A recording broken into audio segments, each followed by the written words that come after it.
if the more Corbyn that investment is going to be taken away very soon, if not already. I certainly know people that have lost their jobs.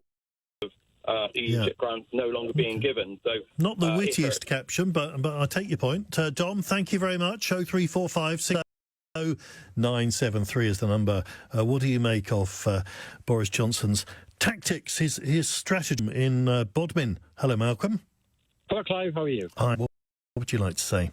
Boris Johnson has been hostage by the same, if I can use the phrase, the same kidnappers who took May hostage. If you look at where you were this afternoon in Wales, where Welsh farmers get subsidies to help them raise sheep, which they sell, I think, Europe.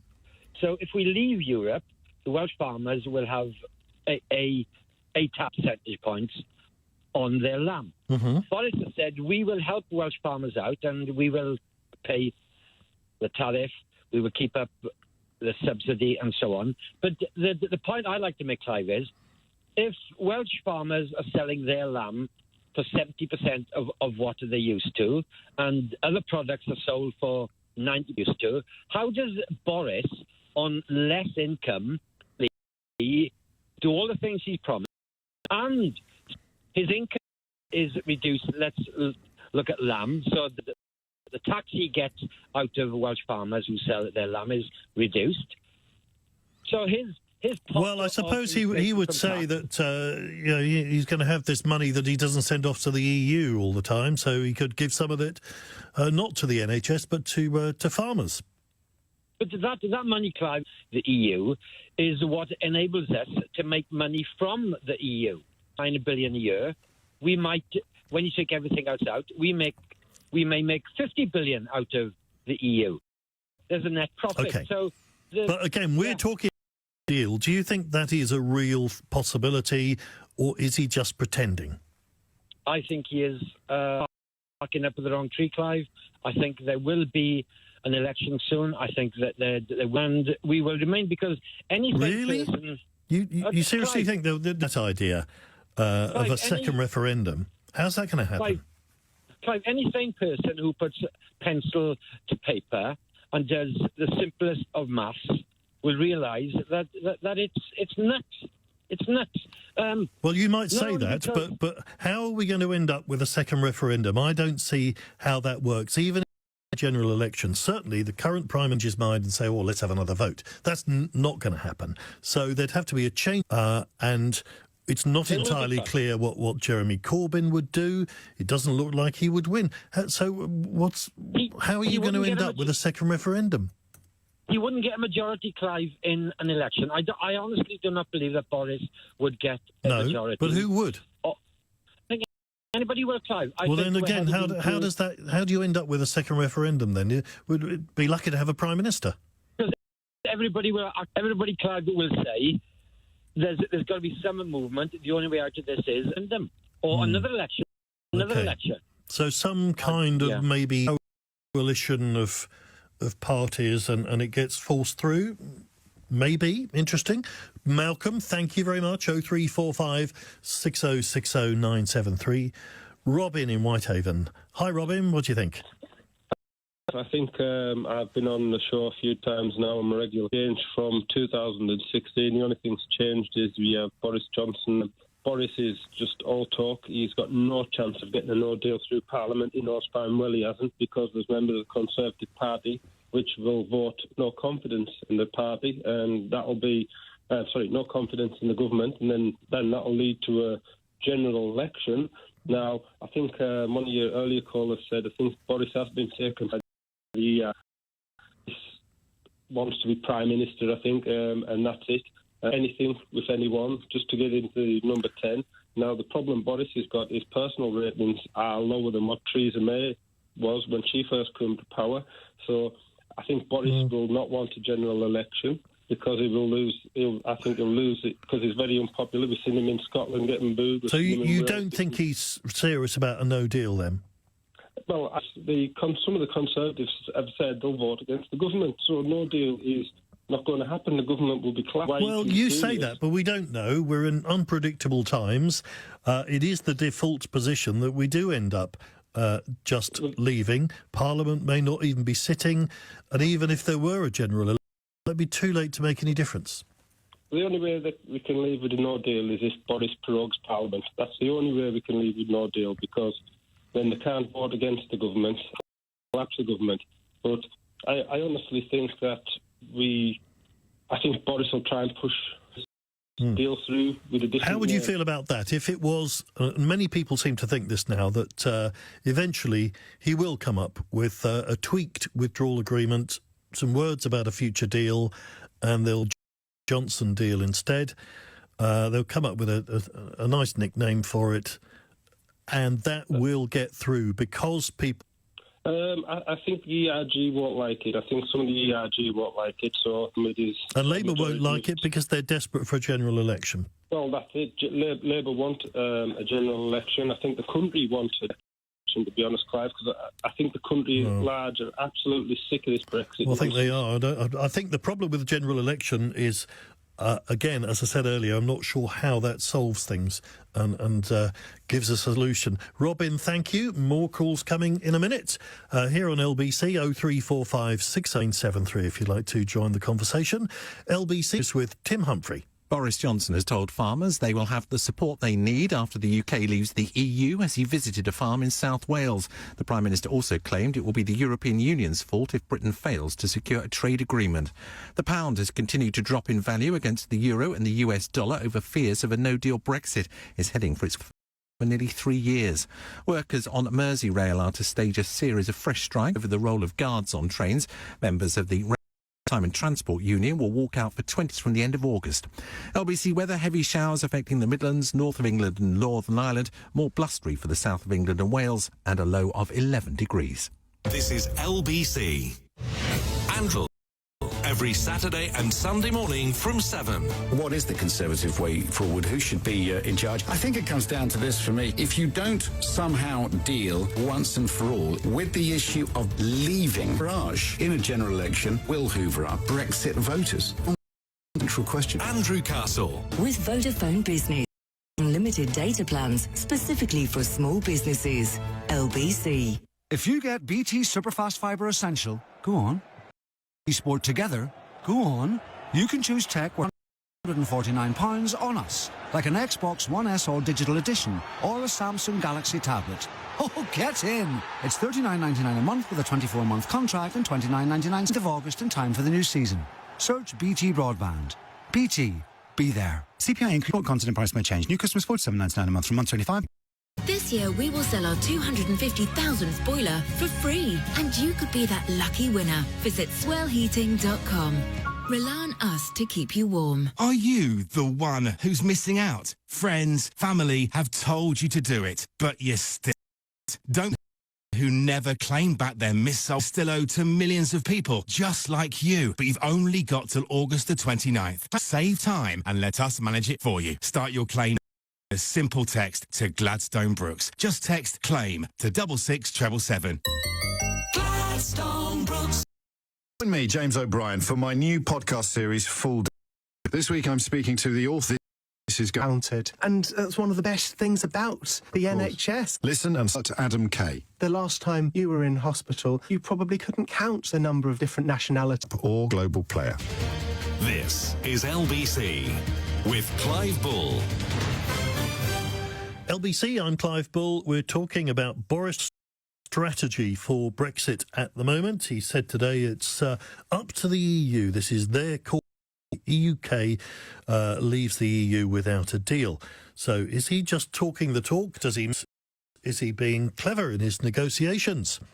Hasn't got anywhere yet, but it's early days. What do you think? Terry in Whitley Bay in Newcastle. Hello, Terry. Hello, Clive. How are you doing? All right. What do you think about this? I would like to put some slightly different spin on this. For Welsh farmers, they would get charged 40% tariff on X. But I think we have to remember that before the referendum, the pound was trading at 1.45 against. If we actually left, it would probably be about parity. I make that about a 33% reduction. It means that almost negates the 40% tariffs, and the 40% tariffs are about the highest tariffs on anything. So most of the other tariffs are much lower than that. So our exporters have a much better run into Europe, even though the pound has fallen and there is tariffs. Well, because of the pound, you mean? Exactly, yeah. Now, the other factor, which a lot of people don't know, obviously 42% of our imports, which means 58% come from outside the EU. At the moment, we have to apply tariffs on ex-EU imports, which are imposed by the EU. And 80% of that generated is actually sent direct to the EU. And in addition to the £12 billion we pay them a year, they also take 0.3% of our VAT a year, is somewhere around about another $4.5 billion. What we pay the EU is closer to $28 billion a year.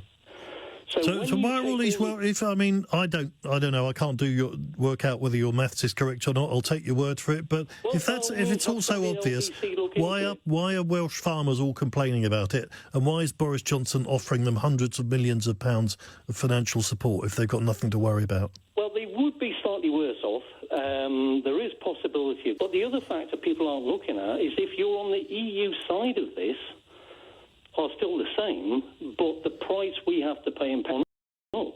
So their exports become more and more expensive. And then if we put tariffs on top of that, not only more expensive by the exchange rate, it's more expensive by the exchange rate plus the tariffs. All right, Terry, thank you for the point. Greg in Epping. Hello, Greg. Hi. Hi. On kind of terms of general election and the whole Brexit idea, I just 17.2 million people voted in 2016 to leave, and they won. And then we had another election along those lines where Conservatives won again. Then we had the local elections a few months ago where Brexit Party romped to a load of seats. Yet we still get people moaning and asking for a second referendum and a general election and everything else. I don't see why these people think we can just change democracy just because they don't like the outcome. Well, I just don't get it. How can we be? Well, you know why. You know why though. There's another element of democracy as well. Democracy, and Parliament has not agreed on a method of leaving. That is the problem, and that is democracy as well. And if we don't like it, if we don't like what your MPs are doing in Parliament, people that are fed up, not just with the Brexit vote, you're not just going to Parliament, then it's a good reason to have a general election. You can throw out the ones you don't like and put in the ones you do. Correct, but on their own MPs' actions, whether they voted in or out. Well, that's up to each individual. They can vote how they like. That's the whole point of a democracy, isn't it? True, but the votes are not going to be as they were back in 16.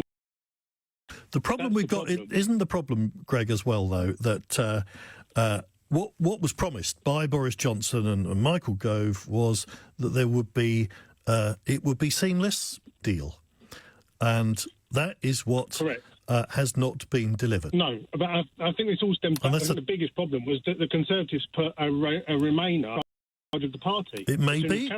It remains to be seen. Now, Boris Johnson, who led the Leave campaign, well, he's in charge now, so he's got his chance to show whether he's any better. I think he's just paying lip service, to be honest. To it. So you think really? So he's not a genuine leaver either. But he led the campaign. He did, but I think he's what he says in times. I think he'll do what he needs to do for Boris. Yes. Yeah. Right. So you don't really trust him either. Who should be in charge? I want to. I don't know. I would love him to sit down with Nigel, to be honest. But that's never going to happen. Well, it's unpopular, and Yes. Maybe he'll phone him one evening. He would have done it. Yeah. Yeah. I mean, my suspicion is that the opposite is the case, and that Boris Johnson is not going to sit down with Nigel. What's going to happen is he wants to see off Nigel Farage. I think he wants to save the Conservative Party, and by delivering Brexit one way or the other, will destroy that party because they won't have anything to stand for anymore. I think that's what he's hoping. Don't know whether he'll do it, though. Greg, thank you. James in Barnes. Hello, James. Hi, Clive. Good evening.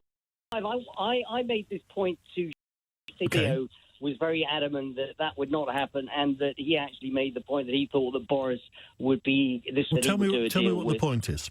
Yeah, the point was that I think that Boris has got this bounce, and the bounce is going to evaporate as each day goes on and each week goes by. And, he's already today, it's the EU, intransigent, so it's the EU's fault. And eventually his bounce of 10 points is going to evaporate.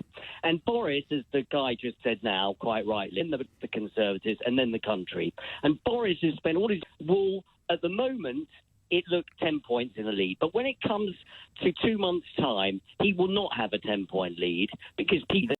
This is just all a load of nonsense. And I think he will not go for a general election because he will be scared he may not win it. And he will, the only alternative he's got, which I know it seems far-fetched now, another referendum. That's what I think. In power. He knows he can't get no deal through, as we all know. He knows Europe gives him nothing. He knows that all along. There was a great... So all this do or die October the 30th, you believe any of that then? I believe that is it's a great strategy to get the votes of the ERG cabal that have taken over the Conservative Party, Rees, Moggs, et al. But that was to cement his power and his election as Prime Minister. And if time goes on, he will see that he is in a corner. And he will see that he does not have a big commanding lead in the polls. He'll be afraid of having a general election, so he'll have a second referendum instead. I think he will. Okay. To keep himself in power. I think you should put a bet on that. The odds would be good.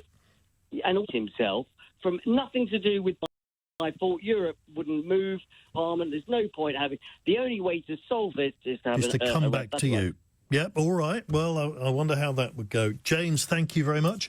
LBC, we're talking about Boris Johnson's strategy for Brexit. Buy it. Sam in White City. Hello, Sam. Sorry, I'm not in White City. I live in Switzerland. I used to live in England for 45 years. Call it White City. It's local, isn't it? I just want to say three things. One is your penultimate caller talked about exchange rate dropping and all the benefits of that. But money. They find that the value of the pound diminishing causes them a lot of distress. And they start to say, well, we're not going to lend you any more money unless you pay us a higher coupon. That means higher interest rate. And then when it's to increase, and of course, everybody to the details of why, but everybody suffers. Secondly, we all become poor because we, not anymore, but in Britain, everybody becomes poor because we buy a lot of raw materials from abroad. And these become a lot more expensive. And if inflation starts to creep in, the real wages will disappear because inflation will eat that up. Thirdly, I want to say that in my family, I have three sons. Two of them are lawyers, and they voted to remain. I held my nose. I'm 65. I voted Brexit. Many reasons why I did that.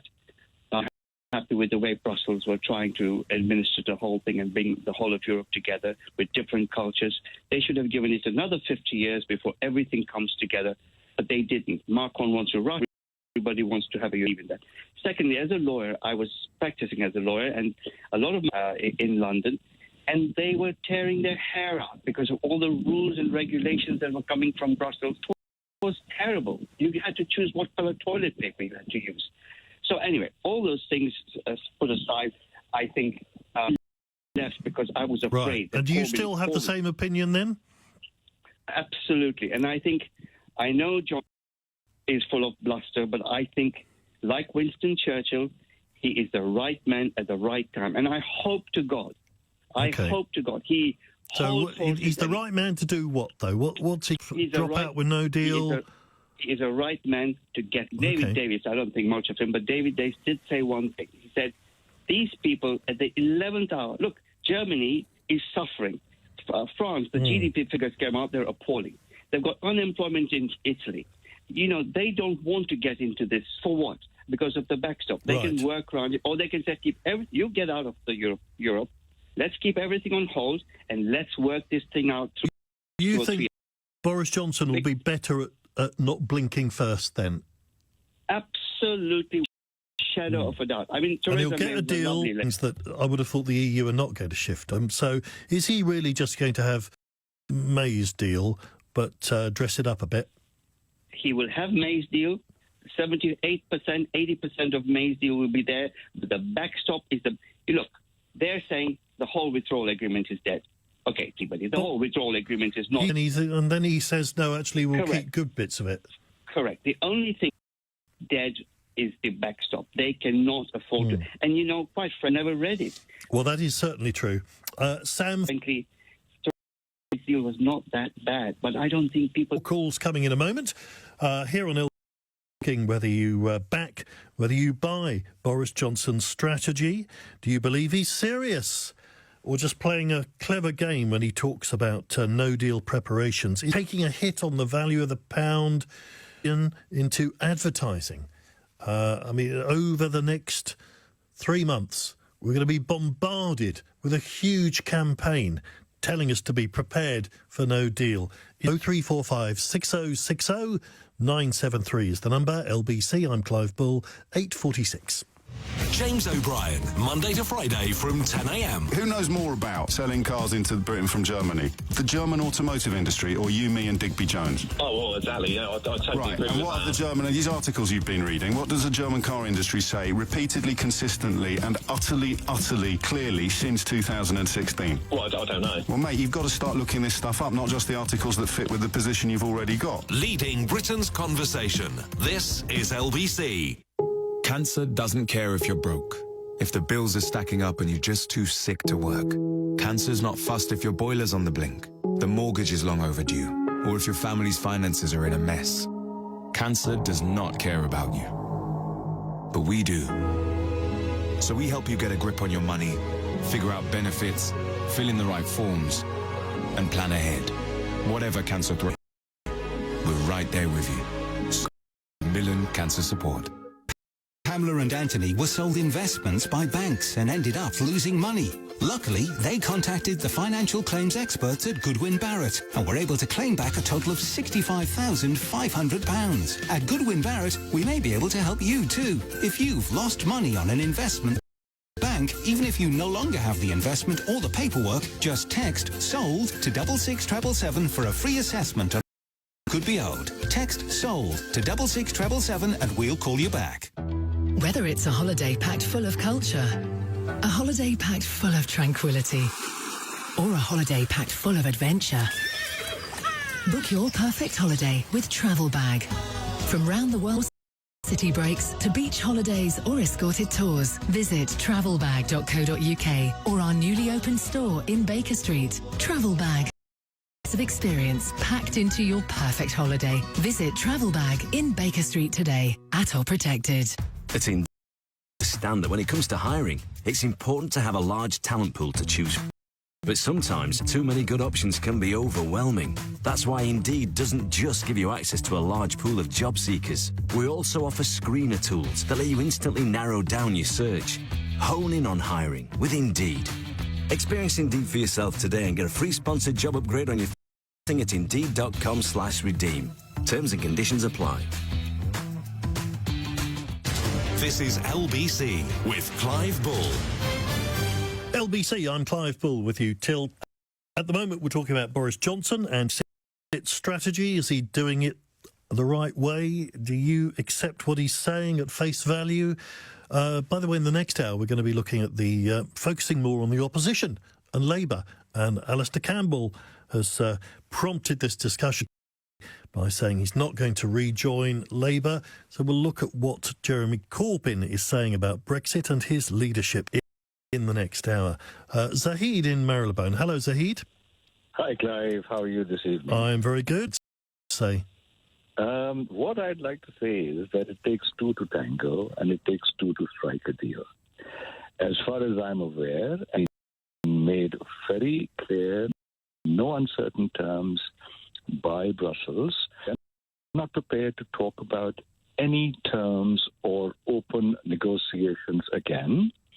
Whilst we were politicking, selecting the next incumbent at number 10, they made it very clear that all this talk about each one of these contenders saying they're going to strike the best deal, and we've got the man now who's going to strike the best deal. The point is, there's nobody prepared in Brussels to open negotiations again. Well, how do you know that for sure, though? Because, you know, we're saying, well, we're not going to have any talks unless you renegotiate, and they're saying they're not going to reopen the talks unless you accept that nothing changes. So, I mean, aren't those both, they're both positions, no less aren't than they? 8 times, Clive. We've been through Parliament no less than 8 times, presenting these terms in one way or another. Exactly, but that's all the more reason why the EU might change their position. If they haven't done so then, and they've given us a deadline, then they're very certain about what they're doing. What are the choices open to us? Or are they just talking the talk, just like we should be doing? Isn't that just part of the don't think so. negotiation? Yeah, okay, all right. So, yes, I grant you that, and I grant Boris Johnson, he is talking the talk louder, vociferously, perhaps even more convincingly, because he was, one of those proponents. Yes. He was a But he's a leading bit more proponent convincing, of yes. leave. Yes, he's more convincing, most certainly, than someone who was a Remainer and had to lead us out of the European Union and made a total hash of it. So, yes, we've now got the right voice, we've got the right sound bites, but you think we're going to get nowhere, is that right? Well, as far as Brussels is concerned, there are 2 choices open to us. So this goes back to Parliament now. No deal. Yeah? We're going to get out of Europe 31st of October, and Britain is no longer part of Europe. They don't want to talk. We're not ready to negotiate. Yes, we'll deal with backstop, quarterback, or whatever else. That's our problem, and we have the arrangements in place. That is the big if. That is the really big if. What do you do with the back? Well, that is the problem. We still don't have an answer to that. Becomes unhinged. That is where our position becomes unhinged, Clive. Right. Because that is the weakness. And that is, will that be the beginning of the end? Is Scotland going to follow? What's going to happen? I mean, you know. Well, this is the question we'd all like to know. Zahid, thank you. Isla. Hello, Isla. Hi, how are you? I'm very good. Say. Just really, I mean, with the sort of Boris's strategy, I don't particularly think he is serious about having a no deal. I think he knows very well that the government is always going to vote that down, and so him just saying it is just all talk. And you don't think he could just force it through somehow? I very much hope not. I mean, it is a possibility. I think that would definitely trigger a lot of people in the government to demand a general election and to really stop that happening, because obviously Conservative backbenchers really not want to know now, and most of Labour as well, all of Labour. Yeah. The thing is as well, there's not much time for all of this. I mean, they've gone on blooming holiday. They're not back until September. Then they're there for a couple of weeks, and then they go off again for their conferences. If at some point there's a vote of no confidence, if they manage to get their act together one way or the other, I mean, it's still going to be so close to October the 31st. There's not even time for an election. I mean, definitely. I mean, the EU, they just finished negotiations with a South American bloc of countries, like trade negotiations, which took 20 years. And I don't see how in, 90 days, probably less when you take away their holiday and their conferences and stuff, that they're going to even change May's deal or kind of brush it up a bit. I just don't see how that's going to happen. And then, obviously, if there is a general election, that will be even more disastrous. Or, I mean, disastrous for them and disastrous in terms of negotiation. All right, Isla, thank you. I'll stop you there just because the line's going a little bit weird. Charles in Hemel Hempstead. Hello, Charles. Hello, yeah. I'd like to leave with no deal. We'd be much better financially off. And I really think that, journalists are to blame for all of this. Journalists are to blame? Why? Yeah. I'll give you 3 examples. Well, start with one. If we had a vote on pensions for people that weren't born into the country, I've got to work 50 years for a pension. 50 years I've got to work from 16 to 66. Yeah. Well, I don't think you do, actually. I think... I do. I've got to work till I'm 66 on a government pension. Yeah, but you don't have to work all of 16. those years to qualify for a pension. I beg your pardon? You don't have to work all of those years to qualify for a pension. But I won't get a pension earlier than 66, will I? No. So I do have to work all those years. Well, because I can't live on nothing. Yeah, but yes, but you don't. Anyway, what's this got to do with journalists? Well, this has got to do with journalists. Okay, the benefits. Yeah, okay. My grandfather, my grandparents, my parents worked all their lives. Yeah, okay. They didn't work to give the benefits and the pensions to people that haven't worked for it. Okay, and that's the problem with this country. What's this got to do with journalists? I mean, it's what MPs have decided to. Yeah, and journalists haven't picked up on it. But what's that got to do with the EU? I mean, you're talking about benefits. I'm sorry, I'm running out of time anyway, Charles. We'll back a little bit earlier next time, and we'll try and hammer it out. But I'm not going to have time to decipher all that at the moment. I want to squeeze in a couple of other people who've been waiting a long time with a quick comment. Gabriel in Maida Vale, hello. Hi, Clive. Hi. Hi.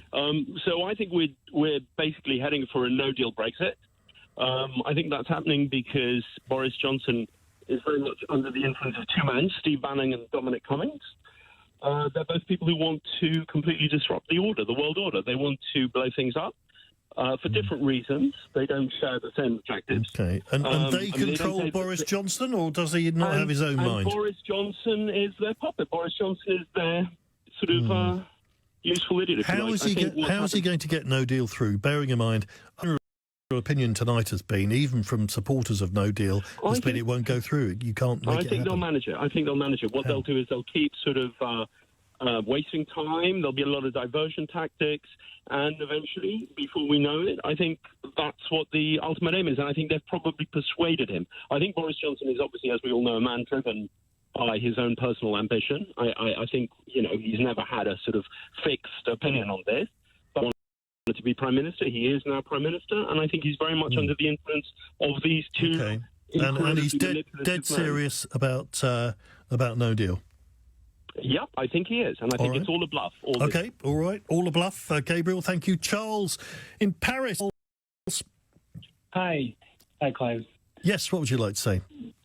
Well, many of your callers have said that this was a two-party thing and that it was important to remember this. But I haven't heard on the radio anyone calling from the other side of the channel, so I figured I'd give you a French perspective. Okay. I'm a French from Paris. Go on then. And what I wanted to remind everyone and all my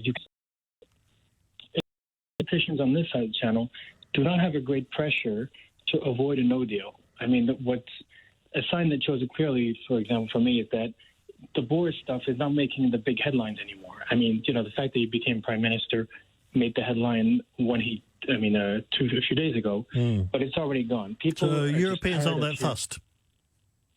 Well, not that fussed. Yes, they've heard about Brexit for 3 years now. I mean, they've changed their focus to different domestic issues. Local elections are going to be coming up. I heard that Macron was even warming to the idea of no deal, just because he doesn't want to give us any more time. He's fed up with us. I'm sure. I think that's true, and I'll give you the second. So the first thing was about the diagnostic, and my second thing is for your politicians, this cannot be a great success, because if Brexit is a great success, it's going to give ideas to parties and people who are hesitating on leaving the EU. So the UK is facing people who necessarily want this to be the biggest success in history. And if it itches a bit because of a no deal, that's fine. Yeah, I think that's a good point that many have made, that it's not really in the EU's interest to give us a really successful deal for fear of encouraging others. Charles, thank you for the view from Paris. We're going to carry on with your calls on Brexit, but I want to look particularly at the opposition now and Labour, with Alistair Campbell saying today that he doesn't want to rejoin Labour. Is he right that Jeremy Corbyn is unelectable? If you're a Labour supporter, do you stand by your leader? And do you think there is a problem for Labour with the leadership or the policies, or both, or neither? 0345 6060 973. That's coming next on LBC. On your radio, on Global Player, and Play LBC. leading Britain's conversation. This is LBC. From Global at 9 o'clock, the Prime Minister says if the UK fails to secure a Brexit deal, it will be the fault of the European Union. Boris Johnson made the comments in Wales, where he promised help for farmers facing what he called a tricky situation if there's a no-deal exit. He also went on for talks with Wales for Mark Drakeford, who told LBC Brexit was very much on the agenda there as well. I would describe it as an engaged discussion, but not one where there was any meeting of minds. The Prime Minister assured me that leaving the European Union without a deal was not his intention. Indeed, he said, to quote him, that it was vanishingly small. The pound has continued to drop in value against the euro, and the US dollar, over fears of a no-deal Brexit, is heading for its worst month for nearly 3 years. A former director of public prosecutions says Scotland Yard should be investigated over the inquiry into an alleged VIP paedophile ring. Operation Midland was the response to what turned out to be false claims by Carl Beach. He was jailed for 18 years last week. Some warrants used to stop properties of high-profile figures were obtained unlawfully. Police say they believe 4 separate deaths in Essex may be linked to the same batch of drugs. A woman and 3 men have died over the last 2 days. Detectives think all of them took illegal substances, and they're investigating whether the drugs are linked. Forecasters are warning of possible flooding and travel disruption with thunderstorms across much of the UK. The Met Office severe weather warnings cover large parts of England, Wales and Scotland for this evening and tomorrow. Ian Veers is from Leicestershire County Council. LBC, what's been done in Mount Sorrel, which has already been affected by flooding at the weekend. Like other areas of Leicestershire where we know we have flooding, bring in schemes that can make the area more resilient. Specifically with those residents there, we are making sure all the ditches and culverts in the area are as clear as possible. Prince Harry has told an activist he'll only have 2 children for the sake of the planet. In an interview with Dr Jane Goodall for British Vogue, the Duke of Sussex says he views the natural world differently since becoming a father. LBC weather, heavy showers affecting the Midlands, north of England and Northern Ireland, bluster in the south of England and in Wales, and a low of 11 degrees. From Global's newsroom for LBC, I'm Tim Humphrey. This is LBC from Global, leading Britain's conversation with Clive Bull. Dale with you till 10, and we are talking next about Labour. Alistair Campbell says he doesn't want to rejoin the Labour Party. A big figure in Labour for many years. Is he right about this today, that he thinks Jeremy Corbyn is unelectable? If you're a Labour supporter, do you stand by your leader? Do you have a problem with Jeremy Corbyn or a problem with Alistair Campbell? Is there a problem indeed with the people, the leadership, or is it we spent the last hour talking it.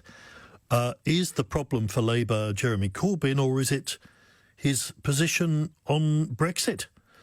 0345 6060 973. For your view on this, 84850. Tweet at LBC. If you're on Twitter, he no longer wants to be a Labour member. His party is facing an existential crisis due to poor leadership. And I think it's seeing the complete lack of strategic response to the arrival of a new Prime Minister. I mean, Boris Johnson's come in. He's boxed himself into a no-deal Brexit. I think he does. He doesn't believe in them. No deal against no. I think no Brexit wins by a landslide. So his only hope is he gets a mandate through a general election. He blames you, Parliament, he blames the civil service, he blames business. He then sets up for a general election because he doesn't think that the country will elect Jeremy Corbyn as Prime Minister. Has decided about Jeremy Corbyn. I think all of the things that we've heard so much about, whether it's on Brexit, facing both ways, anti-Semitism, it's this hard left sectarian nasty politics that he's come to maybe not represent, but he certainly is unleashed or allowed to be unleashed inside the Labour. So we have now a Prime Minister, Johnson or Corbyn, and just this. Well, that was Alistair Campbell. What do you think? Is he right about Jeremy Corbyn a problem for Labour? Effectively unelectable and going to let Boris Johnson in at the next election. Maybe were a Labour supporter about this. Is it unfair to say that Labour should be doing better? My feeling is that given the state of British politics at the moment, you expect normally an opposition to be performing a lot better, albeit we have two who are rather split on the Brexit issue. That is part of the problem as well. I mean, to be kind, you could say Jeremy Corbyn's position is nuanced. He doesn't have a position. And he's looking both ways at the same time. Is it possible that somebody else could put across that position better? Because so many people seem not sure that it is about Brexit, nor is it about the policies. I think Labour have a lot of quite popular policies, in fact. I think it is about Jeremy Corbyn and his style and his skills as a speaker, as a comedian. I'm personally not convinced that he can, or that he needs to. He can reach his fans, but he's got to go further than that. What's your view? 0345 6060 973. Let's talk first to Lance Price, journalist, broadcaster, former advisor to Tony Blair. Hello, Alistair. Letter today, then. Well, Alistair was my boss for 3 years when I worked for the Blair government, so I know him very well, and I think I can see exactly where he's coming from, and I would agree with an awful lot of what he says. Unlike the Labour Party, clinging on by my hope that the party can come back to where it should be, able to represent a broad swathe of the population and also to be able to put together a credible alternative government. But Alistair is absolutely right. From the biggest debate that at the moment, that alternative credible government simply isn't there. I think Jeremy Corbyn has been going on for the past 3 years, which is over Brexit. Nobody really knows what he thinks. There's been various twists and turns to try to get closer to the views of the membership of the Labour Party, who are very strongly, on the whole, pro-European. But nobody really thinks that Jeremy Corbyn believes that. And the truth is, as Alistair has pointed out in his letter and in his interviews today, Corbyn simply isn't a leader. He should be out there in front. He should have been attacking Boris Johnson with new and creative ideas from the word go. And again, he's been absent. And too often when there is a big debate raging in the country, nobody knows what the Labour position is, and nobody knows where Jeremy Corbyn stands, and that's not leadership. Hasn't he got a problem, though, that whoever was the leader, Labour is split, not least on the Brexit position, and that to go completely down the line that Alistair Campbell would like, of second referendum, people's vote, all of that, the party of Remain, Labour might well lose badly in other parts of the country. The problem is that if you sit on the fence, then you please absolutely nobody. And that's what Jeremy Corbyn has tried to do by facing both ways on the Brexit issue. And I don't think he's satisfied the people, and some of them are Labour supporters who are very strongly in favour of Brexit, because he has equivocated, and he certainly hasn't satisfied those who think that Brexit, whether it's a negotiated Brexit or a hard Brexit, is a disastrous idea. What we now have is a situation where Boris Johnson and those around him are going hell for leather for a no-deal Brexit, and if they can't get that, and even if they can get that, for a general election. And that changes the whole dynamic of politics, and yet there's been no change in the dynamic of the Labour Party. In fact, dynamic is a word that you just can't use about the Labour Party these days. The policy appears to have been, for a long time, simply hoping that the Tories would make such a hash of things that they'd be forced into a general election and Labour would almost win by default without having to make any of the big decisions. And that simply won't do anymore. I'm not sure it would ever have done. But, Labour did pretty well in the election in 2017, much better than people thought. And so they were sort of resting on their laurels in a way that I'm afraid just doesn't work. And at the heart of it is that Jeremy Corbyn simply doesn't look like a credible alternative Prime Minister. And if there were to be a general election in the next few weeks or months, which I think is very likely, then Jeremy Corbyn against Boris Johnson is a very unequal match. Now, a lot of things will be up in the air. The Liberal Democrats will probably do very well, and it may well be that Alistair and people like Alistair will actually decide in the end, although he says he doesn't want to join them, to vote for them. But I do think, as you suggested in your introduction, Clive, that a credible opposition at this point would be well ahead of the Conservatives, and would have been well ahead of the Conservatives for months, if not years, and Labour simply hasn't been in that position. Just one other thing. I'm just looking at some of the tweets from listeners coming in here, and there are Labour people who are saying the problem is that Jeremy Corbyn doesn't get a fair crack of the whip. It's that the media are out to get him. He doesn't get a fair chance. Well, I'm afraid you have to deal with the media, whatever party you're leading. The media isn't there to be a cheerleader for anybody. And if you've got the argument, if you've got the character, if you've got the determination and the leadership skills, then the media should never be a barrier to you putting your views across. And I simply don't buy the idea that if it weren't for the mainstream media, then Jeremy Corbyn's fantastic qualities will be seen by the rest of the public. People can see him on TV, they can hear him on radio, they can hear him when he's being interviewed, and people aren't stupid. They can a measure of the man, and if polling is right, and if the results of the European elections and other polls are remotely right, then Jeremy Corbyn simply isn't cutting through, and he's had his chance. He's been leader of the Labour Party now since 2015. He's had his chance, and he hasn't measured up to the job. Lance, thank you. Lance Price, former advisor to Tony Blair.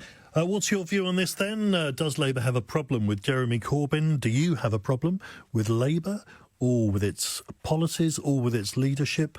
Why is it, I would suggest, underperforming as an opposition? 0345 6060 973. Joe in Brighton. Hi, Joe. Hi, Clive. Hi. I have a huge issue with Corbyn and Labour. I'm a Labour voter, and I always will be, to be honest, and I'm going to vote for him in the next election. But their position on policy and their constant harping on about issues which are not going to win them a general election. And I'm a Labour voter. I swing to the left in most arguments, right? But they're constant going on about poverty. It's a tragic state of affairs that in the UK, right, I think there was an article in The Guardian this week that 7 million people in the UK are in serious poverty. But there's 55 million people that aren't, yeah? And people So Labour are going on too much about poverty? About poverty, about these issues which are not going to win them an election, which Middle England, so don't care about poor people. Sorry? Then they shouldn't care about poor people then. I do, but these. Well, if you do, isn't that what you want to hear from them? Not all the time. No, I want to hear about things that Middle are going to vote for. But listen, people are worried about jobs, about education, about the NHS, but it's the constant harping on. But they to do the talk bottom. about jobs and the NHS. They go on about all of that all the time as well. The one thing they don't talk about is Brexit, and that's what everyone else is talking about. Listen, right, I voted Remain, okay, and I strongly felt that Labour should have backed May's deal. But I do not think this constant focusing on small minority... Can I give another example quickly? Oh, go on then. This is, I'm not meaning to be harsh here, but the trans issue, okay, it's got so much voice from people in Labour, and it's an issue... Yeah, okay. and So they're going on too many 1%. specialist issues. All right, Joe, thank you very much. I mean, yeah, that's a point of view. Have they got their policies right, or is Jeremy Corbyn the problem, that he's just not up to the job? What's your view on this? 0345 6060 973 is the number. More in a moment on LBC 9:15. This is LBC. Woohoo! break till! Why is Hunch so happy? It's Glorious Goodwood this week. I know, but he's not usually. Yeah, Betway've got money back as a free bet if you lose on the first race every day. I should get a new suit, maybe a bow tie. Free bets. A hunch unleashed. Every day at Glorious Goodwood is a happy hunch day. Shall we give him the stats for the next race? As soon as he stops cartwheeling. Heed your hunch with Betway, this week at Glorious Goodwood. Min stake £2, max free bet per race £10, one free bet per customer per race. First eligible bet qualifies. Selected bets, full T's and C's apply. 18 plus, bet the responsible way. This year we will sell our 250,000th boiler for free. And you could be that lucky winner. Visit swellheating.com. Rely on us to keep you warm. Are you the one who's missing friends? Have told you to do it, but you still haven't. Don't be the one who never claimed back their missold PPI. Billions are still owed to millions of people, just like you, but you've only got till August the 29th. Claim for free to your lender or financial ombudsman, or save time and let us manage it for you. Start your claim with a simple text to Gladstone. Just text to 7. Gladstone Brooks. O'Brien, full disclosure. This week I'm speaking to the author of This Is Going to Hurt, Adam Kay. The last time you were in hospital, you probably couldn't count the number of different nationalities encountered. And that's one of the best things about the NHS. Listen and subscribe now on the LBC app or Global. Man and Well Woman are the leading multivitamins for men and for women. Comprehensive formulas with vitamins B6 and B12 to support normal energy release. Live life well. Well Man and Well Woman. Biotics, the UK's #1 vitamin company. From Boots, pharmacies and Vitabiotics.com. Clive Bull on LBC. LBC, I'm Clive Bull. We're talking about Jeremy Corbyn and the state of Labour. Do they have problems? Is Alistair Campbell right when he calls out Jeremy Corbyn, says he's not going to rejoin Labour because the party is going nowhere and Corbyn is unelectable? Pretty strong stuff from Alistair Campbell, leaving his party, effectively. Edward in Rugby. Hello, Edward. Hi, good evening, Clive. It's nice to speak to you again. It's been many years since I've spoken to you, actually. Really? Well, welcome back. That's all right. That's all right. So, and what's your view on this? Yeah. Yeah. So, I mean, it feels really sad. I'm really sad, actually, about the Labour Party. I mean, to give you a bit of political history, I mean, my late father, was a trade unionist, a bit of a socialist. I mean, he worked in the same place for 40 years. Standing up for paying conditions for working class people and so on. A real traditional left winger. But I don't really recognise the party in that tradition anymore, to be honest with you. Do you not? You don't see them as that kind of old-fashioned kind of 1970s, probably quite hard left Labour Party? The Labour Party back then was a lot more patriotic, as I say, than what it is. I mean, what's happened is that in the last several years is that I think that the radicals in the left have been allowed to put too much influence on the mainstream party. And I think that, by the way, this is a problem in the left-wing movement in this country, but across the Western world. I mean, if you look in the United States, there's a new breed of radical progressive Democrats, for instance, there as well. And they all believe in open borders and things like this, and they all want some kind of radical social justice. And I don't really go along with that, to be honest. And I actually like Corbyn himself. Don't get me wrong. I mean, I actually went to a Labour Party event a year or so ago. He was supporting the local candidate here, and I actually got a good vibe from Corbyn himself. I don't mind him. I really don't. But it's just the wider left that I just have a problem with. I just think they've become a bit too radical. Obviously, I'm not the first person to point out that they've become a little bit bourgeois-based or whatever you want to call it. Well, I think they have been for a long time. I mean, if anything, I mean, the Tony Blair years, that was a very Eastern-based Labour Party, surely. Yeah, I mean, it was going that way, but even back then, they were still much more in touch with their traditional values then. But something has happened, I think, in the last maybe 5 or 10 years where, as I say, the working class voters. I mean, I'm based in the Midlands, and as you know, the North mostly voted for Brexit, including myself. I voted for Brexit. And I very reluctantly voted for Labour a few years ago.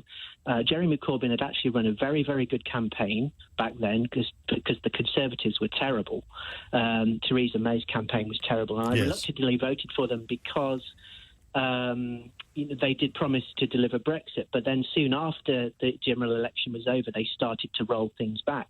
And we're now at the point where they now virtually remain party. Maybe we'll never know. I'm not sure still what the Brexit position is.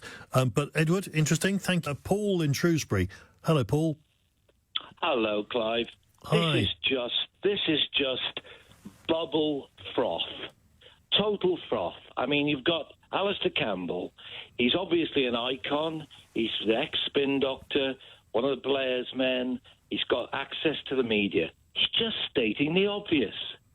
Jeremy Corbyn is totally unelectable. You know it. He knows it. I know it. The guy before Well, a lot knows of people agree. We all know it. I know it. You know it. But how the heck did it come to be was ever given the job in the first place? Well, this you know why, I'm sure. I don't. It coincided with a most peculiar decision to allow a lot of members to join for £3 and choose a candidate. And after there was a very strong feeling that all the candidates were bland and boring and they wanted something a bit different. And people, in almost a protest vote, especially with these new Labour voters who joined for £3, they said, let's have this Jeremy Corbyn. He looks a bit of fun. Exactly. And it was a very random, ill-informed choice, in my opinion. It was. And if I may say so, when they were hugging each other on the stage, if it had been David Miliband who had been put in position, the whole thing might have been different. They may have been challenged as a reasonable alternative of government. Let's face it, Corbyn is an anachronism. He's a Trotskyite, possibly communist, left-wing, unelectable politician. We all know he's definitely left-wing, yes. You know, if he's a nice guy... I don't even think that matters, though. I mean, the people don't object to a lot of the policies. Some of the economic ones they do, but it's really more about him as a performer. For me, and the way that exactly, but he doesn't perform, does he? And I mean, not very Boris well. Johnson has brought this to the fore in the last few days. Charisma, personality. I always think this, if I can use a footballing parlance. When Alex Ferguson left Man United, he left the same players to David Moyes, and they made a right mess of it. Alex Ferguson was an icon. He was a leader. He is. He was a manager, a leader. That's what you need. All right, Paul, thank you. 0345 6060 973 is the number to call. We may mention a few of the texts here. Clive, I've said up until the last election, Corbyn and his inner circle are destroying Labour. Far left, intolerant, anti-Semitic, and a history of siding with those that wish the UK ill. The nasty party, I'll never vote Labour until McDonnell, etc. are rooted. Alan in Harrogate. Dixie says, here we go again on Jeremy's case. How can you say he's not the Tories' three leaders? Well, it's just my opinion. I don't think he performs very well as a leader. Your point about Conservative leaders, I'm not equally claiming Theresa May leader either. I think that Jeremy Corbyn did quite well at the last election because Theresa May was even worse. Charles in Richmond. Hello, Charles. Well done. Well said. And I'm very proud of you. That the capitalist press rained down Corbyn like no tomorrow. 9 years of it. It's amazing how he's lasted the distance. He's an honest man.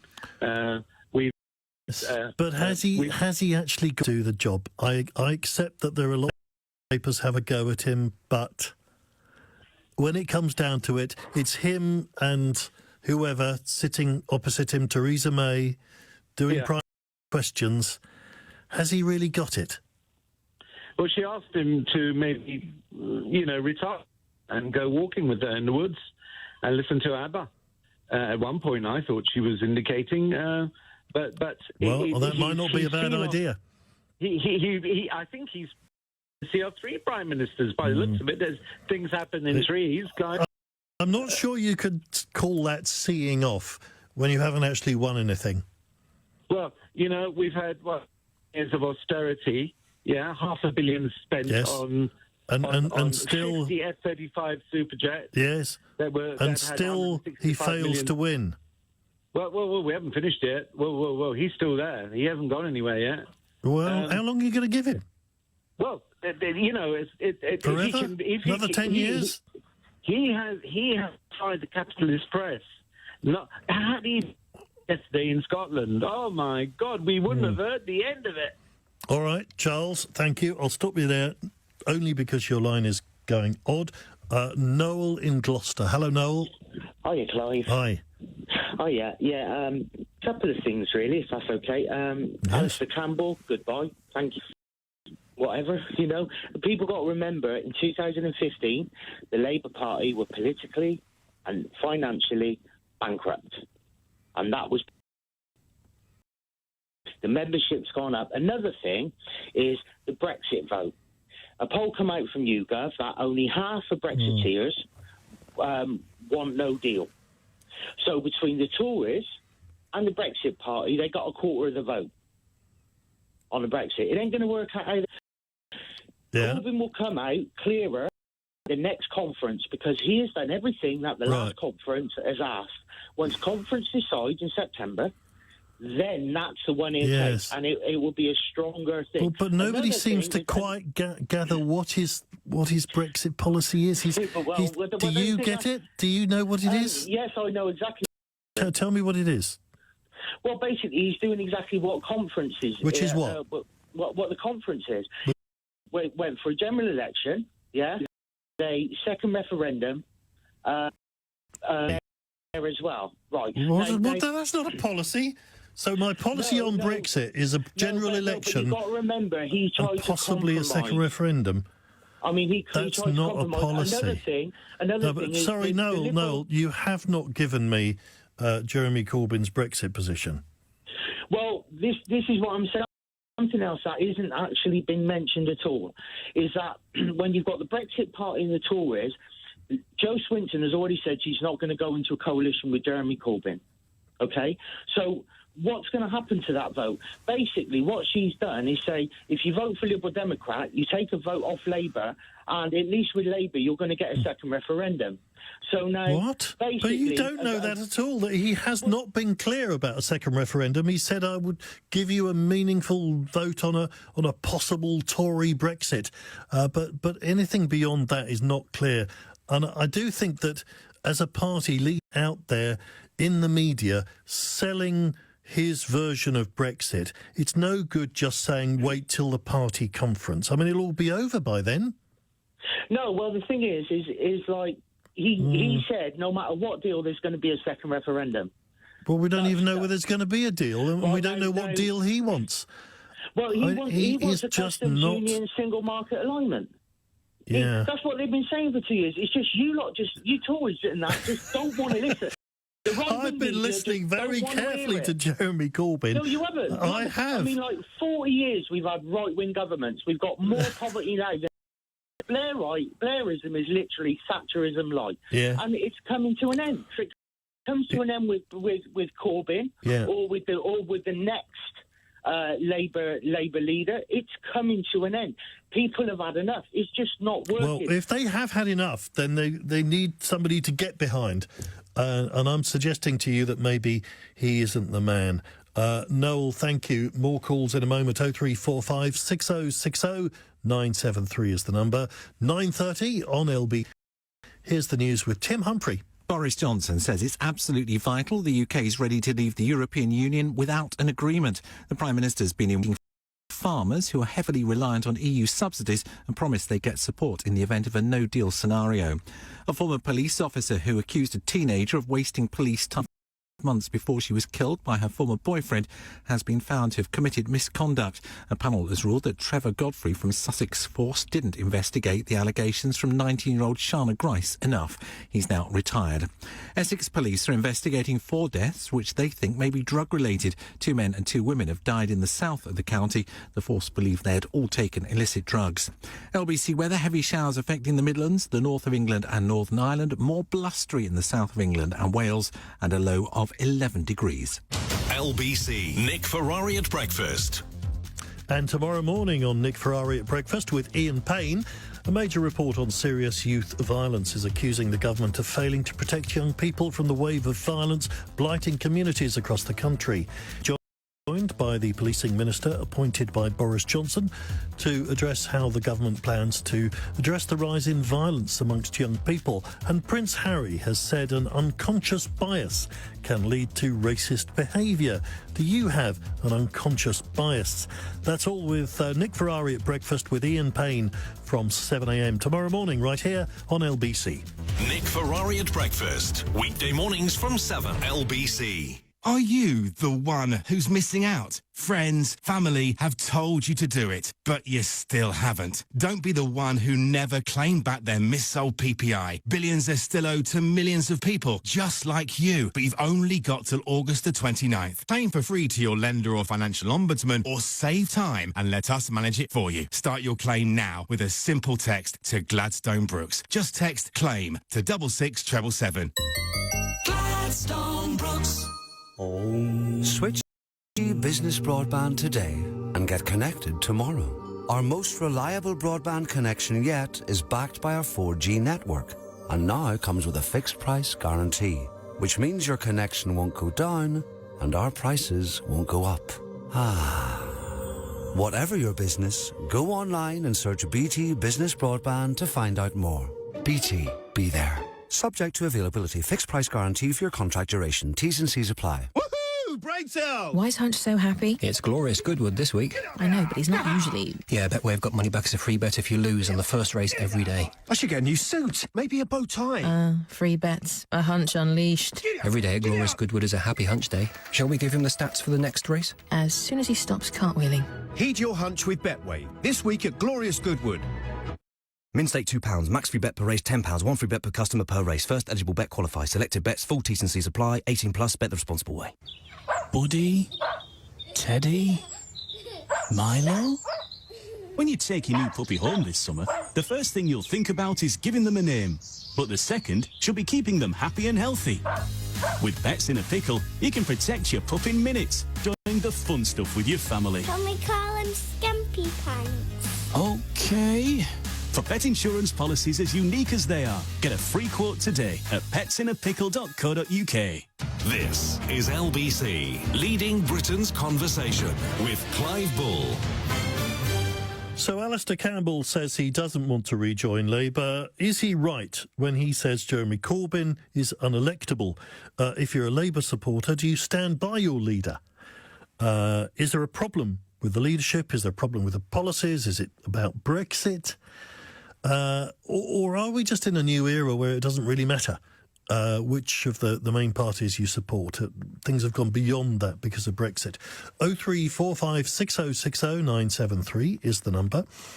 Just before we go back to calls, here are a few more of the tweets, which I have to say are predominantly not in favour of Corbyn. And I'm surprised I haven't had more calls sticking up for Jeremy Corbyn, because in times past there certainly were plenty out there, plenty of supporters.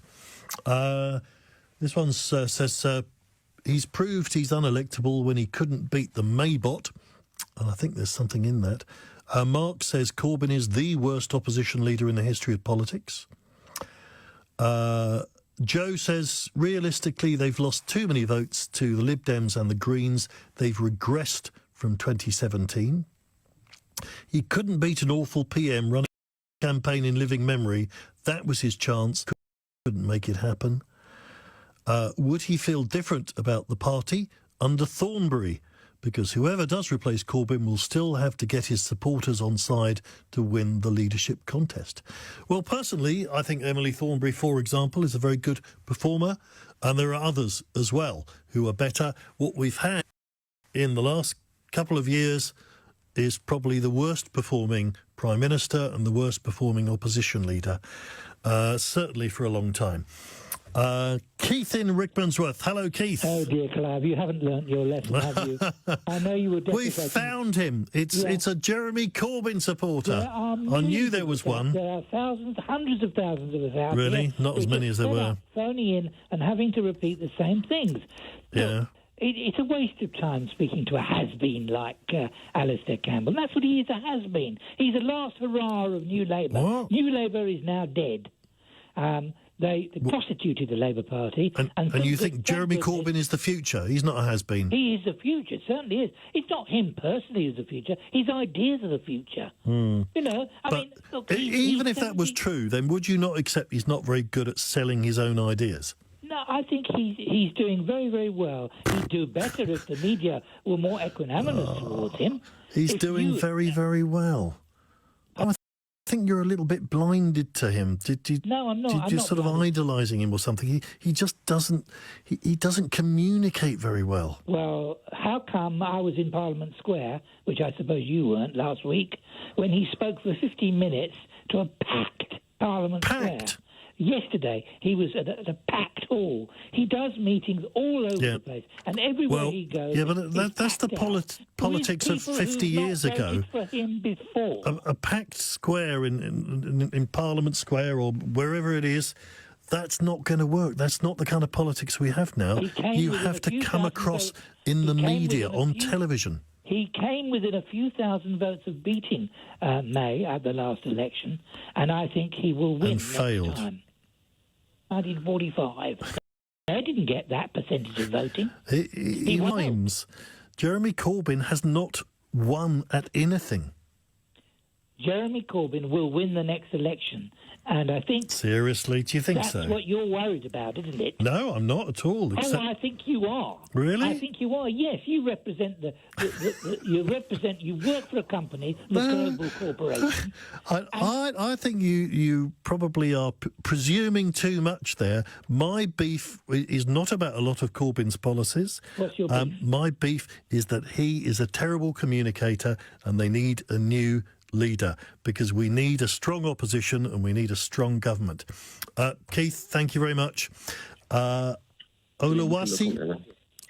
Hi. Hello. Hi. Hi, what would you like to say? Just wanting to contribute to, this ever increasing Corbyn bashing thing from, the Blairites, right? Mr. Campbell is one of 600,000 members of the Labour Party. So are we going to have you talk about every individual that writes a letter?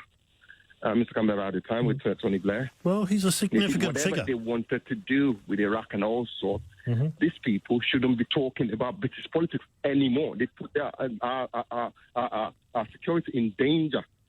They shouldn't be. The mic needs to be taken off. So he's not allowed an opinion? Well, if he wants to write an opinion, he can write an opinion. Why do we give them the audience, though? Because it's not just Alistair Campbell. He is representative of a group within Labour. He's one of 600,000 people.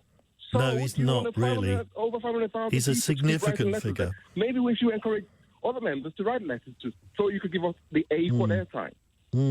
Alistair Campbell, do you think that? He's 1997. Mr. Campbell died. The point he's making thinks Jeremy Corbyn can't win. Do you think he can? Do you? Well, he's been winning. So is that what's he been winning? He's been winning. Well, he had his election for the first time. They tried to do a coup d'etat. He failed. He's been winning, it's performed beyond the last election. No, but with the British public, where is he winning with the British public? Well, let's have a general election again. You wrote him off. Everybody How many won one?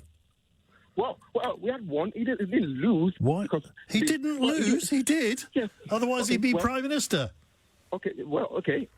He lost. He lost against one of the worst campaigns I have ever witnessed, and he still lost. Bring the next election on, and let's see that. So enough of this people. If he loses next time, would you then expect it? Would you then accept that he has to go if he loses next time? In all modesty, right? With all modesty, Boris Johnson is not Jeremy Corbyn's match in any way, shape, or form. he's got the momentum now. Right. Bring the elections. So that's all. Okay, all right. Thank you very much. Charlie in Bow. Hi, Clive. Hi, Charlie. Yeah, I do listen to your programme often. Whilst I don't agree with you politically, I do like your programme. Yeah. There's not one LBC presenter that supports Corbyn. There's not one newspaper, perhaps the Daily Mirror, that supports Corbyn. And in the last general election, LBC... Well, when you say supports Corbyn... Well, you guys never say anything positive. You always have Blair right. When you have any on, and by the way, over 50% of the callers of this show today have been Corbyn Well, fine, yes. First of all, we did... First of all, hang on, Charlie, let me answer some of these points. In terms of guests, we don't always have a Blairite on. Hang on. We had... a former Jeremy Corbyn advisor on earlier in the programme, very much sticking up for Jeremy Corbyn, and then we had a Blairite a little bit later.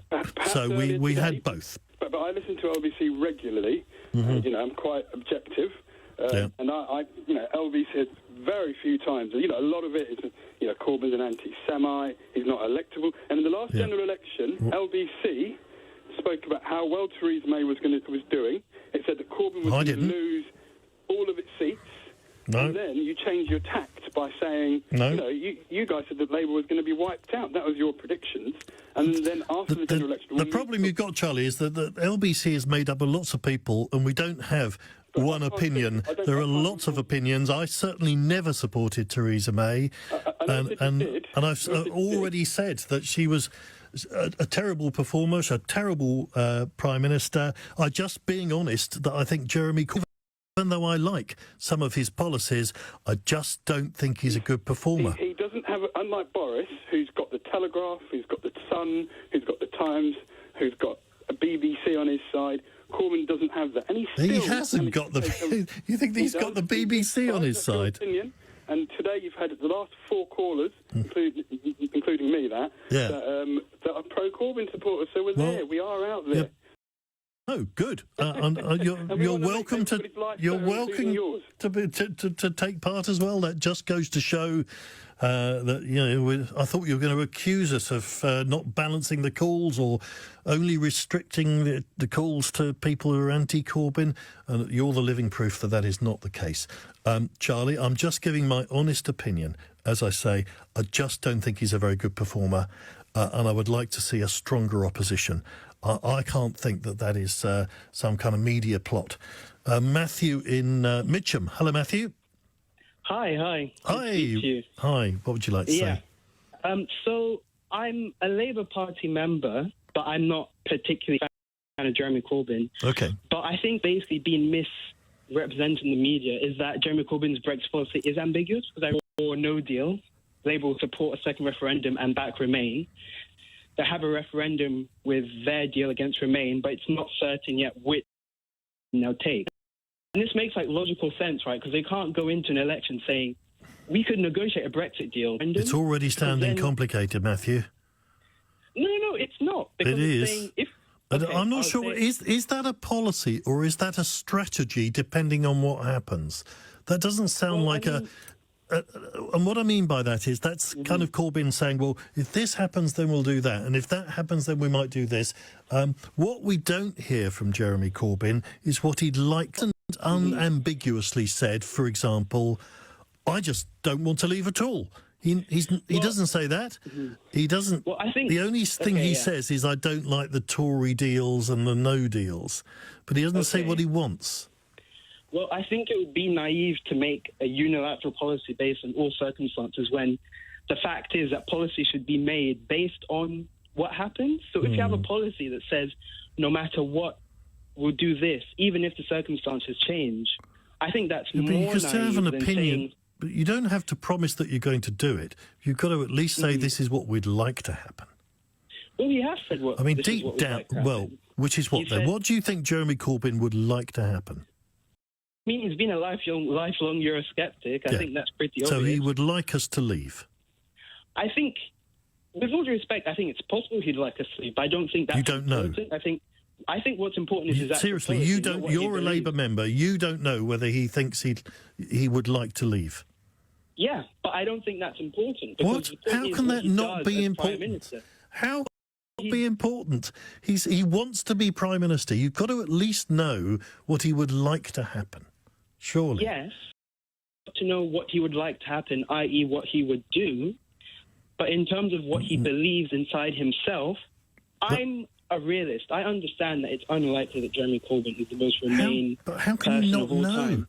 I mean, you say it's unlikely. This is exactly the problem. He should just be honest, surely. Come out and say, listen, what I want is a good deal that gets us out of the EU.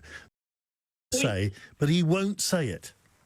The point is that politicians have all these different opinions all the time, but what's important is that what they actually do is good for the country. Yeah, Every politician has all these opinions which may or may not. Yeah, but that's how we reflect choose them. circumstances. How can we choose if we don't know what their opinions are? We can't wait to see whether they do something. We've got to choose them first. But we know what he's going to do. That's the point. That's the point. We are choosing him based on what... Well, we don't. We've got a kind of set of multiple choice possibilities depending on what might happen. And Yes, I which still... I well, think- let me put a scenario to you then, okay? Yeah. Boris Johnson fails with his no deal or his deal. We have a general election, and Jeremy's first choice, so he gets his general election. Then what does he say? Does he say we're going to rerun the whole thing again, which is not what he's promised so far? Or does he say, I'm still going to try for a Labour version of the deal? What he's said is that if they get into power, they will hold a referendum and they will try to get a deal. And depending on whether they view that deal as adequate, so he would want a deal. So he's still saying he wants a deal rather than Remain. Well, but they're he's saying that they're going to try. I mean, think of it this way. Imagine it's if they still went not into clear, the Matthew. Honestly, so he's going to have. He's probably going to hold a second referendum. He's not sure whether he'd support Remain or a deal. I'm trying to say, imagine if he went into that election saying, no matter what, I'm going to support Remain. How can he even begin to attempt to try and make a deal if he's already said the deal we've made? Well, he's got to be honest and say that's what he wants. If that's what he wants, to leave Brexit with a deal, but only with a deal, then that's what he's got to say. And I think it still is a bit ambiguous, with the best will in the world, Matthew. Thank you very much. More calls coming in a moment. LBC at 12 minutes to 10. Coming up at 10 on LBC, Matt Stadland. Prince Harry says many of us have unconscious bias when it comes to race, which can lead to us being racist. Are you a racist without even knowing it? Matt Stadland on LBC. From discovering electricity to revolutionising work, play and communications, innovators do amazing things when they think beyond limits. So Vodafone are giving small businesses the power to unlock their full potential with their unlimited 5G data plans, plus business add-ons to keep your business running smoothly anywhere. Go beyond your limits. Find out more and enter to win a Samsung 5G device plus £1,000 for your business at lbc.co.uk. This is a plug. A plug for the future. Inviting you to join the forward-thinking riders, skaters and drivers who choose electricity to get around. Charging their bikes, boards and cars using power from EDF Energy, the UK's largest producer of low-carbon electricity. So, do you like the sound of the electric future? Come and join us. Generation Electric. Everyone's welcome. EDF Energy. It's marvellous. I have a trendy moustache. It's musical. I dropped a theremin on your car. It's a podcast. What's a podcast? Never mind. It's David Williams' marvellous musical podcast. The most fantabulous classical music stories, as you've never heard them before. Watch me play this triangle. David Williams' marvellous musical podcast from Global. Listen on the LBC app or Global Player. On your way now. Buddy? Teddy? Milo? When you take your new puppy home this summer, the first thing you'll think about is giving them a name. But the second should be keeping them happy and healthy. With Pets in a Pickle, you can protect your pup in minutes. So you can focus on enjoying the fun stuff with your family. Can we future. Well, why not? For pet insurance policies as unique as they are, get a free quote today at petsinnapickle.co.uk. This is LBC with Clive Bull. Call 0345 6060 973. Tweet at LBC. Text 84850. LBC, I'm Clive Bull, and we're talking about Jeremy Corbyn. Is he unelectable? Is he holding back the opposition? That's what Alistair Campbell has said today, and why he's not going to rejoin Labour. Will in Wokingham. Hello, Will. Hello, Clive. Hi, what do you think? Well, I feel a bit sorry for you. You've been lambasted by the last 3 or 4 callers. Oh, I've enjoyed it. Oh, well, I wasn't. I was fuming. That's why I thought I'd bring you up. I mean, go on. These people are deluded. I speak to a lot of people in my work and my life, and in the past I've voted Labour, I've voted Liberal Democrat, Conservative. I mean, Jeremy Corbyn's got to attract people like myself and my friends to vote for him. They just think he's wishy-washy. He's not making a decision, and as you said before, he's not an educator at all. I haven't any idea what his policies are on the EU, and with his support for Iran and Hezbollah, and I mean it's and the anti-Semitism problem, which is he hasn't dealt with, which is another problem he's got. So I mean, these people are deluded. He won't be elected. Is it about him? If there were I would say a better leader who was a better communicator, yes, maybe a little bit more charisma and a bit more clarity, would that still work for you, or is it actually his policy you don't like? Well, I don't really know their policies. I know that they're very left-wing policies. I mean, he makes Miliband looks like Attila the Hun. I mean, but I mean, he has lots of popular, like renationalised ways. People get fed railways. Yes. Sort of social housing. God knows I mean, all of that is good, isn't it? Yes, it is. But how much is it going to cost? The main priority at the moment is the EU. As you said, we don't know. Well, yes, that overrides everything. That's his main priority, and he wants to. I don't know if he wants to remain. He's trying to please of his voters, and he's going to the north. They'll just. That's why I think he's got no choice with that. Either way, he loses.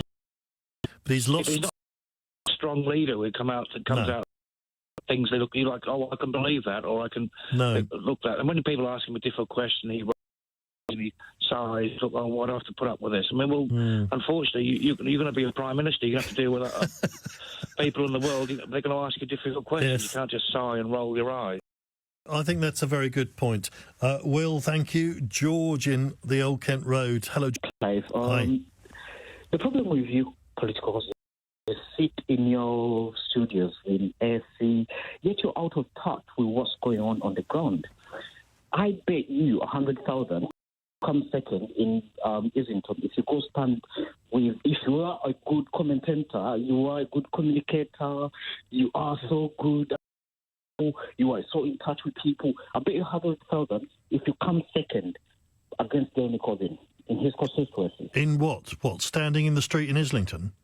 No, you can't. If we have a general election. But I don't want to be Prime Minister.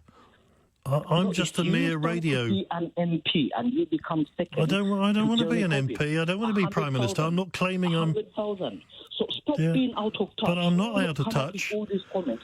Oh, he's a bad. I'm not out of touch. It sounds like you are, George. He's already in campaign mode right now, and he's gathering momentum right now. I can bet you another 10,000. Yeah. That he's going to. Where are you getting all this money from? Are you sure you're in touch? I haven't got 10,000 to go betting on anything. I know I make money, but I need a fair society. I need a fair society. Fine. Where people are. I'm all in favour of a fair society. 4 million kids are in poverty. I know. And what's Jeremy Corbyn doing about it? Nothing, because he's not winning. He is so much in touch with us, with who want a better society, who want a fair society. Everybody wants a fair society, a better society, but you've got to win. That's the problem. George, thank you. Chris in Huntingdon, hello. Hello, Clive. How are you doing? All right. What do you think? Right. So I've been a lifelong Labour. When Corbyn first got elected, I thought, this is a little bit different, but I'll give him a chance. And then the election came along, and he did a lot better than I thought he would. And I thought, he actually might be doing something a bit right, maybe changing Labour supporters' minds and things. But ever since then, he's stagnated a little bit. And I've been quite a fierce defender of Corbyn up until last maybe year. Yeah. The way he is on Brexit is really frustrating. Yes, I would tend to agree, Chris. There was a moment where I did start to think maybe this guy has got something. There was a bit of a Corbyn mania, wasn't there? And he got a lot of young people really, really behind him. And I think my honest opinion is that I peaked. Yeah, I agree. And I meet lots of young people who say to me, yeah, I did like Jeremy Corbyn, now I don't. Yeah, I'm definitely one of those people, because I did defend him quite a lot.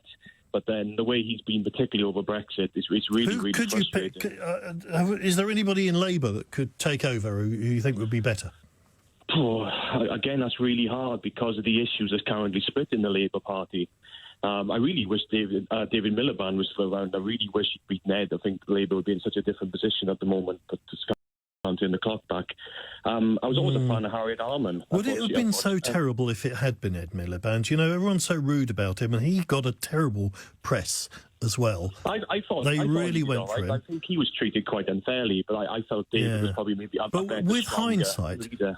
Sorry to interrupt. No, you're fine. With hindsight, would an Ed Miliband Labour government, given the total chaos that we've had since David Cameron and onwards, with Brexit and with Theresa May, would it have been that bad? I mean, the Tory slogan about chaos with Ed Miliband, it's a bit rich, really, isn't it? Oh, absolutely. I think you've had a bit more unity with Ed Miliband, at least. At least everyone in the party was on the same page, pretty much. Yeah, I mean, again, he wasn't the perfect performer. He wasn't a natural performer. He wasn't your typical sort of stereotyped politician. But I think he was tainted a lot with the mess maybe picked up from Gordon Brown and the Tony Blair end. I think he was unfairly dealt a bad hand with that. And if he was now, I think he'd probably do a lot better, to be honest. OK, so have you got to vote in a general election in 3 months' time? You're a Labour supporter. Would you vote Labour? Well, in Huntingdon is very Tory stronghold, so definitely people Labour, because the Liberal Democrats don't really have much of a presence in the world. So it would be with Labour. Interesting. Reluctantly, I guess, because I really do wish Corbyn would move on now. All right, Chris, you get the final word on this for now, but I'm sure it'll be coming back as a topic. I will be back tomorrow at 7 in for Ian Dale. Coming up at 1, it's Darren Adam, but next in for Tom Swarbrick, it's Matt Stadlen. Clive, thank you very much indeed, and good evening. This is Matt Stadlen with you all the way through from 10 o'clock. 1 o'clock tonight on LBC. And after midnight, MPs have urged the government to help families whose children are hungry, can you believe it, during the school holidays. With more than 4 million said to be in deep poverty in this country, I want to know what your solution is to this crisis. And do you yourself struggle to make ends meet? We'll also be talking about Alistair Campbell saying he doesn't want to rejoin Labour. Have you too lost faith in the party? Or when push comes to shove, will you still be putting your ex next to the red rose? And first of all, Prince Harry's called out unconscious bias in an article for Vogue. Are you racist, but you just don't realise it? On your radio, on Global Player, and Play LBC. leading Britain's conversation. This is LBC. From Global's newsroom at 10 o'clock, the Prime Minister says if the UK fails to secure a Brexit deal, it will be the fault of the European Union. Boris Johnson made the comments in Wales, where he promised help for farmers facing what he called a tricky situation if there's a no-deal exit. He also spoke to the First Minister, Mark Drakeford, who told LBC he needs more reassurance.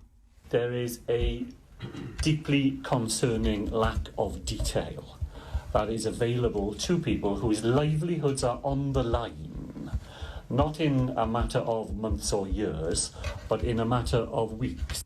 Tony Blair's former spin doctor Alastair Campbell says he no longer wants to be a member of Labour. He was expelled from the party in May after admitting he'd voted for the Lib Dems in the EU elections.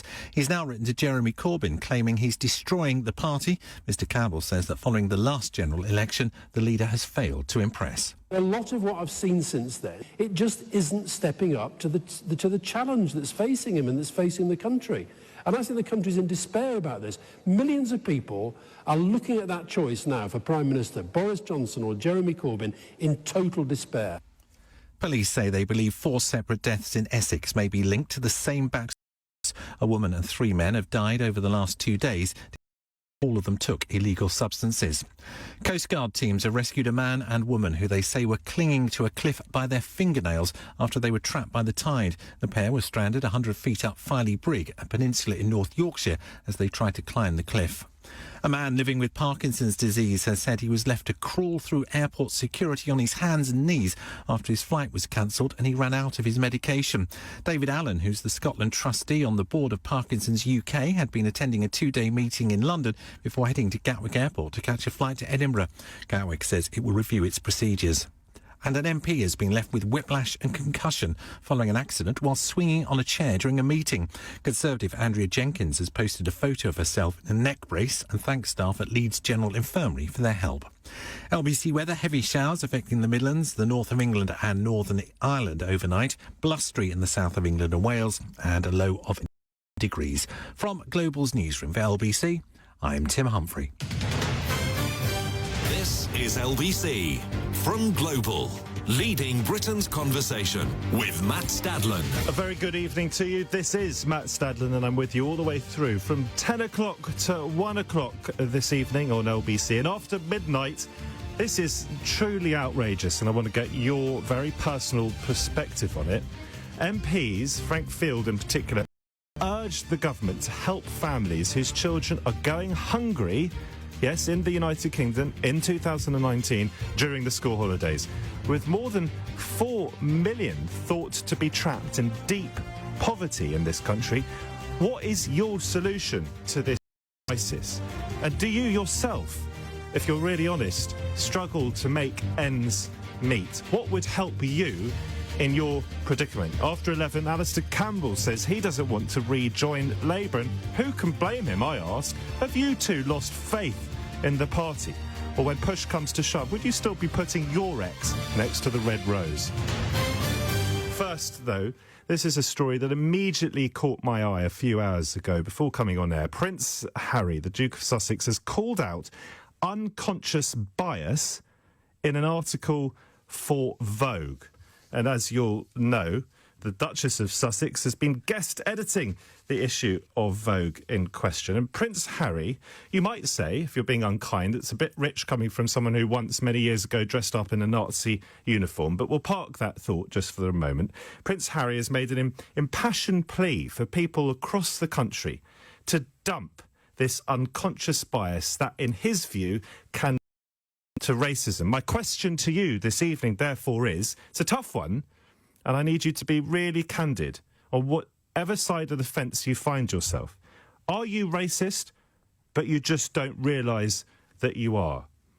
Do you yourself suffer from the consequences of unconscious bias that transforms itself into the virus that is racism? 0345 6060 973. And if you're really honest, do you even know what unconscious bias is?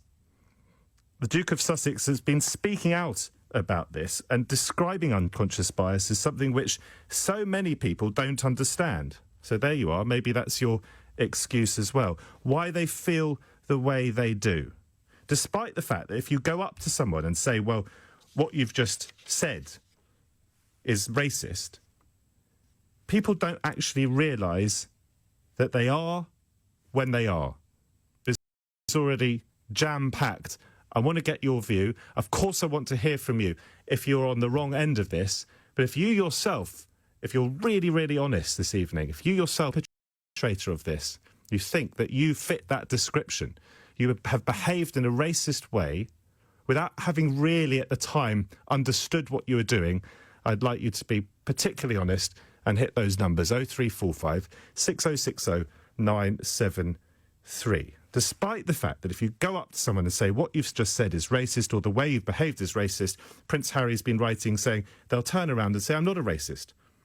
I'm not saying you're a racist, says the Duke of Sussex. I'm just saying that your unconscious bias is proving that because of the way that you've been brought up, the environment you've been brought up in suggests that you have this point of view, an unconscious point of view, where naturally you will look at someone in a different way. And that is the point at which people start to have to understand.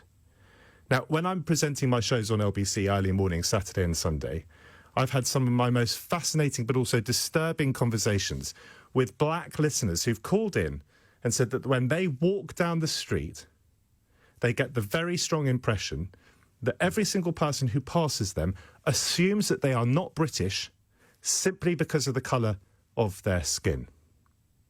0345 6060 973. I'm joined by Nels Abbey.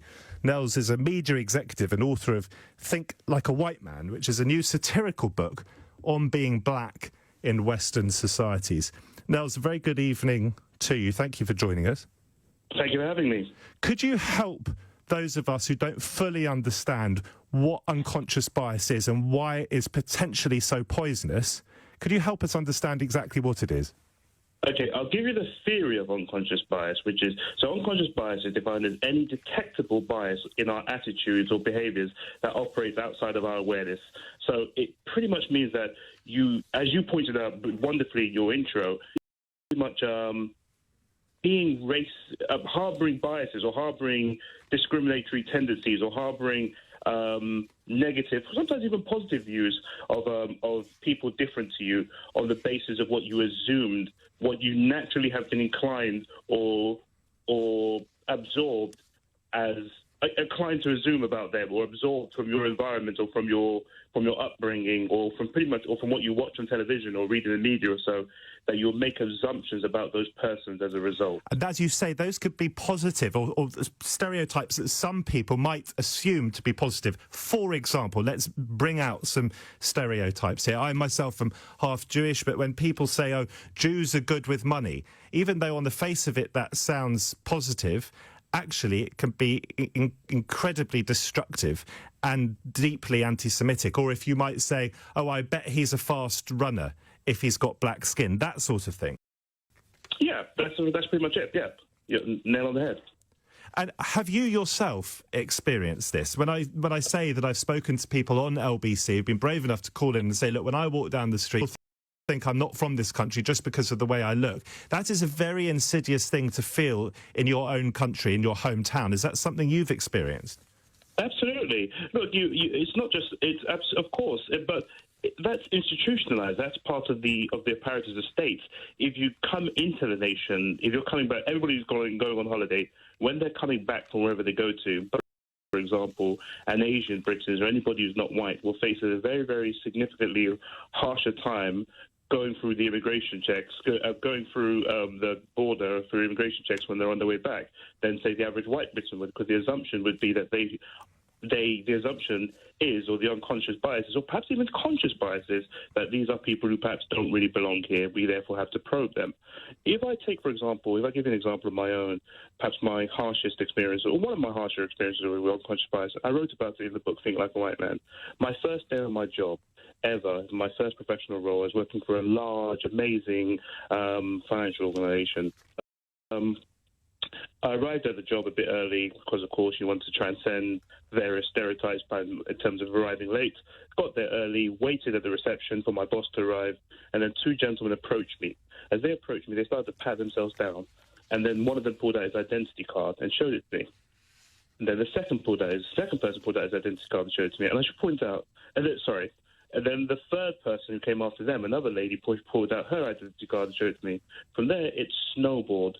Almost the entire company, as they were arriving at work, kept showing me their ID cards because of the fact that they thought I was a security guard as opposed to a professional working in a similar realm to them. I give you, I mean, that's a shocking thing to experience as a person, isn't it? And I give you a very famous or infamous example of this that hit the headlines not so very long ago when Starbucks, I think, closed 8,000 branches across the United States to implement unconscious bias training. That was after an employee in Philadelphia called the police on 2 black men who had simply sat down ordering anything. Yeah, absolutely. But Matt, I think that there's something here that perhaps we need to broaden the conversation out a little bit. Yes. That unconscious bias, it's very important that we understand it. But I think there's become a little bit of, it's providing a little bit of a cushion for our society to do at the same time, because I feel that a lot of what we often find that unconscious bias is a politer way of having the conversation about racism, because some of what we are experiencing within society is actually very, very conscious. If I turn to the Duchess of Sussex, Prince Harry's wife, for example, the bias, if we could call it that she's experiencing, largely from not just from people on the street, but from media, is very, very conscious. It's very conscious racism. But, of course, it is polite to describe it as unconscious bias, which Prince Harry has done. But it must be noted, at an earlier date, when they first started dating, the royal family had to issue a statement about the racist treatment that she was receiving. Well, I'll give you one example. Now, Rachel Johnson, someone I know a bit and am friendly with, and I suspect doesn't have any racist bone in her body, and yet in one of her newspaper articles she described, when talking about Meghan Markle before she was married to Prince Harry, she talked about an injection of exotic blood into the royal family. Now, she would say she meant that entirely positively, but it's an extraordinary phrase to use in this day and age. It is. Her brother said a lot worse, by the way. The Prime Minister, yes. Yes, of course, the brother of the Prime Minister said significantly worse. But you're right, it is a very, very alarming thing to say. But it's that element of which this person is somewhat different to us, and therefore we have to find a way to describe how to actually to underpin how we describe this person. I think Prince Harry's in a unique situation. Prince Harry's, and he's doing a beautiful thing within society. And I know you mentioned that he wore something when he was a child. He wore pretty much a sports sticker when he was a child at a fancy dress party. But we all grow. We've all done pretty alarming and stupid things when we were about 14, 15 steady years on, old. Nels. I've never dressed up in a Nazi uniform or the Ku Klux Klan uniform, no. Neither have I. But I've done some things that I'm not People proud of. can grow, of course they can, and he is doing good stuff. I was once in a rap music video on a bouncy castle with my shirt off, and I'm completely enraged. I'm completely embarrassed. I hope it never comes out. Don't ask me about my stag do, whatever you do, Nels. I certainly will. But the key thing about it is that I'm part of an organisation called Dope Black Dads, and Prince Harry is now one of us. Because Prince Harry, being the virtue of the fact that he's the father of a black child, or a child who will be categorised or racialised as black, whether the child likes it or doesn't like it, or so by virtue of the fact that the child's mother is racialised as black, Prince Harry has to look out for the fact that how does he have these conversations with his child? Yes, and therefore, I think he's doing a beautiful thing by having these conversations with society. And that word racialised, I think, is very interesting, Nels, because President Obama, he was racialised as black. He was just as white as he was black. He's a mixed-race president. That's how I always described him, yet he's categorised as black. And I wonder whether you think that that is in itself racist. There'll be plenty of people shouting into their radios saying Matt Staddon's PC gone mad, but actually, why is it that a mixed race person is called black but not white? I think that whiteness has always treated itself as exclusionary, that there was always limits on it, for example. So you're half Jewish, aren't you? For a long time, for a very, very long time, you're half Jewish, but if I'd met you, I'd probably say, there goes a white man, based upon your pictures. But for a long time, you were very firmly othered as non-white, if you look at it, and that had disastrous consequences if we go back to the 40s and so on and so forth. But if we go back throughout time, whiteness or Europeanness, or particularly from an Anglo-Saxon perspective, has always been treated as somewhat exclusive, that anybody who had a single drop of white blood could never really be identified as that. And that's my point. That's the problem in the way that people are categorised.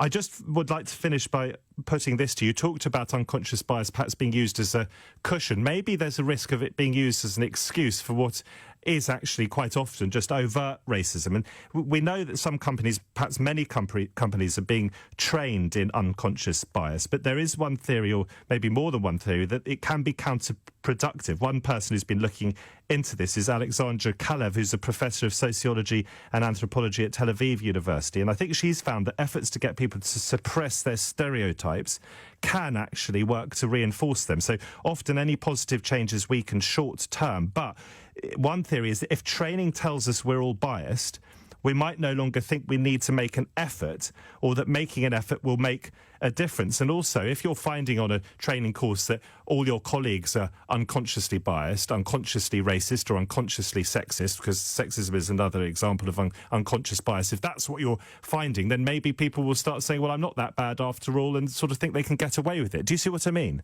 Of course I do. It has become a bit of an excuse. And also, too, so there's two sides to that. Respond to you very, very directly. Of course, it has become a bit of an excuse, unconscious bias. It has become a bit of a cloak for actual extreme racism. And to some degree, too, and this is a controversial thing I'm about to say, but unconscious bias training has become a bit of a hustle. Because sometimes it's not actually unconscious bias that you're trying to actually get rid of. You actually should be addressing what is actually outright racism, but it's swept under the rug of unconscious bias.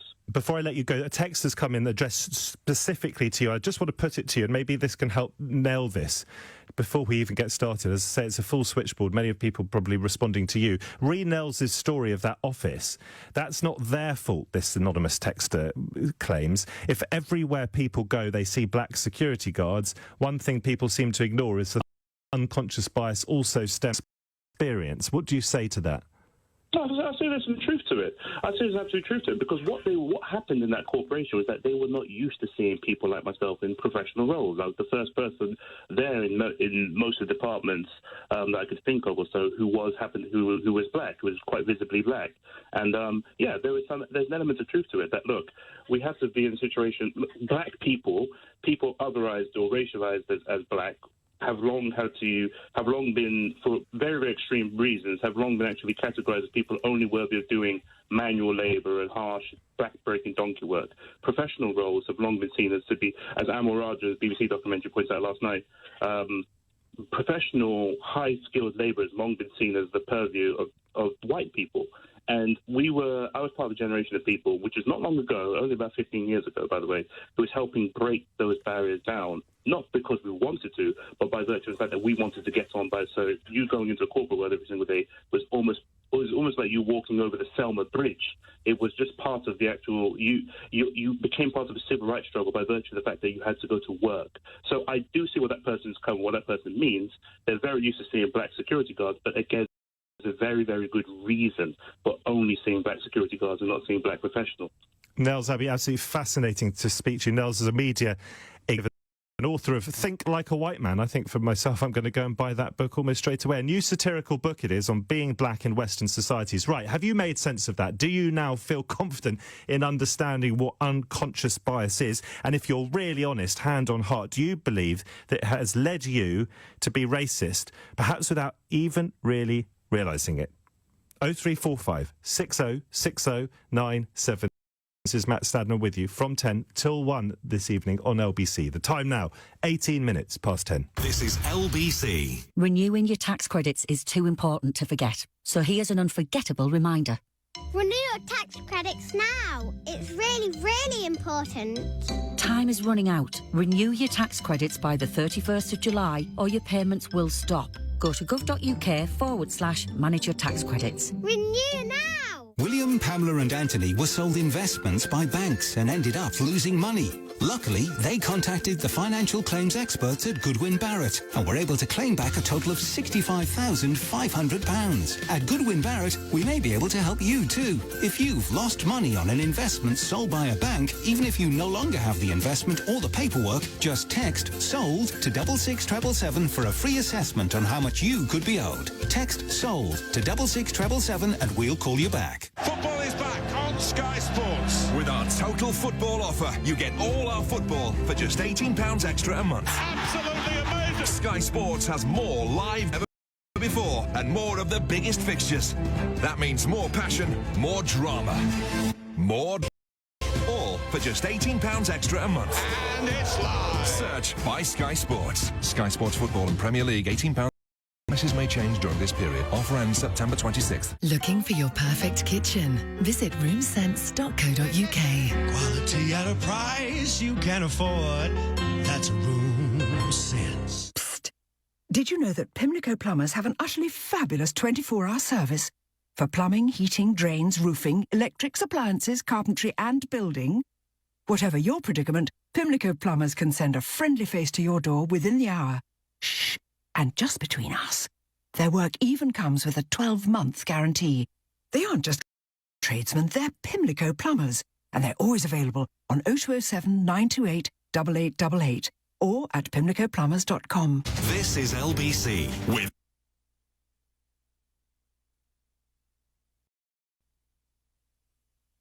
Matt Stadlen. Call 0345 6060 973. Tweet at LBC. Text 84850. Apologies for a computer hitch there. I hope you can hear me loud and clear. Very good company with me this evening, all the way through till 1 o'clock on LBC. 0345 6060 973. This is Matt Stadlen, and we're talking about Prince Harry, who's been calling out unconscious bias in an article for Vogue, guest edited by his wife, the Princess of Sussex. And I'm asking, are you racist? But perhaps you don't realise that you are. Or are you the victim of unconscious racism, or perhaps unconscious sexism? Rose is a first-time caller in Harlow and a very good evening to you, Rose. Hi, thank you so much for taking my call. I just wanted to say, as a head teacher, we actually explored conscious and unconscious bias with very young children in school. And what we found interestingly, in terms of stereotyping as well, the children very much had set values. But when it came to colours, and we talked about the colour black, none of the white children associated black with the colour skin, but the black children did. And we're talking about children who are under the age of 8 here. And part of that is from being in a London school, and obviously the culture, older brothers and sisters keeping safe. But it's just interesting because obviously as a teaching staff, what we felt is actually it's something we need to be teaching our children about, because it's a multicultural school, multicultural society. So I totally agree that there is definitely a need for conscious and unconscious bias to be explored by people. Because, I mean, we know this, don't we? We've been taught this since we were little, that you're not born with prejudice. You're not born with hatred in your heart, are you? It's taught. Absolutely. And when we hear children, 5, 6-year-olds making racist comments, they've heard those comments from somewhere else. They haven't just become racist. It's the children mixing. And actually, sometimes it's the parents, because of language differences, who are separate, but the children are not born racist. They hear it, they experience it, and they see it. And I think it's really sad when I have to hold an assembly and talk to the children about keeping safe, talk to the children about the fact that Stephen Lawrence's killers made bad choices. And actually, it is about keeping the children safe, and no of colour should grow up in a society where they don't feel safe. In an ideal world, of course, as a teacher or head teacher, you wouldn't need to be teaching children these things, but because of things they're learning, some of them at home, they need to be educated in this way. And I think it's just important to punch out the point that you made, that black children, in your experience, associated the colour black with skin, and presumably that is because being black is a sort of noticeable thing for them in a majority white society. There is pride as well. They celebrate their differences. Pride as well. But you've got to remember, we're talking about young children. So we're talking about children under the age of 8, and that's the difference, isn't it? So most of them have not experienced racism, and it's as they get older that they experience that. And of course, the white children didn't associate the colour white with skin because skin colour just isn't an issue for white people in this country. Absolutely. Very interesting indeed. Thank you, Rose, for that, who's a head teacher in Harlow in Essex. Another first-time caller, this time in Dartford in Kent. Amber, good evening. Hi, Matt. How are you doing? Very good indeed, thank you. Tell me your story. I'm a mixed-race person. I'm 24 years old, and one of the things I often experience is that people often expect that I've come from a broken home. So if people meet my mother, they'll often say, have you brought Amber up all by yourself? Which is not the case whatsoever. But there's a stereotype and an unconscious bias that black men often aren't around to parent. And how do we combat those assumptions that some people make? I perhaps should start by asking you, how does that make you feel? It's an obvious question. It makes me feel angry. Because funny enough, my parents did split when I was quite young. However, my dad has always been around. And, of course, just because your parents anecdotally happen to have split, that doesn't mean that that's the same across the board, and no one wants to have assumptions made about them. I mean, I remember vividly when I was in my sort of early 20s, even amongst some pretty good friends, that they would make assumptions about my views of Israel simply because ethnically I'm half Jewish. They assumed that I would support Israel, right or wrong, no matter what Israel was doing to the Palestinians at any one point. They assumed that because I had Jewish blood that I would somehow champion Israel, whatever the scenario. And I found that very offensive. Now, you can understand to an extent why they had that bias, because you will find some Jews who do support Israel, right or wrong. But I think it's important for all of us to be judged as individuals and not according to our skin colour or our religion. Yeah, absolutely. And it goes the same for the other thing about often being mixed race is people that think that you're people that think that you sort of pick a side, that you spend more time with white people or black people, that you perhaps date within a white community more than you date within a black community. Well, then that's not the case. That just happens to be whoever you're with at the time. But people expect you to have, you can't be both. Now, does it have any impact at all in your sense of identity? I was very good friends with someone at school whose parents were from Asia, but he himself was born here. So his parents were from Pakistan originally. They came to this country. When he went on holiday sometimes to Pakistan, he was treated as an outsider. And when he was here in England, even though he was born here, he felt different. Yeah. So he never felt, in other words, he never felt growing up entirely at home. And I just wonder whether there's the experiences of unconscious bias that you've had have led you to have any issue with identity. I think so. I went to, I'm an actor, and I went to a drama school that was a lot of the students there happened to be of a white middle class. That's sort of what everyone was like. And so there I definitely felt more of an outsider.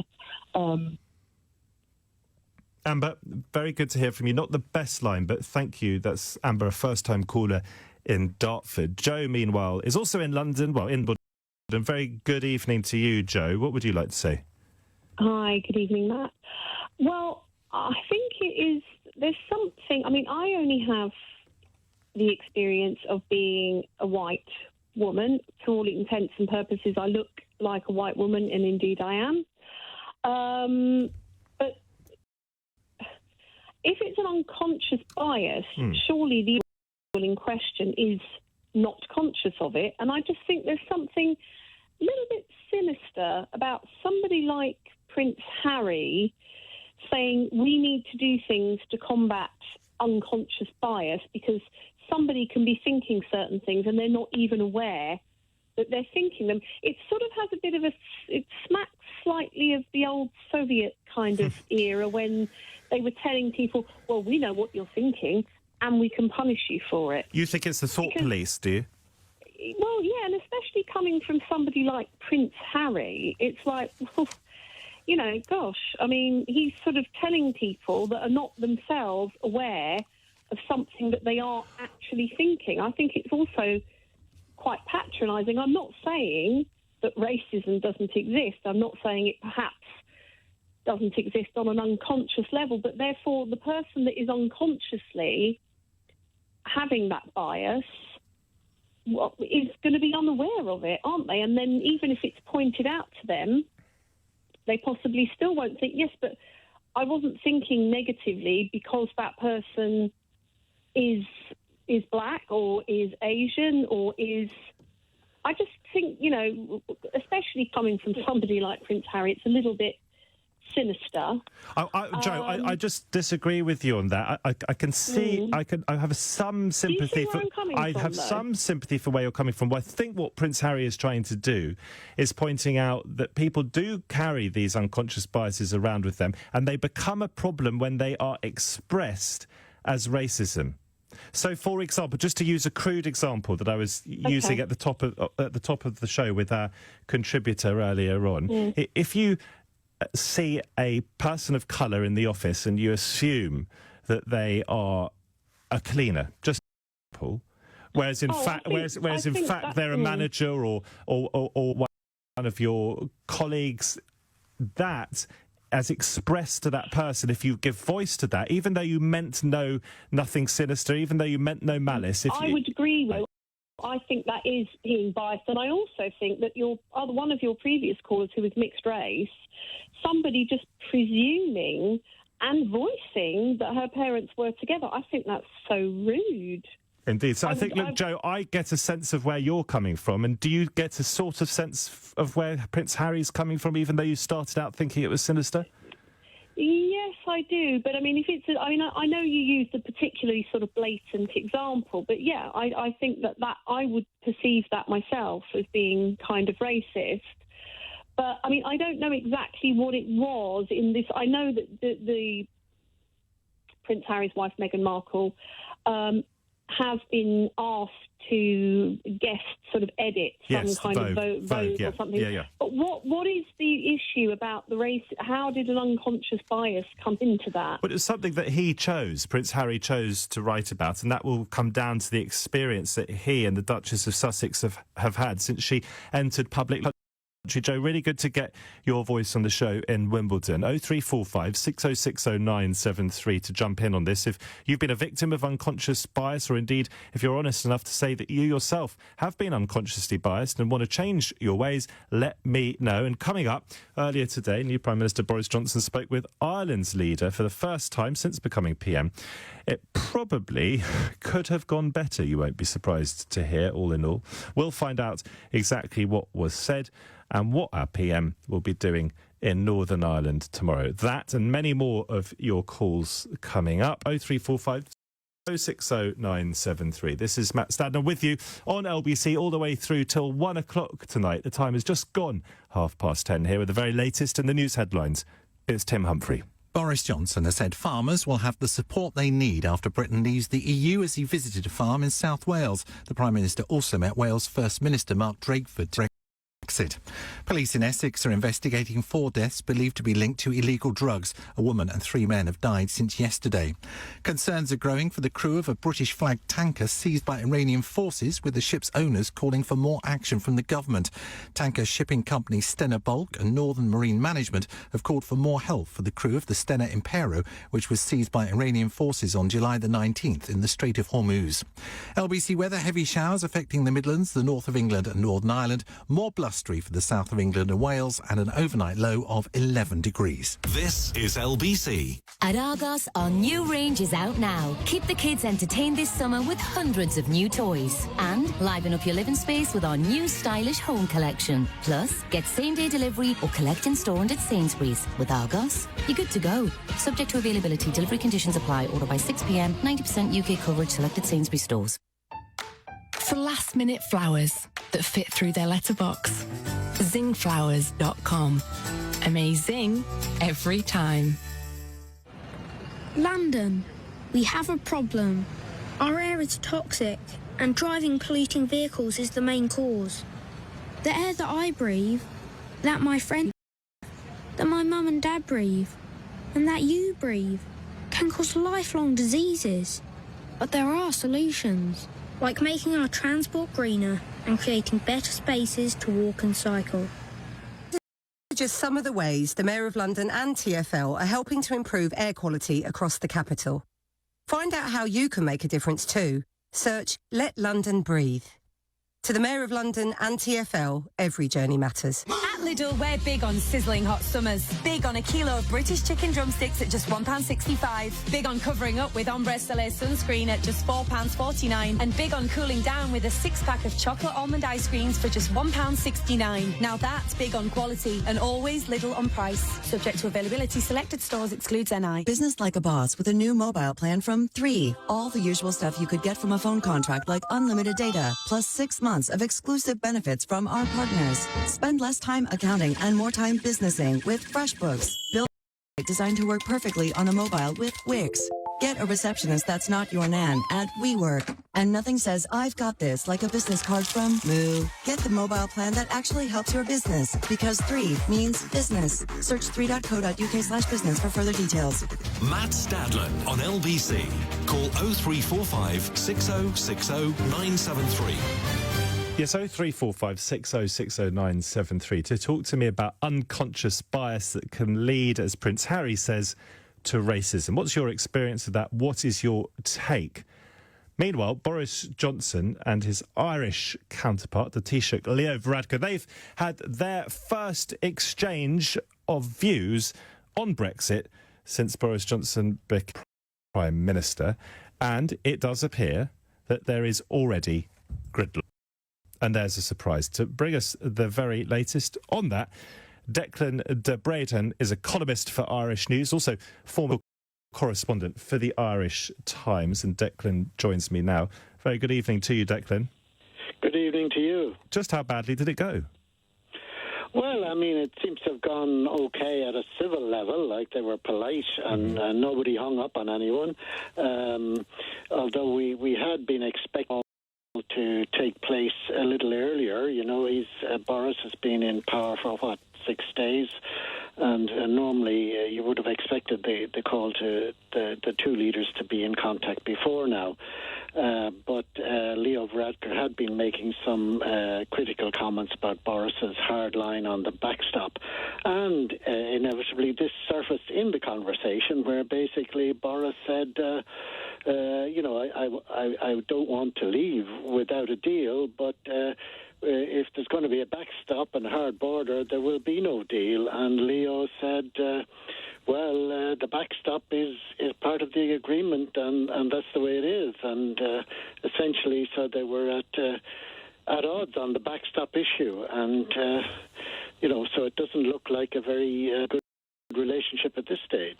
What many people simply understand, though, is that if there is a no-deal Brexit, then there should surely by default have to be a hard border. So the EU so insistent on the backstop? Well, it's an agreement that was made with Theresa May, and it's a very important issue for the EU. I suppose they want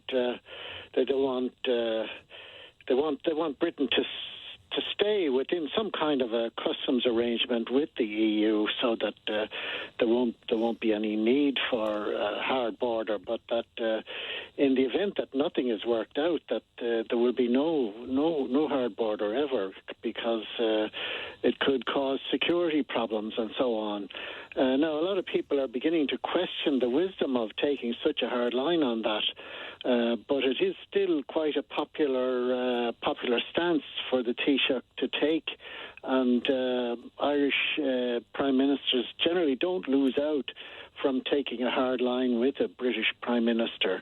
So there is that element. I mean, common sense to a lot of people would dictate that you arrive at some kind of a compromise on it, but it wouldn't be very popular at this stage. If you want to get elected, you tell people what they want to hear, and I think Boris Johnson might be an example of that in his own way. We heard the boos ring out when Boris Johnson was in Scotland yesterday. Nicola Sturgeon is clearly not a huge political fan of the new Prime Minister. In a sentence or two, what do the Irish as a whole, if you were to generalise, think of Boris Johnson? Well, we find him very entertaining, and he's a character, as we would say. And we very much like characters. We've produced a few ourselves down through the decades. But he does seem to come across here as a very strong British nationalist, and that he's beating that drum and playing that card, and that's a bit worrying. Now he's in Northern Ireland tonight. He's in Belfast tonight, apparently having dinner with the DUP, who are keeping him in power. And tomorrow he's meeting the five main parties at Stormont, with a view to persuading them to go back into power-sharing government together. But again, the chance of that in the short term don't look good. He's insistent, isn't he, that devolution in Northern Ireland must be restored as soon as possible. And he said that the region has been without its assembly for much, much too long. You don't think the chances of that changing any, despite the Prime Minister's insistence, are very high? Yeah, well, I don't think it's a standoff between Sinn Féin and the Democratic Unionist part of the DUP, and there are issues there about the status of the Irish language, about same-sex marriage, about abortion. And also the House of Commons if there is no devolutionary government re-established by the 21st of October, the House of Commons is meant to be passing laws to facilitate abortion and same-sex marriage in Northern Ireland. So that would get the DUP and even Sinn Féin off the hook in Belfast. So a lot of people don't expect any devolution power-sharing government before then. Fascinating. Tricky times ahead. Thank you very much indeed to Declan de Brayton, columnist for the Irish News and former political correspondent for the Irish Times as well. Back to your calls, and there are many, many of them, on this question of unconscious bias and whether perhaps you're racist without even realising it. Gwen is in Forest Hill. Gwen, very good evening to you. Yeah, hi, good evening. Thanks for taking my call. Do you think there's anything in this, Gwen? Sorry? Do you think there's anything in this? Yes, I do, and I think it is an important thing, actually, that we should talk about. And I understand what you were saying before, like it could sound like he was talking down to people or something from his position, but I think it's actually a very important thing to talk about. So myself, I'm from America, as you might be able to tell, and I think it's a problem that's even worse there, maybe. But if you think about it, a lot of it is what we've experienced in the past, and sometimes it's about context. So you can imagine like a rich person who's used to seeing, say, someone from a particular race being in a position of like as a maid, some other kind of servanty position, and then they they see someone who's of that ethnicity or race and make that assumption. And, or if you're mugged by a white person and you're black, or if you're mugged by a black person and you're white, just for example, it's all too easy for people, because we're very visual beings, then to make assumptions about the next white person or the next black person that you come across in the street. That's right. But also, especially it frequently, like someone in a particular position, like I say, as a maid or some other kind of servant position, then if you can make that assumption about the next person and the person isn't in that position, it could damage their self-esteem. Say if you're in a business, you're supposed to be having a business meeting, and the person, instead of assuming this is the person I've been meeting for a business meeting, you assume that they're there in some other capacity. That could damage their self-esteem and damage. Not, of course, that there's anything wrong with being a maid or a cleaner or whatever. Of course not. But it we can get still the point. Damage someone's self-esteem if they are assumed to be something that they're not. And if in that particular situation, like a business situation, they feel lesser.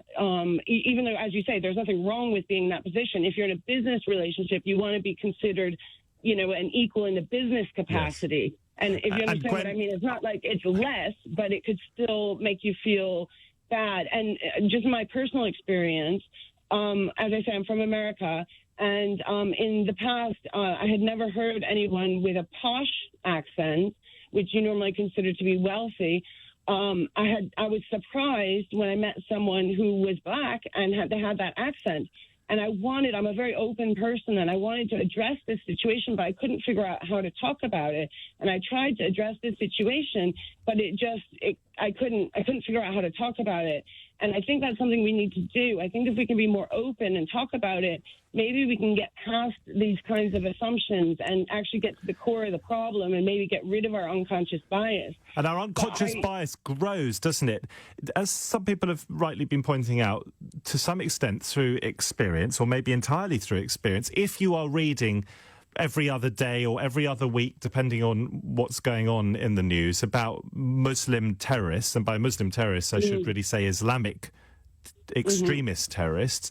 Right. When you then come across, and I'm not talking about myself, but plenty of people might identify with this, when you come across a Muslim in a totally different context, and 99.999% of British Muslims are in that different context, it's too easy for some people to be lazy and make the association with the headline they read the day before with the totally innocent member of the 99.999% of the Muslim British community.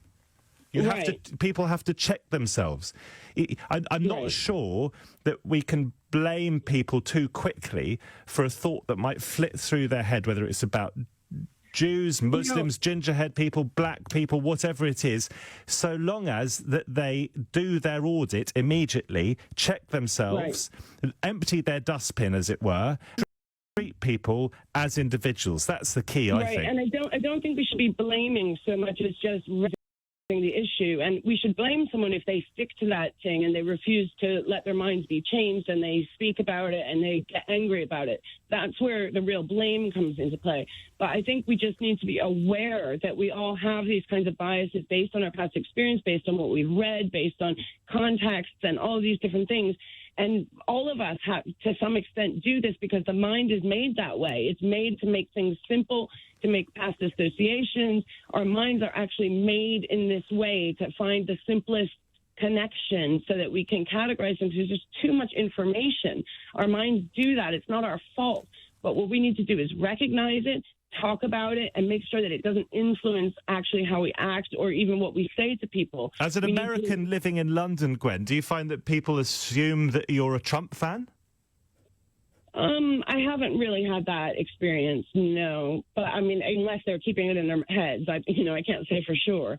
But, no, I haven't had that experience. But certainly I think people sometimes make other assumptions. I think people misunderstand what I say, and actually not so much because they don't jump so much to what they believe about Americans. I don't know, but I think they misunderstand me. I think we have, what do they call that, like a division by common language or whatever. I think people don't quite understand me a lot of times. But I don't think it's necessarily because of an unconscious bias. I'm, if you would say, quote unquote, lucky because I'm white, and people, so I haven't been, I think, biased against as much as a lot of people who are not white have been biased against. Gwen, it's been fascinating to speak to you, and I understood you loud and clear. Gwen in Forest Hill, an American living in London. One of the things I find really interesting about being in America, if I'm lucky enough to find myself there, is you at the end of a 6, 7, whatever it is, 8-hour flight to New York, you parachuted into another city where everyone speaks the same language, or most people speak the same language as you, but people's take on life is often so very different. Divided by the same language, as Gwen says. 0345 60 60 973. Lots and lots more of your calls to come in just a moment. This is Matt Stadden with you through till 1 tonight on LBC. It's now 13 minutes to 11. LBC. When you take your new puppy home this summer, the first thing you'll think about is giving them a name. But the second should be keeping them happy and healthy. For pet insurance policies as unique as they are, get a free quote today at petsinnapickle.co.uk. When it comes to cruising, you don't want to feel like just another number. Thankfully, the new boutique cruise ships by Saga offer a more personal service. Hello, Mr. Hello, giving you flexibility and freedom. What about off-roading on a volcano? A taste of Bordeaux's finest? Or fancy a bit of flamenco? Lovely. Well, thanks to the new Explorer Shore Concierge, no ask is too big. And the smaller ships dock closer to port, meaning more time ashore rather than getting ashore. It's a boutique cruise experience personal to you. Boutique Cruises by Saga, for your spirit of discovery. Save up to 35% on our all-inclusive cruises. Search Spirit of Discovery to find out more. Over 50s only. Are you the one who's missing out? Friends, family have told you to do it, but you still haven't. Don't be the one who never claimed back their missold PPI. Billions are still owed to millions of people, just like you, but you've only got till August the 29th. Claim for free to your lender or financial ombudsman, or save time and let us manage it for you. Start your claim now with a simple text to Gladstone Brooks. Just text CLAIM to 66777. Gladstone Brooks. Hey, you know what they say, go big or go home. So get yourself to Big Motoring World for up to 2,000 used BMWs, Audis, Mercedes, VWs, Nissans, Fords, Vauxhalls, Peugeots, Fiats, Mitsubishis, Citroens, Hondas. Oh, I know that's a big list, but I already told you, go big or go home. See bigmotoringworld.co.uk or find them minutes from the M25. Hit it, ladies. Big Motoring World. Matt Stadlen on LBC. Just some breaking news tonight. South Korea says that North Korea has fired several unidentified projectiles off its east coast. And, of course, we'll give you more on that as we get it. Back to your calls. Rosemary in Thornton Heath. Rosemary, good evening. Hi, good evening, Matt. I'm just going to go back 60 years when hearing you talk about this subject. 60 years or 16, Rosemary? 60. Yep. When I was 14, now 74. Mm-hmm. And we had a little essay to write in our French class. And normally our teacher used to put comments in French on the end. Mm. And on this particular essay, I wrote, Je n'aime pas les Allemagnes. You didn't like the Germans? I didn't like Germans. And she, in the margin, put, do you know any? And, of course, I didn't know any. I was just going by what my elders were saying about what happened to the Nazis, the Germans in the war and all the things they did. And I can also remember my landlady, her daughter came over for a holiday from South Africa and brought her little child with her. And they went on a bus. And this, of course, it was the time of apartheid. And this little girl had never seen coloured people sitting downstairs on a bus like they were here. And just to jump in there, because to jump in there, Rosemary, because in South Africa, the word coloured, Cape coloured, is not an offensive term, but here, of course, it is. So just be a little bit careful with your language. I know you meant no offence, but carry on. Yes. So this person had never seen. This person, that's fine. People had never seen. This person had never seen people of colour downstairs on a bus. Never seen people of colour sitting downstairs. And she said in a loud voice, really. But don't use another bad word. Don't use another bad word, Rosemary. But I get the gist. Yeah. Oh, all these bad... Could I just bring you back to the present day, Rosemary? Do you have sympathy for Prince Harry and what he's saying? Yes, I do. Yeah. Yes, I do. But I think we're so influenced by what's happened in our past. In my case, and in that little girl's case, it was as she lived. Yes. And she didn't know any different to say, what are these people of colour doing sitting downstairs? They should be upstairs. We are influenced by what we're told as we grow up or what we hear. Rosemary, I think you're right. Yeah, and I thank you. Rosemary and Thornton Heath, we are influenced by our past, and we do all have to work quite hard if we're really going to change things for the better, to as I say, audit ourselves if an unworthy thought enters our consciousness. We perhaps can't help the thoughts that come through sometimes, but we can jolly well filter them once they've come through. It's not rocket science, is it? 0345 60 60973.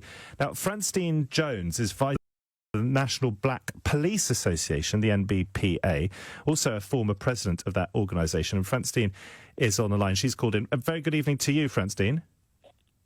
Good evening, Matt. Are you encouraged, Francine, or disheartened by the conversation you've been listening to so far on LBC?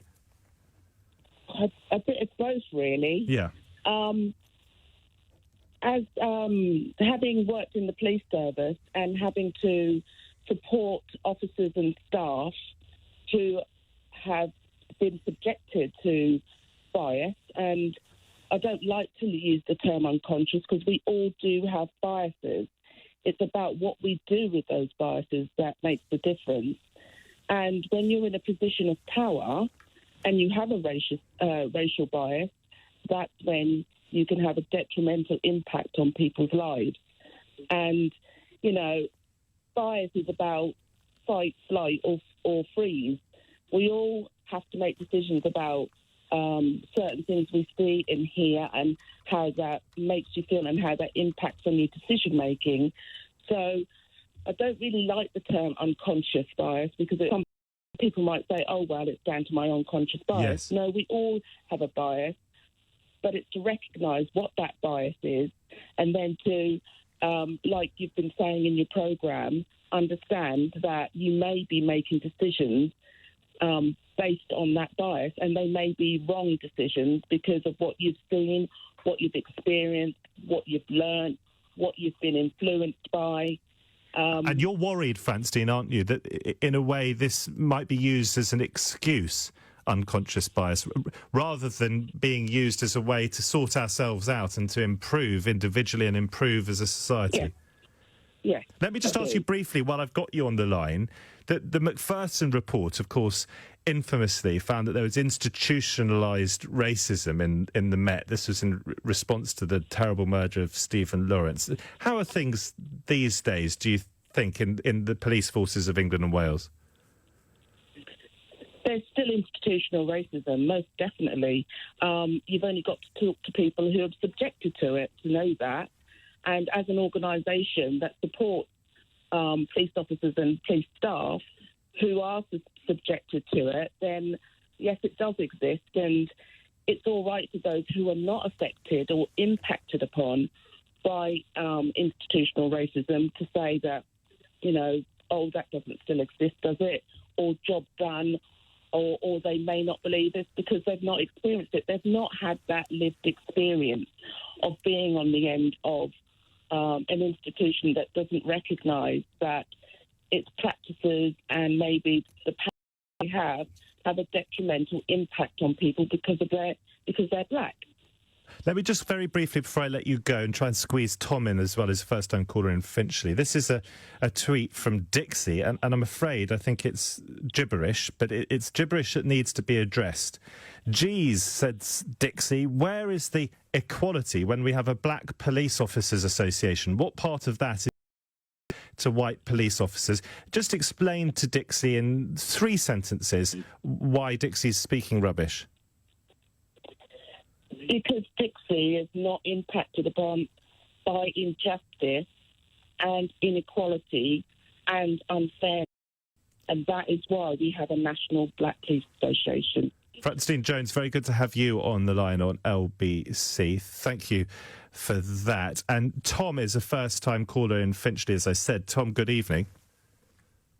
Yeah, hi, good evening. Tell me your view, would you?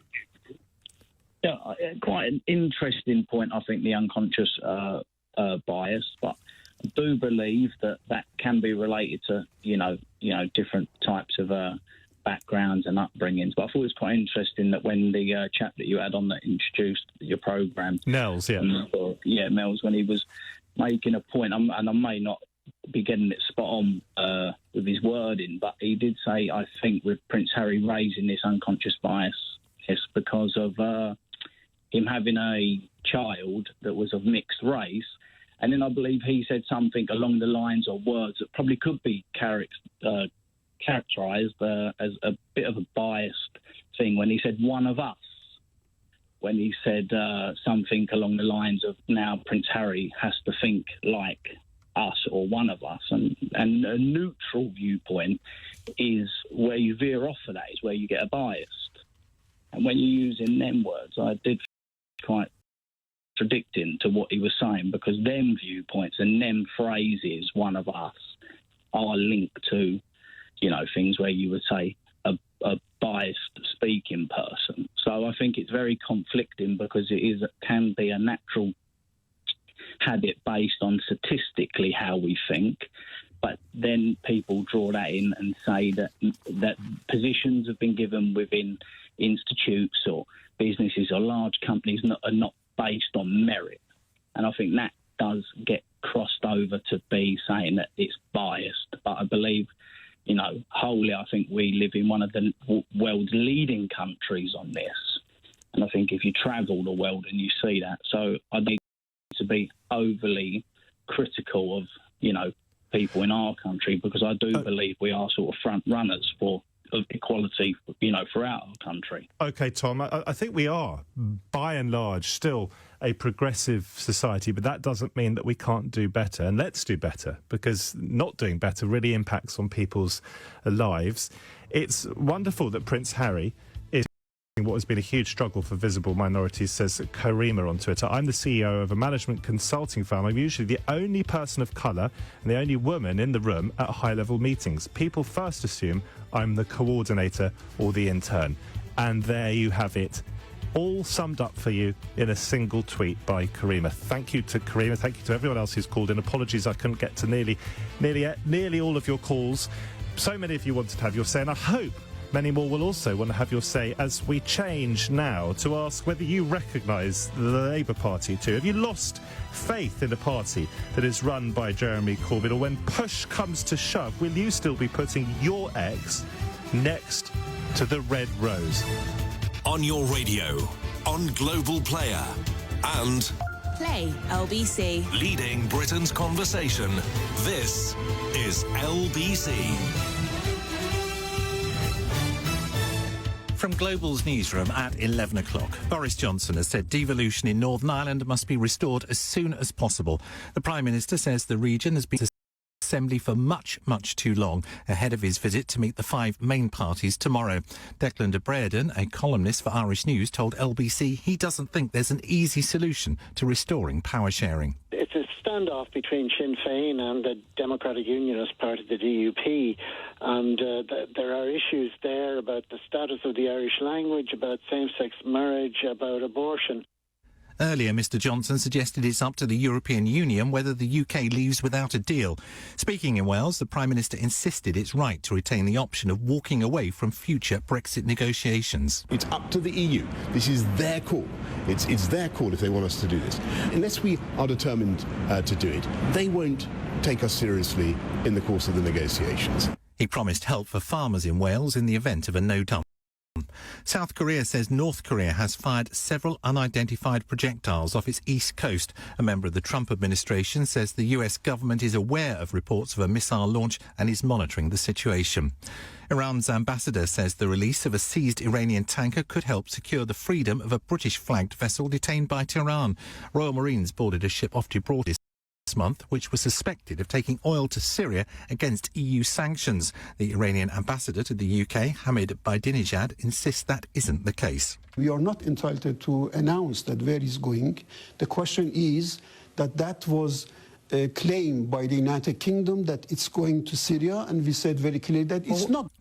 Police say they believe 4 separate deaths in Essex could be linked to the same batch of drugs. A woman and 3 men have died over the last 2 days. Detectives think all of them took illegal substances, and they're investigating whether the drugs are linked. Prince Harry is and chimpanzee expert. He'll only have 2 children for the sake of the planet. In an interview with Dr Jane Goodall for British Vogue, the Duke of Sussex says he views the natural world differently since becoming a father. LBC weather: heavy showers affecting the Midlands, the north of England and Northern Ireland through the night, blustery in the south of England and in Wales, a low of 11 degrees. From Global's newsroom for LBC, I'm Tim Humphrey. This is LBC from Global, leading Britain's conversation with Matt Stadlen.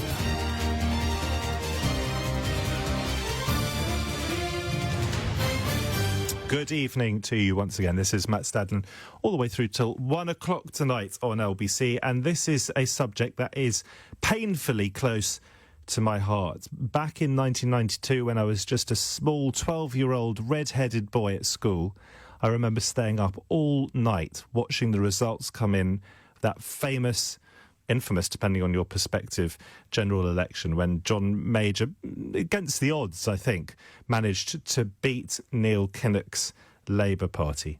No small thanks, of course, to that Sun headline, will the last person to leave Britain turn the lights out? And I was gutted. And I remember we had a mock school general election. There were about 400 kids at our prep school. And I was one of only 4 boys, it was an all-boys school, who voted Labour in that election. And people used to tease me. I used to get bullied, not just because of my red hair, but partly because of it. And people used to tease me and say, well, the only reason you voted Labour, Matt, is because you're ginger, like Neil Kinnock. Now, when I had the opportunity to vote in the real thing, I voted with Labour when it was Tony Blair, and I voted for Labour when it was Ed Miliband as leader. I voted for Labour before that when it was Gordon Brown as leader. But by the time Jeremy Corbyn took over, or when he took over, I could no longer, and this really hurt, put my ex in the box next to the red rose. Even in the past, when I'd wavered, for example, when Labour waged a serious assault on civil liberties in this country under the Blair government, when I'd wavered, or I'd wavered because of the Iraq War, I still put my ex next to that red rose. I had an almost, I'll admit it, tribal loyalty to the Labour Party. But I couldn't, and I couldn't vote for a party run by Jeremy Corbyn, who I felt had not done nearly enough to stamp out anti-Semitism in his party, and perhaps above all to give people like me the impression that he was taking it seriously. Now, you may also, well, have deserted the Labour Party because you think that their handling under Corbyn of Brexit has been a shambles. I'd like to know whether you actually, when push comes to shove, will still choose Labour over the Conservatives of Boris Johnson, a man who has used the words pickaninnies and watermelon smiles to describe people, a man who has described Muslim women wearing the niqab as looking like letterboxes. When push comes to the shove, will you still vote Labour, or have you despaired now of the party? Do you, like Alistair Campbell, no longer recognise a party you once loved? I remember sitting in Alistair Campbell's front room interviewing him for the newspaper a few years ago. And he, I believe, not only helped Gordon Brown at election time, and he was, of course, Campbell, a Blairite, and you'll remember the TBGBs, Gordon Brown faction against Tony Blair's faction, that did a lot of damage to the Labour Party in government, but nonetheless, Alistair Campbell, Labour to his fingertips, helped Gordon Brown, and I believed advised Ed Miliband as well, who certainly wasn't my cup of tea, Ed Miliband, but he has now waged an assault, an almost all-out attack, writing to Jeremy Corbyn. He doesn't have confidence in a party that is led by the man who represents Islington. Do you sympathise with a man who helped mastermind 3 general election victories for Labour?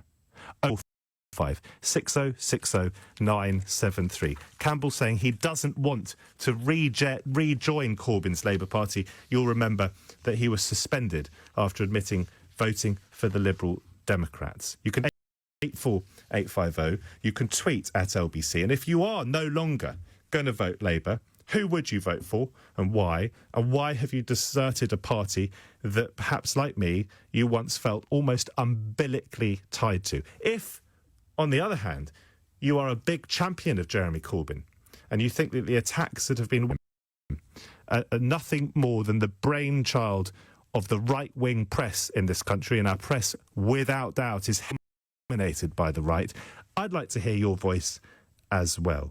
Alistair Campbell saying he doesn't want to rejoin Labour. Have you too, like him, lost faith in the party? Or when push comes to shove, will you still be putting your ex next to the red rose? One man who I suspect strongly disagrees with me is Michael Segalov, a contributing editor at Huck magazine and a member of the Labour Party. Michael, a very good evening to you.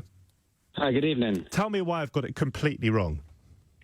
On which front? I mean, I'd be interested, actually, just before we started, to find out what it was about Ed Miliband was just so I understand sort of our starting point, if that's all right. Michael, I'm just going to try to get you to speak into the phone a little bit more, because you faded just as you were asking an important question. All right, can you hear me now? Better, yes, thank you.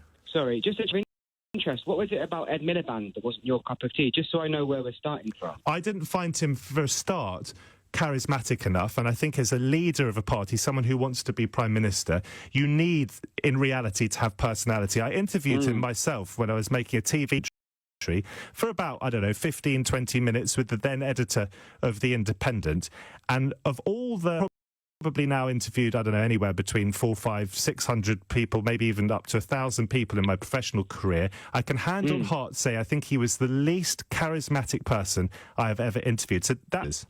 Fair enough. No, I was just interested. Listen, I think that maybe is emblematic of some of the differences in the way you and I might see politics. For me, it's all about the issues, about the substantive ideas and policies that are being spoken about. To me, who the leader is somewhat less material. I appreciate in the last few days has been not to talk about the new cabinet. What worries me isn't really their personalities, it's the politics and the policies that they seem to support and represent. And so from my perspective, of course, there are issues about the Labour Party's handling anti-Semitism, as has been mentioned. I think there's better lines that could have been drawn on Brexit, given my personal political position on Brexit. But fundamentally... Which is what? Just spell it out for us. I voted to remain in the European Union, and I think that leaving as it is a very bad idea. But I understand that perspective, the Labour Party has two very broad camps it has to appeal to, many of whom will leave voters outside of big cities.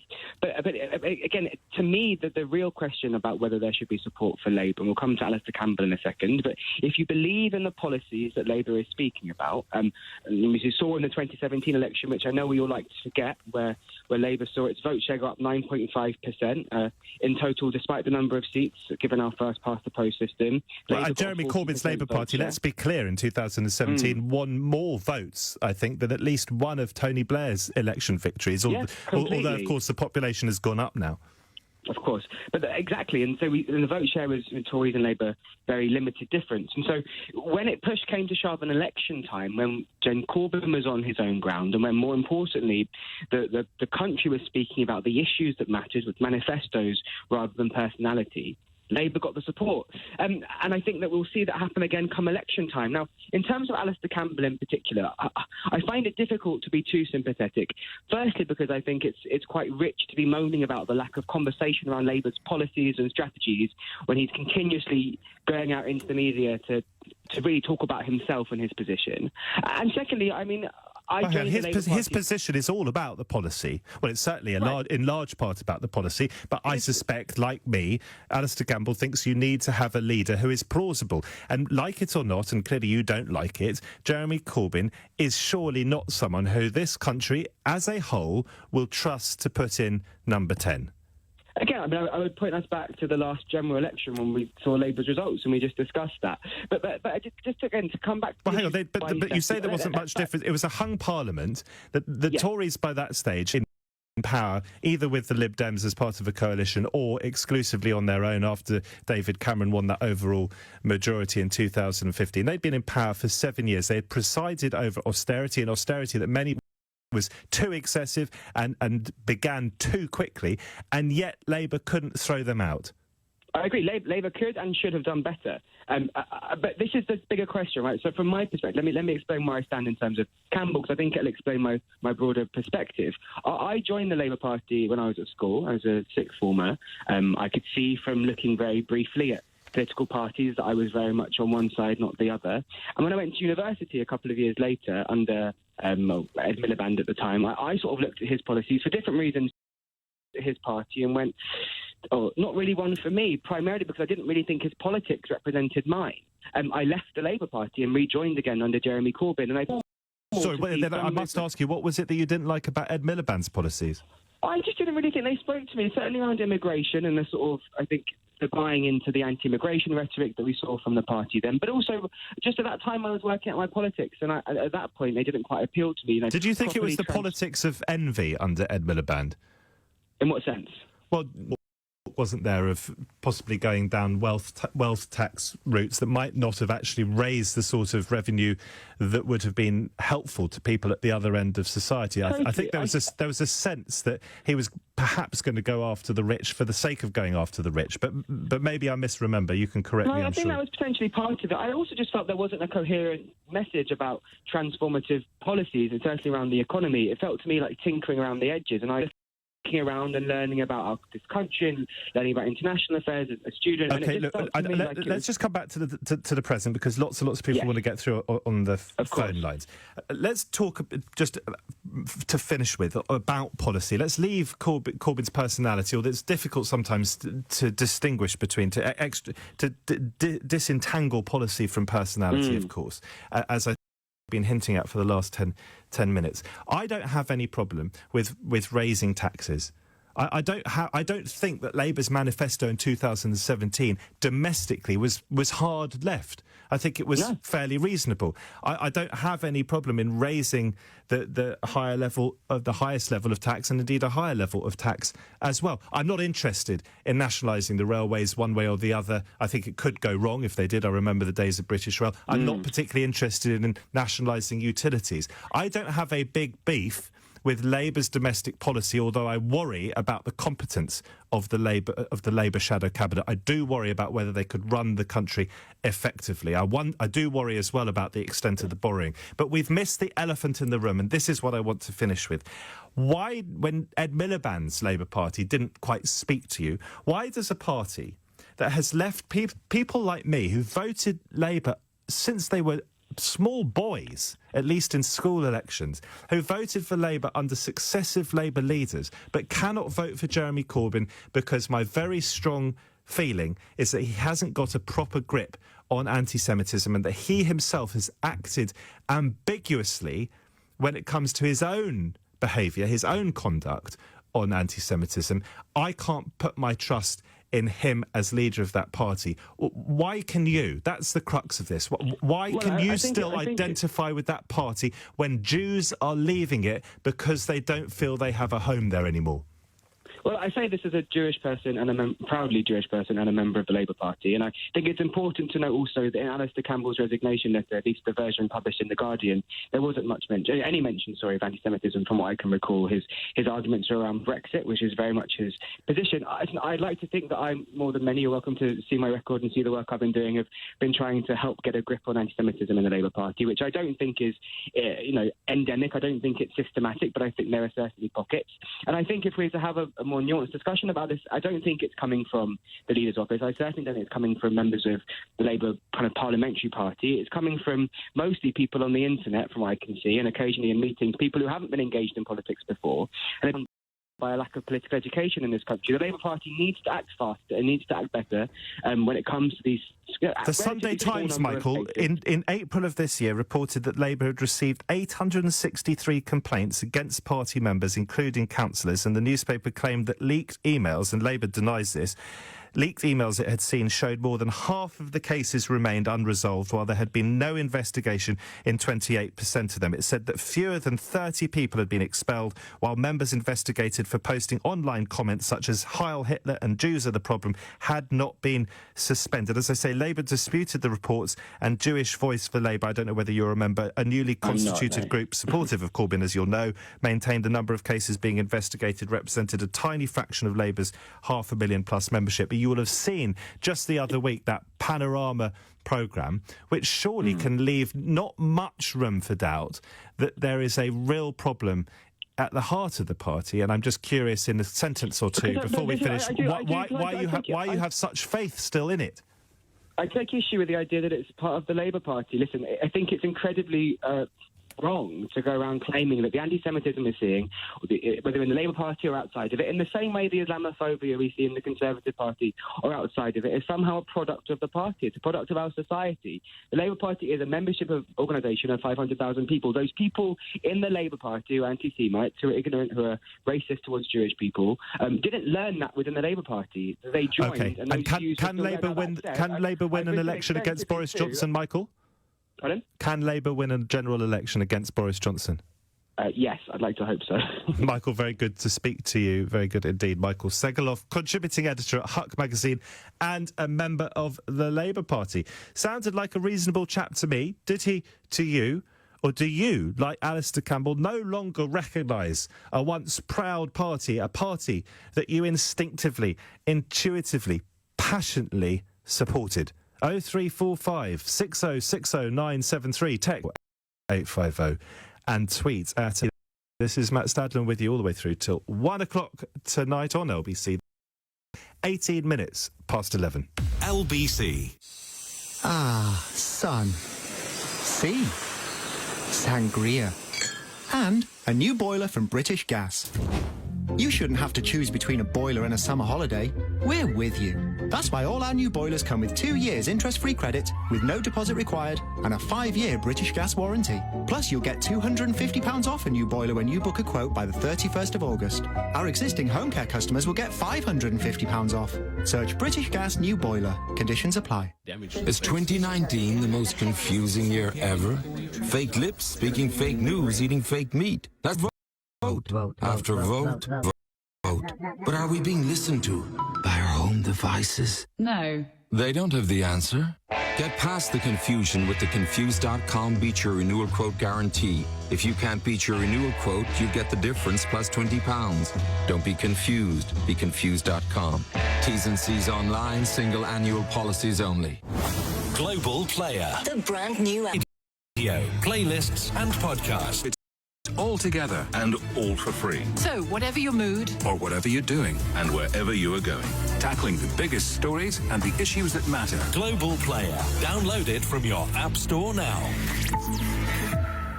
This year, we will sell our 250,000th boiler for free. And you could be that lucky winner. Visit swellheating.com. Rely on us to keep you warm.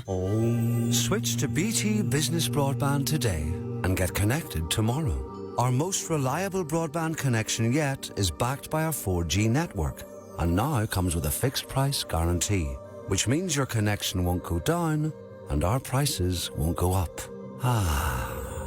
Whatever your business, go online and search BT Business Broadband to find out more.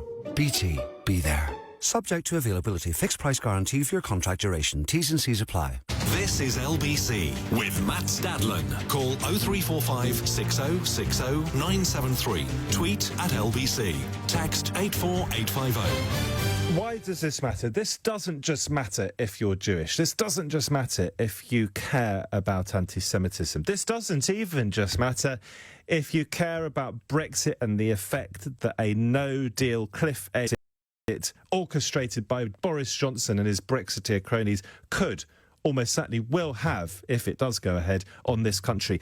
It matters that Alistair Campbell, an architect of 3 general election victories for Labour, it matters that he no longer wants to be a part of that party, because in just under 40 minutes' time here on LBC after midnight, I'm going to be telling you that an MP has urged the government for MP himself to help families whose children are hungry during the school holidays.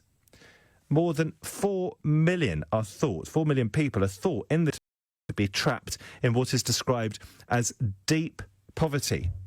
I'm going to be asking you what your solution to that crisis is. One common sense solution you might think would be for there to be a functioning Labour Party, a Labour Party that really has proper hope of beating the incumbent Tories should there be a snap election. And that just, at the moment, ain't going to happen. I caveat that, of course. I was one of many commentators ahead of the last general election who thought that Labour under Corbyn was going to be crushed. In the end, they won a rather astonishing 40% of the vote. And I remember hearing John McDonnell on the radio in the build-up to that election period who said things are going to change. Labour were absolutely in the doldrums in the polls at that point. And he said things will change during the election period when Jeremy Corbyn has to get, by the law of the land, the same airtime as Theresa May, the Prime Minister. And it did change. He led a very effective campaign, and Theresa May, as we all know now, to her great cost, led a disastrous campaign. You can't, these days in politics, rule anything out. It is not impossible that Jeremy Corbyn could one day soon perhaps, sit in number 10. I still just don't think it's going to happen, and that matters because more than 4 million people in this country are thought to be trapped in deep poverty. So, before you ring up and tell me I'm just a scion of the right-wing press, I have voted Labour at every general election I've had the opportunity to until Jeremy Corbyn became leader. 0345 6060 973. As I say, I even voted for Labour under Ed Miliband. Christine is in Datchet in Berks Switchboard. I'll try to get to as many of you as I can. Christine, do you feel passionately about this as well? Yes, I do. And I think that he's an honest man with integrity, and he always at question time put questions to the opposition, and they always either ignore it or and flounder all the time. The thing is, Jeremy Corbyn is so honest that he cares with his policies. I always voted for the Labour Party, but when Tony Blair took us into Iraq, I left the Labour Party. I was disgusted. And then when Jeremy Corbyn came on, and they said he's left-wing and he's a Marxist. Well, I like his policies because he addresses poverty, he addresses homelessness, he addresses housing, and he constantly bashes them all the time at question time. And does he get any answers? So, you know, it is the right-wing media that are bashing him, and he hasn't got a single bone of anti-Semitism in his body. Even though he described some English Zionists as lacking a sense of English irony? That is othering, isn't it, of a very obvious order, Christine. And I wonder why it is. Look, I have some sympathy for you that obviously the right-wing press are going to do what they can to bring down Jeremy Corbyn, and I'm not a champion of the right-wing press by any means. But Jeremy Corbyn is a man who appeared on Press TV and Russia Today, both of which are basically propaganda wings of their respective governments, the governments of Iran and Russia. Why do you have such unbridled confidence in Jeremy Corbyn as a future Prime Minister of Great Britain? Because he addresses the policy that we need to improve this country. The infrastructure of this country is dying, going hungry. I mean, Frank, what's his name? Frank Field. Is appealing to the government. There are hundreds of young children going to school hungry. That's precisely why this matters, Christine. Sorry? That's precisely why this matters. And why I'm so disappointed that he, at the moment, is leading the Labour Party. Who's leading the Labour Party? Leading. Oh, leading. I thought you said leaving, yes. No, yes. But he is leading the Labour Party, and he addresses those sort of things all the time. And that's why the young like him. They also talk about, he also wants to nationalise the railways, thank God for it, and protect the national health. And I know he'll do it because he's honest and earnest. And he's not one of those who beat the drum and lie through his teeth. I mean, and I can't believe that this country have believed Boris Johnson. He is going to take us down the road of disaster. It's going to be catastrophic for our country economically. Christine, just stay there if you would. Yeah. I'd like to keep you on air, but I want to bring in Brian, who's in Washington, Tyne and Wear, and let him address some of the things that you've raised, if you'd be happy with that. Brian, a very good evening to you as well. What would you say to Christine? Are you a Labour man? Hi, Matt. Hello to the lady as well. I've always voted Labour all my life. And I do agree with some of the policies that lady's brought up, that Jeremy Corbyn is sincere, but I don't think he's an effective leader against Boris Johnson. I think the Labour Party have made a mismatch, and like you said before, with Brexit, they should have made the mind up at the very beginning. Yeah. They should have made the mind up at the very beginning what they were going to support. A lot of working class people, as you know, especially from the North East, have voted to leave the European Union. To me, it's a bit of a disaster because we're seeing Vauxhall is probably going to be closing down in Ellesmere Port. There's going to be thousands of jobs lost. If there's a hard deal Brexit, and that could cost 1,000 jobs, maybe more.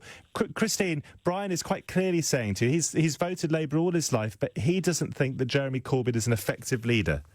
Well, what does he mean by effective? What does he want him to do more than actually press policies, push it through, make people aware of poverty, make people aware of what's happening in our country? I don't know, what more do you want him to be effective? How? We want him to be a Churchillian, Christine, do you understand what Labour's policy is on Brexit? Well, yes. The thing is, we have to wait for conference.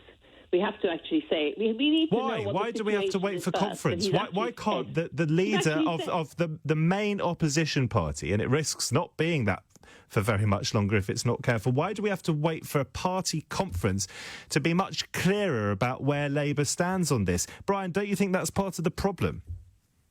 Yeah, absolutely. I think one of the biggest issues is that Jeremy Corbyn's kept quiet quite a lot during the Brexit campaign, and it doesn't seem to have the ability to challenge. I don't like Boris Johnson. I think he's full of rubbish. He comes out with rubbish, but I don't. Well, he see says Jeremy what's ever Corbyn politically able to stand up expedient to against him. Yeah, Brian, thank you. I want to allow Christine the final word before we go to the news, and then we'll get to as many more of you as we can fit in. Christine, go on. And he won't take us down the road to destruction. Economically, the pound is tanking. I'm really worried for my children and grandchildren. And I'm sure everybody should be as well, and stand up to Boris Johnson and tell him not to be so destructive to our country. If he loves our country, he will save us by not leaving the EU in such a destructive manner. Let me say then to you, Christine, let me put this tweet to you from someone who you should really be a bedfellow of, and that's Stephen saying on Twitter, I voted for Jeremy Corbyn twice. I'm no longer a member, but I cannot vote Labour because they will not wholeheartedly support a people's vote with a Remain option. it for me, a voter in a Labour-held marginal. What's your message then to Stephen, Christine? Well, I agree with Stephen, and I want to vote that way. And there are a lot of Labour members that will vote that way, you know. And so we should keep our nerve and support the Labour Party, get rid of this destructive buffoon, Boris, who is all lies and all bluster. All right, Christine, thank you for putting the Corbyn case, that's Christine there, 0345 6060 973, to respond to what she was saying, or indeed to what Brian was saying, or indeed anything so far over the past half an hour. Lots of you do want to jump in on this, and it is something that I care passionately about. I don't know whether you vote tribally. None of us really should vote tribally. We should weigh up the politics and the policies of the day and then make our best judgment as to which party we think will lead us most effectively and along the sort of ideals that we believe in. But there is a bit of me that feels or felt almost tribally linked to Labour and its red rose, and Jeremy Corbyn snapped that rose for me. Has he for you? Or are you, like many of the members of the Labour Party, actually converts to Labour because of Corbyn? 0345 6060 973. We'll also hear from Alistair Campbell and what he's been saying a little earlier on today in just a moment or two. This is Matt Stadlen with you all the way through till 1 on LBC. The time now has just gone 11:30. So here with the latest in the news headlines, it's Tim Humphrey. Boris Johnson will meet political leaders in Northern Ireland tomorrow in his first visit since becoming Prime Minister. He's expected to say devolution must be restored as soon as possible after power sharing collapsed in 2017. South Korea says the North has fired what Seoul is describing as several unidentified projectiles off its east coast. The military says the launches came from the northeastern area of the country. Police say they believe 4 separate deaths in Essex may be linked to the same batch of drugs. A woman and 3 men have died over the last 2 days. LBC weather, heavy showers affecting the Midlands, the north of England and Northern Ireland, more blustery in the south of England and in Wales, and a low of 11 degrees. LBC, Nick Ferrari at breakfast. Coming up tomorrow morning on Nick Ferrari at Breakfast with Ian Payne, a major report into serious youth violence is accusing the government of failing to protect young people from the wave of violence blighting communities across the country. The new policing minister will tell Ian how the new administration plans to tackle the crisis. Meanwhile, as we discussed earlier, Prince Harry has said conscious bias can lead to racist behaviour. Ian will be asking if you have an unconscious bias when it comes to race. That is all and so much more on Nick Ferrari at Breakfast with Ian Payne tomorrow morning from 7, right here on LBC. Nick Ferrari at Breakfast, weekday mornings from 7, LBC. Turn to The Telegraph for clarity as Boris Johnson settles into number 10. Can he turn his now famous eminently feasible into something that's everybody pleasable, with plans border, a hard bargain or a hard Brexit? Turn to the team who know him best. Subscribe now at telegraph.co.uk. William, Pamela and Anthony were sold investments by banks and ended up losing money. Luckily, they contacted the financial claims experts at Goodwin Barrett and were able to claim back a total of £65,500. At Goodwin Barrett, we may be able to help you too. If you've lost money on an investment sold by a bank, even if you no longer have the investment or the paperwork, just text GOOD to 60777 for a free assessment on how much you could be owed. Text GOOD to 60777 and we'll call you back. Cancer doesn't care how broken you feel. If you're struggling with chemo, finding it hard to keep your energy up, or your food down, cancer does not care about you. So we explain your options simply, help you choose the care that's right for you, and show you how to deal with the fatigue, the hair loss, the side effects, to keep you as strong as possible. Whatever cancer throws your way, we're right there with you. Search Macmillan Cancer Support. In 1972, Swell Heating was born. Since then, we have sold thousands of boilers from top manufacturers like Worcester Bosch. This year, we will sell our 250,000th boiler free. And you could be the lucky winner. Visit swellheating.com. Rely on us to keep you warm. Renewing your tax credits is too important to forget. So here's an unforgettable reminder. Renew your tax credits now. It's really, really important. Time time is running out. Renew your tax credits by the 31st of July or your payments will stop. Go to gov.uk/manage your tax credits. Renew now! Matt Stadlen on LBC. Call 0345 6060 973. I was no fan of Alistair Campbell when he was the power behind the throne of Tony Blair for all those years in the late 90s and early 2000s. But it said when a man who was prepared to help Gordon Brown, a man who was prepared to help Ed Miliband, no longer wants to be part of a party that is led by Jeremy Corbyn. And earlier today, Campbell himself explained what faith in the party that he's been a supporter of for so many years. It's seeing the complete lack of strategic response to the arrival of a new Prime Minister.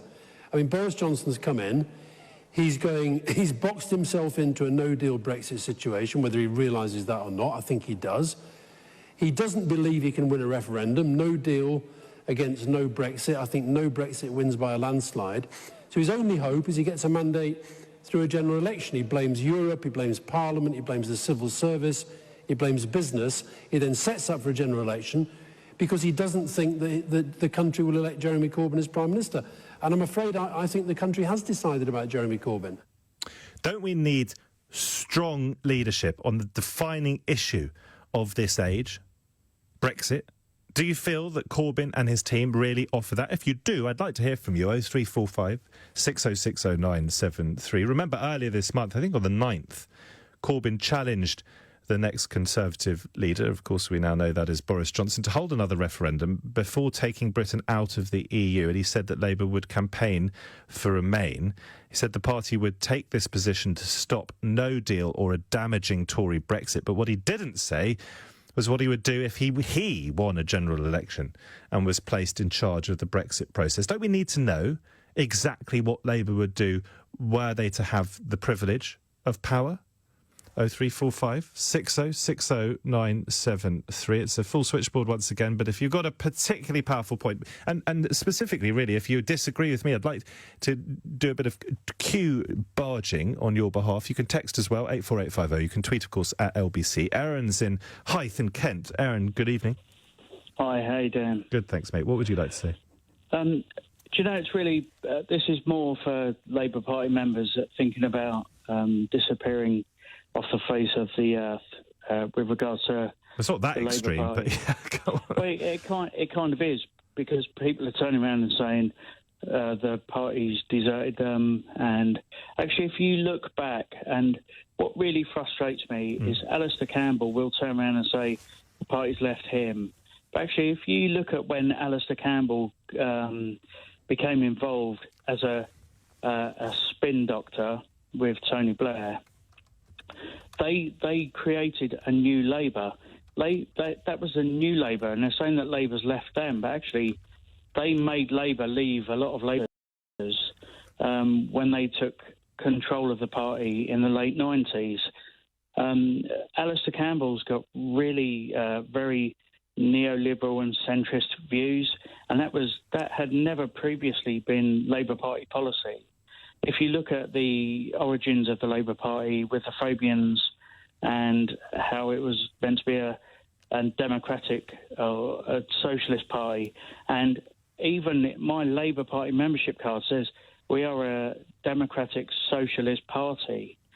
Tony Blair made and Alistair Campbell made massive kind of attempts to get rid of that and get rid of our affiliations to the unions by changing Clause 4, which said that we were a democratic socialist party, that we had ties with the unions, that as a union we were better than the sum of our parts. They sought to get rid of all of that. But Aaron, they also, well, in Blair's case, masterminded 3 election victories. In Campbell's case, it was actually 2 because he'd stepped down by the time of the 3rd victory. And they also put huge, I think, record amounts of money into the NHS. One of Tony Blair's slogans was education, education, education. These people were serious about, these people were serious about power because they were serious, presumably, about changing. And think about the positive legacy of that government. It's enormous, and I'm concerned as someone who supported that government, even supported that government after the disastrous and I think very wrong-headed Iraq war. I'm concerned that people like me can no longer put their eggs in that box. Are you not concerned? Tell me at least that you're worried, Aaron, that people have been put off the Labour Party, because surely you should be doing everything you can to persuade us to come back. And if you don't, then you're not serious about power. Of course I'm worried that people are now worried about putting the X in the box for the Labour Party, but that's down to the drip feed of the right-wing media that is saying that that socialism is bad, when actually socialism is the way forward. If you look at Tony Blair and Alistair Campbell when they came into power, and then they did some good things as a government. Obviously, the major negative was the Iraq War. But when you turn around, and the next major negative was, you talk about investment in the NHS, but it's the way they did it. So it's a PFI scheme. How that's a neoliberal ideal. So, do you actually know what socialism means? Of course, I know what socialism means. Socialism is about making investments when you can make reasonably costly investments and borrow to make investments in increasing public services, increasing education services, in investment in the NHS, but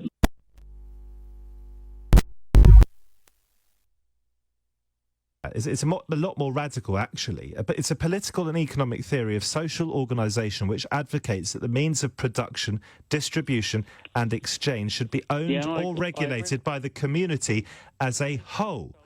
And if you look at Marxist theory, it's a transitional social state between the overthrow of capitalism and the realisation of communism. You're talking to me about sixth form politics. We know this. This is like... of course do you accept those definitions of socialism or not? Yes, I do, yeah. And you think this country is ready for that?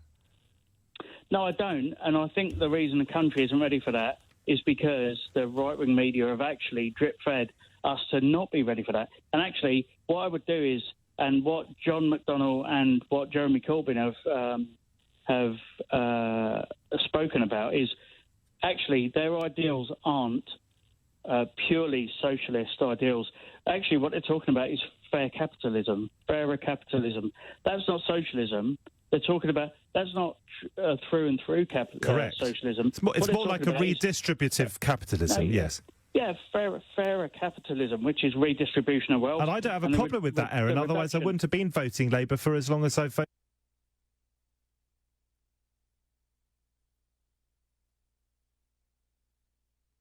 That the Lib Dems, in some polls, at least one, have overtaken the Labour Party. This after 9 years in which Tories have been in number 10. Surely, at this stage, Labour, if they have any serious hope of actually winning outright in the general election, should be miles ahead.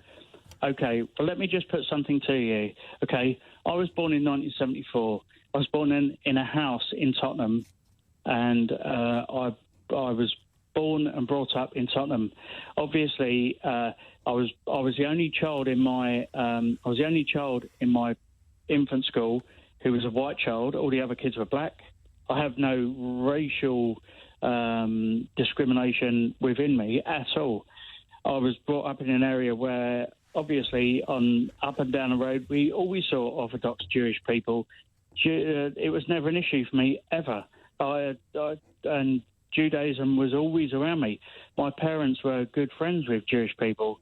And actually, what I hear now, this conflict between the Labour Party and the Israeli lobby, the Jewish or Labour Voice for Jews and all the rest of it, all this stuff that's going on now is alien to me, absolutely alien to me. All right, Aaron, I hear you and I thank you. Aaron in Hythe in Kent. John is in Enfield. John, hello. Oh, good evening. Well, what I would like to say is that the Jewish question is a red herring. It's to put us off the scent. We're all controlled today by algorithms in government, and it stems from the civil service. Right. So the thing is, it's rather pointless. All this discussion that's going on, it's a spin system that we've got. We haven't got government at all, and it all stems from the very, very top. The very greedy people who want to accumulate so much wealth, but they're going to devour themselves in the end. It'll be the end of the world. Absolutely as clear as mud, that to me, John, but thank you anyway for making the point. John in Edfield thinks it's all one giant conspiracy. Joshua in Manor Park, is it a big conspiracy? Are you controlled by an algorithm? I'm not controlled by an algorithm because I've been spending time actually educating myself on how modern politics works and how propaganda and communications works in the context of politics. But that isn't really why I called in. You're basically, for months, you've been finding ways to attack Jeremy Corbyn. Me personally? Yes. I'm glad you listen to my shows on Saturday and Sunday mornings, Joshua. Thank you. Yes, I do listen to your shows. In fact, I listen to LBC all day, every day, 24/7, because I think LBC is a very good station, and there are many times when I get infuriated at what I'm hearing, but obviously I can't get through. Jeremy Corbyn, if there is a general election within the next, I would say, 3 months to a year, he would win. And the reason why he would win is because this country a radical change in the way things are run.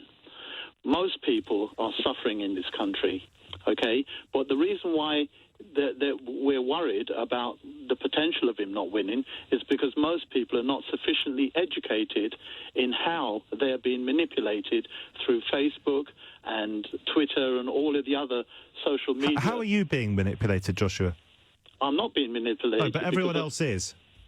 Most people educated in how powerful that manipulation propaganda So everyone else is manipulated by algorithms, but you, Joshua, in Manor Park, are somehow immune to the old algorithm manipulation. I didn't say that. I didn't say that.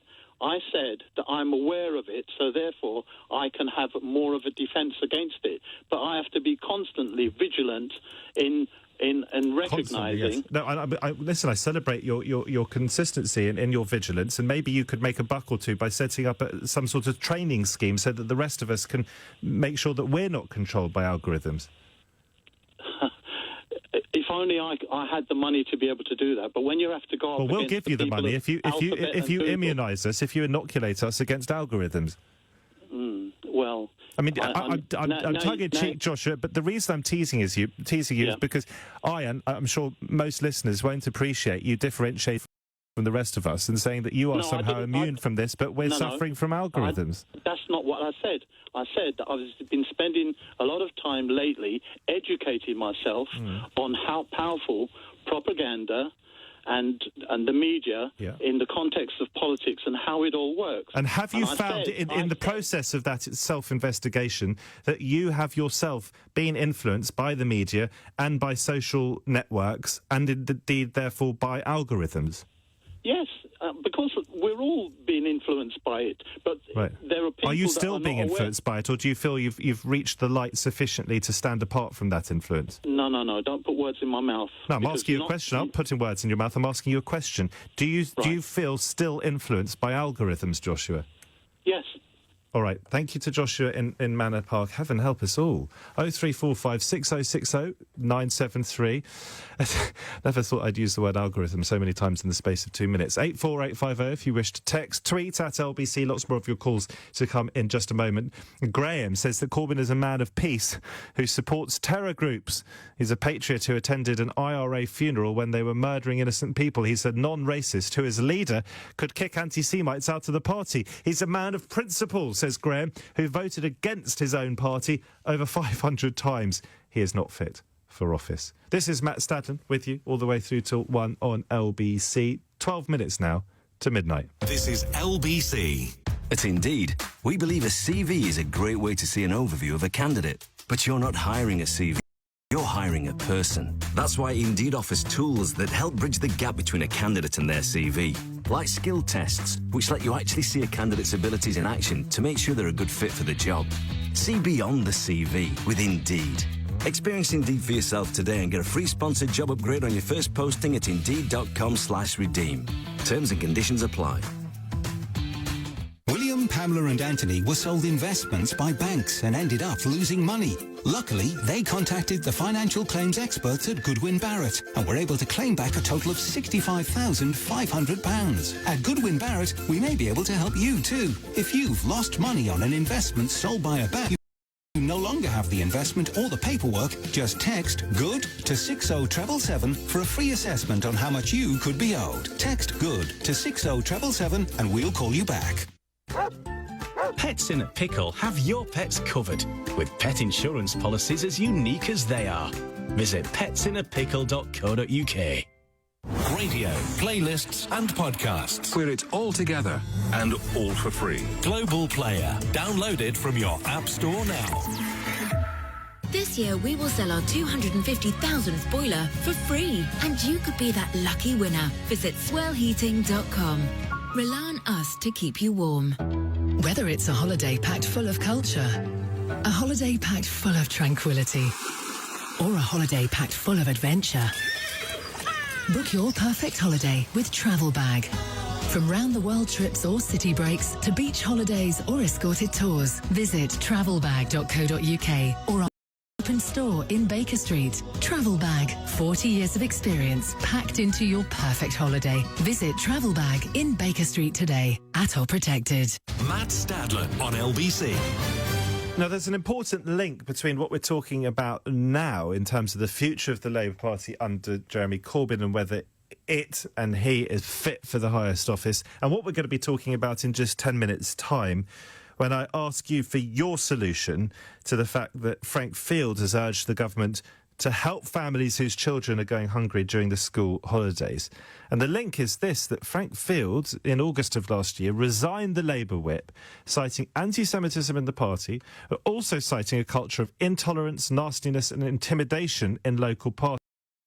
He lost a confidence vote, as you may remember, in his constituency party a month before his resignation, after he sided with the government in Brexit votes. This is a man who doesn't seem to feel that there is a place for him left in the Labour Party. And yet he is someone who, like me, cares very deeply about deep, so-called deep poverty. More than 4 million in the UK trapped, it's said, in deep poverty. And we'll be exploring that, as I said.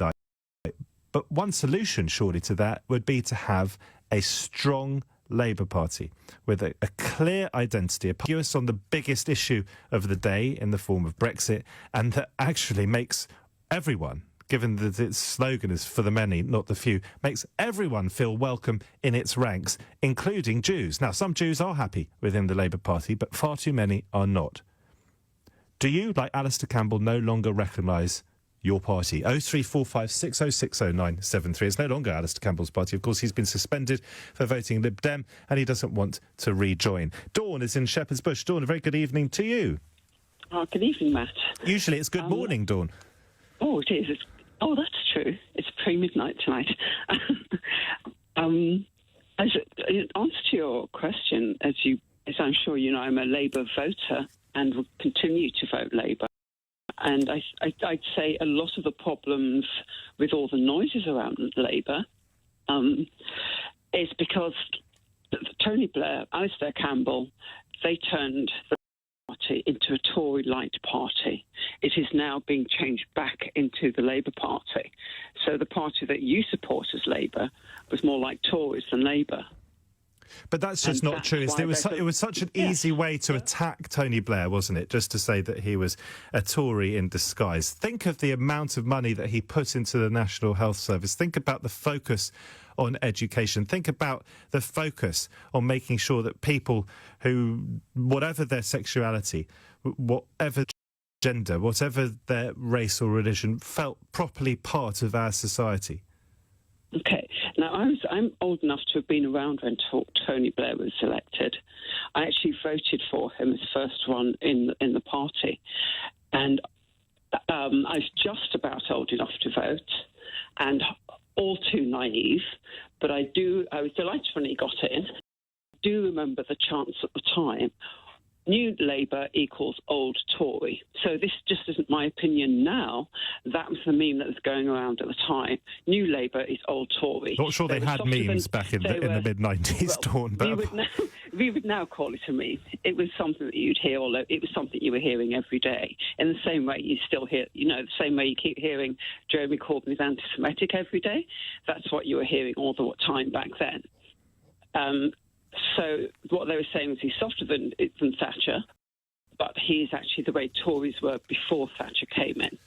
And that was said way back then, based on his first few weeks. Tony Blair, Dawn, let's just remind ourselves, when he became Labour leader in 1994 and took Labour to that huge and historic victory 3 years later, he realised that it was no longer going to be possible for the Labour Party to be in the grip of the trade unions, and he realised as well that there had to be some sort of peace offering, more than that, to business. Labour could no longer afford not to be a party of business. He realised what it would take to get Labour into power where others had failed, notably Neil Kinnock, someone I would have voted for had I been an adult at the time. Tony Blair was a pragmatist, but he also did a lot of good. And I worry, Dawn, that you don't seem to be worried that people like me are leaving the party or are no longer prepared to support the party. I tell you what I am worried about, and I hear what you said about Tony Blair, and that got him in power. A nice suit, slick talk, and charisma. Perfect. That's what the average salesperson needs. Perfect for a used car salesman, and that's what we got. The same thing, all the things you said about Tony Blair, very true. However, that has resulted in a level of inequality that has never before existed. You're blaming inequality on the new Labour government rather than Thatcherism. No, you're putting that into my mouth. It's a question, Dawn. You have every right to disagree or to answer in a different way, but I'm not putting it into your mouth. Okay, well, as Tony Blair said, he will continue with a lot of Thatcher's strategies because there's no point changing halfway through the process. So yes, Thatcher, and a continuation of Tony Blair, between the two of them, Thatcher started off, Tony stated out loud, so there's no point pretending it isn't what he was doing. He stated out loud he would be continuing with some of Thatcher's policies. Had we had a real Labour Party, they would have changed those policies. We've seen the results of this. Something like 8 people own the same amount of half of the people on the planet. And it hasn't just happened in England, it's happened globally. So it isn't just England, but about 8 people own the same as half the people on the planet. All right. So the wealthiest people in the UK, their wealth has doubled since 2008. OK, Dawn, and listen, the point is, in terms of inequality, if you care, as you do, and as I do, about inequality, the way to start addressing that is not with a Boris Johnson government, but is with a functioning Labour Party that can itself reach power. Lewis is thank you, Dawn. Lewis is a first-time caller in Edinburgh. Lewis, hello. Hiya. What would you like to say? Well, first of all, I'd like to say I'm not very well versed or very articulate or knowledgeable about politics whatsoever, but I just thought it'd be good to get a perspective of that, of most people in the country like me, and why I would be drawn towards the Labour Party, if anything.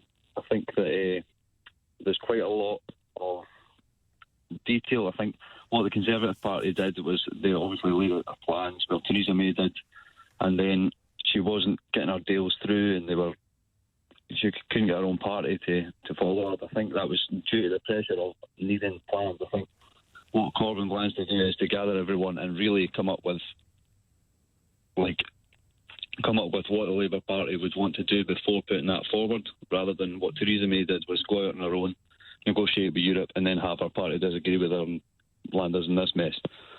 All right, Lewis, thank you for that. Anton is in Beckton. Anton, wanted to squeeze you in before the news at midnight. What would you like to say? Yeah, well, because I think we had enough of him. He had so many chances. He didn't show anything. He didn't prove anything. He's just sitting, doing nothing, to be honest with you. That's how I felt. That's why I voted with Liberal Democrats, as did Mr. Campbell. And when I heard him, I was like, I felt the way exactly he felt. I was listening to a lot of people condemning Tony Blair. I think it was the best thing it happened as a Labour government when he was, as Prime Minister, because he had a good strategy, a good,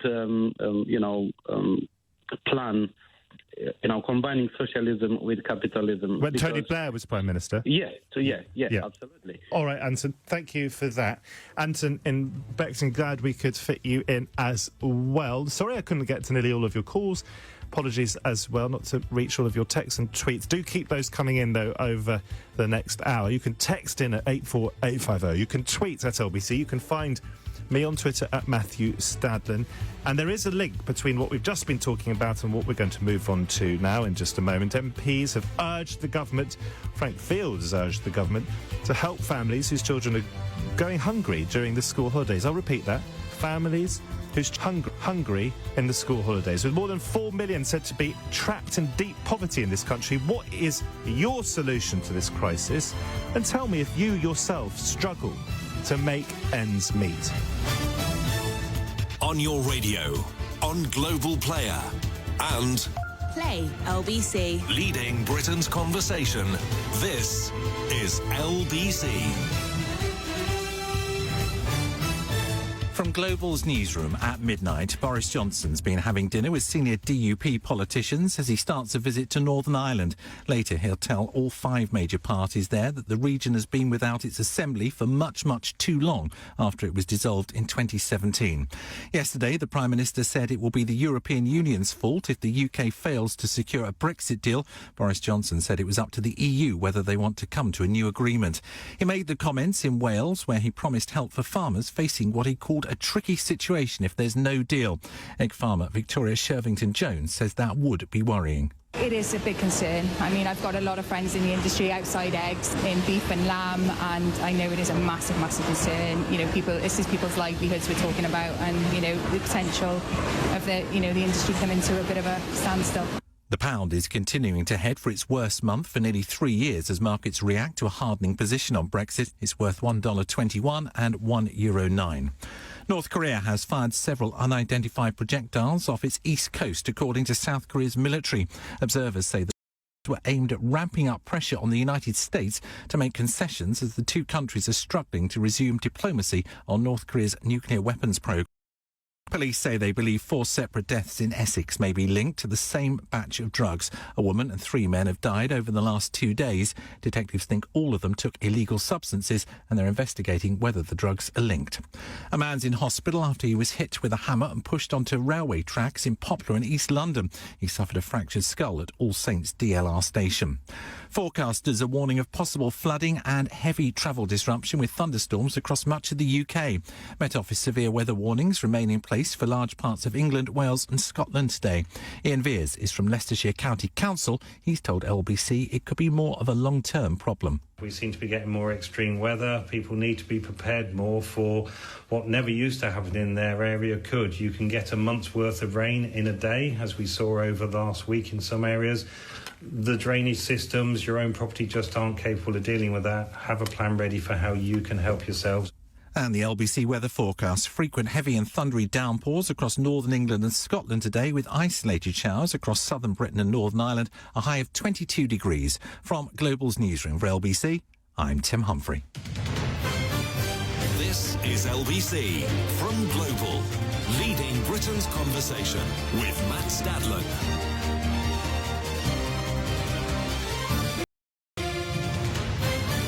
Very good to have you with me for another hour until 1 on LBC. This is Matt Stadlen, and let's get into the meat of things. If you're fed up of questions about Jeremy Corbyn and his fitness for leadership and for Number 10, the reason I talk about him and precisely that fitness or otherwise to take this country forward is because there are very serious issues at stake. Frank Field, who no longer feels that there's a place for him in the Labour Party, has urged the government to help families whose children are going hungry during the school holidays. Can you believe that? With more than 4 million in this country said to be trapped in what's known as deep poverty, I want to know what your solution to this crisis is, and also, if you're prepared to get personal, whether you actually struggle to make ends meet. If you're a parent and the summer holidays is a period of time that you dread because it's too expensive or because your children are not fed at school, and there is too big a financial burden, too big a financial strain put on you, I'd love to hear your voice. Sad though it would be, of course, to take your call. 0345 6060 973. The government being urged to extend support for families to stop children going hungry during the summer holidays. And Frank Field, who you'll know as well, of course, as the chairman of the Work and Pensions Select Committee, he said that MPs on the panel and also the Education Select Committee have heard profoundly distressing evidence from mothers who spoke of their struggles during the summer holidays. He's written jointly to the new Education Secretary, the reinstated Gavin Williamson, and the Work and Pensions Secretary, Amber Rudd, to urge them to take immediate action to help families struggling during the holidays. And he said, "We heard about parents going without meals and surviving on cereal to make sure their children were fed. We heard about families being plunged into debt just to get by." The two committees, he said, plan to hear further evidence on this issue in the autumn and in due course produce a report with recommendations for action. But, and this is crucial because this is obviously a very urgent thing right now, in the meantime, he said, we'd be grateful if you would consider the evidence we've heard and reflect on what immediate action the government might take. That's shocking, isn't it? Not surprising, but shocking, that in the Britain of 2019, people are going hungry. Children are going hungry. Their parents just can't cope in the summer holidays. And this, as I say, is in the context of a Guardian piece just the other day that said that more than 4 million people in the UK are trapped in deep poverty. That means that their income is at least 50% below the official breadline. That locks them into a weekly struggle to afford the most basic living essentials, and that according to an independent study. The Social Metrics Commission also saying that 7 million people, that's including 2.3 million children, were affected by what it termed persistent poverty. That means that they were not only in poverty, but had been for at least 2 of the previous 3 years. Does this resonate with you personally? Is this something that you have experienced? Are you one of those 4 million trapped in so-called deep poverty? Are you perhaps sceptical of this? Are you outraged by it? Do you want the government to act? Do you believe that what I think of as the most right-wing Tory government in my lifetime, do you think that they will act? Do you think that they care? I've had a go at Corbyn. Will you have a go at Boris Johnson? 0345 6060 973. You could text 84850 and tweet at LBC. Lots of your calls coming in on this, and I'll get to them in just a moment. But Sonia Poulton is a journalist and also a social commentator.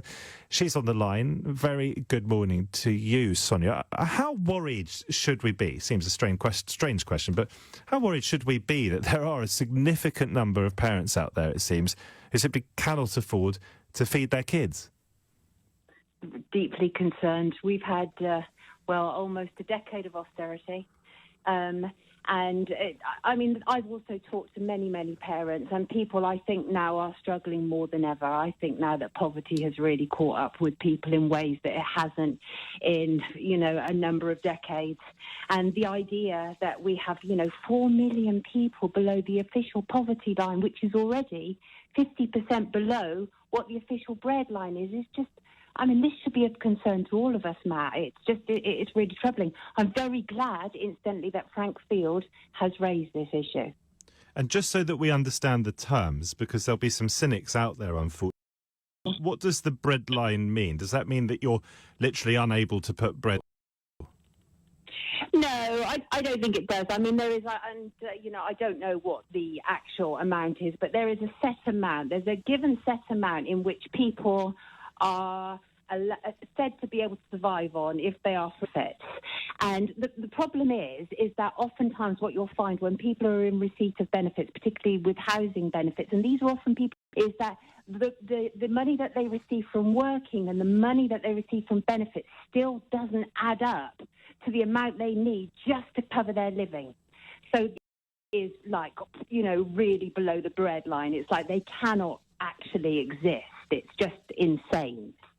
Now, these MPs have heard, apparently, that among pension-age adults, poverty rates have fallen from 20.8% in 2001 to 11.4% in 2017, so almost halved, thanks to successive governments agreeing on the scale and nature of the problem. But, and this is important, conversely, the Institute for Fiscal Studies, they predict a 7% rise in child poverty between 2015 and 2022, and various sources I'm reading here predict child poverty rates as high as 40%. What's going wrong with the youngest amongst us?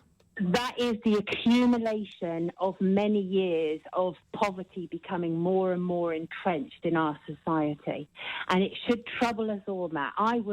I'm very fortunate. I earn a very decent living as a journalist and broadcaster, but as a child I was raised on welfare. Mum found herself in the position of raising 4 children. Father had died, cancer, horrendous situation, very, very difficult. And so we survived on that. So I do have an understanding of what it means to a degree to be born into poverty. And it's hard. And we should be deeply troubled by it. But what we actually have, Matt, is this is a consequence of what took place in 2010 with the coalition. And it was quite clear, and I fought against it at that time. I did a series of open letters via the Daily Mail, one to Ed Miliband, appealing to him, please do something about these draconian bills that were being pushed through, the welfare reform bill, the health and social care bill, all things that would deeply impact some of the most vulnerable members of our society. These bills went through, they became acts, and so that's what we have. We have an accumulation of the poverty that was effectively set in place from 2010. And Matt, I know many people will argue with me, certainly economists, but this is a false austerity. It wasn't necessary.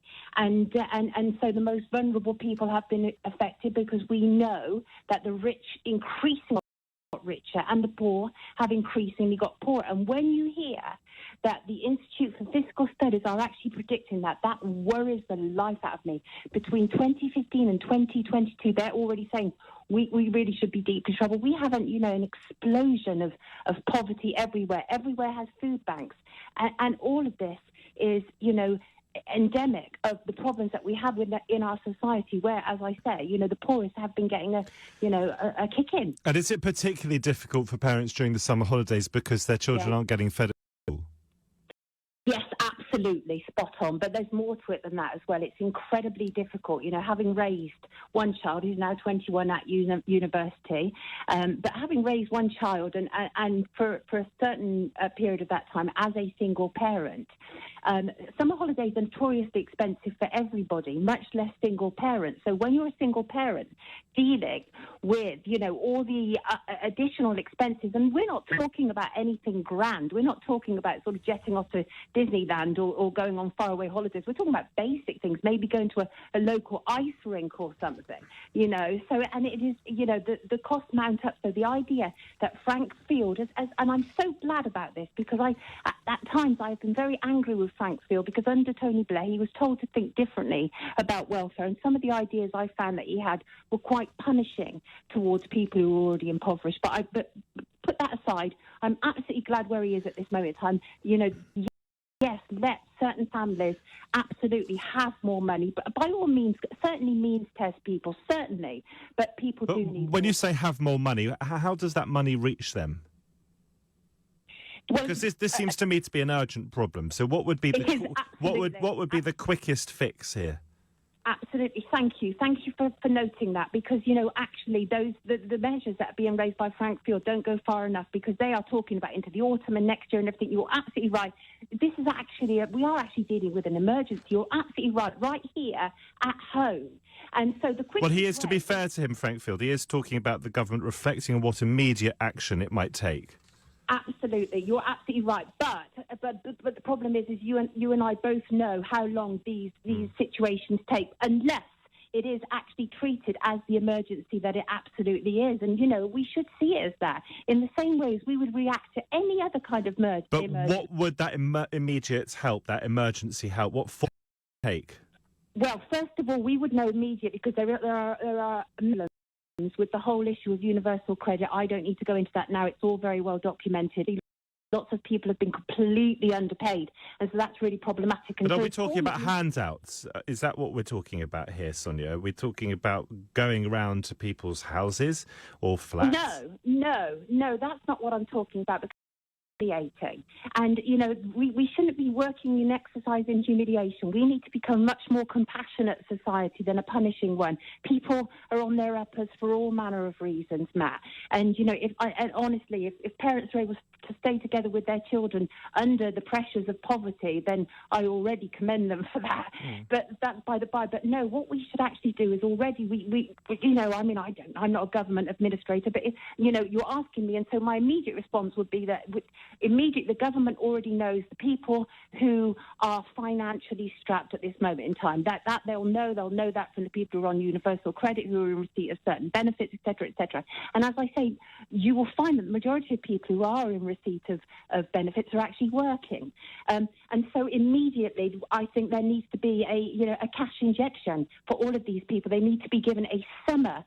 I know this will be controversial, I don't doubt it, but I've seen enough of life to know that actually we do need to act very, very quickly. And I thank you for raising that. So that's what we need to do. A quick cash injection so that people actually can live, not just... Finally, the reality is, Sonia, that we live in a two-tier society, or maybe a multi-tier society, but the gap between the rich and the poor is enormous. I was talking to a young mother just yesterday afternoon who was saying that quite a few of her friends have houses in Ibiza.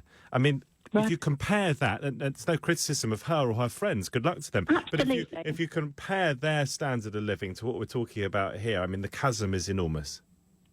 It's huge. Look, with the fifth largest economy in the world, we shouldn't have a situation where parents are feeling they have to go without food themselves during the summer holidays in order for their children to live.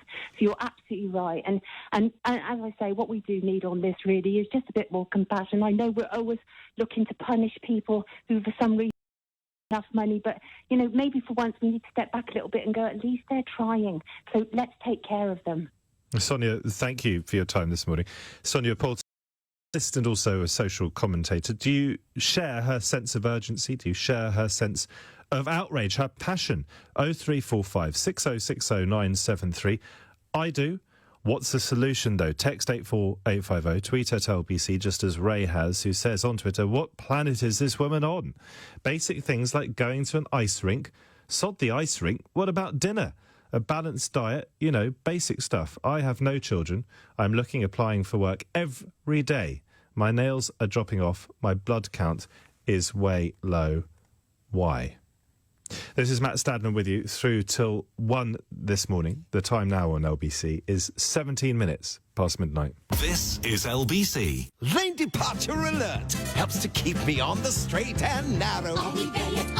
It's my Toyota Yaris with safety as standard. Yeah, we try to make it flamboyant, but it's really just common sense. Now with 0% APR representative, £1,250 deposit contribution plus 2 free services. Toyota Yaris. Safety sense is common sense. Excludes Yaris Hybrid and Active Grade. Selected stock only while stocks last. 0% APR representative, £1,250 finance deposit allowance and 2 free services on new retail sales of Yaris if financed through Access Toyota by 31st of August 2019. Optional final payment. Subject to status to over 18s. Indemnities may be required. Exclusions and conditions apply. See toyota.co.uk. Toyota Financial Services. With our total football offer, you get all our football for just £18 extra a month. Absolutely amazing! Sky Sports has more live games than ever before and more of the biggest fixtures. That means more passion, more drama, more glory. All for just £18 extra a month. And it's live! Search by Sky Sports. Sky Sports Football and Premier League, £18 a month for 18 months. Requires Sky TV. Prices may change during this period. Offer ends September 26th. Radio, playlists and podcasts. We're it all together and all for free. Global Player. Download it from your App Store now. Matt Stadlen on LBC. Call 0345 6060 973.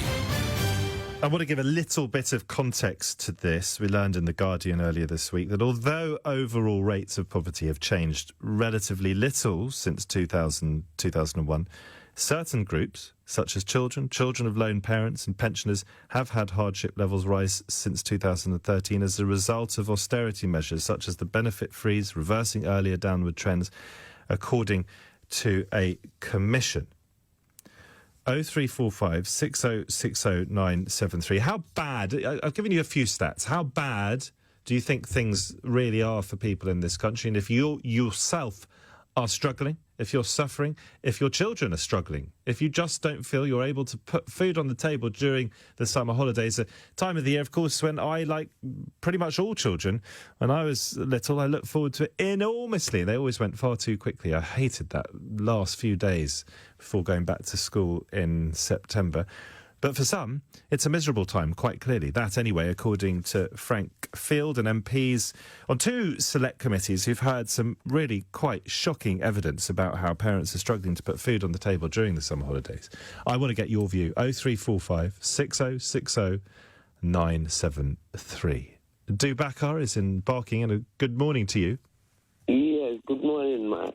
Yeah, what I'm saying is, I know it's down to government, yeah, but sometimes also we have to look in the bigger picture, you know. The parents also have to check sometimes. They have to try and change, prioritize things, you know, and they also have to see that they are taking the responsibility for their family and their children. So, for things which are more important, like teach their education and their well-being and their good upbringing, these are the most, and to put the food on the table. These are the most important things the parents have to think about and try to cut some of their spending-wise to grow that scale of preference to see that make sure the kids are fed well, and the finance I have to utilize this into a positive way. Why do you assume, Dubakar, why do you assume, if you don't mind me asking, or even if you do, that parents are mismanaging their budgets? Yeah, some of the parents, they want to put, they try to hidden agendas for some of the parents. If they are true to themselves and try to sit down and try to reflect and self and see, all right, where is the error coming from here before I put the blame on the government? You're seriously talking, Dubakar, about hidden agendas of parents who are so poor that they are considerably below the breadline. Yes. Where's your evidence, or even your experiences, to suggest that parents are being selfish and that are prioritising, I imagine you might suggest, alcohol and cigarettes over the well-being of their children? Where are you getting this nonsense? Have you been reading the Daily Mail? Sorry, I shouldn't have said that. No, I don't read no Daily Mail. This is my own personal observation and trying to see the environment and the society we live today. Because life cannot stay the same. It has to be changes. These changes, sometimes you have to face the challenges. Why are you preaching from a pulpit, Dubakar? Why are you standing or sitting in judgment over people who, as I say, are really struggling? Why are you assuming that they're spending money on the wrong stuff and not prioritising the welfare of their children? I just don't get attitudes like yours. No. I'm not judging no one. I'm just thinking about the way sometimes people try to blame the government for certain things. Government is there to give support and to provide job opportunities for the youths and everybody, yeah? But the parents, if, for instance, you got one child, two child, but you know that the time you don't even have a child, the lifestyle you got during those times, if you try to take the responsibility to have a family, you cannot be doing the same things the time you don't got family. But if you got family, things has to change around. Yeah, you got to prioritize the kids. I've been trying to challenge you on this assumption that parents are not advancing the welfare of their children, that effectively they're being selfish. And you're just repeating the allegation. And I've asked Barking. Steve is in Gravesend in Kent. What did you make of that call, Steve? He confused me a little bit, to be quite honest. as most of your callers do, I think they're naive, a lot of them. As what I called for was about people with food. I was made homeless, so I'm a bin dweller, if you like. And earlier today, they come out and threatened to call the police on us. And chucked it back in the bin and then poured noxious substances on it.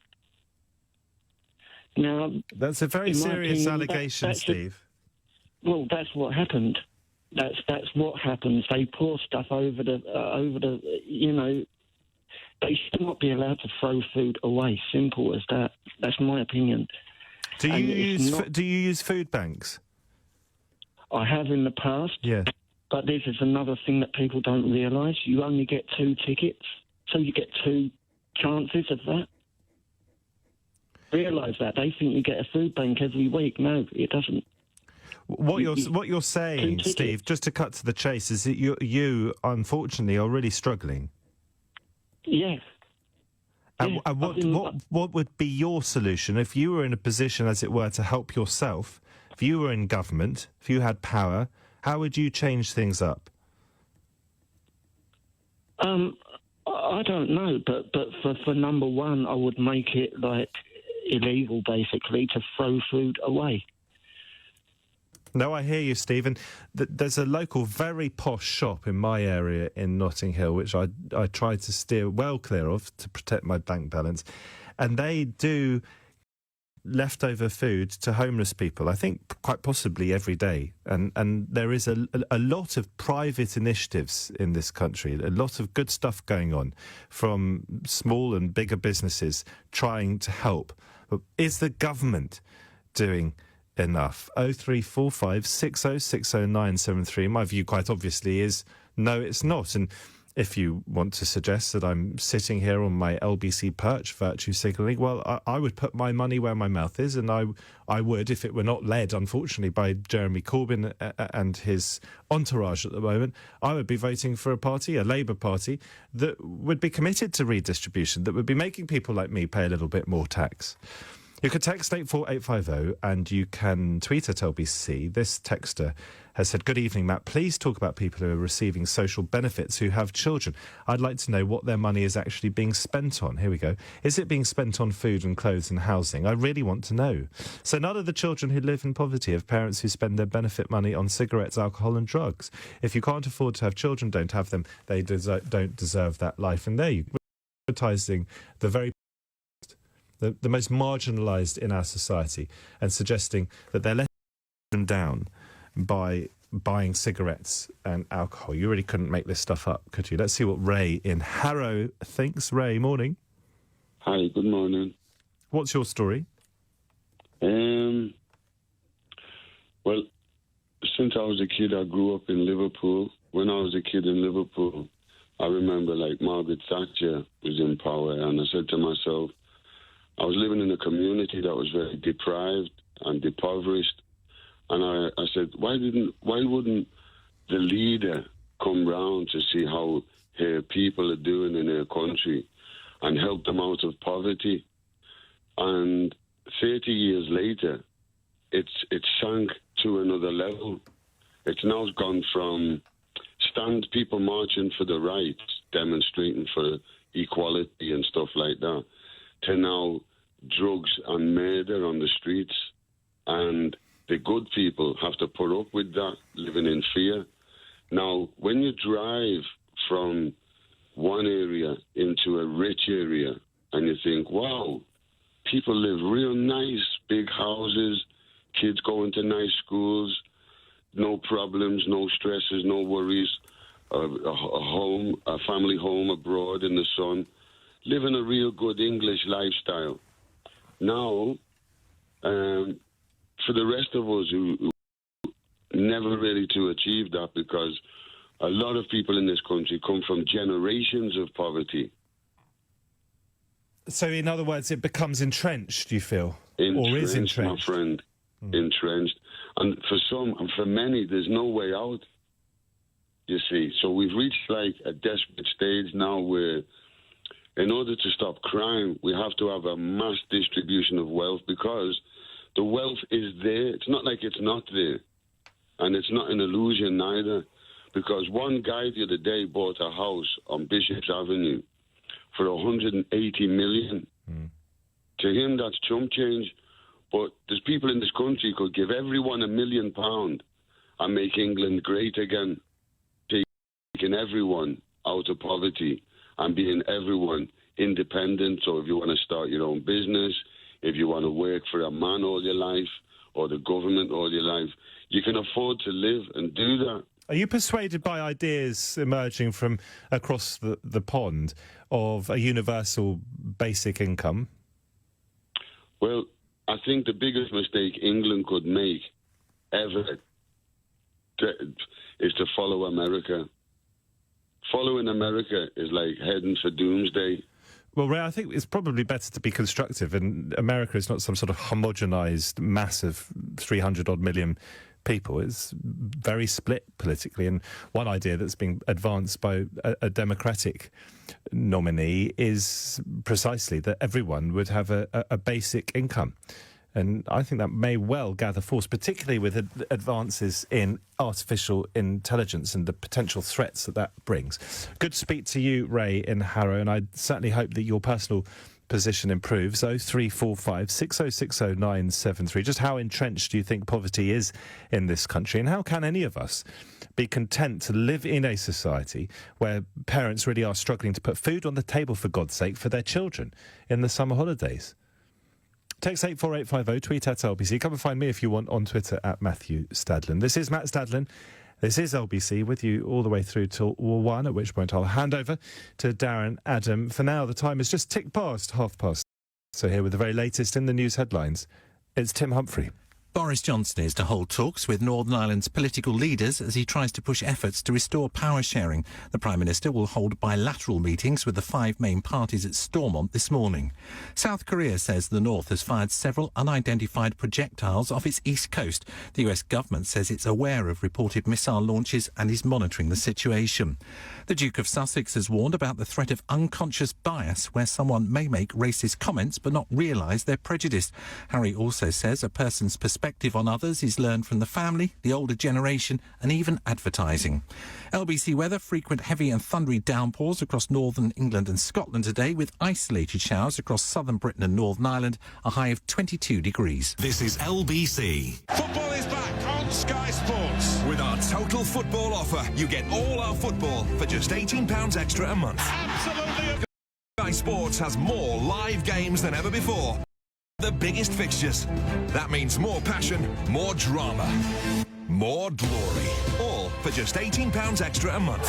And it's live. Search by Sky Sports. Sky Sports Football and Premier League. 18 for 18 months. Requires Sky TV. Prices may change during this period. Offer ends September 26th. Join me, James O'Brien, for my new podcast series, Full Disclosure. This week I'm speaking to the author of This Is Going to Hurt, Adam Kay. The last time you were in hospital, you probably couldn't count the number of different nationalities you encountered. And that's one of the best things about the NHS. Listen and subscribe now on the LBC app or Global Player. I never belong. I gotta be me.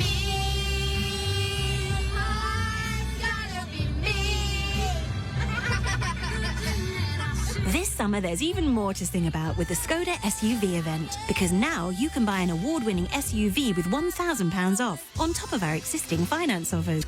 Skoda SUV event for more details. Available on new Karoq and Kodiaq models excluding SE technology. Ordered between the 25th of July and the 7th of August and registered by the 31st of December 2019. Customer savings applied to on the road price on retail invoice. Retail customers, UK residents and 18 plus only. Excludes Channel Islands and Isle of Man. While stocks last. Offer not available with contract hire. This is LBC with Matt Stadlen. Here we go. Jessica on Twitter. I told you there'd be cynics out there. Apparently, she says poverty looks like having unlimited medical care and education for your children. Assistance and or provision of food and housing, access to public transportation, clean, hot and cold water from multiple taps in your home, free entry to the greatest museums and galleries in the world. OK, Jessica, well, why don't you volunteer to trade places with one of these mothers who's struggling actually to put food on the table of their household? Because you kind of need food to live so that you can then go to the greatest museums and galleries in the world. don't you? Last time I checked, anyway. It's kind of intrinsic to being a human being. Paul is a first-time caller in Chelsea. Paul, good morning. Hiya. Go on, Paul. Hello. Yeah, waiting for you. Yeah, I just sort of tuned in. I've not called before, and I've sort of been picking up bits and pieces from the conversation. I think that, well, my personal opinion is that, you do get people who don't really prioritise people on benefits who don't tend to prioritise in terms of their children. I think that kind of, it's a bit stereotypical. It's also just nonsense, and as I understand it, it's not borne out by the statistics. I think it's something like 1% of people in this country who are benefit frauds, and while you're going to get bad eggs at every level of society, you're going to get people who neglect their children when they live in multi-million-pound houses. You're going to get some people on the breadline who are also irresponsible, but I suspect that the vast majority of people who are really struggling are struggling genuinely, and not because they're putting what little money they have into alcohol, booze or what have you. They're just really struggling because there are so many people who are hard up against it, unfortunately, in this country. I'm sure that's the case. I mean, I've seen it firsthand, where, for example, you work for the housing department and you'll have people come in, going back a bit, they'll come in and, I'm homeless, and you offer them accommodation. Their own benefits, you offer them accommodation. Sorry, that's not good enough. That's not the area I want. You're okay. They walk in with 5 kids. Sorry, it's okay. They're obviously not homeless. I mean, I do think you get quite a lot of people that do abuse the system. However, I also think there's people that struggle, with the system. Yeah, Paul, I hear you, and I thank you for picking up the phone to LBC for the first time in Chelsea. I mean, just looked up the figures, 1.2%, I was 0.2% out. 1.2% of all welfare payments were overpayments, or in other words, to you and to me, benefit fraud in 2017. That according to the government's own figures. 0345 60 60973. Most importantly, if you're saying to put food on the table for your family in the summer holidays, why is it such a particularly difficult time? Is it about your children not being fed at school because they're not at school? Is it also because you've got to try to keep them entertained? We had one person tweeting in saying, well, give me a break, ice rinks. Well, you want to entertain your children, don't you? In the summer holidays, is an ice rink such an extravagance? Not that you get many ice rinks in this country in the summer. Tony in Doncaster, South Yorkshire. Good morning to you, sir. Good morning to you. And what would you like to say? I'd just like to give you a little snapshot, Matt, of a friend. She's more a friend of my ex-wife's, but anyway. This woman lives in part of Doncaster, and I've been to this woman's house. And on a Friday night, I would say there's something in the order of about 7 or 8 collectors that come to this woman's door, and every week they just about wipe out this woman's income with the payments, these debt payments, weekly payments on all sorts of different things. And if you look round this woman's house, there's nothing in there to show for all this money that's going out. She doesn't have what you call a bad income. She gets family credit. She doesn't pay any rent, to speak of. I think she has to put something to it. But it's debt. Now, the thing is, some people can manage debt and some people can't. And I've never been as intrusive with her to say what I'm going to say now, but I think if you've got a situation where people have got that ongoing debt, which is very, very common, and they picked up the phone to a charity tomorrow, and they were totally open and honest with what their income was, what their outgoings were, and so on, there is advice there that could save them considerable sums of money by comparison with the amount of income they've got coming in.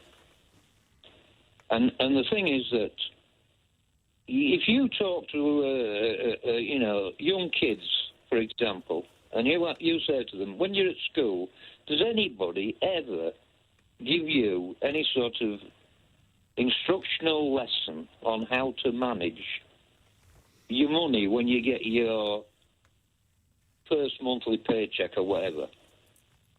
The answer is no.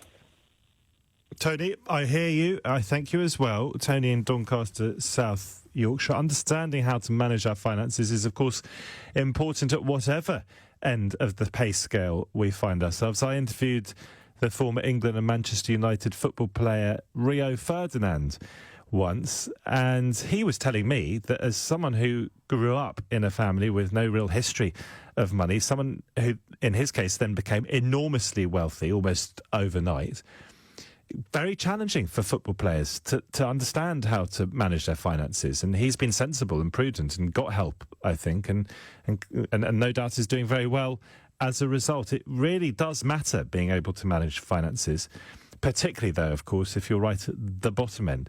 Claire is in Clapham. Claire, good morning.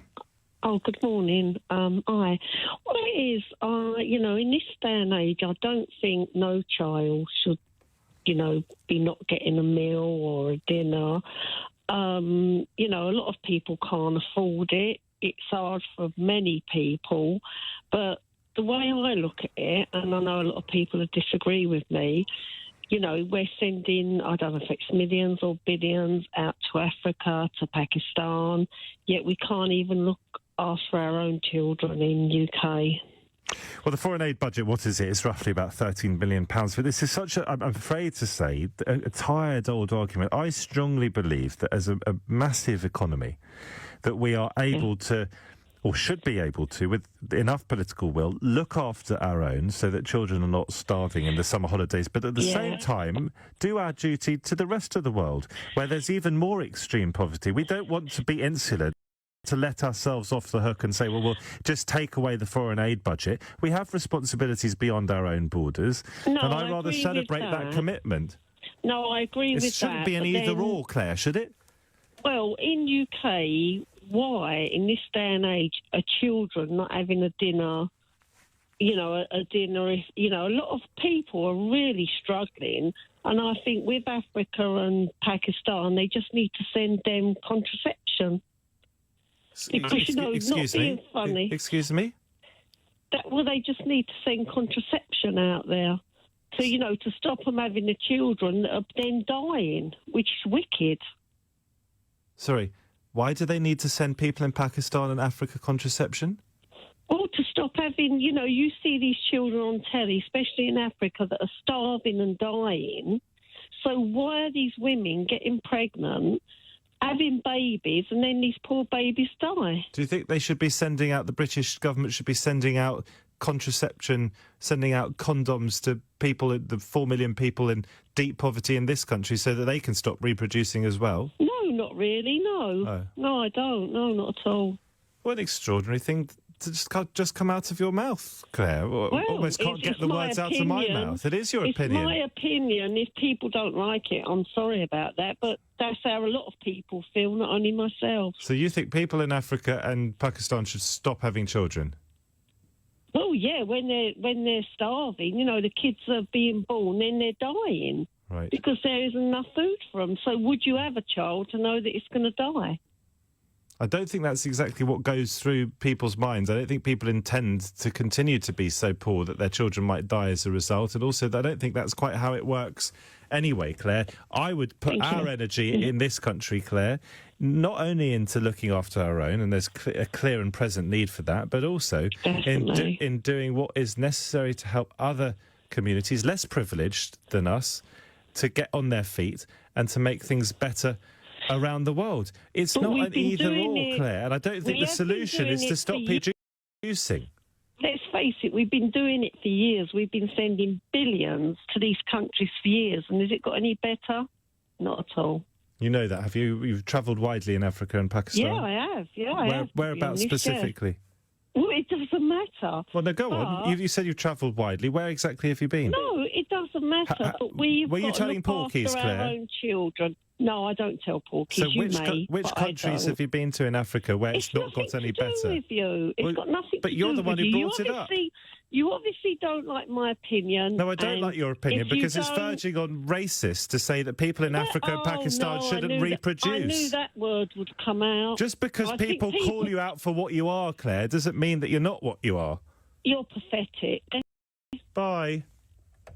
That's Claire in Clapham, who doesn't think that people in Africa and Pakistan specifically, for some reason, should be reproducing because it's irresponsible to give birth to children who are going to then die. What a bizarre world view from someone who says that they're widely travelled. 0345 60 60973. I did say it was a tired old argument that the alternative to making sure that people in this country are not starving, that the way rather to prevent people from starving or from not eating well enough, for parents having to go hungry in order to give their children what they need, somehow the way to do that is to say to the rest of the world, well, screw you, we're not going to give you any aid. That is such a false argument as well as being a tired argument. Surely we have enough money to be able to do our duty around the world, recognise that other countries are suffering to an even people even in this country, but also to recognise that we need to help those at the bottom of the ladder here. Higher taxes might work, not punitive taxes, so that there isn't sufficient incentive to start up new businesses. I'm not someone who wants to put businesses out of business, but I do think that we could all, or most of us, a lot of us, could pay just a little bit more. The sad thing for me, of course, as someone who's supported the Labour Party for most of my life, is that at the moment, as we were talking about in the last hour, many people disagreeing with me, at the moment I don't think Labour is led by someone who's quite fit for purpose. 0345 60973. This is a station where occasionally you hear people advance very offensive views. They're entitled to them, but I'll call you out for those views if you express them. Matt Stadden with you all the way through till 1 o'clock now on LBC. The time is 1:45. Coming up at 1 on LBC, Darren Adam. Alistair Campbell says he no longer wants to be a Labour member and that the party faces an existential crisis due to bad leadership. How does Labour go about winning again? Darren Adam on LBC. Parents, you know your child. You know the way they learn is different to others. And Interhigh School knows this too. For 15 years, Interhigh has specialised in providing a fully interactive, tailored online supporting your child to achieve their best results from primary school age through to A-level.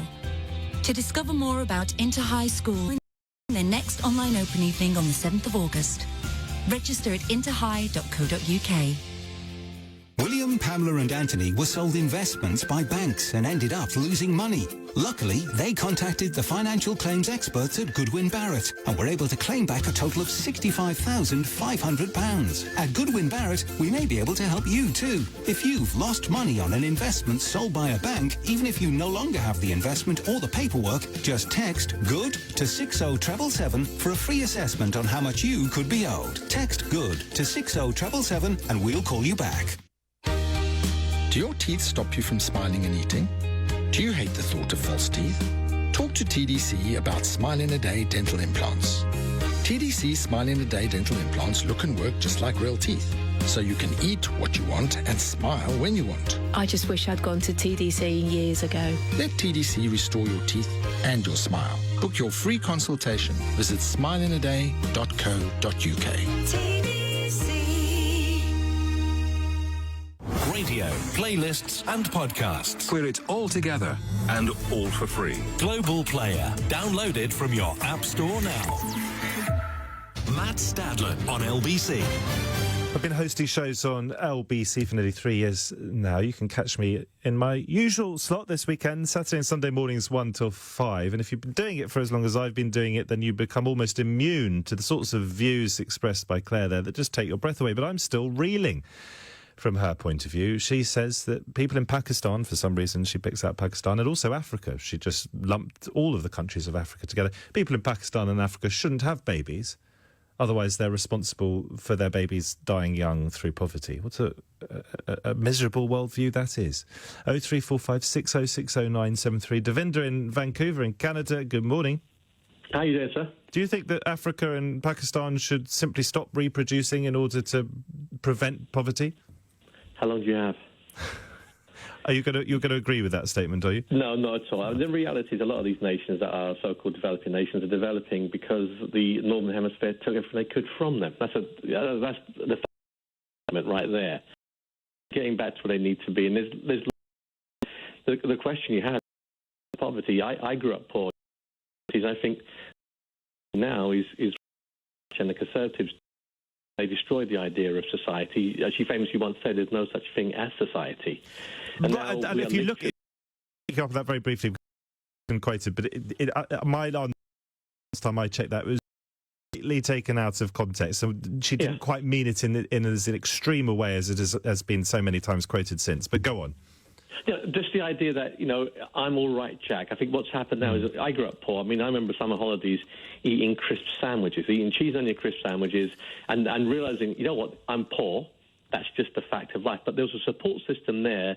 There was less of a stigma. I think now what's happened is with reality TV, with the state of the world becoming more right-wing, if I can say that, we're in a situation where now everyone's looking down on somebody else and saying, well, I'm poor, but you're poorer than me. So the support structures aren't there. My wife and I feed the homeless here in Vancouver, and I'm astounded by how many people we feed that are working poor. The people who are working out there, they can't afford the rent, they definitely can't afford a mortgage.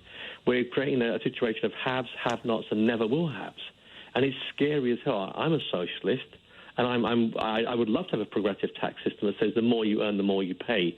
But the truth is, the guys at the top of the 1%, they won't pay their fair share. There's no such thing as trickle-down economics. This is a terrible situation to be in.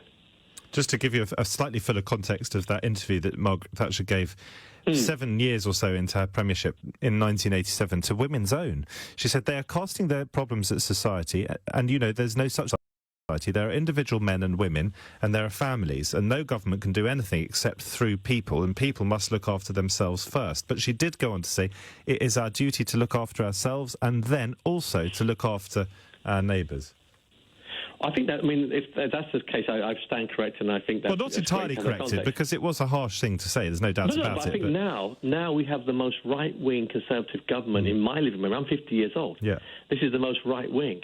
And even at the time there were people like Heseltine and Tebbit around, they were right-wing, but they still had this sense of conservatism and one nation that existed. Now we're heading for a situation where it's literally a carve-up happening, and it scares me. I'm very grateful to be 5,000 miles away, but also scared because most of my family and friends still live in the UK. I think Amber Rudd, the Work and Pension Secretary, she would describe herself as a one-nation Tory, and there are plenty of people who think that Boris Johnson at heart is exactly that as well. But Devinder, thank you in Vancouver. Grant's in Sandhurst in Berkshire. Grant, hi to you. Hi, how are you doing? Very good, thank you. Good. You've had some pretty archaic views in the past hour. It still takes the breath away. It's still, what I find so bizarre but predictable is that when someone comes up with something which is basically racist, to say that Pakistan and Africa shouldn't reproduce because their fault that their children would then die if they babies, and you suggest to someone that that's borderline racist, if not just out and out racist, and they say, I knew you'd use that word. Yeah. If you're going to be racist, you'd be called racist. Yeah, there's a reason I am using that word, and it's because you've just sort of shown that you are. Anyway, on to your view. I was also going to say, I'm not able to work at the moment. I'm getting better. I'm working on it with my therapist and stuff, but I'm not able to work because I've got some mental health issues. Yes. So I do receive it. Now, I receive what it's called employment support allowance. So I just get enough to basically get through, to get by. So I get £70 a week, but you get it every 2 weeks. So I get £140. Right.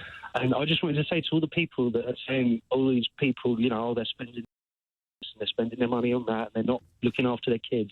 I don't have children, but I can imagine it's going to be pretty hard to go out living it up every night if you get... I'm not sure how many ice rinks even if there No, were ice rinks and in the that's summer. The thing. I thought that was a bit harsh as well. The guy completely slaughtering someone for wanting to take their children to an ice rink. So you've got to, you take them out to have fun occasionally. Thank you for joining in the conversation in Sandhurst in Berkshire. Just to go back to what Claire in Clapham was saying, I do always welcome people who have fundamentally different views to mine. I think you listen to my shows on Saturday and Sunday mornings, you would accept that that is the truth. That doesn't mean that if you're going to say something deeply offensive, I'm not going to call it deeply offensive, and I think Grant was behind me on that one. Robert's a first-time caller in Glasgow. Robert, very good morning to you. Welcome to LBC. Having me on. I've been working with homeless people very closely, two people in particular. And the big issue I felt was really feeling like their difficulty was these 0-hour contracts. It's really heartbreaking what goes on with these things, because what was happening was we were phoning them on a Sunday night and telling them we're working, and then they were cancelling our shifts during the week. And you would get to a Friday, and obviously if they had 2 shifts cancelled, only 3 days' work, they'll get rent to pay, and they're hoping to make up the money. And this is the reality. They're really living day to day. And you can imagine, with all due respect, you got up in the morning to go to your work, and you're waiting for that just wee text message just turn and say, we don't have any work today. You imagine having that week after week after week. And the bottom line is, I found about a third of the shifts get cancelled. And There's huge uncertainty, and it's very difficult to plan in any sort of way when you're living with that. Yeah. I mean, these two people I spoke about, I've had to really help them out and take them in what they've had to deal with on a day-to-day basis. And it's heartbreaking because, as I say, they would usually send what would really happen on a Sunday night. They would text them and say they're working. It's like the factory boss booking a piece of machinery and saying, oh, by the way, I might need that piece of machinery this week. But then they get cancelled during the week. They've no money to pay out. And the person that's homeless, sometimes they'll run them to their work and we get to the front gates and we get maybe an hour before their shift started saying, oh, it's cancelled this week. And then with the idea we get there, and maybe they'd only have 2 days' work the whole week, and then they're hoping they're going to get a phone call at the weekend to get work to pay their rent, and if that call doesn't come, they're going into the next week, they don't know what's going to be happening. But I found about a third of the shifts that get cancelled. Now, it is really heartbreaking, when you get that sort of uncertainty. And this is why you've got this phrase now, in work poverty. And I really wish that the political leaders, I hear a lot of people talking about Paul, very seldom talk about 0-hour contracts. Well, to be fair to him, Jeremy Corbyn certainly does and has talked about 0 hours contracts. And it's also true that some people would say that the very strong employment figures that we have in this country at the moment are unjustifiably massaged by 0 hours. But uncertain work, I think, because maybe that's not quite a fair cop. Thank you indeed to you, Robert. Susan is north east, not far from where Robert was. Susan, morning. Hello, Matt. I just wanted to say I was quite deeply saddened by 2 or 3 phone calls in this hour. The preconceived ideas go on. I am a single parent. I've got a 20-year-old son and I've got a 10-year-old son with special needs. I worked for 25 years before I had my second son, and really complicated health problems. And I've had 2 amputations on both of my feet and not very well. My younger son said to me one day, "Oh, we poor, Mum." And I said, "Well, what do you think?" And he said, "Well, I don't think so. Rather than my boys going hungry, my boys are fed and clothed.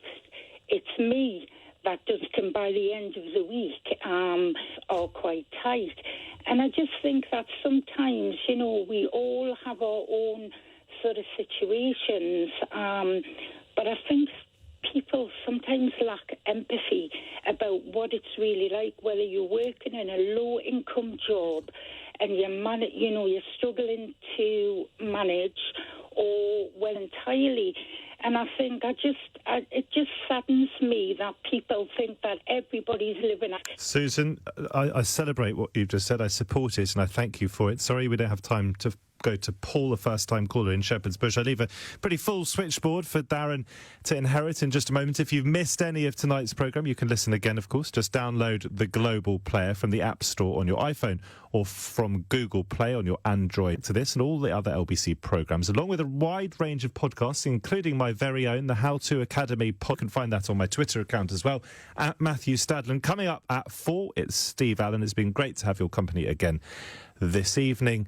Right now, this morning, Here's Darren Adam. Matt, thank you. Later this morning, massive cuts to alcohol rehab services mean that there is a national epidemic of alcohol-related problems that is not being tackled. This according to King's Cut since 2012. In England, cuts are to blame for this. It's causing big problems, though, for those whose lives are badly affected by alcohol. So what is your relationship with drink? Has it caused problems for you or a loved one?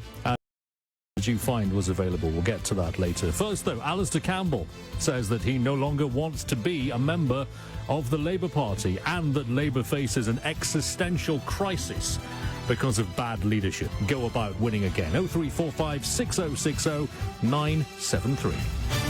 Radio on Global and Play LBC. leading Britain's conversation. This is LBC. From Global's newsroom at 1 o'clock, Boris to meet Northern Ireland's political leaders as he tries to push efforts to restore. The Prime Minister will hold bilateral meetings with the 5 main parties at Stormont. Sharing executive was dissolved in 2017.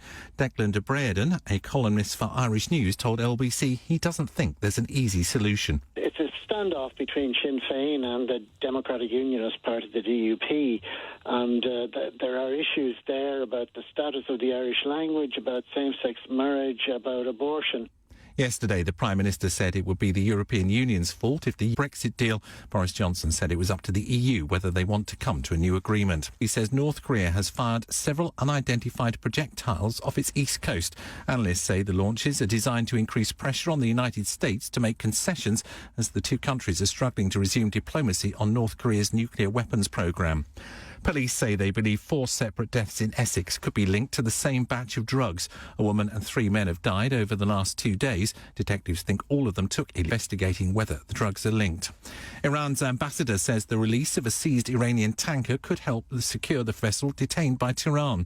Royal Marines boarded a ship off Gibraltar earlier this month, which was suspected of taking oil to Syria against EU sanctions, something Iran denies. A committee of MPs has heavily criticised the government's response to the knife crime crisis. They say the government hasn't risen to the scale of the problem, hasn't set clear targets, appointed the right leadership or backed up its words with action. Caroline Shearer lost 2012 and has told LBC victims feel ignored. We, as people and as members of the public and as victims, and as our loved ones that have been murdered, it's just, we are now just a number. Workers on Merseyrail are staging fresh strikes in a continuing dispute over the role of guards on trains. Members of the RMT union will walk out for 24 hours on 6 dates starting at the end of August. The weather, frequent heavy and thundery downpours across northern England and Scotland today, with southern Britain and Northern Ireland a high of 22 degrees. Newsroom for LBC, I'm Tim Humphrey. This is from Global, leading Britain's conversation with Morning, 3 minutes past 1, Wednesday, the 31st of July. This is LBC, leading Britain's conversation. I'm Darren Adam with you until 4. Massive cuts to alcohol rehab services mean that there's a national epidemic which is not being tackled. This according to King's College London researchers. They say more than £100 million has been cut since 2012. In England, councils say that it's government cuts that are to blame, but it's causing big problems for those whose lives affected by alcohol. So what is your relationship with drink? Is it something that is called for a loved one? What sort of help did you find was available, if indeed it's something sought help? I really want to hear your stories, your experiences of that a little bit later this morning. My number throughout the show is 0345 606 0973. You can text 84850, tweet at LBC, email Darren at lbc.co.uk. First though, Alistair Campbell, who not that long ago was utterly synonymous with the Labour Party. Unrealistic or unreasonable to suggest that Alistair Campbell would have been, at one for better or worse, to Tony Blair in terms of people that you would associate with and recognise as being part of the Labour project. He was certainly up there with Gordon Brown and Peter Mandelson, despite not being an MP himself, despite not being an elected himself. Labour to his fingertips, he would have said. Certainly New Labour to his fingertips. Now, he says he doesn't want party. We know that he voted for the Liberal Democrats in the European elections. He was kicked out of the party. He now says he doesn't want to come back into the potential crisis due to bad leadership. And that's what I want to focus on this morning, whether you think he's talking nonsense, whether you think he's absolutely... Does Labour go about winning again? 0345 6060 You can text 84850, tweet at LBC. Email Darren at lbc.co.uk. Just before we hear from Alistair Campbell, we'll remind ourselves of what if we go into a general election this year is for the Labour Party compared with 2017. In 2017, the Labour Party was up against Theresa May, who turned out to be a catastrophe when it came to general election campaigning. Boris Johnson is bound to be better. Anything, I mean, an upturned mop in a bucket would be better at campaigning in a general election than Theresa May. So they don't have the advantage of going up against, obviously was. The other big difference is that in 2017, Labour's constructive ambiguity, saying all things to all people, saying we want to leave to leavers and saying we want to remainers, everyone has seen through that on both sides of the argument. Remainers have seen through it. I think leavers have seen through it. Labour is now assembling a position which is a bit firmer than it was a few weeks ago, but not that firm. And even if it is firmer than we credit it with being, it may party. So I don't know that Labour does have a path in the near future. Not at all under Jeremy Corbyn. All of that, yours. 0345 6060 It is the leadership of the Labour Party that Alistair Campbell has been talking about, saying it faces an existential crisis because of poor leadership. He planned or had planned to challenge that decision to kick him out of the party after admitting voting Lib Dem in the European election. He is explaining that decision to do so to Ian Dale on LBC. But I am not a Liberal Democrat. I'm a Labour Party supporter, and I voted because I think Labour need to get the message, and I think they're going to get the message, particularly in more Remain areas, but also we, Labour Party, the Labour Party, have been losing to, if you like, Liberal Democrats, Greens, etc., than we have to the Brexit Party. It's true that some Labour supporters will be saying, I'm not voting Labour because I think they're too pro-Remain, but Labour are getting absolutely destroyed. And I actually think there's a danger if Jeremy Corbyn, Len McCluskey, Seamus Milne, Carrie Murphy, the people who are the minority in this party who are now driving this policy, I think there is a danger, no matter how much the Tories implode, I think there is a danger to go to oblivion. Alistair Campbell explaining to Ian Dale on LBC on European election for, well, the Liberal Democrats, a party other than Labour. And here he is again yesterday morning speaking on LBC to James O'Brien about his decision not to seek re-entry to the party because of Jeremy Corbyn's leadership. It may be unfair, but sometimes countries do reach a conclusion, and I'm afraid they've done that with Jeremy Corbyn. And, you know, we've persuaded a year ago, and so we've talked about this virtually every day since, because she says, you know, on anti-Semitism and on general policy, and Corbyn's leadership more generally, she couldn't support it. Now, I've sort of hoped against hope that they would provide the change, would provide the leadership. And you saw in his interview at the weekend, he doesn't want to do it. No. And, you know, I just think that, I mean, I'm the last person in the world to blame the advice on that. But I do think there is a problem with the clique around him. They're ex-communists, they're Stalinists, they're whatever you want to call them. They're not really Labour.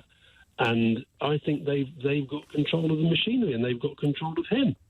And, you know, I think the other thing that the public are rejecting, and the reason why it's been such a bad it makes decentist. If that is the worst form of extremism, and that puts you in a... It's Alistair Campbell. James O'Brien, he's not going to seek to get back into the Labour Party from to spend. I would suggest he has for about long. 60609 is my number. No one's pretending the Labour Party without Alistair. The way that this conversation, it's not to gamble. It's a question of agree with him that the leadership. How does Labour go about again? 456073. What do you think the Labour Party has to become glorious? Precious little sign that it's going to do so. Now, obviously, polls are all over the place that there's a Conservative Prime Minister. That's not a bigger bump in the previous Prime less. It's not as if Johnson, minister, temporarily from the lofty position of the opinion poll prior to taking over 20 points ahead of Theresa May. How do Labour get back in position? 0360973 BBC. Email down. It's too late. If it's about Brexit, it might, because the legislation, the Conservatives will. But as soon as 10 minutes later, someone else in the party says something. We call on the Mr. Campbell who said resigns or leaves. Joining me now, Mike Buckley, director for a vote. Mike, a prominent supporter, does not want to be part of. What do you think of Mr. Campbell's decision to of the Labour Party? I think our is Labour's Brexit policy to be any different, and I mean his membership or non-membership, I think is not to come back. Fine, he's trying to make his members' policy in a position where we remain where we're equivocal in the event for voters want members when it comes down to our Brexit. Just want to hear the word no ifs, no what ifs. They just remain to the point in time. That he won't focus too prominent both in the campaign and indeed certainly was. Do you think that he scored a goal here? Because his argument union presumably would be that if you change something that you an organisation inside it and you fight, and of course he's done. The party scored a bit of space by throwing him out. Because sure. As we well know, in the European members did not vote for the Labour Party. Now, I was there, I did vote for the Labour Party, and I was out campaigning for people to vote for the Labour Party because I know and like all the Labour MEPs that we had before May, and I know and like all the Labour MEPs we have after May. I know they work really hard in the European Parliament and they do good things for the people of this country. So I'm actually really sad that we lost half of our MEPs, we lost 10 of them, and our vote share went down. A lot of Labour members, I know this from knocking on doors, but I also know just from people that I know, didn't vote Labour because they wanted to send a message to the leadership to say, you need to sort out your Brexit policy. And the sad fact is that we lost MEPs through that, just as we lost councillors through that earlier in May. Alistair was one among many. And now if the Labour Party is thrown out, all of the members who didn't vote for the Labour Party, and lots of them were active on Twitter when Alistair got thrown out, we would have far fewer members than we do right now. So I actually think it's a bit mean and a little bit vindictive. So it was a bit of a comms zone goal for the party, I think. And I guess he's trying to ram that point home, really. And whether I agree with him doing that, whether I don't agree with him doing that, I know that the end result that he wants is for Labour to have a decent Brexit policy so that we can not only stop Brexit, but also keep the voters that we need to go on with a Labour government.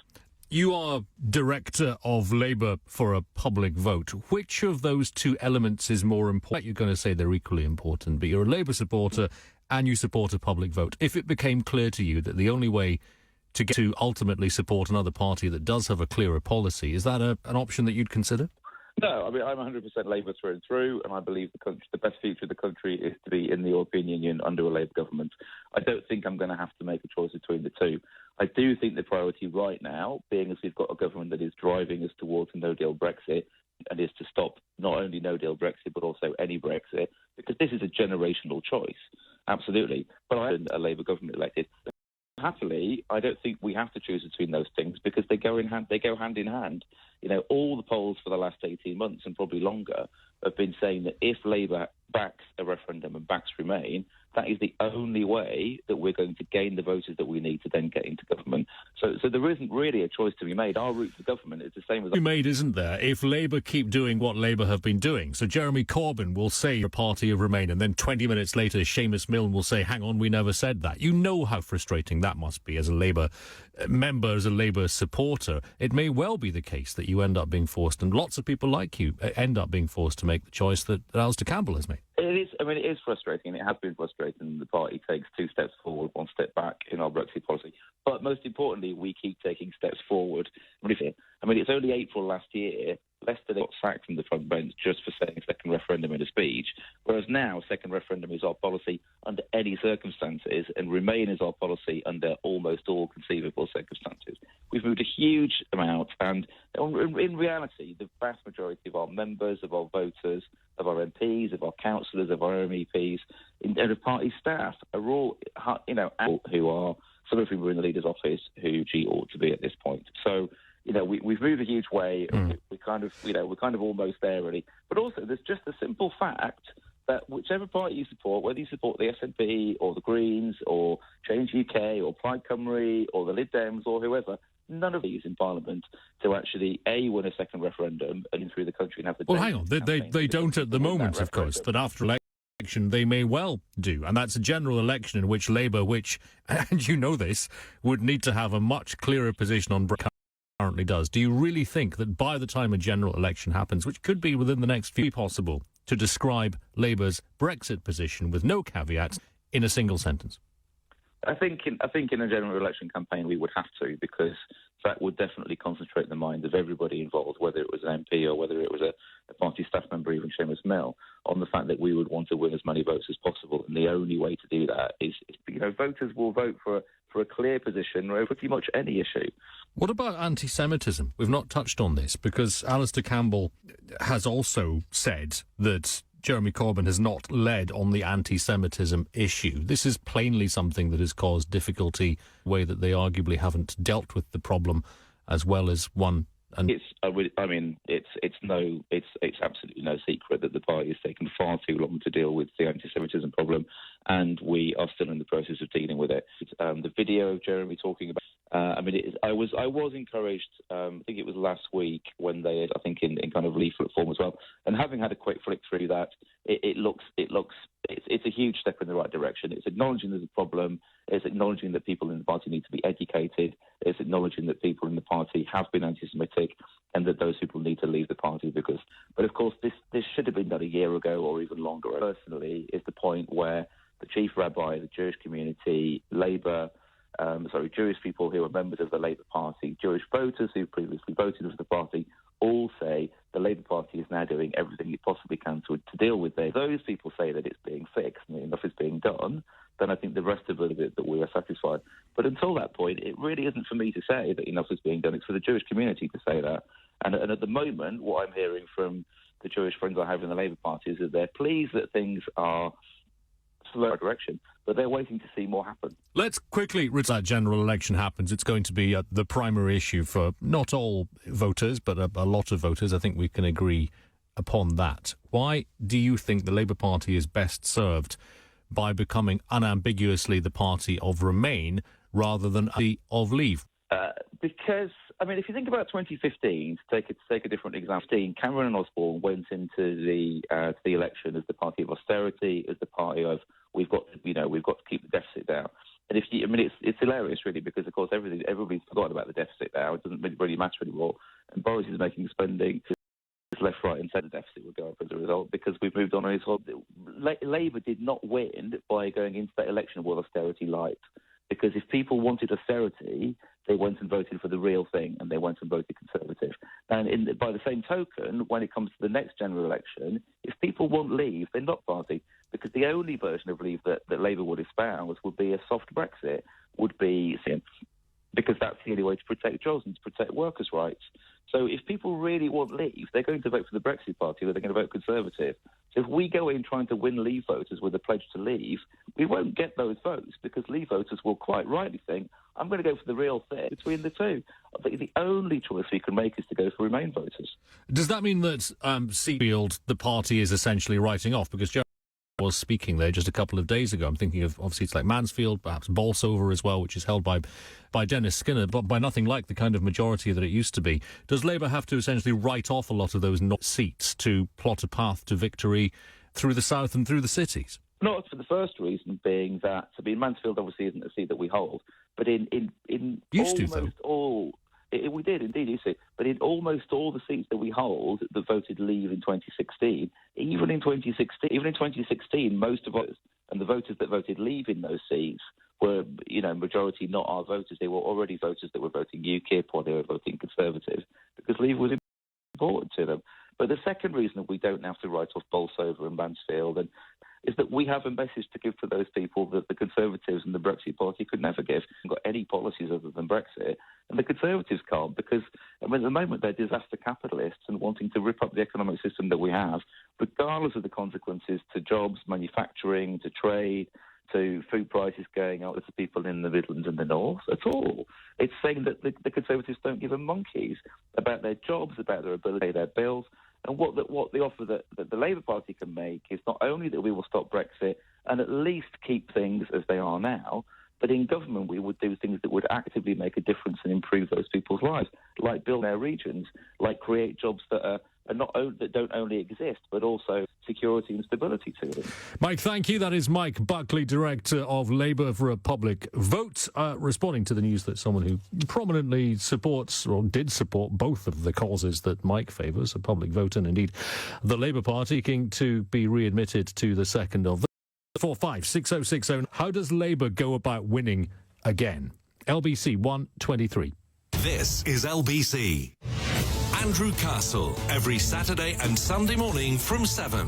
What is the Conservative way forward? Who should be in charge of me? If you don't somehow deal once and for all with the issue of leaving March election, will hoover up Brexit voters. Who can counter Nigel Farage may be the central question. Andrew Castle. With Vodafone Business. Unlimited data plans specifically for small businesses. LBC. So happy. It's Glorious Goodwood this week. I know, but he's not. Yeah, I bet we've got money back as a free bet if you lose on the first race every day. I should get a new suit. Maybe a bow tie. Free bets. A hunch unleashed. Every day at Glorious Goodwood is a happy hunch day. Shall we give him the stats for the next race? As soon as he stops cartwheeling. Heed your hunch with Betway. Min stake £2. Max free bet per race £10. One free T&Cs apply. 18 plus. Bet the responsible way. In 1972, Swale Heating was born. Since then, we have sold thousands of boilers from top manufacturers like Worcester Bosch. This year, we will sell our 250,000th boiler, and you could be the lucky winner. Visit .com. Darren Adam on LBC. 03456060973. It's Corbyn, the extreme left, articles very seen by wing stormtroopers. He loaded language, but okay. Britain has never been a country it would have been possible to elect a working class vote. Graham. This question which is on policy, which is a conversation that we seem to have, to be honest, Brexit, tend not to talk about the whole gamut of electoral. Actually, there was much in Labour's 27 that wasn't significant of what a lot of social in the rest of Europe. It wasn't, in many ways, it wasn't a deliberately, though. It much more economically radical. It was a manifesto, so to speak. Well, obviously haven't read, manifesto. Thomas in Cambridge. Do you think in good faith? Which letter? Well, he's complained of a letter of not wanting to come back to that. Oh, his open letter to which you asked me whether I think he wrote it in good faith. Yes. When elected, trying every rid of this is about. But why would he be jumping in the press of every station of it? He's not been saying in the Labour Party. No. He tried to Corbyn every step of the way. Have you not been paying attention yourself? The Labour Party was, and he's perfectly entitled to it. Yeah, and I, as was I, Thomas, until they in the Labour Party, and I, Jeremy Corbyn in the election. Well, I also voted for Tony Blair in all the that he won. Mm-hmm. Yeah, so I really see just trying to undermine party. But what's between mining a leader and practically expressing concerns about a leader? Was democratically elected twice. He should have fallen in line. How many times did Jeremy Corbyn vote against Tony Blair for his premiership? That was policy. That's, you cannot compare. Referring to how many voted government, he was a bencher, not in the front bench. So compare. He voted against the party you're talking about. The answer to the question is more. The answer to the question is more than 5 times, and the point about that. It's always been right. Well, the point about that is that Corbyn, on the 500 that he voted against, there was never a suggestion from the Labour bench. He was just left to get on with. You're not comparing like for like. Well, I'm pointing out that on more than 5. It might not be like for. Is interesting, isn't it? It is interesting. He's been proven, and history has its side. Of every single one. Right, even on the occasions voted with the Conservatives in the same lobby as them. It's the old we have with terrorism and refugees, all because of Iraq war. Alistair Campbell have caused much problems in this. I don't accept. Bear in mind that I didn't in 2005 because I was by the Iraq war. I did not to vote for that directly for that reason. However, I don't we have with terrorism, particularly in this country, caused by the Iraq intervention, because what you're trying to do, Thomas, but like it's someone making all of those terrorists. No, I'm not. Talking about anti-Semitism in the Labour, I think to admitting, and he had. You don't think there is a problem with anti-Semitism in the Labour Party? Like 7 o'clock morning on LBC, every hour you're asking going to be. That's just not true. That happened 7 o'clock yesterday morning. That's just not. 7 o'clock, Corbyn and Alistair Campbell on 24 hours. That's not. That just isn't true. Past 1, I'm talking to you because I'm listening. Yeah. The case that we've been talking about else in every single hour of the show. This is the problem. Your right-wing organisation. That's also not true. Interest. This is rubbish. I listen to everybody. Yeah. Thomas. So anyway, I have some science with reality. That the problem is continuing with the conversation. The idea that a radio station like could exist if it had an editorial line is plainly. It's a radio station that employs me and James O'Brien, him with Ian Dale.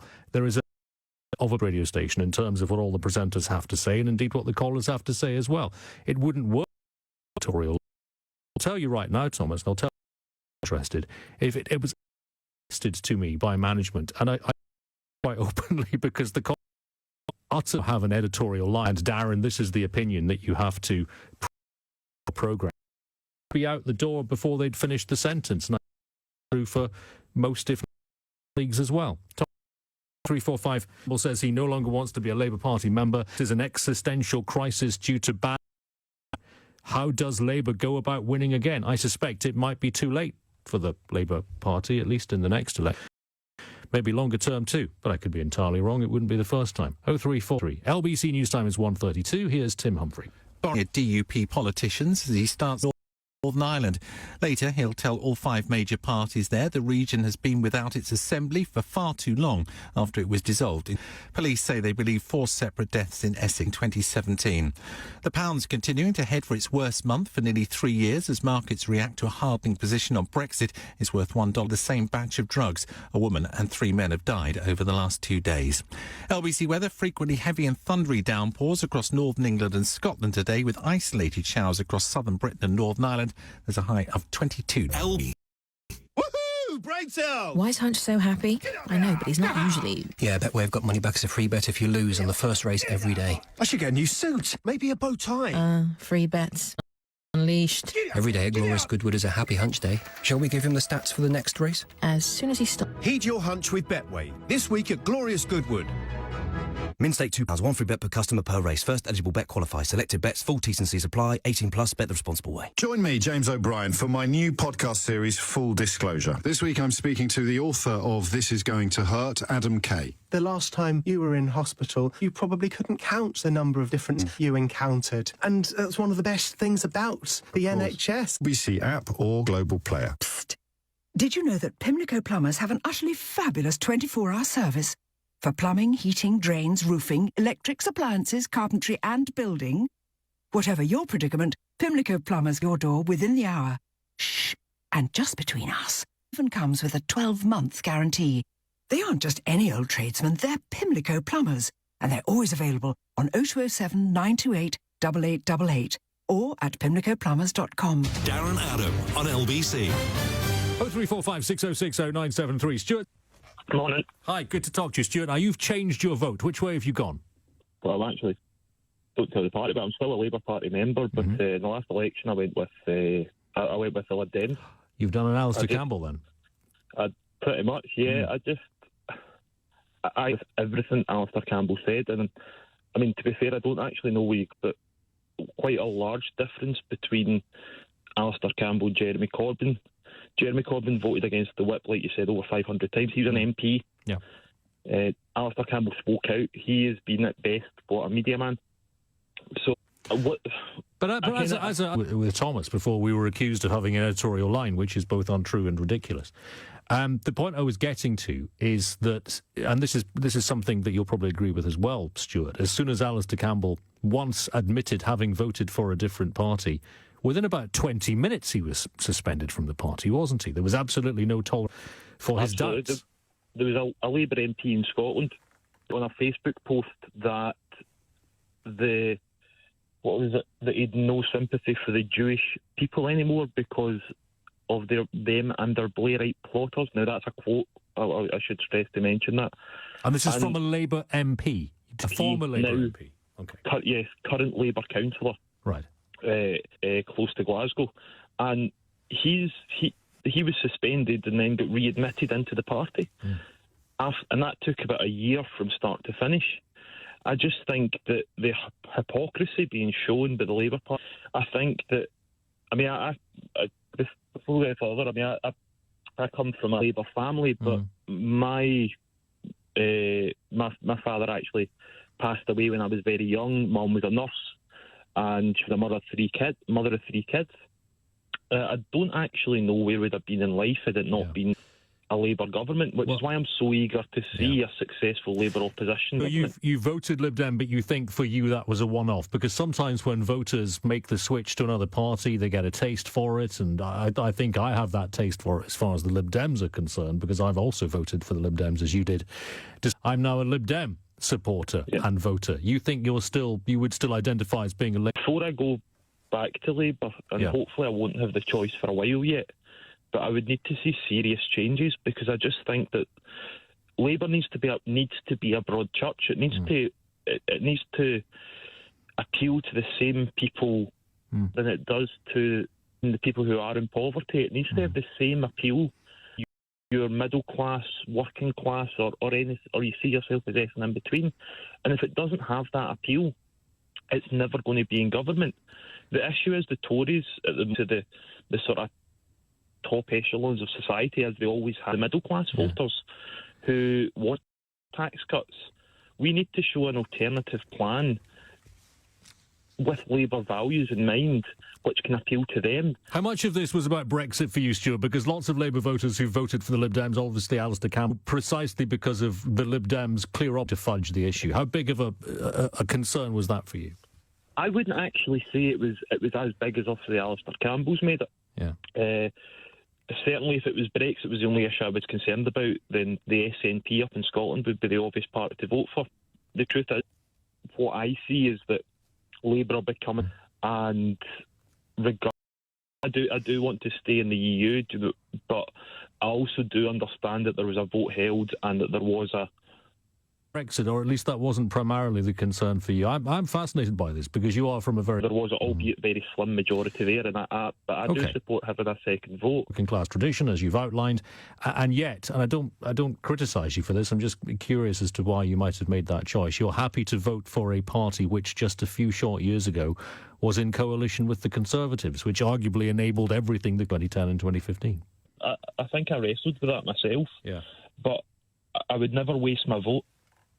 That's the first thing I would say. I would never not vote in an election. I've always been told that your vote's one of your most important things you get given in life, and that some people don't have the opportunity.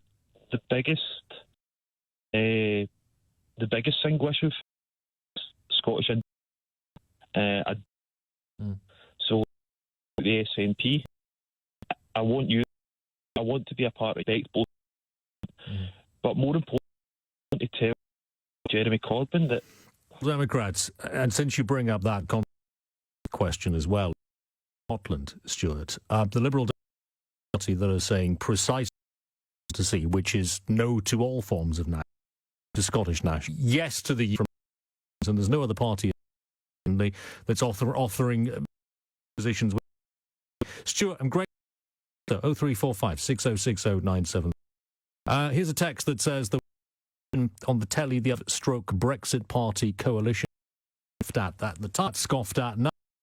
The people who are doing are those behind Donald, who of course was in vote organisation electoral law. Dominic Cummings himself to have been in contempt of Parliament, associate premiership, but he is of the Nigel Farage, and with him in place, seems to make it less likely Conservatives will get in. And I make no apology for his pact of non-aggression with the Brexit Party, far less a coalition. In Rochdale, morning, Aaron. I'm Labour leader. Okay. And I've been in. I mean, basically, I think what we have here is certain sectors within the party is the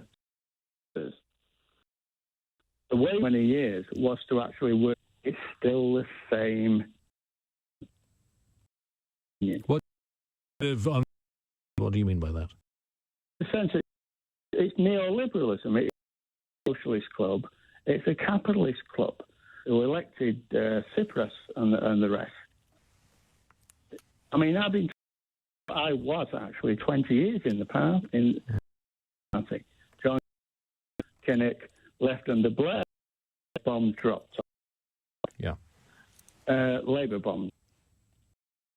Seriously, that more people who support Leave. I mean, I'm not saying members in Labour voters.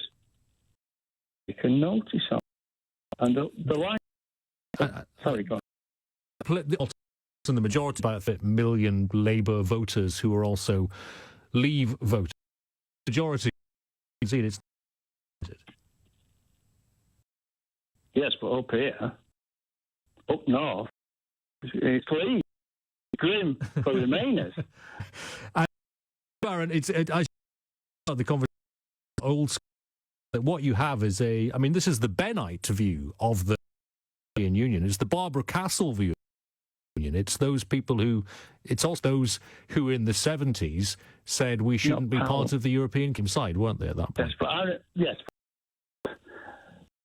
You're a fan of Enoch, saying that if in the 70s he was on those very left Castle who wanted no part of the European, I suppose. Well, we could also say Bull and the Blairites were into that, which had a neoliberalism. That's the problem with referenda. That's the problem, isn't it? Choices. They force people into strange. They ideologically, anti-Semitism and all the rest things that are thrown against Roland. I think with your previous, the one before, it is an anti-problem within the Labour Party. There is. I never saw. I found. Sorry, go on. Are you saying you didn't find it? Well, actually, I left in 2001 when they first started on principle. Okay. But I would imagine more against Palestine. It's more closing about Palestine. Listen, Jeremy Corbyn said that there's a problem with anti-Semitism in the various other figures at the top of the party take the view much later than they should have done that there is a problem with that. So we're not really made up. We're not really pretending that has been created as a stick to beat Jeremy Corbyn with, are we? To try and then how does the Labour winning again election? Boris. Right. So you... It might be a bounce, a Boris bounce. He's never turned it around in general election. I would love Boris. So I would love for so electorally toxic voting for any alternative. Right. I would love that to be true. Do you think? Yes, but what he got in Scotland, you see Wales. Yeah, but the places, the Conservatives were never going to do terribly well in those places. Better under someone. Do you have that confidence that all an opposition has to be is not and they'll... Okay. Me, to be curable when it comes to a Labour Leave position, he could do the Labour Leave a favour by actually getting us out of the European Union and then having a clean general election where that's social justice. I mean, he would get tated, absolutely tated, in my opinion. All the right-wingers would vote because he's took us out and all this. But across the board, I think he would lose. He would lose. Not massively, but he would lose. I think that if Boris Johnson were able to get Britain out of the European Union and then immediately had an election before the inevitable dreadful consequences of a no-deal exit became apparent. I mean, goodness, even the threat of one is becoming apparent now with the pound at a 30-month low, but nonetheless, in at precisely the right moment, he just might get away of a boost. But I don't think that he would prosper electorally terribly much either side of that. I just wonder whether he is so toxic and so unpopular that all the Labour Party really has to do is more or less wait for him to have an election and then point at him and say, there is more to it than that, of course, isn't there? Aaron still, 0345 6060 9 is my number. Alistair Campbell says he no longer wants to be in the Labour Party and that it faces an existential crisis because of bad leadership. So how does the Labour Party end up again? Because it really did.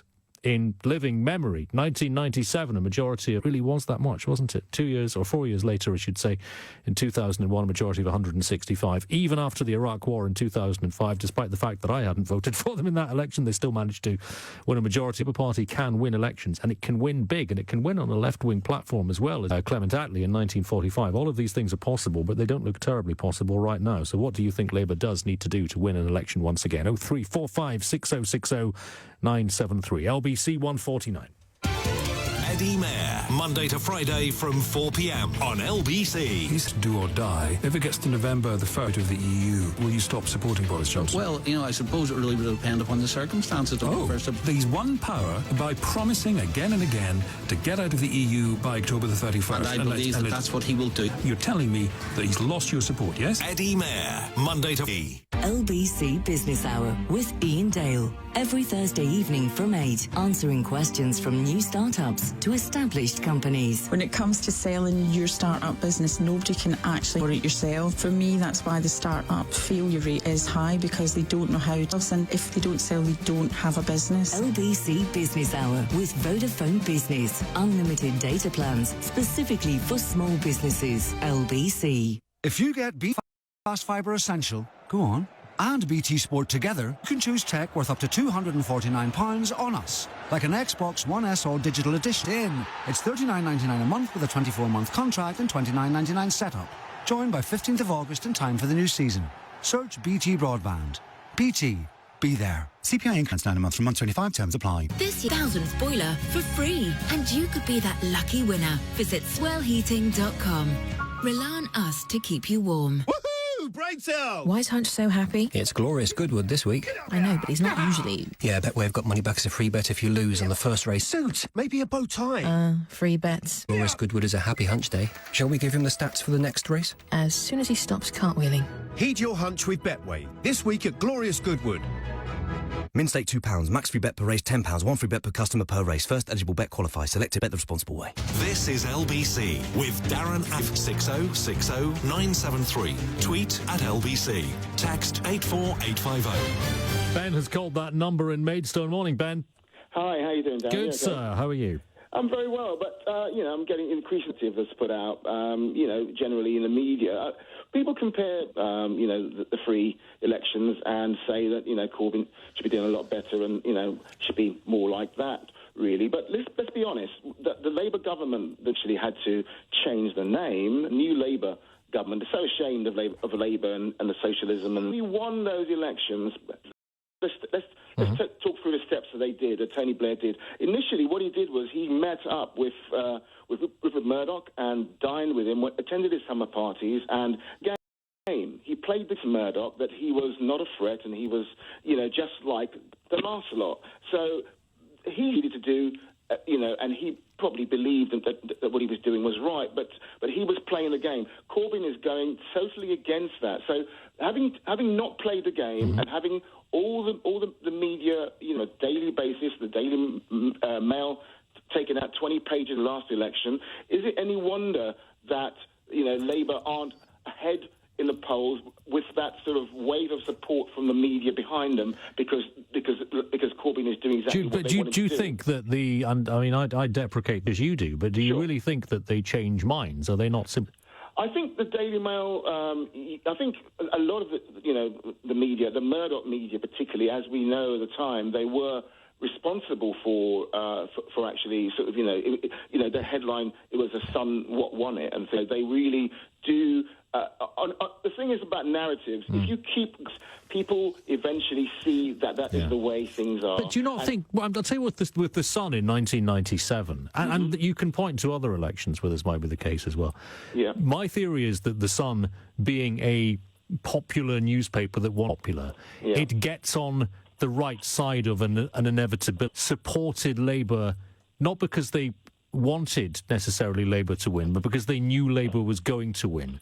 I think that I sort of take issue with that, really. I do think that the fact that Corbyn met up with Murdoch and, it got so entrenched in the Murdoch family that he became the godfather to the children and everything else. These are things that we know Corbyn will never do. He's a man of integrity, and I think that Corbyn is his greatest asset. We talk about Clement Attlee and all the rest of it, blah, blah, blah. Well, obviously, by and in don't Corbyn is the closest thing party is to Clement Attlee. We last election when Labour was behind came up and the vote in terms of absolutely vote. 5.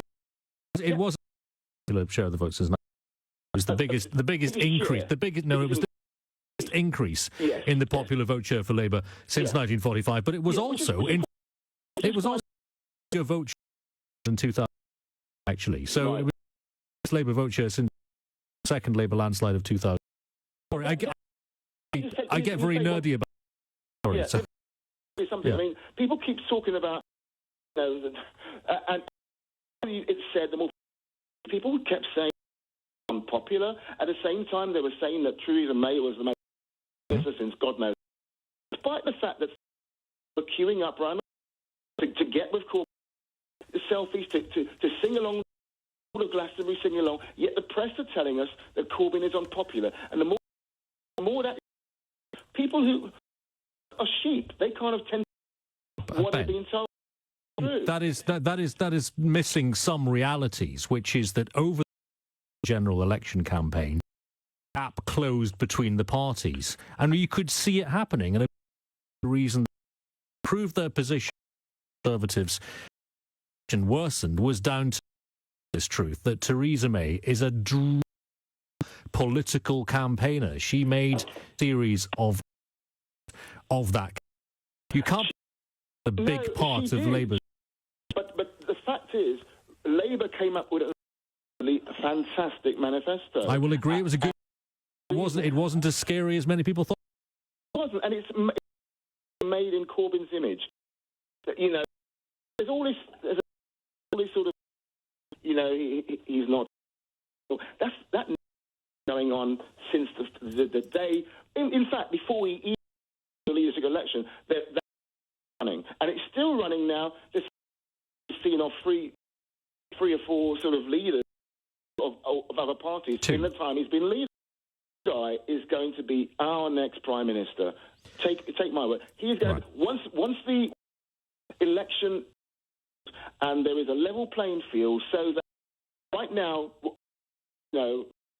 much negativity in terms of once there's a level field, once the Labour can get the message across, not sort of stifled and everything, and right now he's been ignored or ignored.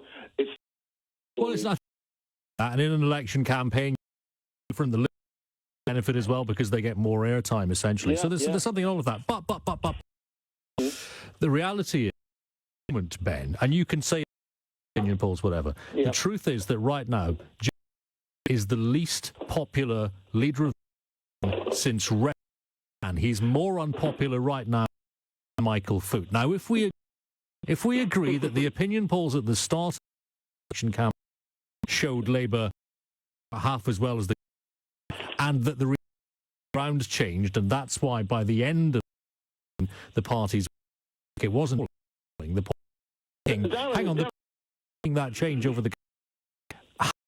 How then does Jeremy become less unpopular than he is? Darren, you saw someone who is smeared on this. Of course, people are going to the narratives. Of course, they're not going to be backing being sort of kicked around. We're talking about a race in which one man has got his up and unable to is running. But Ben, it's the media that's hobbling him. He comes out and says, "Well, remain," and then Seamus later says, "We never said that." He's being hobbled by his own team. Well, but in general, they don't really about politics. They get a very passing glance of what the political system is saying at that time. Newspapers from their and all the narrative and the way the news is and the whole tone of it is saying this guy is a communist or is this, he's that. You can say you can't expect. He was constantly smeared by 95% of the to be in the polls. And yet in the general election campaign, he ended the best part of 40% of the. Do you have to wonder why all of those people, the 13 million people that voted, just to have been so affected by those smears, they changed their mind? More than just voting of politician going on, Ben, to be honest. We'll carry on, though. How does Labour win as a again? More next. Radio, player, and Play LBC. Leading conversation. This is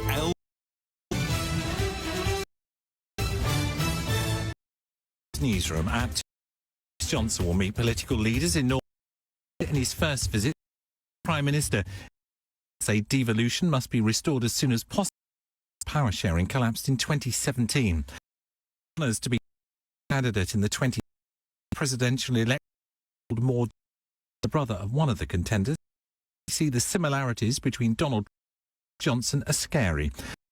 He lives in Oxford. He is running again to be the Democrat. Larry says the new a lot like Trump. What is frightening to me, the similarity of the states with Trump and Johnson. He's probably slightly, but there is an underlying that I think is challenging. South Korea says North Korea has unidentified off its east coast. The Trump says the US government is aware of reports of a missile launch and is monitoring.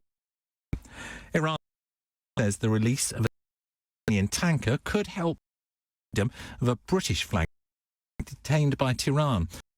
It's boarded water earlier this month, suspected of taking oil to Syria. New sanctions. Ambassador to the UK, Hamid Baijini, that wasn't the. You're not announced that the question that was by the United Kingdom that it's going to Syria. That a group of MPs describing violence emerged. The Home Affairs Committee says failed by the government. The report suggests an accountable leader local area to report directly to the Prime Minister. Yvette Cooper, chairs. There's been a store with to policing services that were doing work, but also the expansion of county line drug gangs and networks, a mix of different things that has made this problem of serious violence much worse. The government says 20,000 more police officers are being recruited. The UK's 10 hottest years on record have all happened since 2002. The Met Office has analysed data back to 1884. None of the 10 coldest years have happened since 1963. LBC weather, frequent heavy and thundery downpours across northern England and Scotland today, with isolated showers across southern Britain and Northern Ireland, a high of 22 degrees. From Global's newsroom for LBC, I'm Tim Humphrey. This is LBC from Global, leading Britain's conversation with Darren Adam.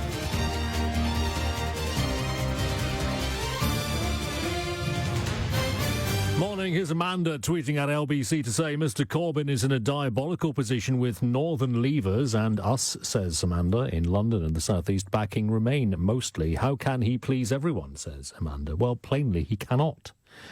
And a strategy which is predicated on attempting to please anyone is doomed to failure. That really should be obvious by now, shouldn't it? If you try to please both of those constituencies, you will please neither of them.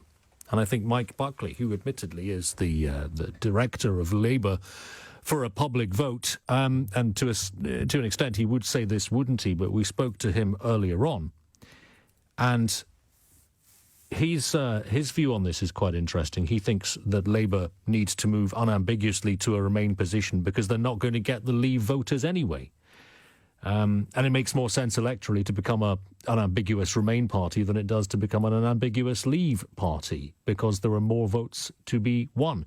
But what is, and should be obvious by now, as I say, is that if you try to please both sides of this debate, you're going to end up not pleasing anyone.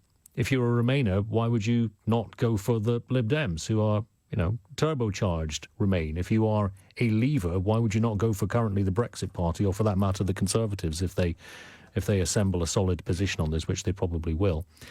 I just don't see where the gap in the market is for the Labour Party if it doesn't take a clear position on this, quite frankly. And it makes much more sense electorally to take a clear position in favour of Remain than it does Leave. Anyway, Naz in Brentford. Morning, Naz. Morning, Darren. Right, just wanted to start by saying I sort of agree with your last caller before the news.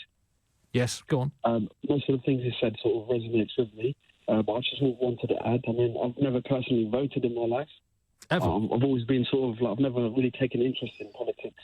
Mm-hmm. Like I've never had anything in common with any of these characters that you see on the TV. I've never really looked at that side of things. So even on election day, when everyone else is going to the poll, well, not everyone, but lots of other people are going to the polling station, you've never been curious? You've never thought maybe...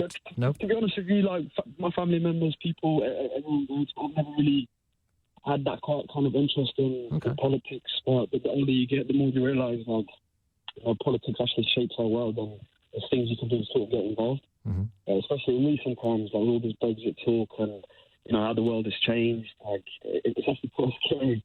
But to me, when I look at Jeremy Corbyn, I don't know too much about Labour policies and stuff. I was listening to LBC this morning, and James O'Brien, I think, was interviewing Alistair Campbell. Yes, he did. We played a clip of that earlier, yes. Yeah, I mean, Alistair Campbell, honestly, to me, it was actually absolutely cringy, honestly. I don't know too much about politics or policies or any of these kind of things, but I know for a fact, like, him and Blair, they've got history, they've done things, they've ruined people's lives. How do you know about Tony Blair and Alistair Campbell if you're not interested in politics?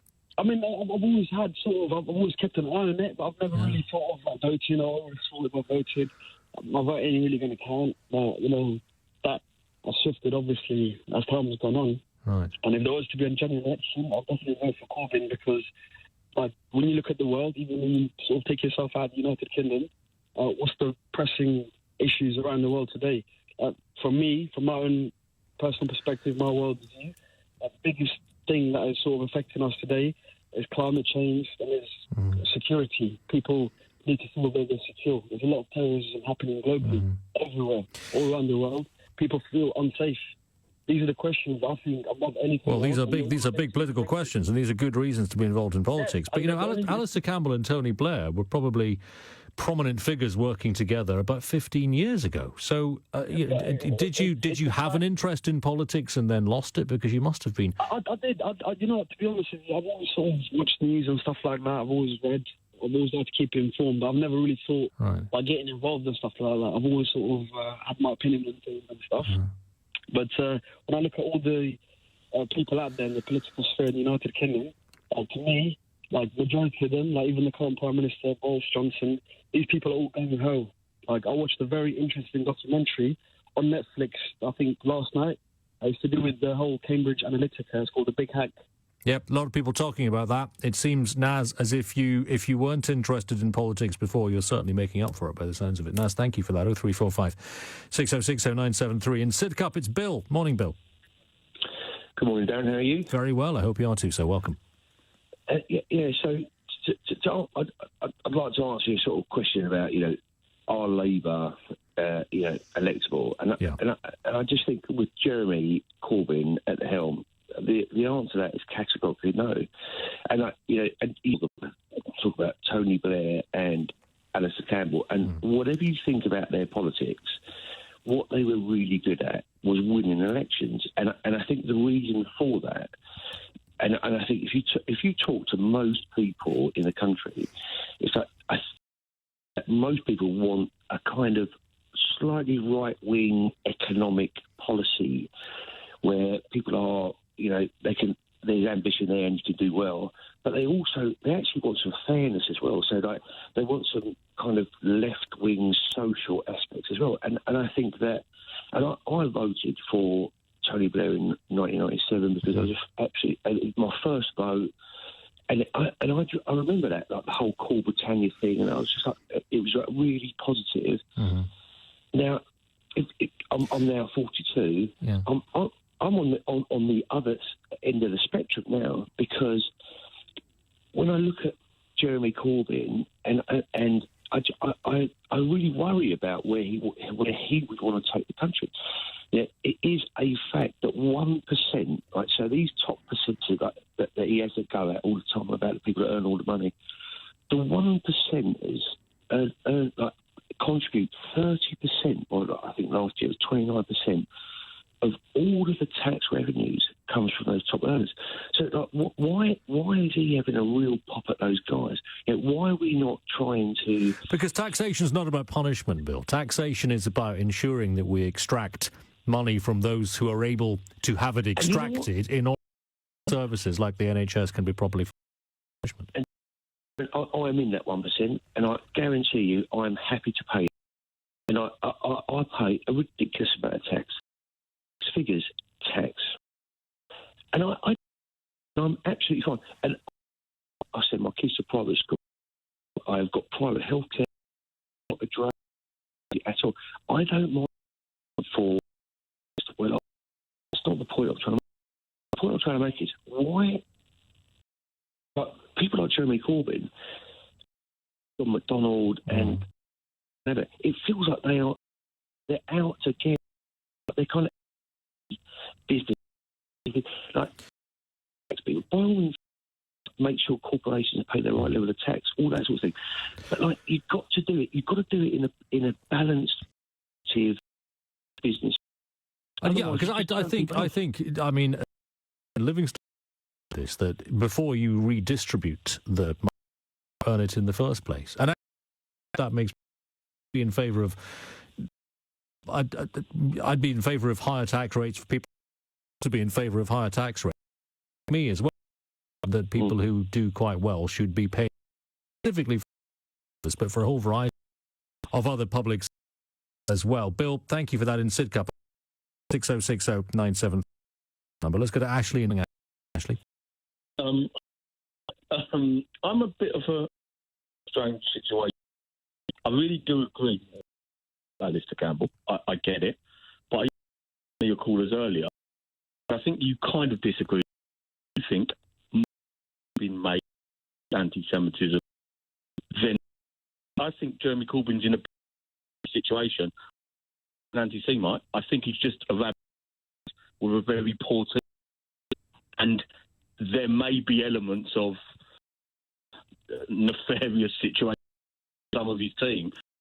When you see someone who rightly claims, as Jeremy Corbyn does, him all of his life, then surely he should have been at spotting a very obvious and at mural example that he liked on Facebook. It did one example. It made. I'm going to offend. Old people shouldn't be on the internet. I don't think he can operate that effective. So what you're saying, being anti-Semitic, he was just being old. He's being, I'm attention, but about kind of his situation is, I think, all missing and forgetting is that he's a rebel back then. He's not a very good leader of a party. Not great managing these. He's a good campaigner, which he's a good leader, but when it comes to decisions, he has failed repeatedly with the anti-Semitism thing, but the Brexit position, he's failed.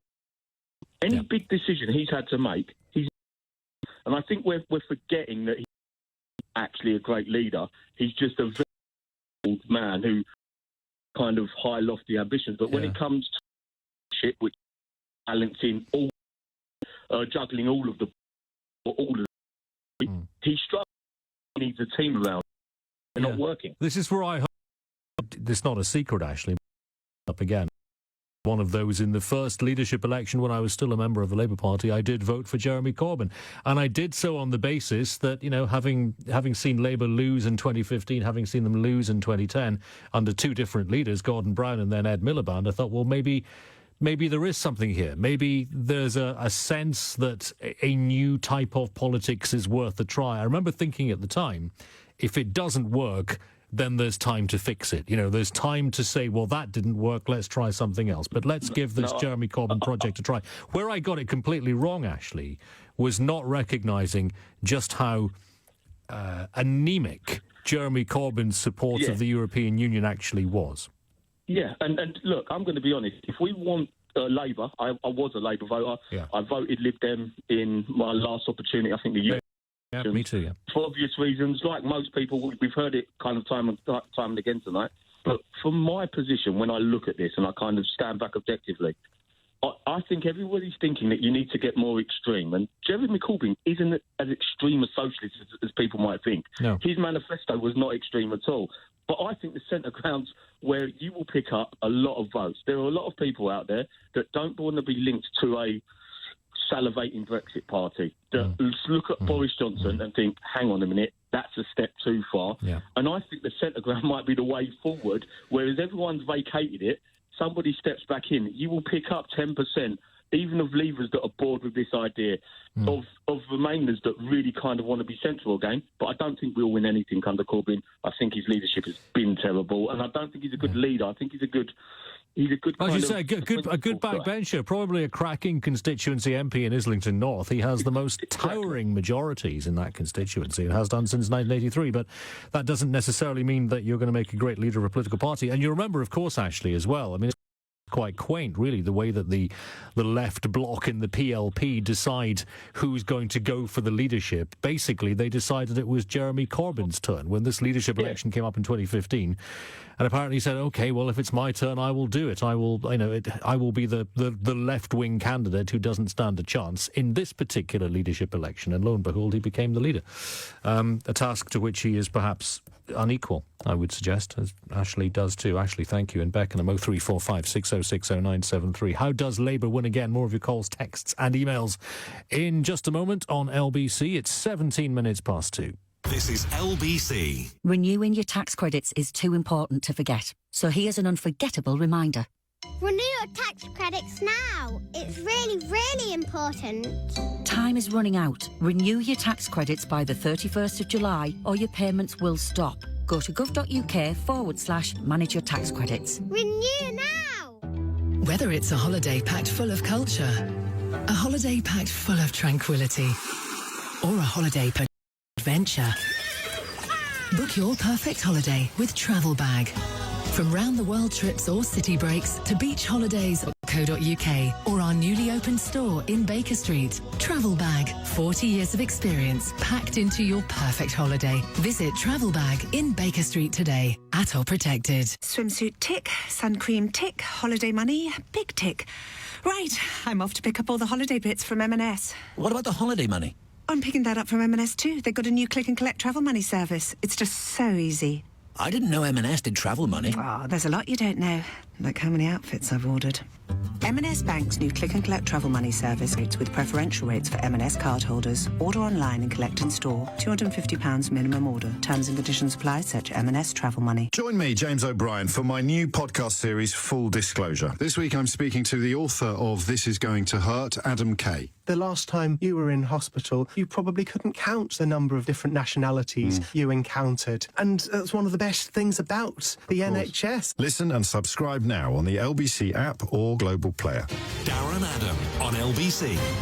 03456060973. This is Mustafa Kamal, who says on Twitter at LBC, I'm not a fan of Blair and Alistair, the Alistair being Campbell, but they have made Labour electable. If there wasn't a war in Iraq, then he would have been one of the most successful prime ministers in this country. This is not my opinion, but the opinion of the voters. So that's what counts, and they will never vote for Jeremy Corbyn, says Mustafa. Well, listen, I absolutely agree that if you subtract Iraq from Tony Blair's leadership and his time as the leader of the Labour Party, then you probably are left with a very, very successful premiership. And I would suggest maybe one that was a little bit too timid as well, because you've got to remember in the mid-1990s, when John's government was imploding, he himself had described the democratic elastic as having been stretched to an unreasonable extent when he won re-election in 1992 with a majority of 21.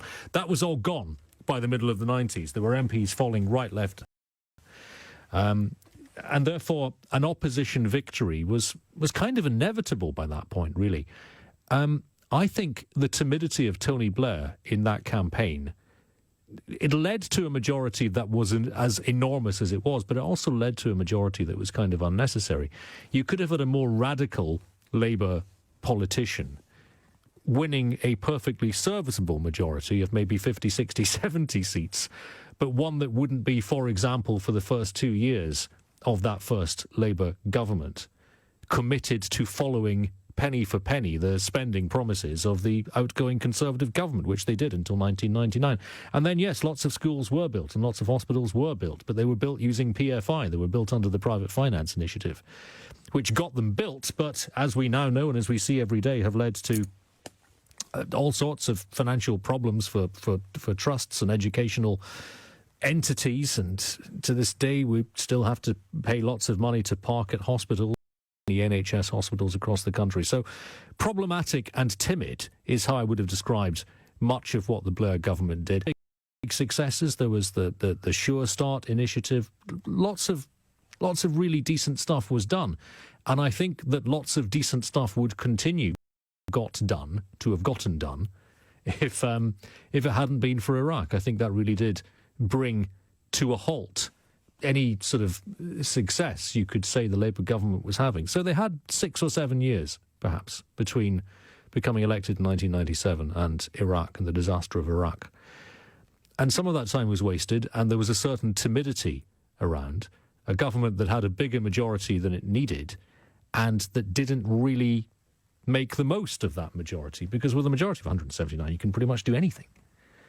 You know, some really radical stuff could have happened and did not happen during that particular period. But on balance, I think you're right, Mustafa, take Iraq out of the equation and you're left with a not bad premiership at all, and one to which I think a lot of people would cheerfully return if a button were available, which upon pressing that button were to effect that outcome. 0345 60600973. Let's go to Jay, who is in Felbridge in Surrey. Morning, Jay. Hello.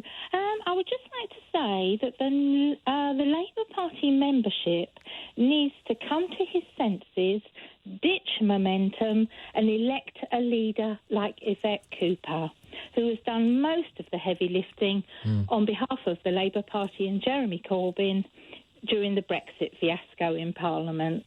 You know what? As someone who voted for Jeremy Corbyn in 2015. You're right. You're absolutely right. I wish I'd gone for one of the other ones. I voted for Yvette Cooper then because I thought she was the most impressive performer. And you know what? There was absolutely nothing wrong with Yvette Cooper as a candidate to lead the Labour Party. Nothing at all. Why do you think it seems so improbable that someone like Yvette Cooper, and there are lots of other people in that category, it does seem improbable right now, sitting here, doesn't it, Jay, that they're going to become the leader of the Labour Party anytime soon? It does, because look at the loss of the Streatham MP, Chukwuemeka, who left. Yeah. I was quite in despair about that. And now Alistair Campbell. But I live in the hope that the Labour Party will one day regroup and move more to the centre and elect or even Hilary Benn. Do you think that Brexit has broken absolutely everything? Because I'm thinking of a variety of very Blairite MPs like Caroline Flint and Gloria Di Piero in Northern Leave seats who... And Liz Kendall, yes. Who on... I don't know what Liz Kendall's position on Brexit is, but certainly Caroline Flint and Gloria Di Piero and various others. Blairite MPs who are nonetheless now in favour of leaving the European Union because that's what the referendum said, which puts them at odd with the Blairite sort of heritage, doesn't it? Which was a very pro-European heritage. Brexit has broken everything. Absolutely. I think we've got to leave, but we've got to leave with a good deal. And obviously the European Union aren't going to budge. Well, no, because they've been consistent and principled throughout and competent, unlike our government, I would suggest. Jay, thank you for that. We'll speak again, I've no doubt. Michael in Swindon. Morning, Michael. Good morning. Good morning. I've got one very simple single-sentence contribution to make to this discussion, and that is that had you said 4 or 5 years ago that during the Cameron period, before he put the referendum to the country, had you said that one day Boris Johnson would be Prime Minister, you would have been laughed out of the room. Yep. And I'd like to suggest that had not a bizarre accident put Ed Miliband into the leadership of the Labour Party, where David Miliband was what the mass of the Labour supporters wanted, then David Miliband would have been the Prime Minister for a long time by now. And the accident to which you refer is from memory, it was the Union Bloc vote that just in that college tipped him into the lead, didn't it? Exactly right. A great groan went up all over the country when they saw that Ed Miliband, nice man as he is, had somehow found his way to the leadership. People were amazed. They couldn't believe it. But lots of improbable things happened, didn't they? Yeah, they do. And an improbable, what might seem an improbable thing now, is that in the next general election, which it's being said could take place quite soon, and there will be elections all over the country, I wouldn't be surprised to see David Miliband appear from somewhere like a genie from a bottle. I don't know what he's doing now, but once he appears on the scene, you can forget people like Yvette Cooper. David Miliband, with his piercing gaze and his concentration when he speaks, you can sense that he means everything he says. Appeared back and put himself up for the leadership of the Labour Party, I don't think there'd be any doubt as to whether he would be taken on board. And that's really all I've got to say. Well, I just want to ask you about that, if I can, though, because I just want to ask you if... He's a very impressive politician. He is, but I just wonder whether his views and whether his heritage and everything about him is at odds with what the current membership of the Labour Party seem to want. The current membership of the current membership of the Labour Party, meaning the people, the voters nationwide, I think these were the people that wanted Miliband in the first place. The present group of people in the parliamentary party might not want it, but they might see that the people want it. Well, I think the PLP probably would want someone like David Miliband, but it would be the Labour membership, which is both much bigger than it was in the days of the Milibands and very different to that which it was in the days of the Miliband's. You're quite right. But I've got a feeling that if David Miliband appeared on the platforms in an election, that he would make Johnson look like the bumbling oaf that a lot of people think he is. Miliband is a powerful politician, and he's out of sight at the moment, but I wouldn't be surprised to see him come back. And that's really all I wanted to say. Well, I'm very glad you did, Michael. Thank you. 0345 6060 973. This is Brian in Stockton-on-Tees. Hi, Brian. Yeah, good morning, Darren. So, Labour. I mean, you are a former Labour supporter, you have said. We've spoken before about this. What would get you voting for Labour again, if anything? Get rid of the membership. Jeremy Corbyn. You know, because I mean, Alistair Campbell's come out and he's called Corbyn and he's never going to get elected and that. But isn't he part of the cause with New Labour, with Tony Blair? That they went this way, they went the opposite to what they were. You know, I mean, for a lot of Labour voters, core voters, you know, even though he'd done well as a Prime Minister, he sold his soul to the devil, didn't he? You know, he was more like a Conservative type party, wasn't it? You know, and why did you stop supporting the Labour Party? I didn't like Blair. So it was that long ago. Yeah, I mean, I always thought he was a spin merchant, you know, a spin doctor, and Campbell was. I mean, I think over Iraq he completely lost credibility. Yeah. Really, he should step out of things. He's at least to Campbell, really. Mm-hmm. You know, I mean, Alistair Campbell's never had programmes, and I mean, look at it this way: the opposite of Tony Blair in Labour politics is probably someone like Jeremy Corbyn. If you didn't like Tony Blair, then you know Jeremy Corbyn represents the opposite to that. But I sense that you're not a Jeremy Corbyn fan either. I'm not. But the thing is, you're saying if you want to win a general election, yes, you're saying Corbyn won't. But really, Darren, who else in that party could win a general election? Who do you think could? I can't see many faces popping up, can you? Well, again, it depends. If you're facing Boris Johnson will implode at some point. There's a very great deal about Boris Johnson that lots of people don't like and will realise that they don't like as time goes on. And that's not necessarily anything to do with Brexit. That's to do with Boris Johnson. Well, is he? That's never been tested. We don't know. I think he is still more electable than Corbyn, even though I'm not a Conservative as well. Well, I think we're going to find out who is more electable. We might have a general election campaign for the second time between two people who turn out to be unelectable, as we did in 2017.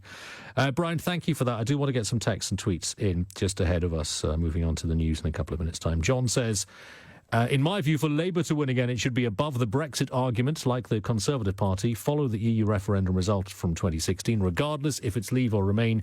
It should be more about that than being a pro-EU/Remain party. Hi, Darren. If Labour wants to win a general election, Corbyn needs to be replaced. If we put the leadership issue to one side, regroup and do what Labour is best at, which is social issues. Here's my proposition. Tackle the NHS and its future. This alone could swing it for them. Education and job focus needs attention, especially for school leavers. Teenage votes might push up the numbers. Pension choices, TV licences, fees help those in poverty. Mature voters might be influenced, and the reverse from the Lib Dems. Putting Brexit aside, leave Boris Johnson, or as you call him, Phil, Uncle Boris, to sort out the mess. Call an election and grab the baton. This is a good chance to capitalise, so it's do or die, says Phil. Thank you for that. Here's another, echoing what Michael said a minute ago, another fan of David Miliband. Tracy saying, do you think that David Miliband would have made a good Labour Party leader? I think he would appeal to the electorate much more than Corbyn. He would give that spoilt, petulant man in charge a run for his money. Do you know what? Worth a try. Mind you, I said that about Corbyn, didn't I? Thank you for that, Tracy. Desiree in Sheffield, I believe Jeremy Corbyn is a damn good rebel, stoker of awareness for minority groups and not an anti-Semite. He's just being a leader. He can't make quick choices and present them well. I'd love to see Angela Rayner, Shadow Secretary of State for Education, leading the party. A northern credible MP who's known bad times and has knowledge of the working class masses. She speaks with heart and passion. She would get my vote, says Desiree in Sheffield. On that, thank you for the calls and the texts and the tweets. We're going to move on in just a couple of minutes' time. We're going to talk about alcohol in just a few minutes. In England, a national epidemic of alcohol-related problems not being tackled. What is your relationship with drink? Has it caused problems for you or for a loved one? What sort of help did you find was available? All of that in just a moment. Meanwhile, LBC News Time just gone 2:32. The headlines come from Tim Humphrey. Boris Johnson is to hold talks with Northern Ireland as he tries to push efforts to restore power sharing. The Prime Minister will hold bilateral meetings with the 5 main parties at Stormont this morning. South Korea says the North has fired several unidentified projectiles off its east coast. The US government says it's aware of reported missile launches and is monitoring the situation. The Duke of Sussex has warned about the threat of unconscious bias, where someone may make racist comments but not realise they're prejudiced. Harry's also said a person's perspective on others was learned from family, the older generation and even advertising. LBC weather, frequent heavy and thundery downpours across northern England and Scotland today, with isolated showers across southern Britain and Northern Ireland, a high of 22 degrees. This is LBC. William, Pamela and Anthony were sold investments by banks and ended up losing money. Luckily, they contacted the financial claims experts at Goodwin Barrett and were able to claim back a total of £65,500. Goodwin Barrett were able to help if you on an investment, and even if you no longer have all the paperwork, just text GOOD to 60 for a on how much you owed. Text GOOD so 777 and we'll call you back. When it comes, you don't want to feel like just. Thankfully, the new ships from Saga offer a more service. There's a door to take ship. Bon voyage, Mr. Goodman. There's a balcony with a sea view. Beautiful. Ultimate speciality. And each ship has a venue or mood. And guess what? I'm in the mood. Boutique Cruise personal to you. Boutique Saga for your spirit of discovery. 35% on our all-inclusive cruises. Search Spirit of Discovery. More. Oh, to BT Business and get connected. Our most reliable broadband connection yet is back to the network and not fixed price guarantee, which means your connection won't go down, our prices won't go up. Whatever your business, and search BT Business to find out more. BT. Subject to availability, fixed price guarantee, duration, T's and C's apply. On LBC. Morning 2:35. Morning itself. Britain's first, incredibly, which means that we enter the 8th month of the year in just a few hours. That's remarkable. Anyway, let's move on, because I want to talk about alcohol in this part of the... Because London, that the nuts all rehabs since 2012, England, when the system was reorganised. Now a national epidemic, alcohol-related problems, and that this not being tackled. More than £100 million has been cut since 2012 in England. Local councils say that the government is to blame, but whoever is to blame, and let's face it, does seem to be those block grants from the government being cut to blame.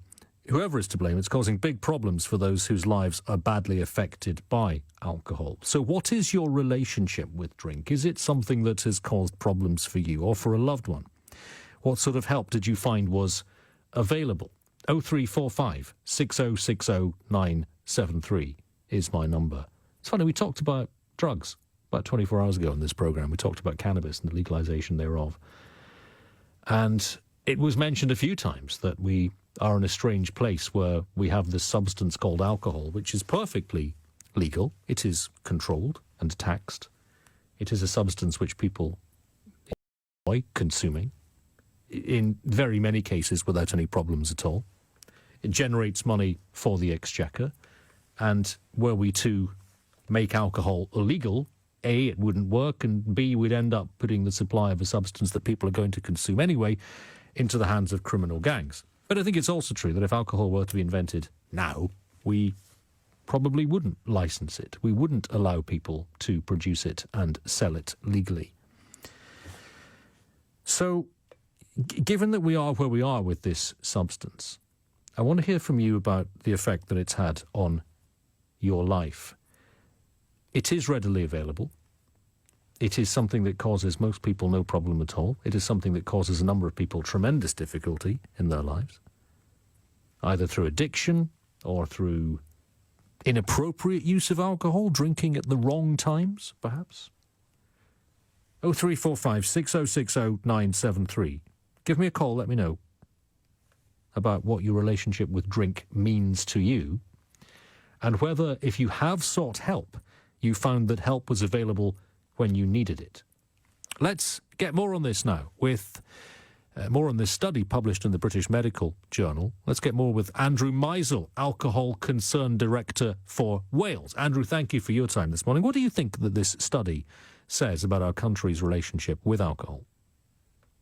I mean, it's a very interesting report. It's a very hard-hitting report. I'll have to say I'm not surprised.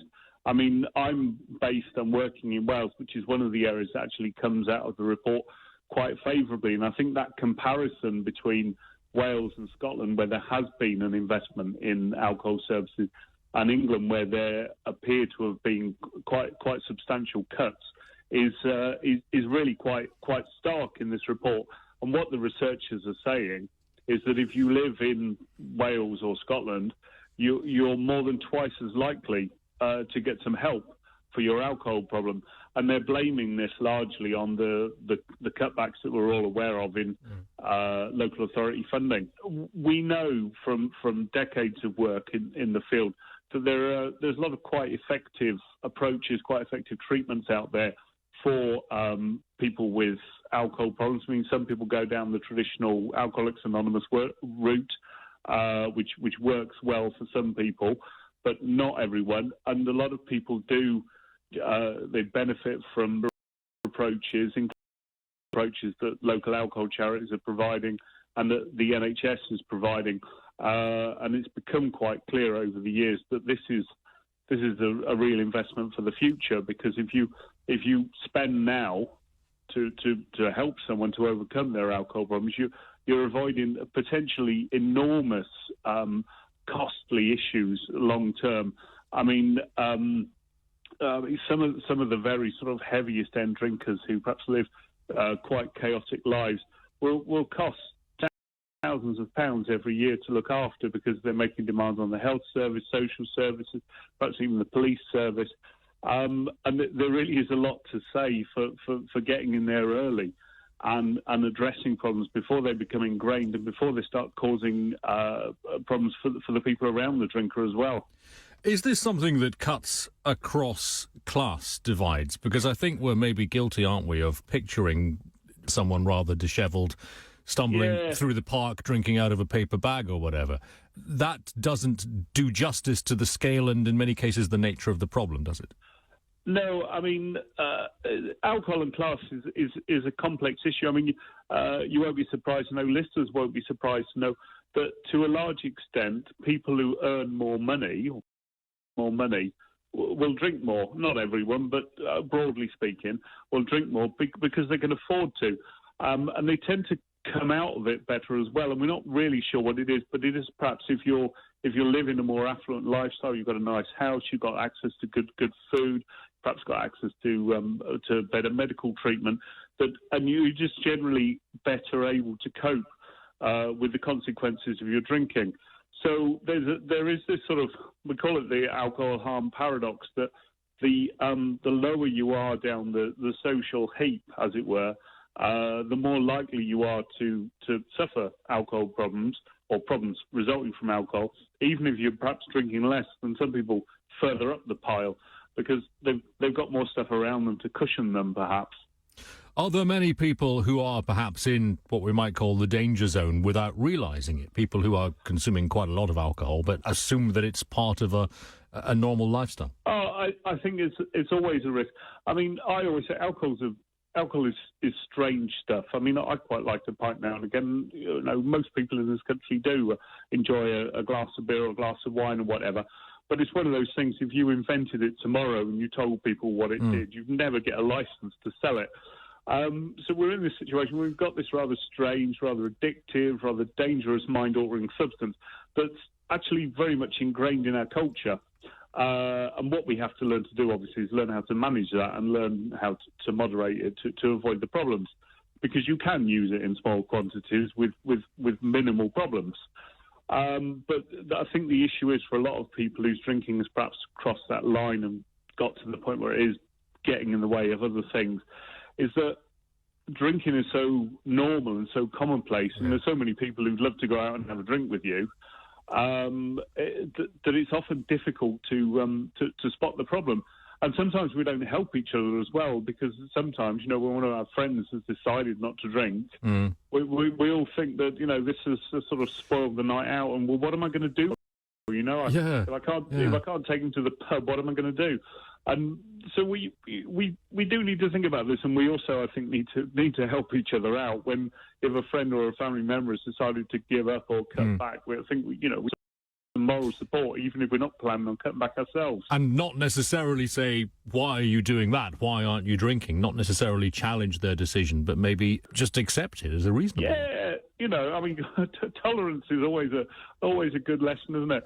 But I think it can be very interesting when you see a group of friends, and this happened to me sometimes. I mean, a member example where I simply wasn't drinking because it was too early in the day. And someone wanted to know whether I had some kind of serious medical problem. And I think he would have quite liked it if I'd had a serious medical problem. I've given him some reassurance that, I wasn't doing anything weird here. Yeah. I wasn't spoiling the party. But, yeah, I think if people, for whatever reason, choose to cut back, I think it's part of being a decent friend or a decent brother or husband or wife or whatever, is to support them in that decision, because it's certainly not going to do them any harm. And equally, if, let's say, a couple are getting through best part of a couple of bottles of wine a night with dinner, maybe 5 or 6 days a week. Yeah. Now, that is not uncommon, but it's way over the government guidelines, isn't it? Yeah. At which point should someone perhaps say, if they're concerned, are you sure you aren't drinking too much? I think it's a difficult one, and this is a question I get asked quite a lot. And I think it depends. We all know someone. I think probably all of us actually know someone who's drinking worries us. I can think of a couple of people just off the top of my head now. I think it's very much a matter of how you ask. Certainly, no one wants to be accused. No one wants to be told what to do. But I think if you're talking about someone who is fond of you, someone who you trust, I think if you approach it, calmly and openly with plenty of compassion, more along the lines of, look, I'm a bit worried, really, because you seem to be drinking quite a lot, and it doesn't really seem to be doing you any favours. Think of their own form of words, but very much more so than going straight in with the criticism or the accusations, because there could be all sorts of reasons someone could be drinking. There could be other problems, which, in fact, it may even be that the thing that you need to do is not talk about the drinking at all. It may be that when you get to the root of it, it's stress or worry or something like that, and that's perhaps where you can help someone, help a friend or a family member, without even discussing the drinking at all, and help them work out what's stressing them out and whether there's anything they can do about it, or at least anything they can do to cope with it. Well, let's get back then to those formal services which are available in insufficient numbers, it seems, in England to help people. As we said, more than £100 million worth of services cut since that reorganisation in England in 2012. Councils in England say central government cuts are to blame, but whatever the reason, that cut is very real. What sort of services are available for someone who perhaps finds themselves edging into dangerous territory, into that danger zone when it comes to their alcohol consumption? What's the first thing they should do?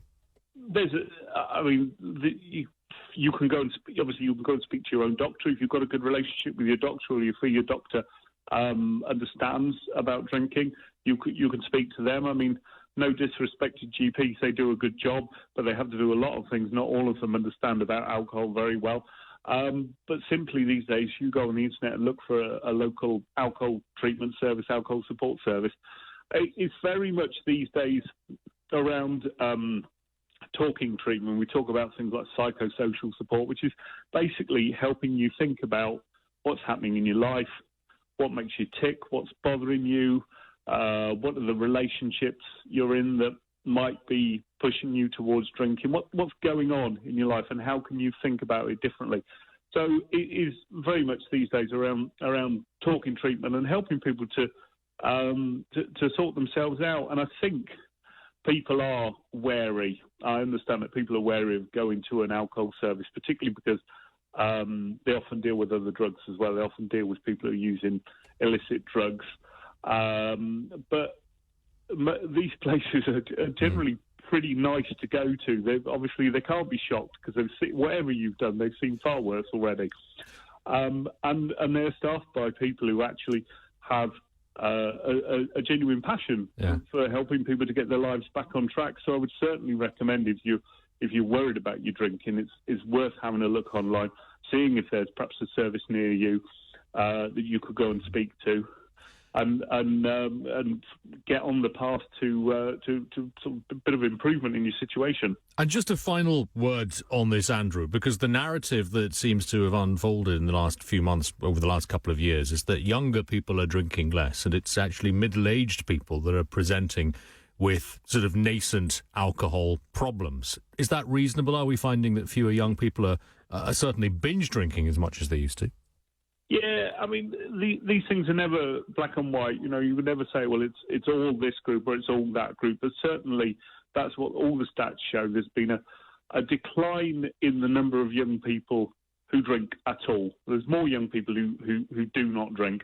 But the middle-aged group, I suppose, people from sort of 40s into even 70s, boomers and some of the generation, that big bulge in where we see a lot of the harm, because you're talking about people who've perhaps been in their teens or their 20s. Some of them get to their 50s and 60s, the effects are starting. So that is true. I mean, say young people into alcohol problems, but certainly if you look at it's squeezed quite narrow end, there's a big sort of middle. And drinking fine with old age, but not for everyone. So that's another group we can't neglect entirely. Andrew, thank you. That's Andrew Volkan for talking about this stuff. British Medical Journal. Fine and alcohol in losing about 30%. It's 13. That's when they were handed Authority Control Council saying it's the fault of the Gov. And they've made grants over whoever is responsible is leading to what has been described as a national epidemic. Alcohol-related problems are not being tackled, according to researchers at King's College. 345 606. What's relationship drink? Is it something that's caused problems? Something that's caused problems? What sort of find? 6060973. Is it something of? I think well, maybe increasingly this is not true.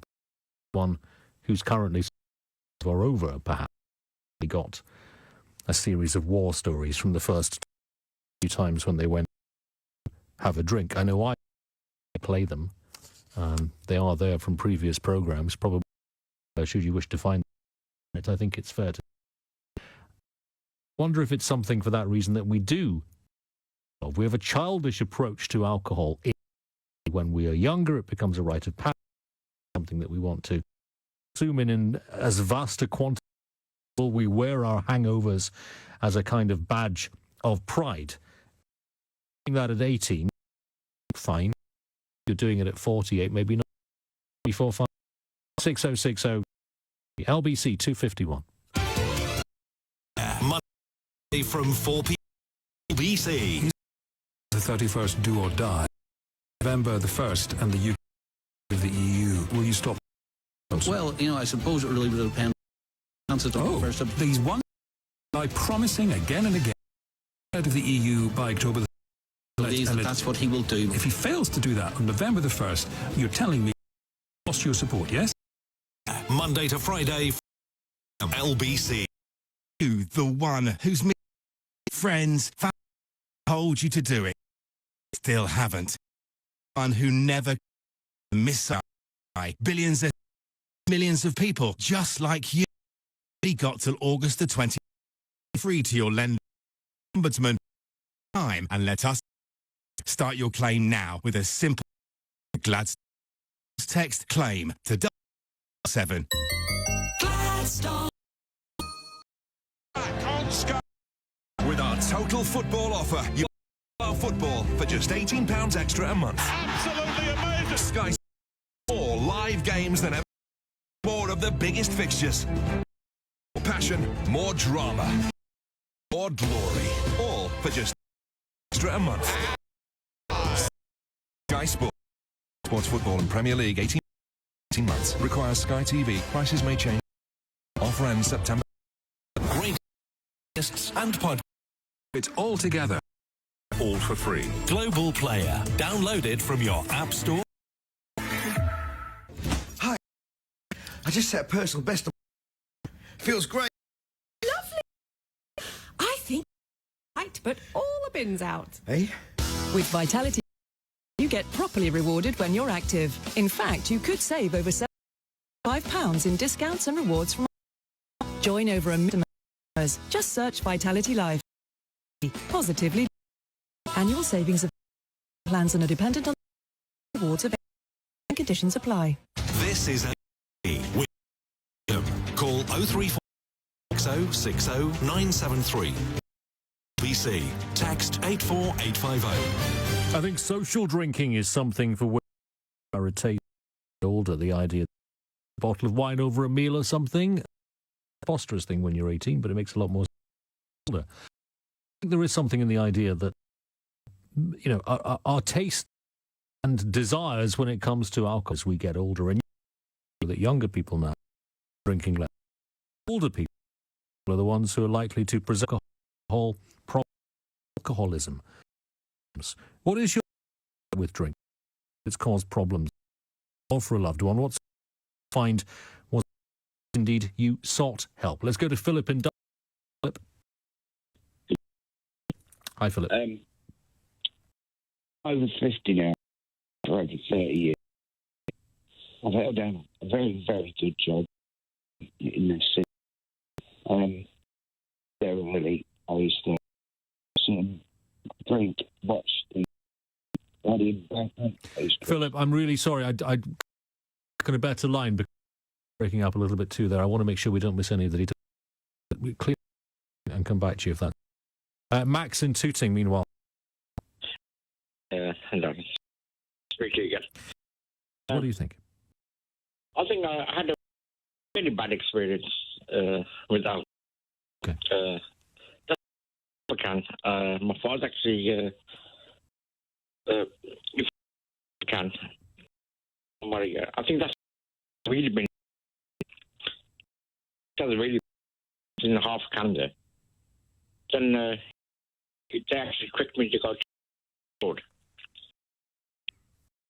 Your father Pakistan because you had my friend gave me to me. Yeah, I never drank. And when I went there, you see, you know, I got tricked clinic, in fact. And the rest of the cinema life is I had my... What achieved by sending you to Pakistan? You have a rehab, they and everything.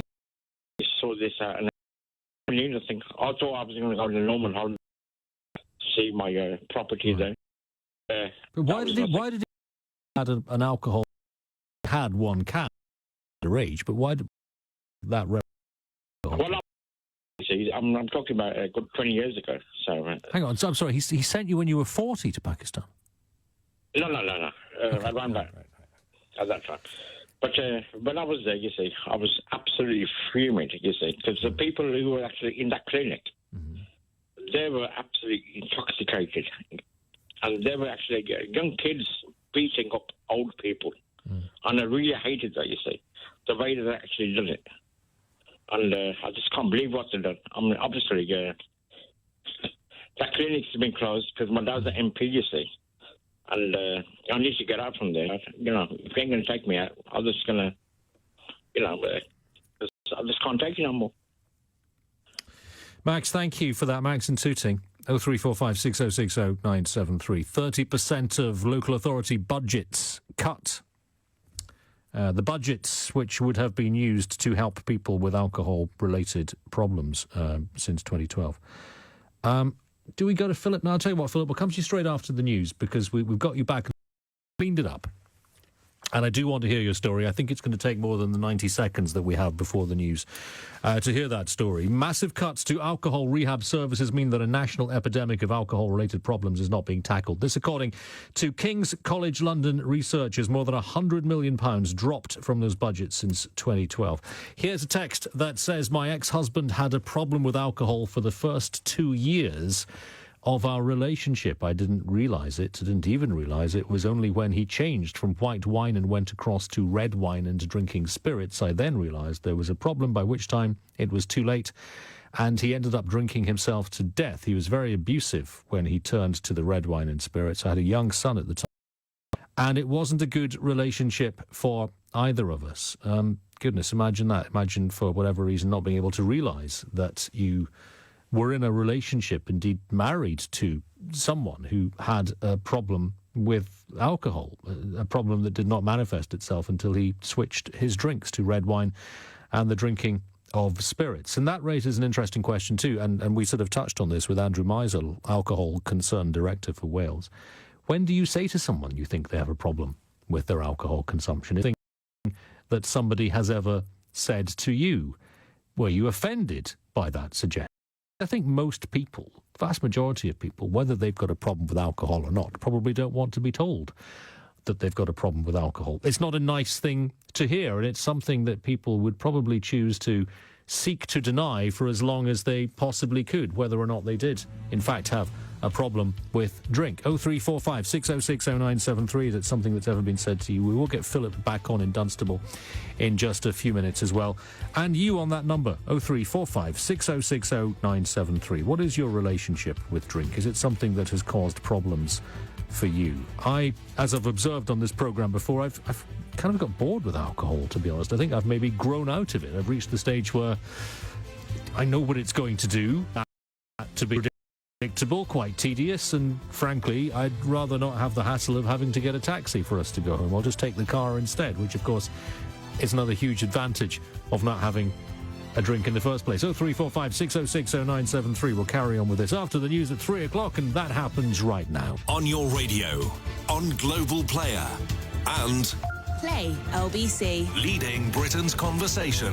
This is LBC. From Global's newsroom at 3 o'clock, Boris Johnson will hold talks with Northern Ireland's political leaders this morning as he tries to get the parties to restore power sharing. The Prime Minister will hold bilateral meetings with the 5 main parties at Stormont. Yesterday, the Prime Minister said if the UK fails to secure a Brexit deal, it will be the fault of the European Union.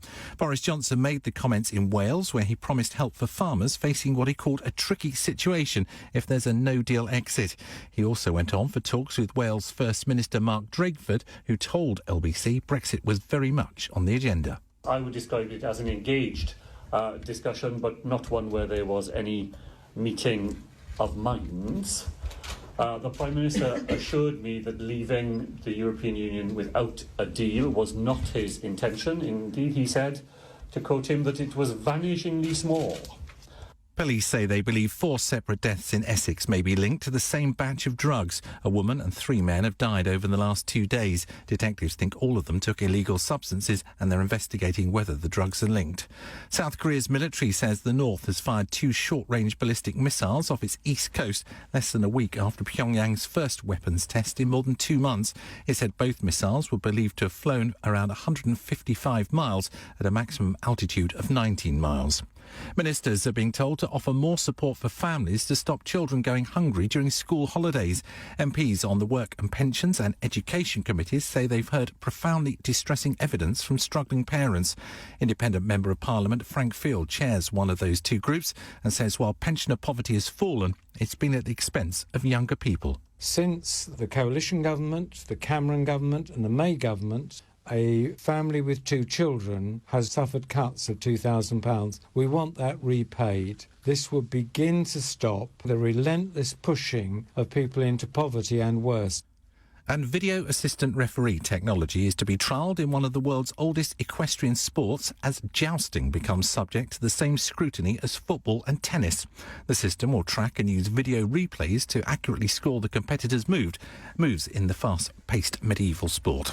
LBC weather, frequent heavy and thundery downpours across northern England and Scotland today. There will be isolated showers across southern Britain and in north, a high of 22 degrees. From Global's newsroom for LBC, I'm Tim Humphrey.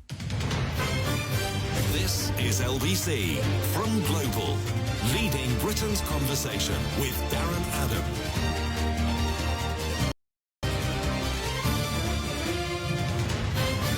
Morning. Huge cuts to alcohol rehab services mean a national epidemic of alcohol-related problems is not being tackled. This according to researchers from King's College London. Whoever is responsible for this, whether it is, as seems likely, the government, national government, for cutting funds to local authorities, or whether it's the fault of local authorities for not spending their money properly, whoever's fault it is leaving lots of people with big problems.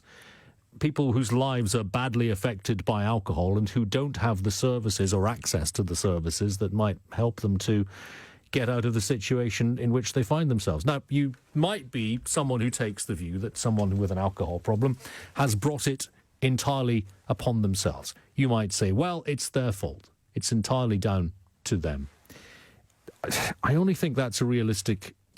Well, I don't really think it's a realistic view in any circumstance, but it's only arguably, conceivably realistic if you've never had a drink yourself, because how do you know if you're an alcoholic until you try alcohol for the first time? There are perhaps teetotal alcoholics in the world, people who are to alcoholism, would be alcoholics if alcohol. That's possible. And it's possible. Some people who find themselves in that situation never intended to be. I'd say it's highly likely they never found that they were consuming this particular substance to which they were addicted. Cigarettes. Caffeine, certainly, never, but I was someone who enjoyed it on a social basis, many years, and night out, unless it was a consumption of alcohol. Same way that a meal had some meat. Philip. Morning, Philip. I can hear you much better now. On you go, sir. Sorry about that. That's all right. I've just got out of hospital all day. I had a very good in the city. I totally redundant. I actually paid out for a action that went wrong. Full of I lost because I was drinking. I started mornings in little bowls of blends, plus the ethanol that is sometimes by moody alcohol, drinking little bowls of blends, Stella's on top, and me, I needed almost like back on me, really understand the disease. And it hadn't have been in hospital, I'd have been dead. It's all about the technology, gut, your kidneys and your liver. I was vomiting black, pooing black, weird, and ill at the hospital. I called the emergency service. Oh, no rush me.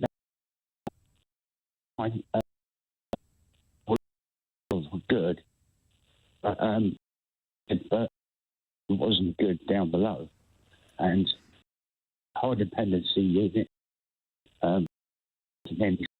However, they'd taken a couple of things. And I'm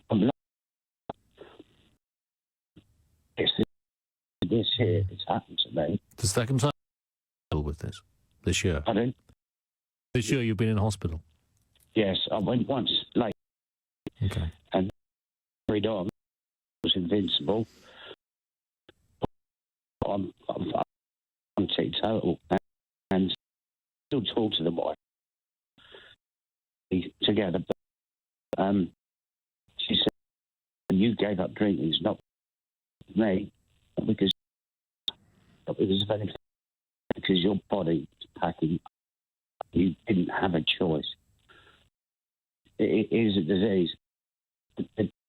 In hospital that I was with, and when I suddenly started to perk up, I mean, these people are still yellow. The people died.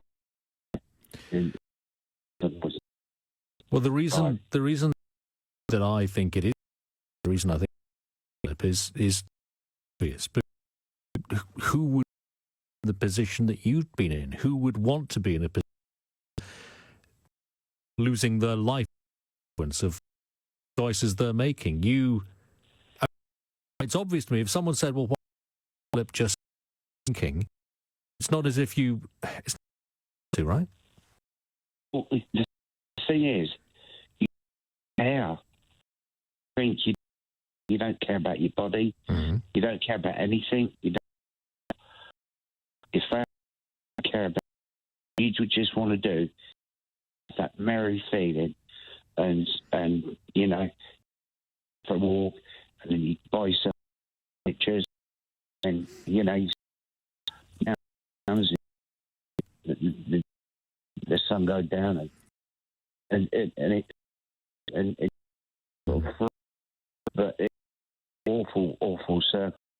It's a fight for me, not even a drink. And I've only been today, and it was on Wednesday, so it's been.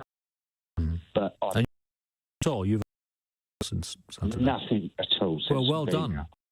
Congratulations, genuinely, because it has not been easy. But the thing is, I've had to. Yeah. My body was packing, and at the moment, ended belly, they had to put one of those plugs inside with the bag.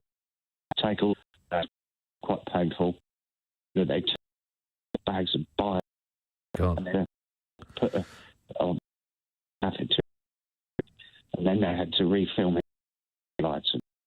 And does all you now not want to drink? Does that, when you make the memories to have a drink, does the indignity and that you've been through, Philip? No, it's a good one. QED is. I can't stop thinking about having one. I mean, I found a minute when I was cleaning out my, and I thought. I mean, there's this thing that they say that you completely alcohol, then it's dangerous yourself. But you've been through the process, and so safe to a place home and not drink again. Yeah, correct. Did let myself out about 16 hours to go back there for further stuff. What I've decided to do now is there's to do with the River Liffey. It's 0%, so I'm in that now, and that still I can have a drink totally, but it's got no vina in it. So, well, just who's alcoholic into a lot of the songs decided to break from been drinking these alcohol-free lagers for a couple of months. Pretty much to stick with them because he felt they were, they've come on such a long way. They don't taste as unpleasant as they might have done many years ago. So, not a bad place to start. What did you do with the miniature that you found? Well, my mum was helping me clean out the closet, funnily enough, because I got a load of clothes that would go to charity, and we were trying to free up some wardrobe space, and she found it. She went, "That's for me." I stared at it and I went, "Give us a look at that." So I was even hiding alcohol from myself. Yeah. It's a very, very sad state of affairs. But I feel like I'm really through the other side of it now. Yeah. And do you think that your wife, even though you did stop because you biologically had to, do you think that she nonetheless will recognise that you have, and maybe there'll be a reconciliation there? Yes, is the answer. Good. We've been talking really well. I've been looking really well. I've suddenly got a little bit of colour back in my cheeks. My eyes are not yellow anymore. All right, I've still got a distended belly, and my legs are absolutely very fat at the moment. Where it's either a lot of salt in your diet, or it's the side effects of all the medicine that you've been having.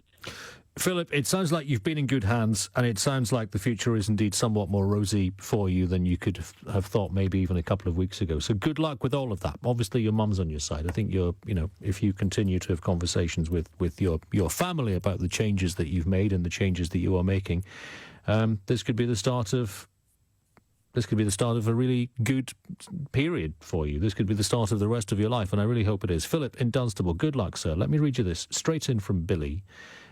For you there at LBC. Billy says, "I wish your caller. I'm not religious. I'll be thinking about him and he will be in my thoughts. Well done. I admire your willpower." And so say all of us, Billy. Thank you for that. Gary is in Harrow. Morning, Gary. Good morning, Darren. Firstly, I've got to say I feel a tremendous amount of empathy for your last caller. Me, myself, having been a terrible alcoholic, and there's no other way of putting it, alcohol dependent for many, many years. How much were you drinking? I was drinking a litre of, and your last caller, Philip, mentioned this brand, which I think is the most horrible, nasty brand of vodka. So it's a vodka. And you were drinking a litre of vodka a day? Yes. And I would wake up literally 6 o'clock in the morning, and there was a newsagent within a 3-minute walk that would sell it to me. And it was the same thing over and over. Were you drunk, Gary? Because I think the vast majority of people listening, I include myself in this, I mean, if I drank a litre of vodka, assuming I survived, I would be drunk beyond imagination. Well, I'm sure you'll appreciate the fact is that the more that you do of any particular substance, you build up a resilience to it. And over what sort of period then had you built up the kind of tolerance or resilience that made you can drink a bottle of vodka? Years and years. But I suppose the main point I wanted to let all the listeners know about. Sure. I'm from Harrow. And for 10 years, it used to be called Harrow Drug and Alcohol Services. And they couldn't do more for people like me in terms of funding, detoxes, rehabs, and so forth. And now they're gone. And I pity people. When I say pity, I mean that in the best respect. I know what you mean. So you had access to this incredible facility, which has now disappeared. Absolutely. And they were never judgmental. They counsel you, and they used to try and find the appropriate rehab for any given person to go to. And if it failed, they never gave up on you. And hence I'm here today. And I take my hat off to all the people that have helped me in Harrow Drug and Alcohol Services, which no longer exist. And this is a really important call, Gary, because it absolutely clear why these cuts to alcohol rehab services are really, really problematic. King's College London researchers say that there's now a national epidemic of alcohol-related problems. I mean, you probably don't want to consider, Gary, what your life might have been like if these services had disappeared sooner than they did. Darren, I do consider what my life was like, right? What it was like, yeah.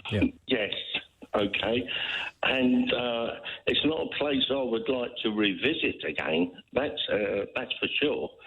And you sound absolutely confident that you will never revisit that place. You'll never want to. I will never ever drink spirits again, ever, of any sort, and that includes wine. I may have a lager. That, I think, would be surprising to some people, because we think of one of the ways out of alcoholism is to recognise that you're always an alcoholic and that one drink is never going to be acceptable or part of your future. But you have had a lager? Yes, not this evening, but I do have a lager, and I'm happy with that. But I would not have got to. I wouldn't have got to anywhere. I would have been dead, to be quite honest with you, Darren, as you can imagine. And you aren't. One lager becomes two, becomes three. You aren't worried about that? Yeah, there's the old cliche, and I suppose there's a lot of truth in it from many people that one is too many, 1,000 not enough. Mantra, and it's whatever works for any particular individual. Yeah. But Darren, getting back to the point, I think that the whole show's about this evening, and I do listen to you far too often because I should be in bed. Sorry, we get that a lot, Gary. Is that the services that are being cut? Say people, give them a chance in life, perhaps re-educate, and your other callers to see it's how can you ask? What were you masking, Gary? You from when you were drinking as much as you were? I can it. Yeah. You would talk about was depression, and it didn't take me out. It just get that you would. Absolutely. On the flip side of that, Darren, to get everything else as well. Yeah. You know, including basically personal hygiene. Making sure I have provisions. When you stopped drinking, Gary, when that became you, did the depression turn, or do you think it was partly caused by the amount of alcohol you were drinking? That's a very right, and I believe to this day, because that's been presented before the question.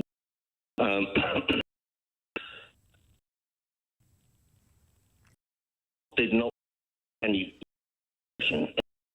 Did it? Do you think? No. In any way. I suppose what it made you feel is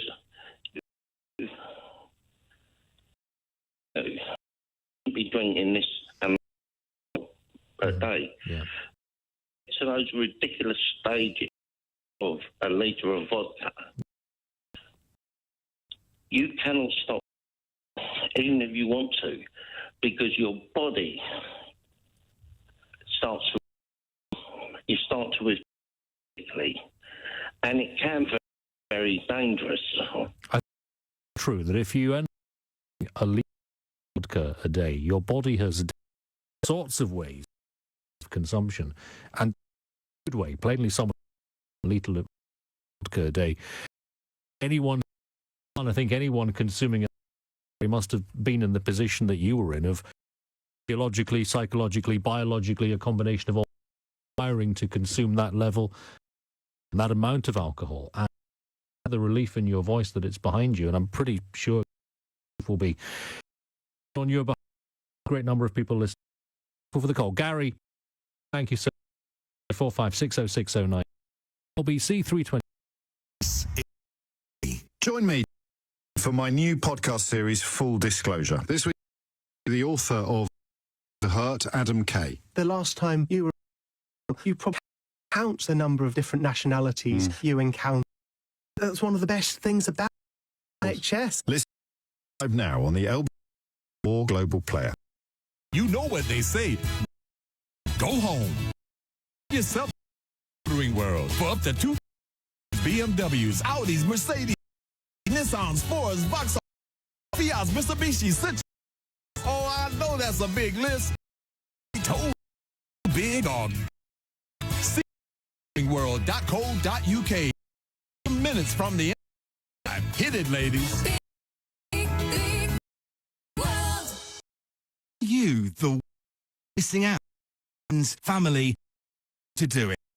Still haven't. Don't never claim back their billions are still owed to millions.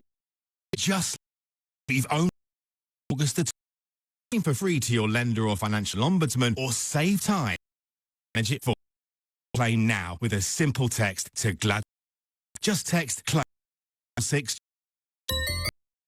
Stone Brooks on LBC.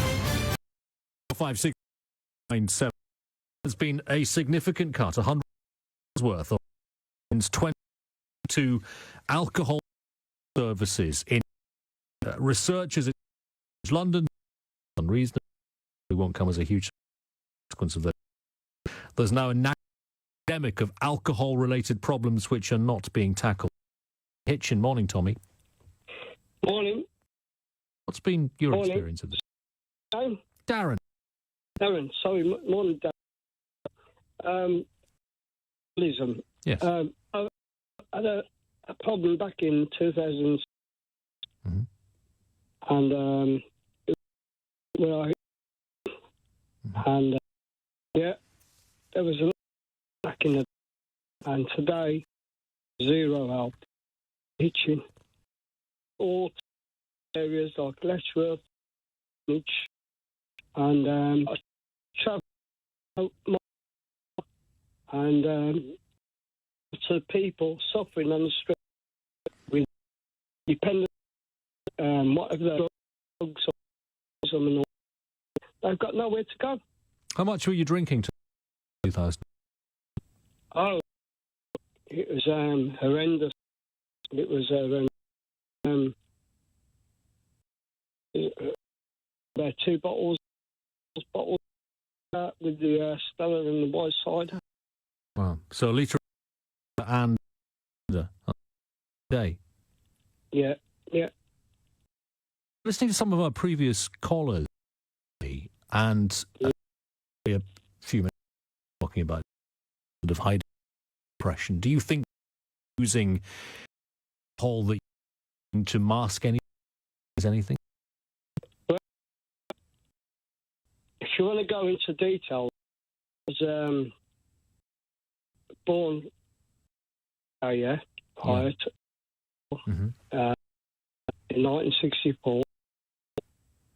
My mum died last Friday, and they're back in heaven, and my younger kids, I was left on my lap, and they break down more or less, and ventured out to see what I could find.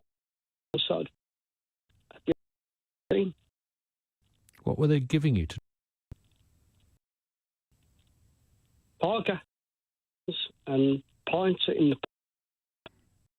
the time I got away with it, and restrictions in the pub were on that. Did you think it was strange drinking alcohol? How could I find it strange at the time, right? It tells you something that you think is right. And you might also have been thinking you thinking that you were lucky to be able to do this grown-up thing at the age of 13? Was that part of it? Also, too, what you're saying, but the thing is, was I proud of it at the time? Yes, I was. Yes, and no. No, I'm not. Yeah. And I think it's disgusting to think back, right, how we was allowed so much freeway, right, where, you know what, right, there's your mother, right, at that age, and your dad having a breakdown at that age, right, there's no social services to help people, and the mental health that my dad was having, right, and then what did that create to me? That created my mental health. And it created right, your alcoholism. I'm suffering. And that, of course it did. Yeah. Alcoholism and mental health. 2 in 1. So now, Tommy, tell me about where you are in your life now and whether it's better than it was, whether you were able to get off that path. It's up and down, up and down. And at the end of the day, right, it's more down now because all the help that was around my area in Itching, right, has been moved away to places where I can't even afford to go out and get the help. So you're in need of that help right now, but it's been taken away from you? Yeah. You used to have drugs and alcohol at Tom Sponley House in Hitchin, right, and they took that all away, right. Used to have acupuncture, body acupuncture, right, ear acupuncture and all that, right, and head massage, Indian head massage and stuff like that. And all that's been taken away. And I hesitate to mention the B word at this point, Tommy, but I'm going to because we've been talking about Brexit, not just us, because the whole country's been talking about Brexit, because politicians have been discussing Brexit. Real policy stuff, real stuff that makes a real difference to people's lives, such as this, in your case, Tommy, the cuts that have been made to alcohol rehab services.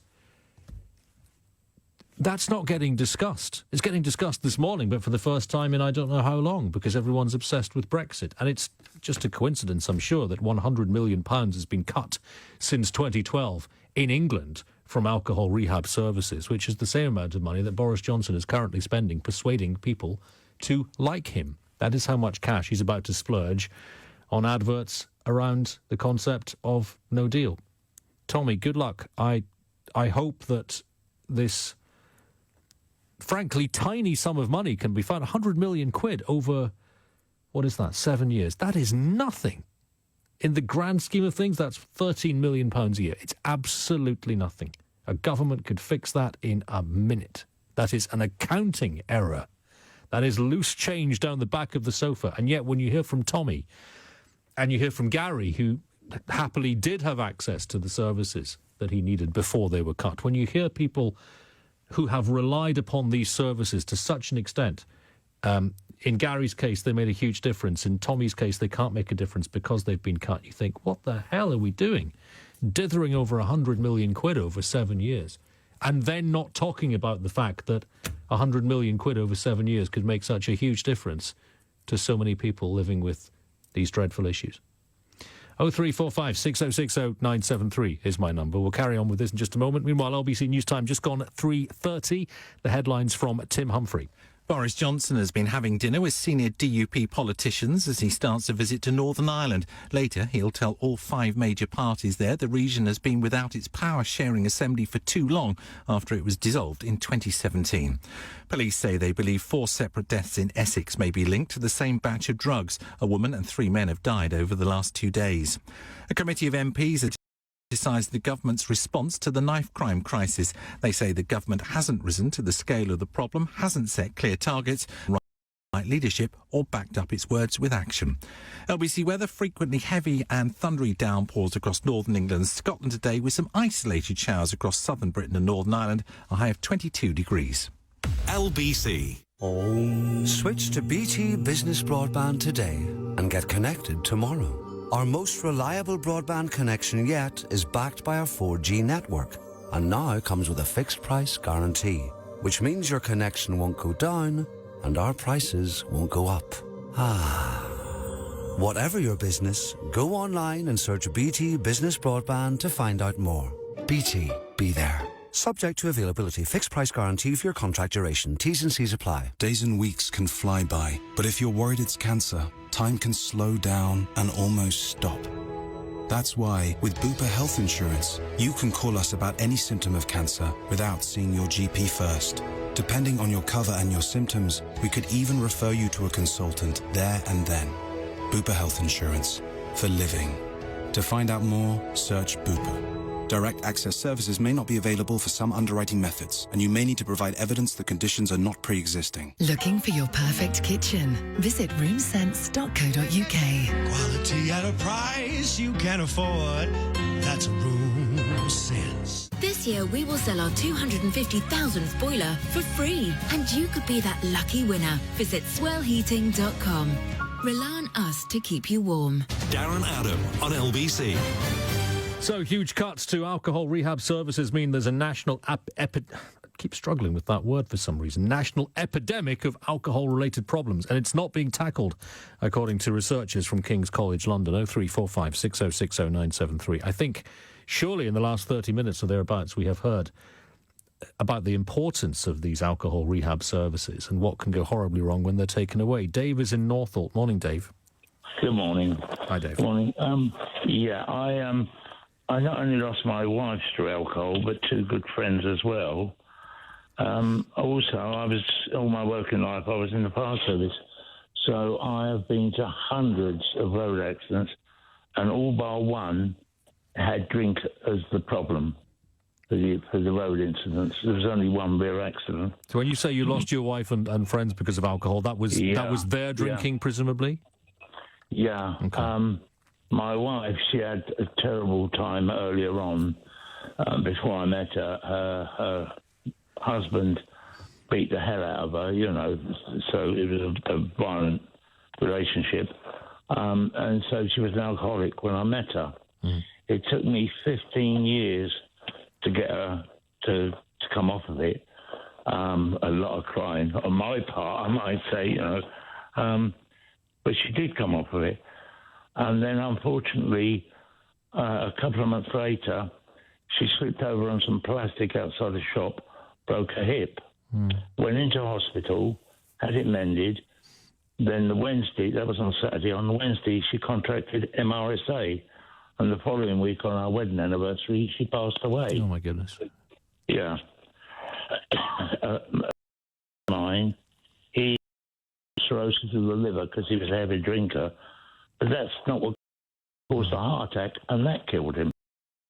And our female, she was a very good wife for me. She was from about the age of 18 till the age of 40. To the age of 40.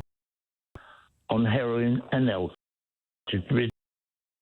And then at 40, she was Turkey, and we all amazing.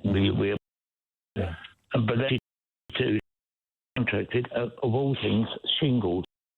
Her body had been so wrecked, it killed her. And so you've seen more than your fair share of not just the direct effects of alcohol, direct effects as well. What a of events for you to go through. Has it your view of alcohol, Dave?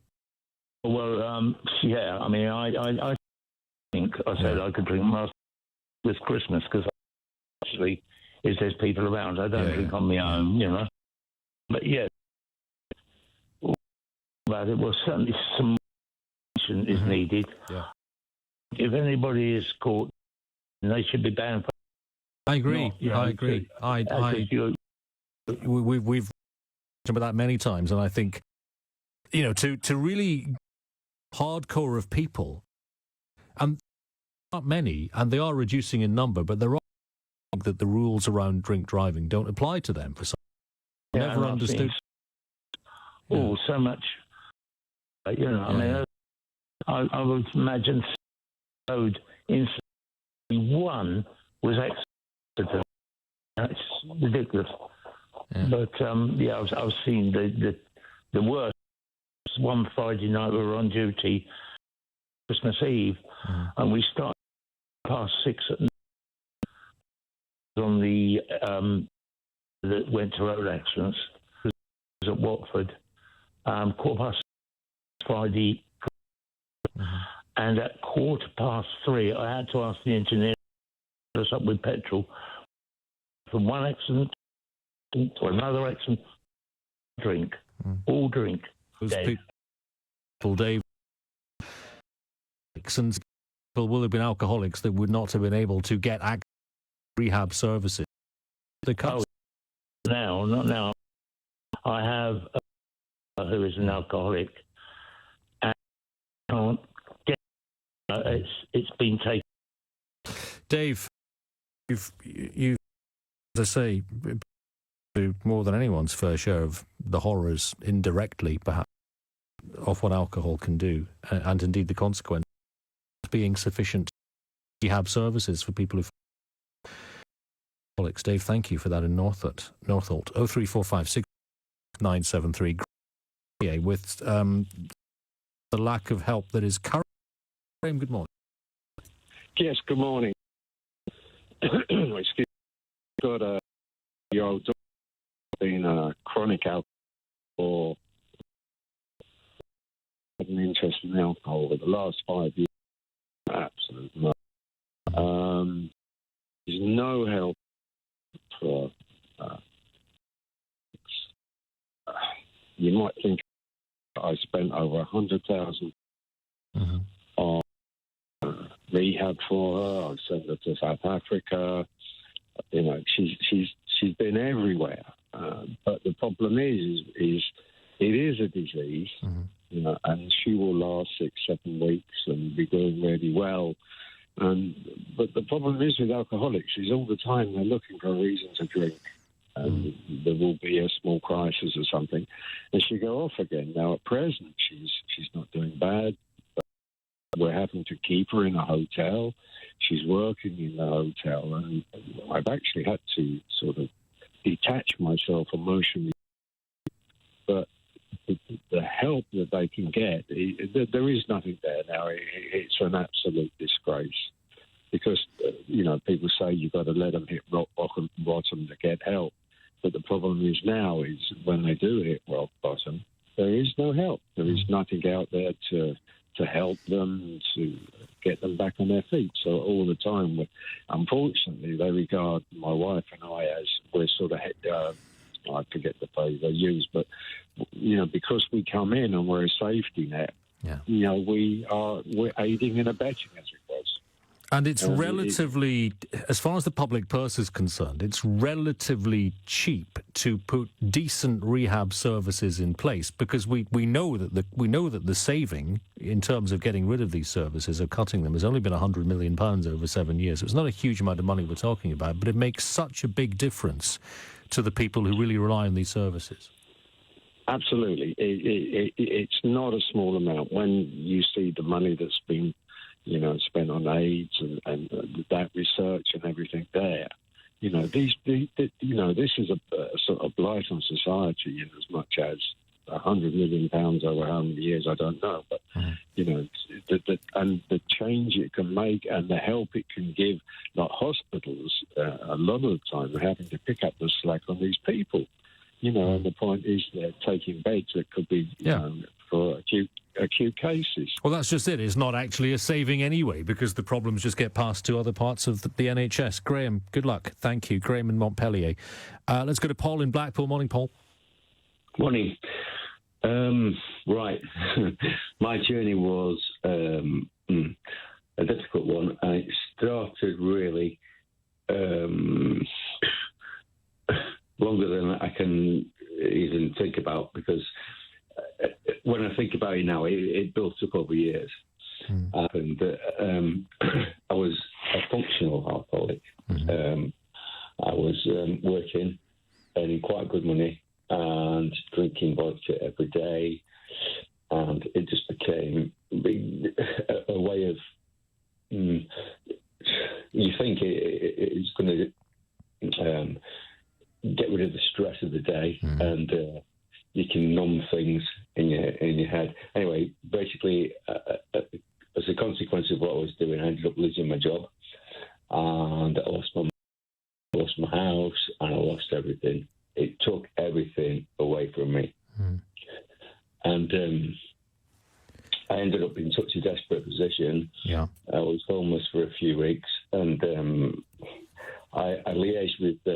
services. I just thought that, you know what I mean? You can't believe at the time you've come to this, but you know you have, and you don't see a way out of it.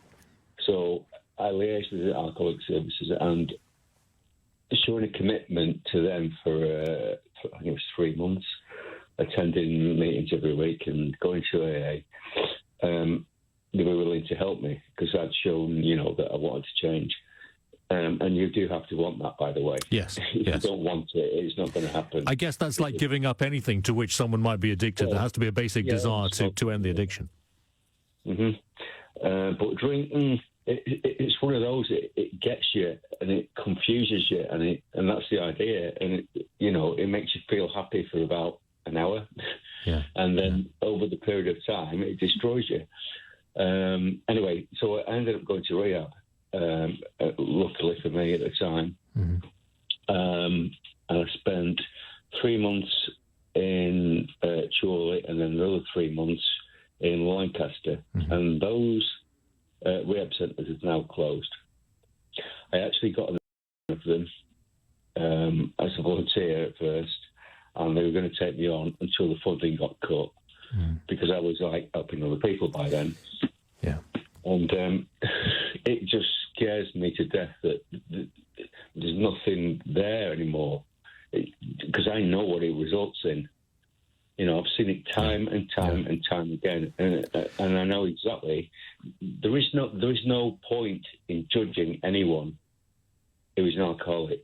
I just hope that someone at some point, Paul, makes the calculation that actually not only is it the right thing to do to restore these rehab services, but actually it saves us money in the long run because it doesn't push the problem into another part of the National Health Service. I just hope someone is both humane and bright enough to make that calculation. Paul, good luck.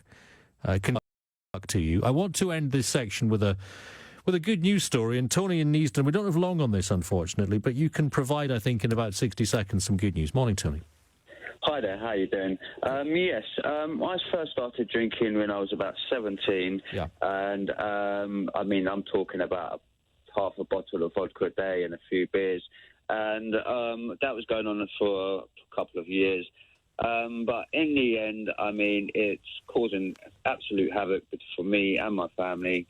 So I thought, right, I'm going to do something about this, which I did, and I sought help. A place near me is called a WDP. It's a place where you go to get help with drug addiction and alcohol addiction. And I was actually put on some medication called Librium, which helps with the withdrawals as you're coming off the alcohol gradually. So, there are places out there that you can get help with. It's just finding them, really. I suppose it's quite easy if you go into Google nowadays and just type in, but there certainly is help out there. Yes, we're talking about cuts to the services. They've not been removed altogether, but there's certainly fewer of them, and they're arguably harder to access than they would have been a few years ago. Tony, a good news story. I thank you for it. Tony in Neasden. In just a few minutes, by the way, I just want to quickly touch on what Boris Johnson was up to yesterday. He was in Wales. That went well. And he also heard from the Irish Taoiseach Radke, who reiterated, along with various other leaders, that the Irish will not be budging on the backstop plans currently in place. More on this with Thomas Coulson from Business Insider in just a moment. LBC 5. This is LBC. 1 for Mum, 1 for Becky, 2 for me. Pretty generous to yourself there, Dad. Well, I am the chef, and you're helping out, so you get 2 as well. Thanks, Dad. Shh, your mum will hear. At Shell Energy, we like to play favourites with everyone, so our home energy customers can get exclusive rewards, like money off fuel at Shell service stations. Search Shell Energy. Home energy matters. Terms and conditions apply. Visit shellenergy.co.uk. Hi, I'm back. I just set a personal best on my park run. Feels great. That's lovely, Mike. I think you've earned the right to put all the bins out. Hey? With Vitality Life Insurance, you get properly rewarded when you're active. In fact, you could save over £775 in discounts and rewards from our partners. Join over 1 million customers. Just search Vitality Life. Vitality. Positively different. Annual savings available with certain plans and are dependent on members' usage of rewards available. Terms and conditions apply. Thomas Edison. He's months away from lighting up the world. The man who controls electricity. Westinghouse is placing a bid. Edison Electric, it has to be. Can change the whole world. Automation, transportation, communication, the future. Benedict Cumberbatch. Vultures in every venture. Gotta keep them away. Michael Shannon. I have the better system. Nicholas Hoult. Nikola Tesla. I fix problems for idiots. There's never going to be anything named Tesla again. And Tom Holland. His current kills people. Only because you said it would. The Current War in cinemas now. Darren Adam on LBC. So Boris Johnson has been to Wales, while the Irish Taoiseach Leo Varadkar says the Irish will not budge on the backstop plans which are currently in place. Let's get more on all of this with Thomas Coulson, political reporter for Business Insider. Thomas, good morning. Johnson then, in the last couple of days, in a couple of parts of the country where his presence didn't exactly go down very well. No, I mean, so he's been to Scotland and Wales in the last 48 hours, and neither of those places has he received particularly warm welcomes. Neither could he really be expecting to. He's monumentally unpopular in Scotland, and always has been. In Wales, a little more popular, but still, he's going to be a vice prime minister in any circumstances. So those Welsh farmers and those Welsh opposition MPs were never going to allow him to have a warm welcome. And yet I've seen polling, I don't have it to hand at the moment, but I've seen polling suggesting that the Labour Party, who in opposition you'd expect to be the beneficiary of Boris Johnson's unpopularity, are doing catastrophically badly in Wales, which of course has been one of their heartlands. Yeah, I think the narrative there is more around Labour's failures in Wales rather than the particular popularity of Boris Johnson. But bear in mind, there's a strong Leave voting constituency in Wales, many of whom who will have been pleased to hear Boris Johnson ramping up the rhetoric around no deal Brexit. But I mean, yeah, Wales is an interesting one. I think there's definitely all to play for in a hypothetical general election. Boris Johnson telling farmers that they wouldn't have to worry about tariffs under a no-deal exit, but that is completely at variance with what the WTO say, isn't it? Yes, I mean it's not really clear what he's saying, or the sort of policy detail behind what he's saying, but that's equally true of everything else he's saying about Brexit really at the moment. I mean, he spoke to the Irish Premier Leo Varadkar today, and he said, well, we need to remove the backstop, that part of the deal, the Brexit deal, Theresa May struck, which would ensure the continued free movement of goods across the Irish border. He said that needs to be removed completely from the Brexit deal, but he also said that he would respect the terms of the Good Friday Agreement. Those things appear to be at odds with each other, but that's not something that appears to be an obstacle for what Boris Johnson is, the policy he's currently pursuing. No, and I wonder how long this reality field around will, because as you're saying two completely contradictory things there, do you think we'll start to go, we're getting very, but none of the analysis, we will have to find another way? I think that is the central question. I mean, things there. The basically his chief policy advisor, Dominic Cummings, who your listeners will know ran the Vote Leave campaign. Terrifyingly intelligent man. He's master in the art of distraction, and so we can't be entirely sure of this government's plan because they're keeping it chest. But what it looks like is that we're heading for a I think MPs over the summer, those MPs determined stop no deal, both the Labour Party and a handful of will be getting together and stop no deal going through Parliament. Chances are 50% they'll find a way. And Johnson, it strikes the calculation he has to make is whether it's action, the public, command Brexit, or if the general election foisted upon him by a government who against his government confidence motion. I can't see. I mean, it's important to say there are almost no circumstances in which they're going to remove the backstop from the Brexit, because that is the thing that does, keep the Good Friday Agreement together and for stability in Northern Ireland. Demanding, and so it seems he's so high. It seems very unlikely the EU are going to make any decisions amenable to his MPs. Totally conceivable that someone going to the country with a manifesto commitment, the European Union without a deal, which again is oddly what Brexiteers were years ago in the campaign. Yeah. Stick at all that someone making that a manifesto could win a. Well, this is the point. It's a very good question, but I only think there is the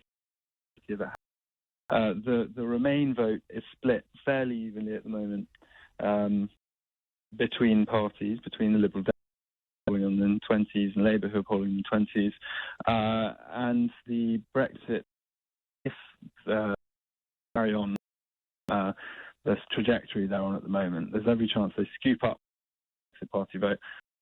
Be a minority government, in coalition party. The team they have in Downing Street is it's set up to win things. It's basically the team that won the vote leave, as we said, but also Dominic Raab, Foreign Secretary, Patel, the Home Secretary, key figures. These are all good, relatively slick media who are good at campaigns and entirely within the realms of it. If been carried struggling as he to still a few percent from the Liberal Democrats, it's a possibility. But the other factors that play as well. I mean, the fact that Labour at some point are probably going to be the main party. They're on the fence at the moment, as we know. As soon as that happens, we might see a fall in the polls, but it might not be enough. We don't know. But the point is, it is a possibility. It's a real possibility. Will the electorate know or even care that Dominic Cummings led an organisation which broke electoral law, and he himself, of course, was found to be in contempt of Parliament? This is a man that's now intimately involved with Boris Johnson's premiership. Is that going to be a concern? I don't really think that cuts through, because if you think about the people, the constituency of voters who might support a no-deal government.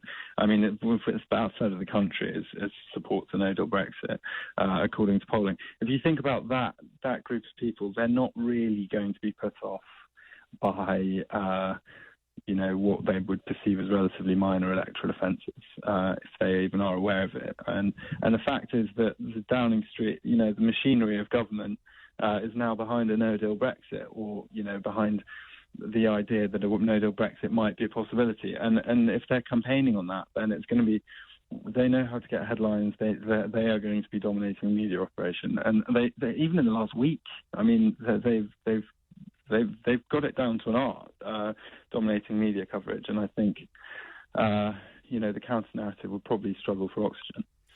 And we're also seeing, aren't we, Johnson preemptively blaming the European Union if no deal happens. Yes, yeah, but I mean, again, you go back to the point. I mean, 52% of people voted for Brexit, and those people might be convinced by that narrative, even if it doesn't necessarily tee up with reality. I mean, the demands of Boris Johnson, I mean, they weren't even there at the start of his leadership campaigns. So there's talk of removing the backstop completely. Yeah. It would have been seen as relatively extreme even a few weeks ago, let alone a few months ago, let alone a few years ago.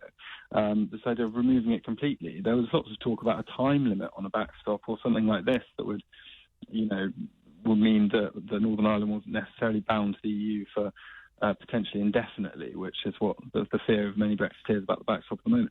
But such is the level of demand that he's seeking from the EU that it's very hard to see that.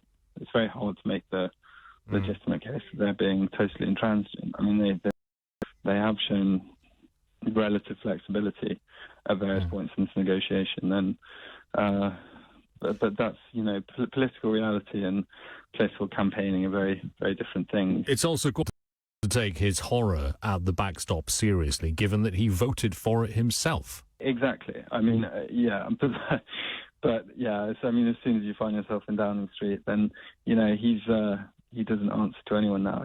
He's sort of running his own operation, and I suppose the electorate, if it wants to, has a relatively short attention span for things like that. That's stuff that doesn't cut through as much as him pronouncing loudly that we get these sort of readouts from Downing Street every day about the backstop, and it's in every one, for the minutes of a phone call with Varadkar or whoever else, and then every one it's called the anti-democratic or the undemocratic backstop now. That's the language, and I mean it's entirely new, but it will be swallowed by a certain portion of the electorate. We add Leo Varadkar to the list of European politicians who have consistently and in a principled fashion expressed the EU27 view on the negotiations with the UK and the fact that they're not going to be reopened. Final point or final question, Thomas, and it's not really a will you make a prediction question. Well, it kind of is, so you don't have to if you don't want to. General election this side of Halloween or not?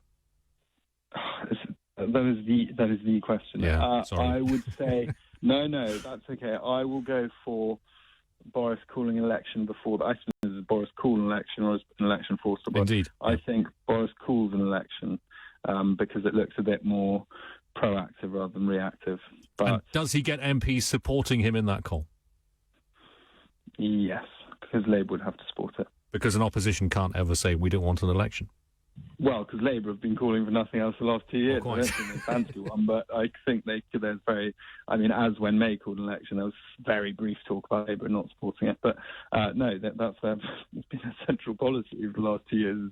Let's have an election, so it'll be very, very politically difficult for them not to. And everyone who's behind Boris and the Tories will vote for it. So yeah, I think that would be not an issue if Boris was to call one. All right, Thomas, thank you. That's Thomas Coulson, political reporter for Business Insider, which brings a conclusion to our programme this morning. Thank you for the calls and the texts and the tweets over the last 3 hours. Back with you at 1 a.m. It's Ian Payne in for Nick Ferrari at breakfast from 7, but it's Steve Allen now. Merci bien. Thank you very much indeed. Did you know I went to Costco yesterday? Did you? Yeah, I did. I'm prone to going odd. Yes, Do you know what they're selling in there? I don't know. Christmas stuff. They're selling... No, not just Oh, yet. They're selling those electric scooters. Are they really? They're selling... They had a whole stack of them, and I remember thinking, what are they doing selling them? I tried to ride one of those. I thought they were illegal. One of the guys from Capital Extra stations had one in the office, and I had to be helped back up off the floor when I attempted to operate one of these devices. Well, you can only operate them, can't you, on private property?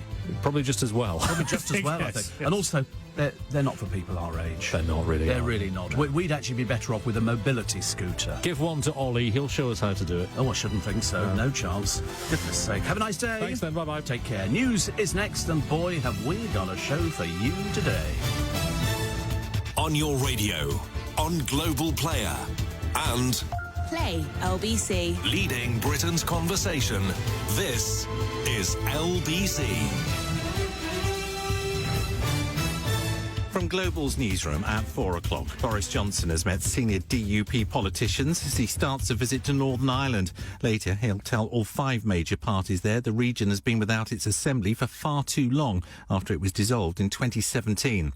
Yesterday, the Prime Minister said it will be the European Union's fault if the UK fails to secure a Brexit deal. Boris Johnson said it was up to the EU whether they wanted to come to a new agreement. He made the comments in Wales, where he promised help for farmers facing what he called a tricky situation if there's no deal.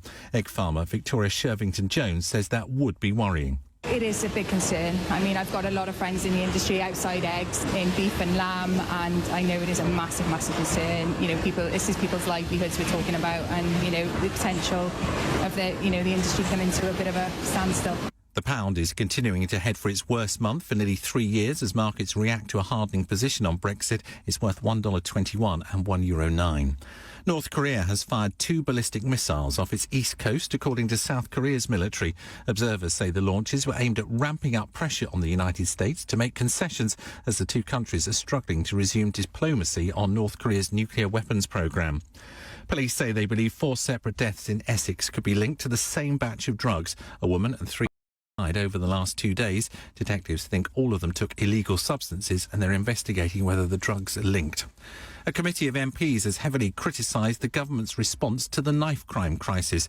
They say the government hasn't risen to the scale of the problem, hasn't set clear targets, appointed the right leadership or backed up words with action. Caroline Shearer's son Jay was stabbed to death in 2012. She's told LBC that the government is so preoccupied with Brexit that violence is being ignored. They're so caught up in Brexit.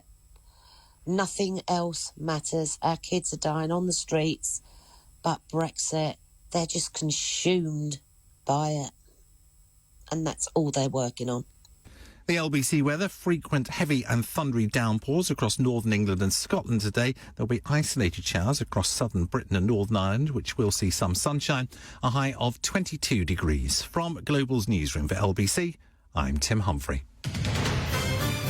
This is LBC from Global, leading Britain's conversation with Steve Allen. Morning, everybody. Welcome to Wednesday, 31st of July. We haven't quite got to the pinch and a punch for the first day of the month, or a pinch and a kick for being so quick, but we will do it tomorrow. We're racing through, aren't we? I mean, very, very shortly. So we got August, then it's September, then it's winter, and that's it. We have Christmas, and then it's Christmas. Probably in Costco, I should imagine, in about 3 weeks' time. But they were definitely selling these electric scooters the other day, and I remember thinking, why are they selling those? You can only use them on private land. They're totally illegal to be used. It's very odd. Very, very odd. I looked at them, I thought, why are they selling them? But there you go. I'm sure somebody will have an answer for me somewhere. Alistair Campbell says even Corbyn's aides say he isn't fit for the job. They're writing him off now, aren't they? I've heard on every single programme, even on O'Brien yesterday, because he's a big fan, I think, of Corbyn, but he can't get him on the show. He won't come on. He says, I'm obviously not at the right level. He says that where Corbyn just goes, don't want to do it. You think people will want to do things like that? You know, if you're hoping to run the Labour Party, you'd think you'd be sort of... Oh, Lord, it's back in again. Why have we got Henry back in again? Hi, great to see you. Great to see you. Yeah, the donuts are finished. Sorry about that. I had 2 of them. I didn't care. Because yesterday we actually had to have a discussion with the producer about the weight. And about weight, you know, and how I'm concerned. You know, I mean, I'll happily buy you a gym membership, you know, if you think it's necessary. No, when I say a gym membership, what I mean is entrance to this building and you can walk up the stairs. We'll just turn the lifts off for you. Because walking up the stairs is good.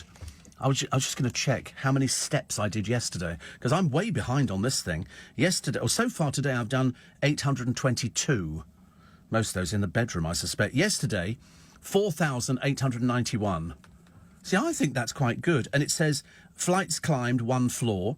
Walking and running distance, there was no running, I'll tell you, 3.3 kilometres. It's good, isn't it? A friend of mine did the marathon the other night. They did a marathon, 11 hours it took her. 11 hours. She had to be helped up, I think, they had to get her over the finishing line. But at least she managed it. The fraudsters, scamming 1 in 12... Oh, here we go. That's where he'll be doing one-upmanship.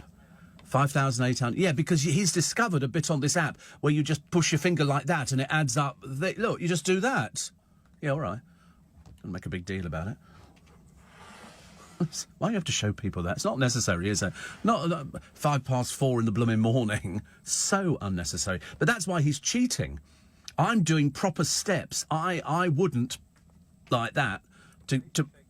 Yeah, but it racks up on the numbers. It racks up on... I mean, that's just ridiculous. Actually, I wonder, does that really work? Can't do, can it? So, do I? I think I'm looking really, really fit at the moment. You know when people say to you, you look buff. They don't actually say that to me. They just, in fact, whenever I sort of mention it, they avoid the topic of conversation on to other things, like perhaps you should try eating more at the salad bar, Steve. You know, or why would you get the bus to Waitrose when it's only one stop where you can walk? And I go, but I've got shopping. They said, not on the way to it. On the way back from it, you got shopping. God, how do you get home at this time of the morning, Henry? There's no trains for you, are there? Perhaps he's got some new system. How do you get home at this time of the morning? Do you get a taxi? No. You get the bus? Oh, you get the night bus. Does it take you all to Kingston? Is it really? Is that the one you get from Trafalgar Square? Oh, it's full of the most awful people.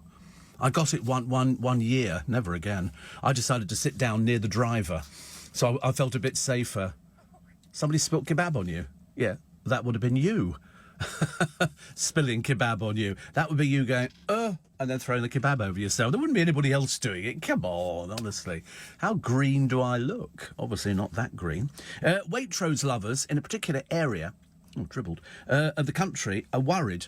Waitrose has closed and a Lidl's gone in place of it, and they think that it's going to reduce house prices. Now, I don't know how that works. I always thought that if you've got a Marks and Spencer's and a Waitrose, we have both, by the way, in Twickenham, then you were fairly affluent. If you've got Lidl and Morrison's or something like that, it's not as good as having a Waitrose and a Marks and Spencer's. Which is, of course you like Lidl, Ollie, because that's because you can stagger around there and you look like all the other people, don't you? I should imagine. They're also staggering out. The only time I ever went there was biscuits.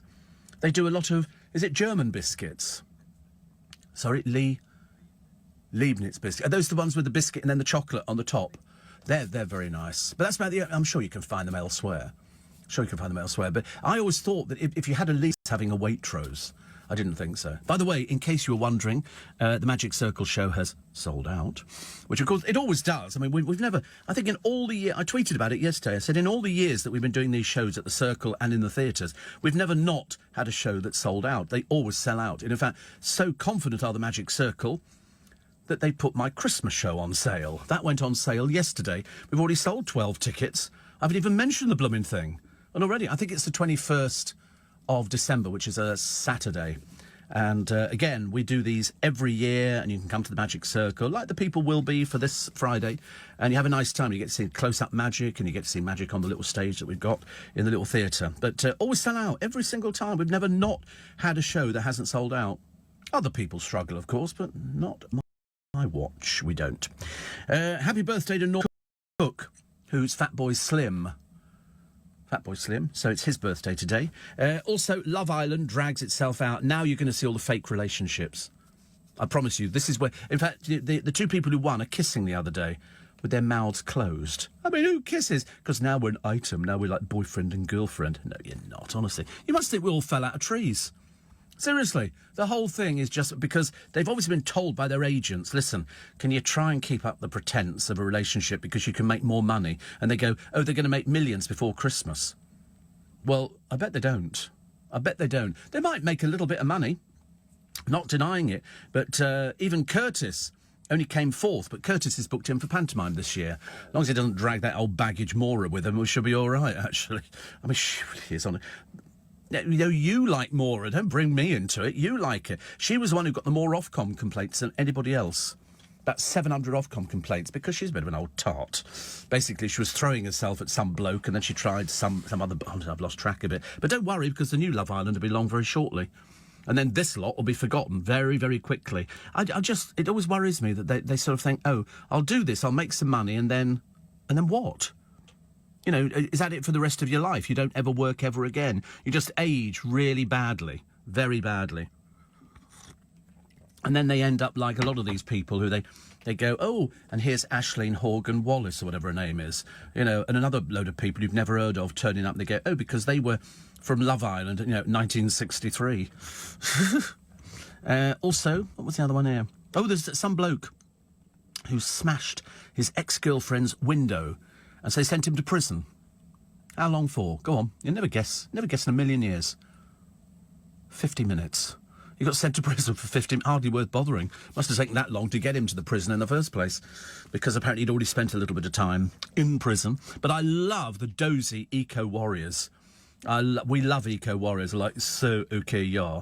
You know, I'm going to superglue myself to a door handle. You know, I'm a pensioner, I'm going to climb on the top of a train. As far as I'm concerned, leave the buggers up there. I don't care. I tell you what, we'll put pensioners who go out and protest and disrupt your lives on the top of a train and we'll superglue them on there. And we'll leave them there. And then we'll take them out. You know, ready? Cling on. Here we go. Watch those overhead power cables. But, yeah... So these dozy eco-warriors, they're all pictured sitting on the pavement outside this company.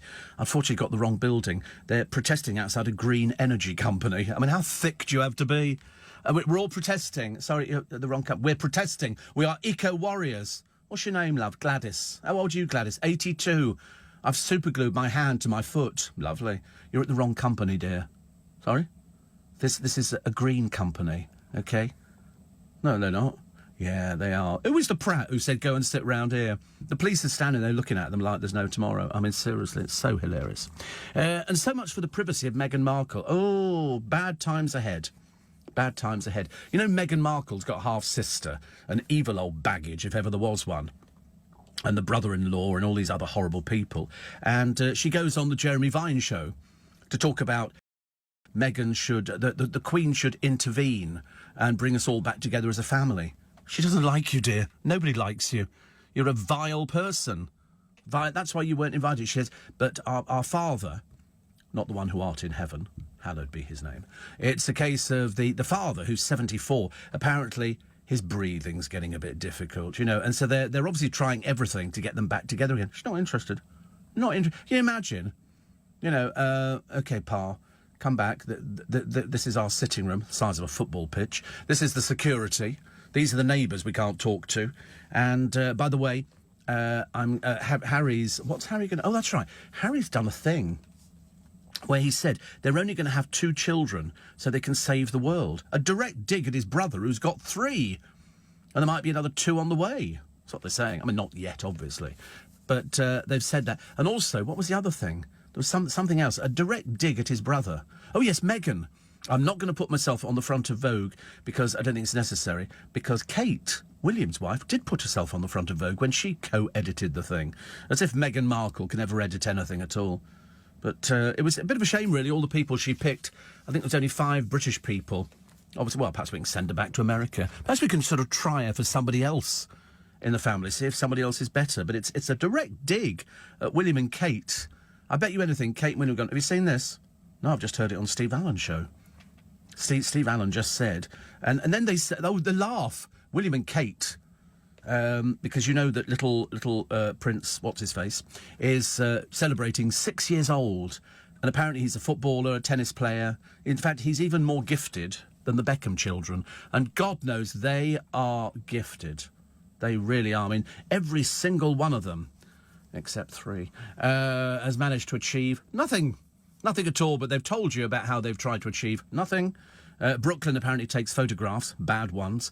One of the other ones wanders about, you know, in sort of tennis whites at Wimbledon, but doesn't play, which is funny. Harper Beckham now is reading Vogue, which is very exciting, because, you know, she's apparently that means, says Victoria, that she's heading in the right direction. It's like mother, like daughter. God, I do hope not. Hope her design's going to be a lot better than mother's, but, you know, you can't have everything, can you? And so... everybody's sort of saying that they're all sort of terribly gifted and they're sort of wonderful. And then there was the story about Meghan Markle. Well, the Dickens... Oh, that's right. It was requesting all this... and you remember at Wimbledon, they were sitting there and some bloke does a selfie. Not with her. He's taking a picture of himself at Wimbledon with the court behind him. But her detectives came down and went, oh, you know, so you can't take a picture of Meghan Markle. You go, who's Meghan Markle? No idea who she is. And they go, oh, she's here as a private visit. I'm sorry, you're in a public place. Can't have it always, can you? But they obviously want to, and so we'll have to wait and see what's actually happening. 84850 steve@lbc.co.uk. I've got a lovely story about an eyebrow complainant. I love it. You go into these eyebrow places, and they've done these eyebrows. She looks like Ming the Merciless. She looks a little bit like, who's the gay boy in the village in Towie? Bobby Cole Norris. He had his eyebrows done as well. Looked ridiculous. Ridiculous. And then wondered why he was single. Kind of sorts it out, doesn't it, really? Have I had mine done? My eyebrows? No. I haven't got any eyebrows. I'm not an eyebrow person. I did buy a thing once to paint them in, and I put it on there. It looked like a panda. Seriously, it would look the most ridiculous thing. They advertised it on the telly. They said, this thing, it's like a powder, and you just sort of put it on there, because I'm pale, I've got pale eyebrows. And so I put it on there, and I looked in the bathroom mirror and went, oh, for God's sake. So I then spent the next 10 minutes trying to wash the blooming stuff off. I did once have them dyed, and it just looks ridiculous. So you can't do black, and you don't do brown. So what you do is you do a mixture. I used to have a little Petri dish, and you put a little bit of the brown and the thing in, and you put it on with sort of like a cotton bud or something like that. Stop it. And I put it on there, and then I remember somebody knocked on my front door. And I haven't taken this thing off, and of course you do look a little bit as if you've wandered out of a circus. Hilarious. Loved it. And I thought, half open the door, yeah. Much easier like that, much easier. What did I get yesterday? Oh, I got another parcel yesterday, but I can't remember what it was. I keep ordering stuff. Oh, that's right, I ordered something from America. That arrived. That was a bit of a disappointment. It wasn't half as good. 84850 steve@lbc.co.uk. Billy says, stop making me hungry. Lidl is a 10-minute walk from me, and I'm tempted to take a wander down there later this morning. Oh, right. I can't remember where our nearest one is. It might be Kingston, actually. It might be Kingston, I can't remember. Off to Heathrow soon, says Tricia in Bedfordshire. God, I tell you, we did amazing the other day. Absolutely amazing. We got so many texts and emails. I don't think we've ever had so many texts and emails, which is good because this is the spike in the morning. This is the spike, which comes out, and it's the biggest audience. Anyway, somebody wrote to me the other day, some poor, sad, lonely person, and sort of said, oh, just having a few thousand listeners. I thought, what are you talking about? It's nearly 1 million. We're on a few thousand. They're so stupid, some people. But there you go, the dimwits, they're out there. But you just have to humour them. It's a lot easier. 18 minutes past 4. LBC. London, we have a problem. Our air is toxic, and driving polluting vehicles is the main cause. The air that my friends breathe, that my mum and dad breathe, and that you breathe, can cause lifelong diseases.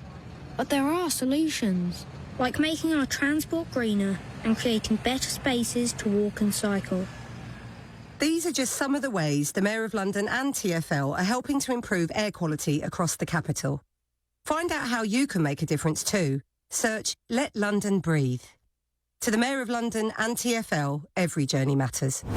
Global Player. The brand new app. Radio, playlists and podcasts. Where it's all together and all for free. So, whatever your mood. Or whatever you're doing and wherever you are going. Tackling the biggest stories and the issues that matter. Global Player. Download it from your App Store now.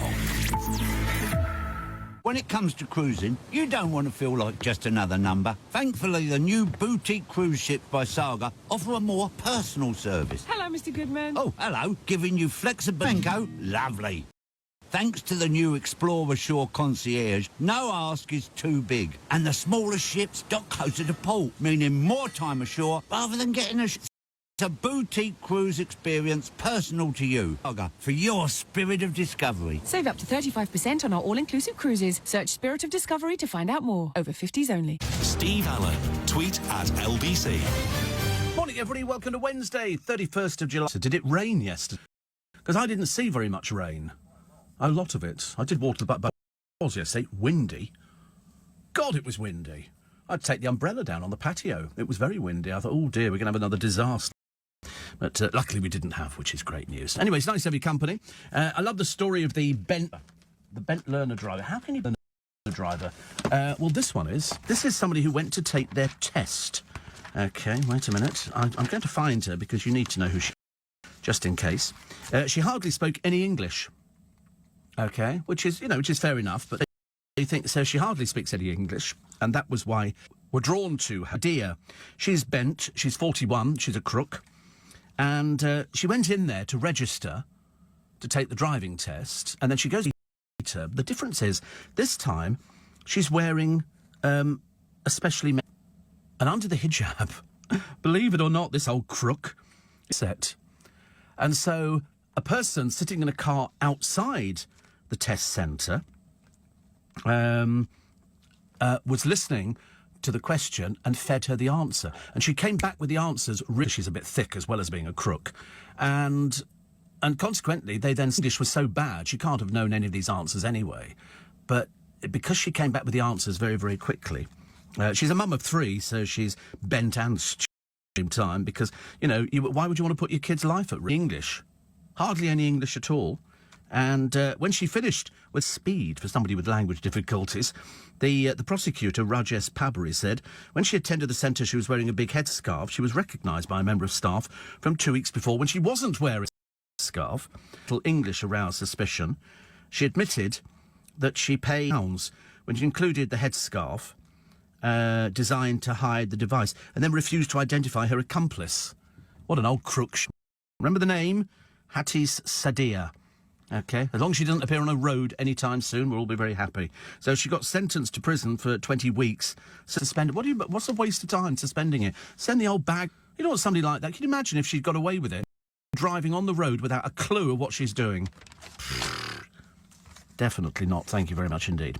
Jane Moore's column today, talking about Amy Winehouse's former husband, Blake Fielder Civil, making this claim. With people nowadays, give me money. Give me money. I'll snog that bird. I'll have sex with her if you want. Pictures in the paper of the Love Island people. I'm bored already with them now. We've seen them on the telly, and now they're going to go off into the big bad world and try and find a job. And the job will involve doing nothing. Because they think being a celebrity, somebody's going to hand you millions and millions of pounds. It doesn't work like that. And for fame and riches and fortune is littered, afraid, of people who've just fallen by the wayside because people get bored with them. Why would you want to go and see Amy, the former trolley dolly, anywhere at all? What does she have to offer? She doesn't sing, she doesn't juggle, she can't speak a language. What's the point? Nothing at all. However, the decked for Brex, Jane Moore talks about 6 people injured during this brawl.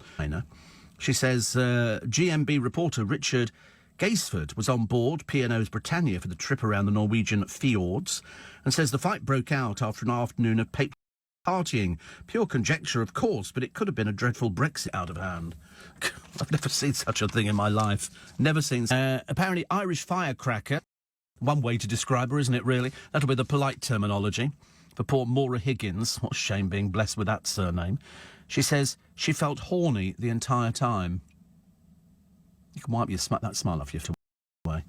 I mean, really, it's dreadful. Viewers saw the Ring Girl. She's, round 4. I thought she was a pit girl. Where, again, grid girl. That's right, grid girl. Where, again, you don't have to do anything. You just sort of look a bit dim and vacant and stand there. Then tyres.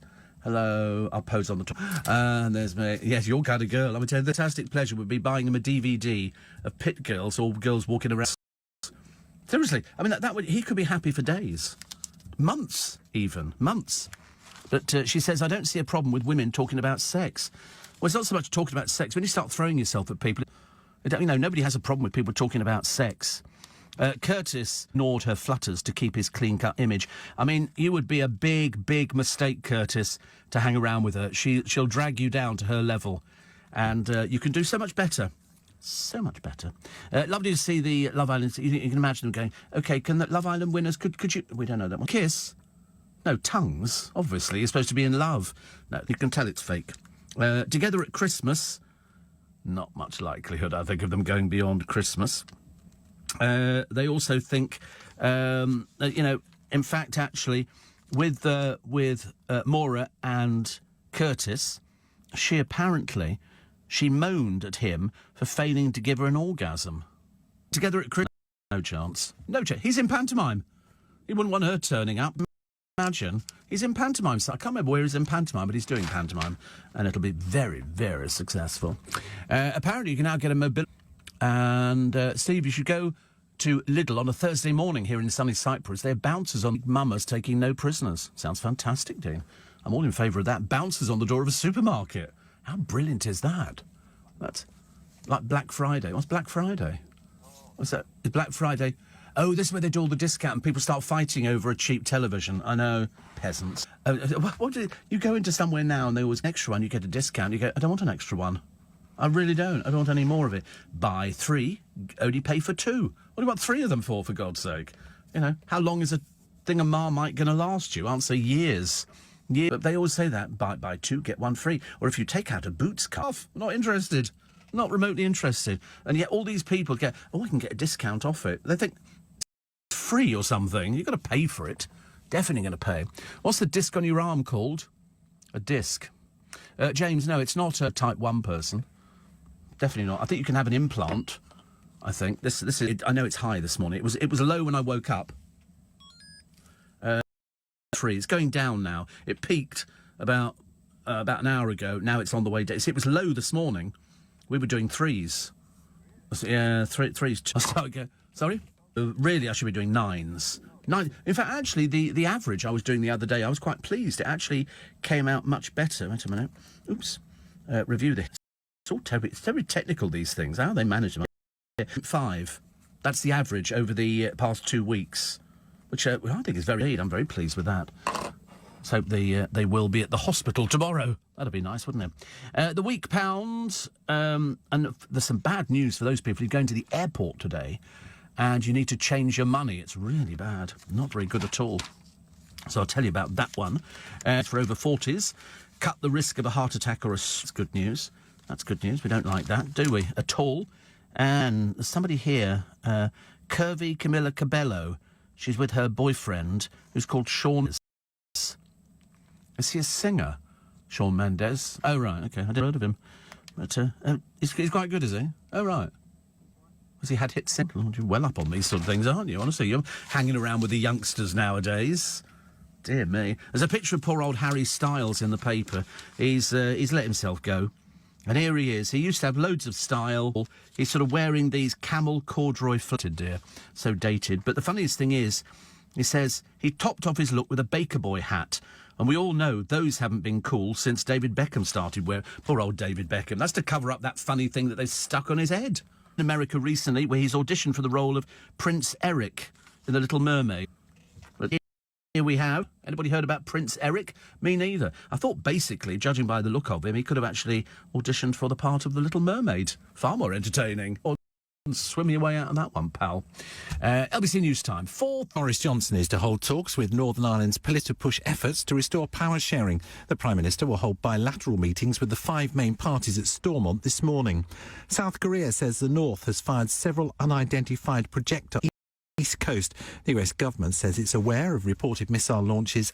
Police say they believe 4 separate deaths in Essex could be linked to the same batch of drugs. A woman and 3 men have died over the last. We see weather, frequent heavy and thundery across northern England and Scotland today. There will be some isolated showers across southern Britain and Northern Ireland, a high of 22 degrees. This is LBC. Wellman and are the leading multivitamins for men and for women. B6 and B12 to support normal energy release. Wellman and Wellwoman from Vitabiotics, the UK's #1 vitamin company. From Boots, pharmacies and vitabiotics.com. If you get BT Superfast Fibre Essential, go on, and BT Sport together, go on, you can choose tech worth up to £249, 1S or Samsung Galaxy tablet. Oh, get in! It's $39.99 a month with a 24-month contract and $29.99 setup. Join by 15th of August in time for the new season. Search BT Broadband. BT. Be there. CPI increase each March from 2020. BT Sport content and price may change. New 25 terms apply. Renewing your tax credits is too important to forget. So here's an unforgettable reminder. Really important.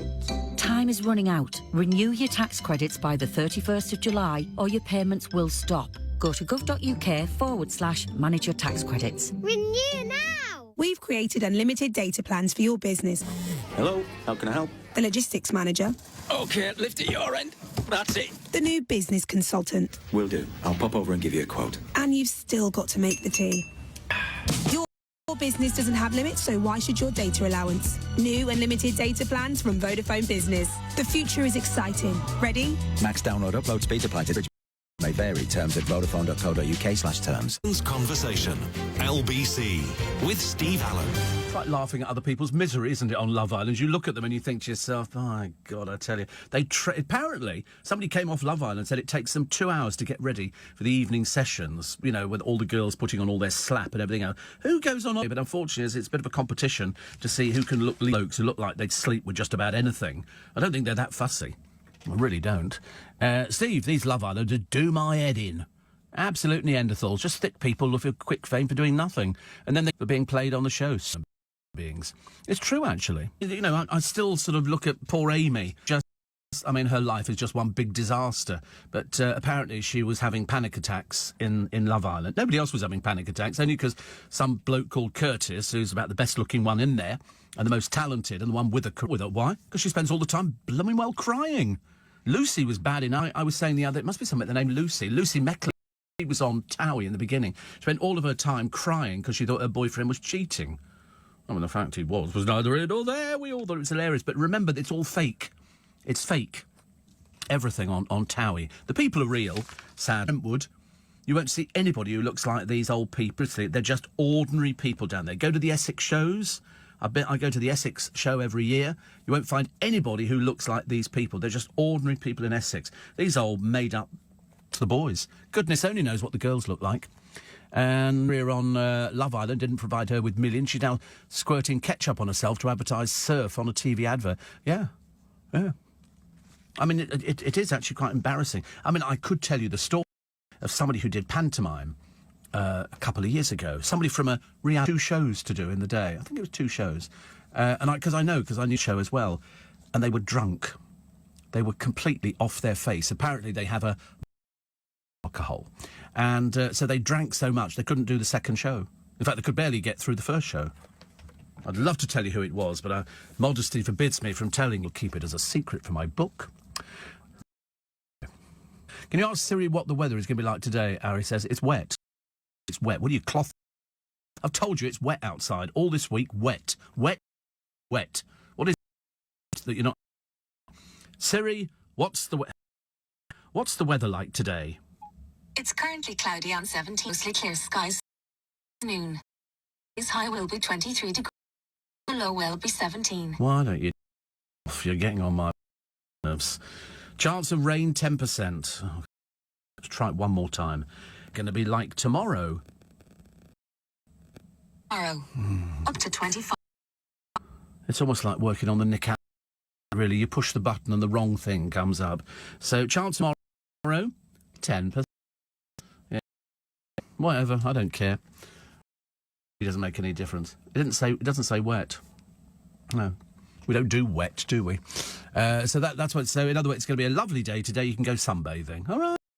Do it. Yesterday was... I can't believe how windy it was yesterday. And the hanging baskets, you water them within... dry again. You can tell that because the water... The good news, Jim Shaw's found a boyfriend. That lovely. Who's moved in. And Nick, who's obviously the day, almost a bit like fisherman, you know, catch of the day. Who's had a... Cardi. I've heard... I don't know who Cardi B is, but I'm sure they're absolutely marvellous. And Wilson, she's mentioned fresh... Yesterday, up-and-coming actor Joel Fry's landed his biggest role to date. He's going to be in the Disney Dalmatians live action. They can't stop doing it at the moment. I mean, they're really big into this live action, which so thin on the ground. All right, I've got three stories for you, but generally speaking, it's thin on the ground for what I call stories that make you go, or like that. Ronnie Wood looks the way how he's still alive at the age of 72. It's one of life's big mysteries. Also, nothing is there really. It's another film about the Mansons. Shortly, and Andy Hall's bizarre column, which is basically it's the press. They send in a press. He writes it up. That's all it is. I'm very... Okay, MTV is bringing back... What Cribs is? What's Cribs? So their host. So far, they've got Joey Essex on. He's sad. Naffa, Khan's home. I wouldn't want to see around anybody's house. I'm not that nosy. Peer in there. I bet Joey Essex is completely, tragically naff. It's going to have to be, because he's actually the biggest naff person on the television. And so they've allowed a camera crew a no-hold-barred look. As opposed to what? Don't use the toilet. Don't use the toilet. I can't understand why you'd want to look... No. Hanging baskets, I tweet of anyway. Always do that. Just to really wind people up. It always works, actually, a treat. I love it. You can always wind up a troll somewhere, can't you? There's always some sort of sad, lonely troll. You think, oh, I don't like your hanging baskets. You think, well, they're not them. That's why. I love it. It's great. Seeing as I just don't have much eyebrow and no hair. What do you mean, no? Hello. What do you think this stuff cascading in front of my eyes is? It's called hair. What colour were you born with? Platinum. I was a platinum baby, and then it darkens down to sort of what I call blonde. But no, I was platinum. If you look at all the early baby pictures of me with curls in platinum, which look fantastic actually, but obviously you can't afford to either have eyebrows put on or the shows. It doesn't matter. There's always another time to go. Is it difficult to remember all the songs he's written?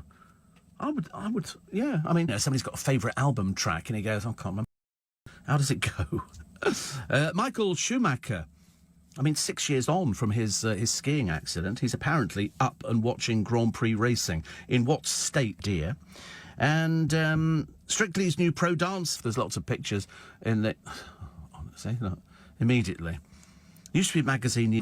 What's it called? Titbits, and it was it wasn't what you thought it was. It was a little magazine which had ideal for radio presenters. Lots of little stories about, you know, so and so, Mr. So and so is 7'8" Kirky or whatever it is, and it had all these. So it was lots of filler for radio presenters who couldn't think of anything else. And occasionally you might get a girl in a bikini standing on the beach in Blackpool, and it was primarily aimed at him next door. It was his sort of magazine. Did you have magazines? Did you sort of, you know, not comics? No. I mean, I don't think so. My parents thought, you know, why would you have comics? So the only time I ever got to see them was at my cousin, Stephen and Martin's, over in Gidea Park, who had a whole stack of American comics. And I would go through them. And then, I can't remember. I was only like 12, 13. But there always used to be adverts for Bazooka gum, which I used to love, which was pink bubble gum. And then they used to have things like X-ray specs. You'd buy these spectacles, you know, apparently you could see through people's clothing. Fantastic. The free gifts. Free, yeah, bubble gum. Buy Bazooka Joe. I wonder if you can. It was pink, and I remember it, and I thought it was great. Making my mouth water now. See people using bubble. Filled? No, it was just straightforward bubble gum, I suppose. You must better get it somewhere. There must be somebody somewhere that does Bazooka Joe, but that's it, Bazooka. That was it. They're collect. How many? Over 1,500 of them. Wow. In the original, they included flavoured strawberry shake, cherry, watermelon whirl and grape rage. How lovely. Grape rage sounds quite nice. But announced they would no longer in comics instead of teasing puzzle wrappers. Modernise the brand. Apparently, yeah, it sounds dull, doesn't it, really? It was marketed in shortly after World War II. Joe bubblegum. Cool, how lovely. We used to like chiclets. That was a sort of a box with little square sort of chiclet, I suppose, which was a sort of similar kind of gum, I suppose. Looked like, yeah, they looked a bit like Tutti Frutti, but they were in a packet, a cellophane wrapper. Yeah, they looked a bit like that. Yeah, chiclets, there you go. Second one up. Yeah, there. Yeah, but, see, I didn't know them as fruit-flavoured. We only did them as a sort of white thing, the chewing gum one. There you go. Second one in on the right-hand side. Second one in. It's hopeless to be driving, aren't you? Right, left. All right, left then. 12 pieces. I wonder if you can still buy these things. Isn't it funny? Please don't write in with your favourite sweets. This is not BBC Radio Shropshire. We don't do things like that, OK? You can write to them about anything you like, and they'll keep it going for a month. I wonder if Cribbs will visit Kate. Not even Harvey wants to stay there. Seriously, he's not remotely interested in her latest little man squeeze, Chris's house, which is about the size of a Wendy house that you'd have in the garden. I wonder why it was called Wendy.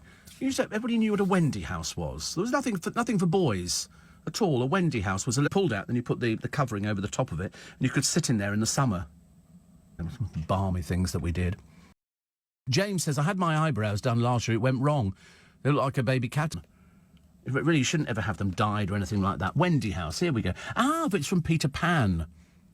Usually there's one room, a doorway with a window on either side, and little or no furniture. Yeah. The original was Darling in Peter Pan, or The Boy Who Wouldn't Grow Up.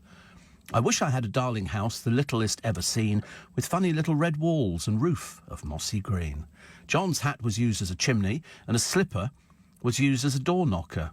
So you can get Wendy houses. Lovely, isn't it, really? It was constructed sort of like a tent, so it could be erected quickly. Again, I think you're going to have to go and sit on the naughty step, aren't you, again? I think we might as well just leave you there for the duration of the programme. Obviously, everything's an innuendo. Work with Ollie. I can't remember, actually, how long you were in Vegas. Was it 2 weeks you had in Vegas? 3 nights in Vegas. My God. And then the road trip. Was the road trip nice? Is that good? Yeah, it's interesting, isn't it? Did you do to San Francisco, or flew to San Francisco? Mm. And how much did it cost? Have you worked out the cost of the whole thing yet? How much is it? How much? How much did you spend? Put it this way, how much did the whole thing cost? Everything, all in, including your spending money. $4,000? Blimey. How much are you earning? $4,000? Good Lord. Actually, but that was how long? How many weeks? Three. That's not bad. And that's including... Well, you can't complain. Were you staying in days inns or just kipping by the side of the road? Hostels. Oh, right, OK, that's why you're doing it cheaply. Except when you stayed in season. And how much was that a night? Remember? 140. It's quite cheap, isn't it? But they're filling a huge place. It's enormous. It really is big. So the more people who actually get in there, the better it is. But it's one of the biggest hotels I've ever seen. I mean, in fact, in theory, you don't need to leave Caesar's Palace to go outside at all. It's lovely, isn't it? Yeah. It always looks pristine to me. The only downside... Yeah, the pools are amazing and everything else. And drinks expensive or... Yeah, drinks pricey. But not prohibitive. Oh, not from the off-licence. Did you used to go staggering back into the hotel with bags and boot... Oh, dear, honestly. So cheap. So cheap. Right, 14 minutes to 5. Eddie Mayer, Monday to Friday from 4 p.m. on LBC. He said it's October the 31st, do or die. If it gets to November the 1st and not out of the EU, will you stop supporting Boris Johnson? Well, I suppose it really will depend upon the circumstances. He's won power by promising again and again to get out of the EU by October the 31st. And I believe that's what he will do. If he fails to do that on November the 1st, you're telling me that he's lost your support. Eddie Mayer, Monday to Friday from 4 p.m. LBC. Ah, sun. Sea. Sangria. And a new boiler from British Gas. You shouldn't have to choose between a boiler and a summer holiday. We're with you. That's why all our new boilers come with 2 years interest-free credit, with no deposit required, and a 5-year British Gas warranty. Plus, you'll get £250 off a new boiler when you book a quote by the 31st of August. Our existing home care customers will get £550 off. Search British Gas New Boiler. Conditions apply. Renewing your tax credits is too important to forget. So here's an unforgettable reminder. Renew your tax credits now. It's really, really important. Time is running out. Renew your tax credits by the 31st of July or your payments will stop. Go to gov.uk/manage your tax credits. Renew now! Are you the one who's missing out? Friends, family have told you to do it, but you still haven't. Don't be the one who never claimed back their missold PPI. Billions are still owed to millions of people, just like you, but you've only got the 29th. Claim for free to your lender or financial ombudsman, or save time and let us for you. Start your claim now with a simple text to Gladstone Brooks. Just text CLAIM to 66777. Gladstone Brooks. Looking for your perfect kitchen? Visit roomsense.co.uk. Quite a price you can afford. That's Room Sense. Steve Allen on LBC. Text 84850. Poor you. How awful. Oh, sorry, we're having a private conversation. Bazooka Joe Bubblegum available in America still, says Janine. I thought it was quite nice. The other one I liked, it was flat chewing gum or flat bubble gum or whatever it was, but it used to come with the free gift was Confederate money. Confederate money. It was reproductions of money. And you would sort of spend ages trying to match up the two halves. And then you could sort of put I just remember it was ages ago, Confederate money. And you'd go to school and you go, sorry, has anybody got a 5? I'm looking for the other half of the 5. And the things that we did when we were kids. Seriously. I've just been reminded, actually, by Sharon, who says, remember golden nuggets, chewing gum, tiny bits in a cloth bag? They were gold coloured. Do you remember those?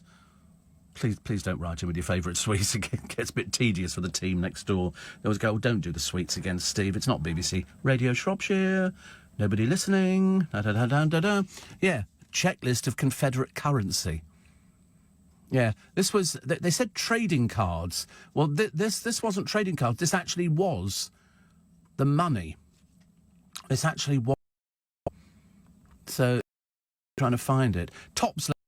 Because people went mad for collecting things. When my grandmother died, side, she received cards that you used to get. Do you remember years ago?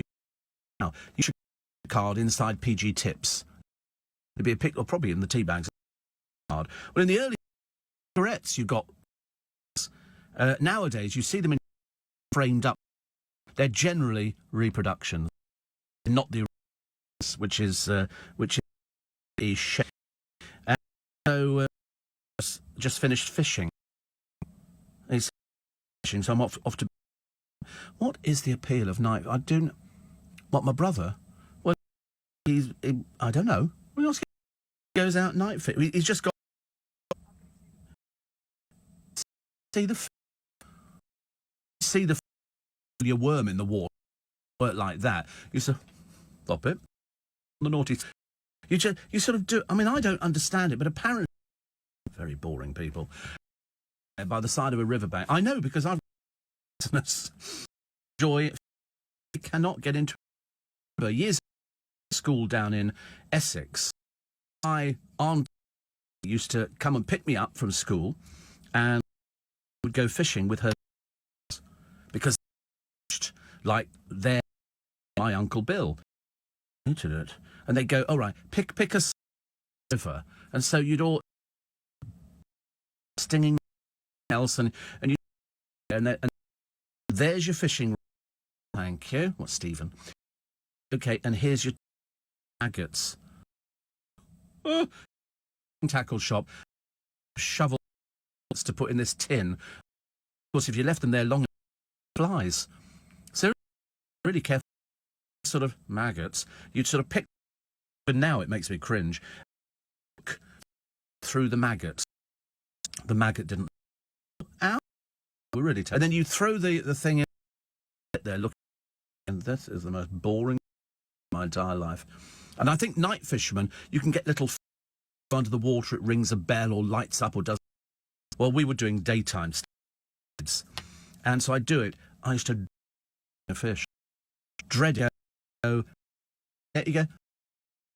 I deliberate, even if I river, because when you used to take there wiggling about these little days and all sorts of things on the end of the line, the hook out. I didn't want, and then take the hook out because sometimes die things like that. Oh no! And then one time, my finger.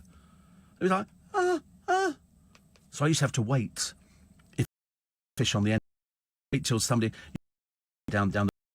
Where I'm in here, Stephen. I'm in, and throw the fish back the line, and then you go, oh, you take it off for me. Take it off, and then fish back. So what is the point of that? Pointless. My brother likes carp fishing, and because I think he's been to France, where ago. Remember I told you they did a documentary on this couple. I think in this country they bought it. Still okay. They don't actually sold it. It's a lake which they stocked with carp, and then fishermen from here would drive all the way over there with all their brothers done it. I'm pretty certain all the way over there, and who owned it with his wife, they would sandwiches in the morning, tin foil, bring them over to you while you were. It was a holiday, so he goes out night fishing. I mean, I don't get it at all. Seriously, a lot of fishing in America, people like it. I've seen the where they go out on the boat into the seat because they're fishing for marlin. I think they look pretty damn. My is the fishing in the Bering Straits when they get extreme fishing, and these people even more extreme than Robson Green. They actually go out. There's ice and little boat being tossed fishing for. So they huge cages the size of like 30 or 40 of them in a long line, inside, toodle off and go and have a McDonald's, and then they start bringing them in, and if you're lucky, is which they empty the hold of the boat and then small fortune. Oh, quite because there are you can't fish for little crabs because they have to grow. Amazing how many crabs there must be on the ocean. This I've watched a few of them. Up for 24 hours at a time, fish blown over the side of the ship, because if you get to these little to watch, but I don't. Trawlerman, yeah, it's like trawl, but on the nets, aren't they? Have crab pots. These are crab because they're and they onto the thing, the door, and come out. I personally don't like crabs either. I'm not into lobsters. Can't bear lobster. I must be the only person. I can only eat fish fingers. Which makes me very dull, actually. But I quite like scampi. Sometimes I flush. Sort of go into the local fish and chip shop and go, and chips. We feel a bit important. Considered flash. Then I discovered it wasn't. It was of the tails that was supposed to be in there. It was very, very odd. I was people here to go to a place in. We're going to take you out, Steve, for like and they took Soho was what and burgers. Most miserable time. No, it was just over the back here. Horrible. Hated it because I've obviously discovered lobster like whatever it was. This was all fishy and it sort of came on the table. So I had it with. They said, "Would you eat it?" Yeah. And so I had the chips, and I didn't. And they went. They went. Oh, actually, it's my excuse if I can't. Moment on the Wandle says, "What? Listening to this fish? More bizarre." I'm fascinated by it though. Sold out the Magic Circle. Christmas show on sale at the Magic Circle. Unbelievable, isn't it? Again,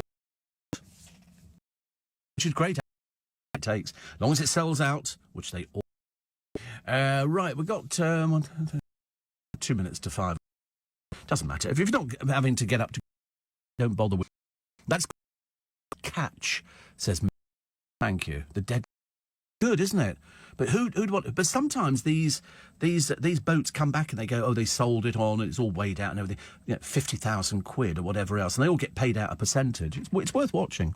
Shane says, my father was obsessed with fishing. Before work, after work, he went out one day, the weather was dangerous. Oh, that's a cheerful story for us. Thank you very much indeed. So your father's dead because he went out night fishing. Well, that's killed all of my stories, hasn't it? Can't do it. And then we go and remember Shane's father. What happened when he went out and he drowned? I mean, I sometimes can't believe it. Steve, platinum must be blonde. But I think you made up your own word for muddy blonde. What's muddy blonde? This was muddy blonde. Not now, it's not, obviously. I thought about putting a rinse through. You know, when you could sort of get this, you know, sort of put a rinse through it. And I thought perhaps I should do that. And I thought maybe not. What is the point of doing anything like that? The more you start changing yourself, the more it's not the best thing to do at all. Plenty of carefully collected albums of cards in our local antique shop, plus cigarette ones, says Sandra. Yeah, you've really got to be careful because they can duplicate everything now. They duplicate everything, and it's very easy. Oh, that's right. Michael said it was me and Chris who took you to Burger and Lobster. Can't believe you found it. I can't do lobster. I thought I'd perhaps get into lobster. Because if you remember, I bought one for one of my old producers. First of all, we had one which had been dressed, or as I prefer to call it, killed and undressed. And so I brought that in, and he liked that. And then we brought in a live one for him. I got a live one from Sandy's in Twickenham. and it never moved. Not as good as afternoon tea, Michael, you're so right. But this lobster never moved. It was under wet newspapers. And so we lifted up, because they wanted to see what a live lobster looked like. So we lifted up the newspapers. Obviously the lobster thought, oh, good, friend, and started to move. I don't know, screamed and ran away quicker. Me, I think. Me. Listen, we'll take a news at 5, so Michael's going into work early this morning. But you're right, afternoon tea, so much better. So much better than anything else. Actually, Noreen went for afternoon tea the other day and took pictures of it. Looked fantastic. Very nice indeed. Weather, not so good, but who cares when you've got a nice afternoon tea? Your radio on Global Player and LBC. Leading Britain's conversation. This is LBC. From Global's newsroom at 5 o'clock, Boris Johnson says devolution in Northern Ireland must be restored as soon as possible. The Prime Minister talks later with representatives of all 5 main parties at Stormont. He had dinner last night with senior DUP politicians where they discussed the renewal of the government's confidence and supply deal. Irish News columnist Declan de Braden has told LBC many issues remain in the way of restoring power sharing after a break of 2 years. It's a standoff between Sinn Féin and the Democratic Unionist part of the DUP, and there are issues there about the status of the Irish language, about same-sex marriage, about abortion. South Korea's military says the North has fired 2 short-range ballistic missiles off its east coast less than a week after Pyongyang's first weapons tests in more than 2 months. It said both missiles were believed to have flown around 155 miles at a maximum altitude of 19 miles. Police say they believe 4 separate deaths in Essex could be linked to the same batch of drugs. A woman and 3 men have died over the last 2 days. Detectives think all of them took illegal substances. They're investigating whether the drugs are linked. Iran's ambassador says the release of a seized Iranian tanker could help secure the freedom of a British-flagged vessel detained by Tehran. Royal Marines boarded a ship off Gibraltar earlier this month, which was suspected of taking oil to Syria against EU sanctions, something Iran denies. A group of MPs is describing serious youth violence as a social emergency. The Home Affairs Committee says young people have been failed by the government. The report suggests appointing what it calls an accountable leader in every local area to report directly to the Prime Minister. Yvette Cooper chairs the committee. There's been a perfect storm with the cuts to policing, cuts to youth services that were doing prevention work, but also the expansion of county line drug gangs and networks, a mix of different things that has made this problem of serious violence much worse. The government says 20,000 more police officers are being. The Duke of Sussex has warned about the threat of unconscious bias, where someone may make racist comments but not realise they're being prejudiced. Harry also said a person's perspective on others was learned from family, the older generation and even advertising. The LBC reports the FTSE 100 will reopen at 76.47 after closing down 40 points yesterday. The pound $1.21 and €1.09. And the LBC weather, frequent heavy and thundery downpours across northern England and Scotland today, with isolated showers across southern Britain and Northern Ireland. Of 22 degrees. From Global's newsroom for LBC, I'm Tim Humphrey. This is LBC, leading Britain's conversation with Steve Allen.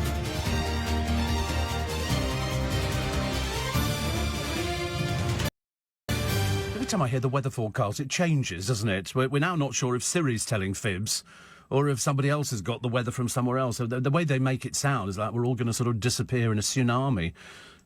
Dreadful.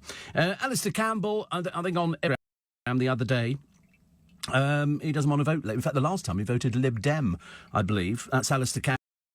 Really was sort of, under Tony Blair. But he says even Jeremy Corbyn's aides say that Corbyn is not fit for the job. It's amazing how people turn in politics, isn't it? Isn't it? I mean, I find it absolutely amazing. I'm not particularly into sort of politics, but every time you read a story, so Theresa May got stabbed in the back, Margaret Thatcher got stabbed in the back, they all get stabbed in the back. And now, just when I thought, I'll tell you who's disappeared as well. Who did Corbyn have the affair with? Who was that MP? Diane Abbott. She's disappeared recently. Where's she? Is she still there? She'd gone very quiet. All of a sudden, mainly because she made so many gaffes. It was a bit difficult, really. She became sort of gaff-prone. But in the case of Alistair Campbell, I think he was on with Ian Dale. He's spoken to Ian Dale. James O'Brien. No. Oh, yes, he has. Yes, he's done O'Brien. The one thing they can't get is Jeremy Corbyn. Obviously, Jeremy Corbyn decides... I mean, I would have thought he would be absolutely ideal for LBC. Absolutely ideal for somebody like O'Brien, who's sort of a semi-fan. I was listening to little bits the other day, and I was sort of thinking, I don't know, has he gone off the idea? As everybody else starts going off the idea of poor old Jeremy Corbyn, who now they say is too old, and he's past it. But they said this a little while ago, didn't they? Sorry. And they were saying, oh, he's too... And he's sort of waiting. He's almost like the lady in waiting. He's sort of been waiting for this one. And then I think they actually decided that he might go, if we have a general election about October time, he might stand then. And then they say, well, who could do it? Who would stand up for the... why these people don't want to do it? Very odd. Always very, very... I understand it. I really don't. Also, after the judge intervention, this was about the VIP allegation to Beach, impulsive paedophile liar, VIP accused have turned on the answers. All this is going a little bit pear-shaped, which is what we thought in the first place. So it's only going from bad to worse. The back put Greg's saw opening their 2,000th. The 2,000th just goes to prove how popular Greg's is, isn't it? It really didn't know the other day to get. Haven't got any rolls. He said we've got baguettes. A baguette, I don't mind. I'm not fussy. A little bit more expensive, so you have to sort of eke out the penny. So, for bacon baguette, and it was lovely. It was really quite nice. Other people do one, but there's always a queue. Yet, although but this was, when you know this, if it was probably the same way. You've got barriers. You put a little reader and the through. Richmond, as doing, and going through the barrier. Luke next to me, let's just call him. He leapfrogs the barrier, over the double doors, and nobody said a word. The woman who was would have missed him because every single day.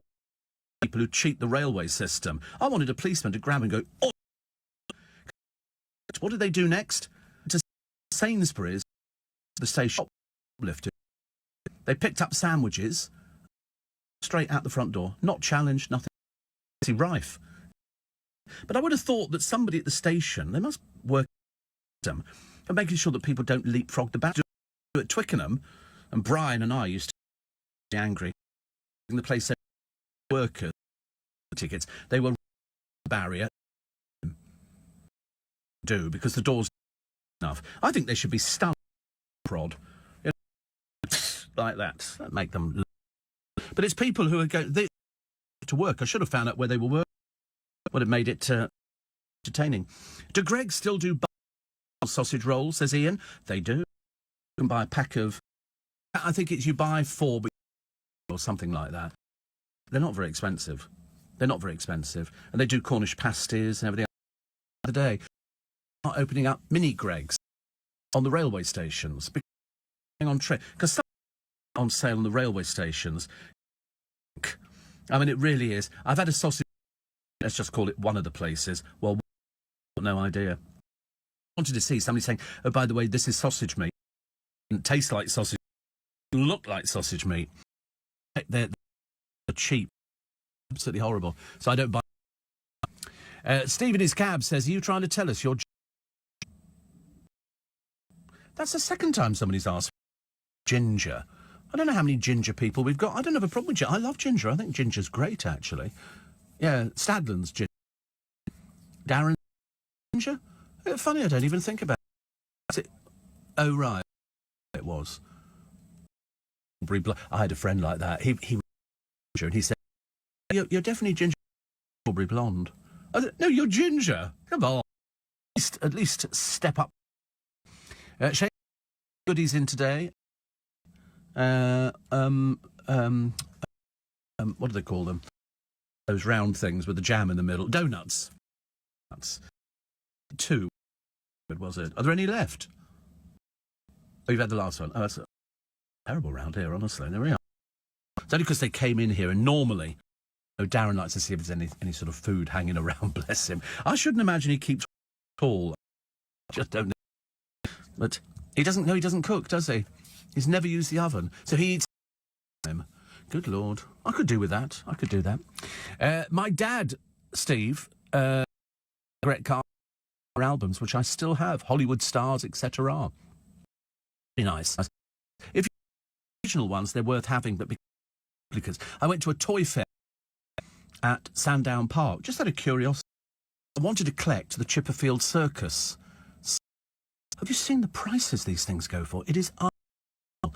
Things are so, toys which we just played with, because that's what they were made for, to collect. But I went there only to see some man. He could take apart a toy and it.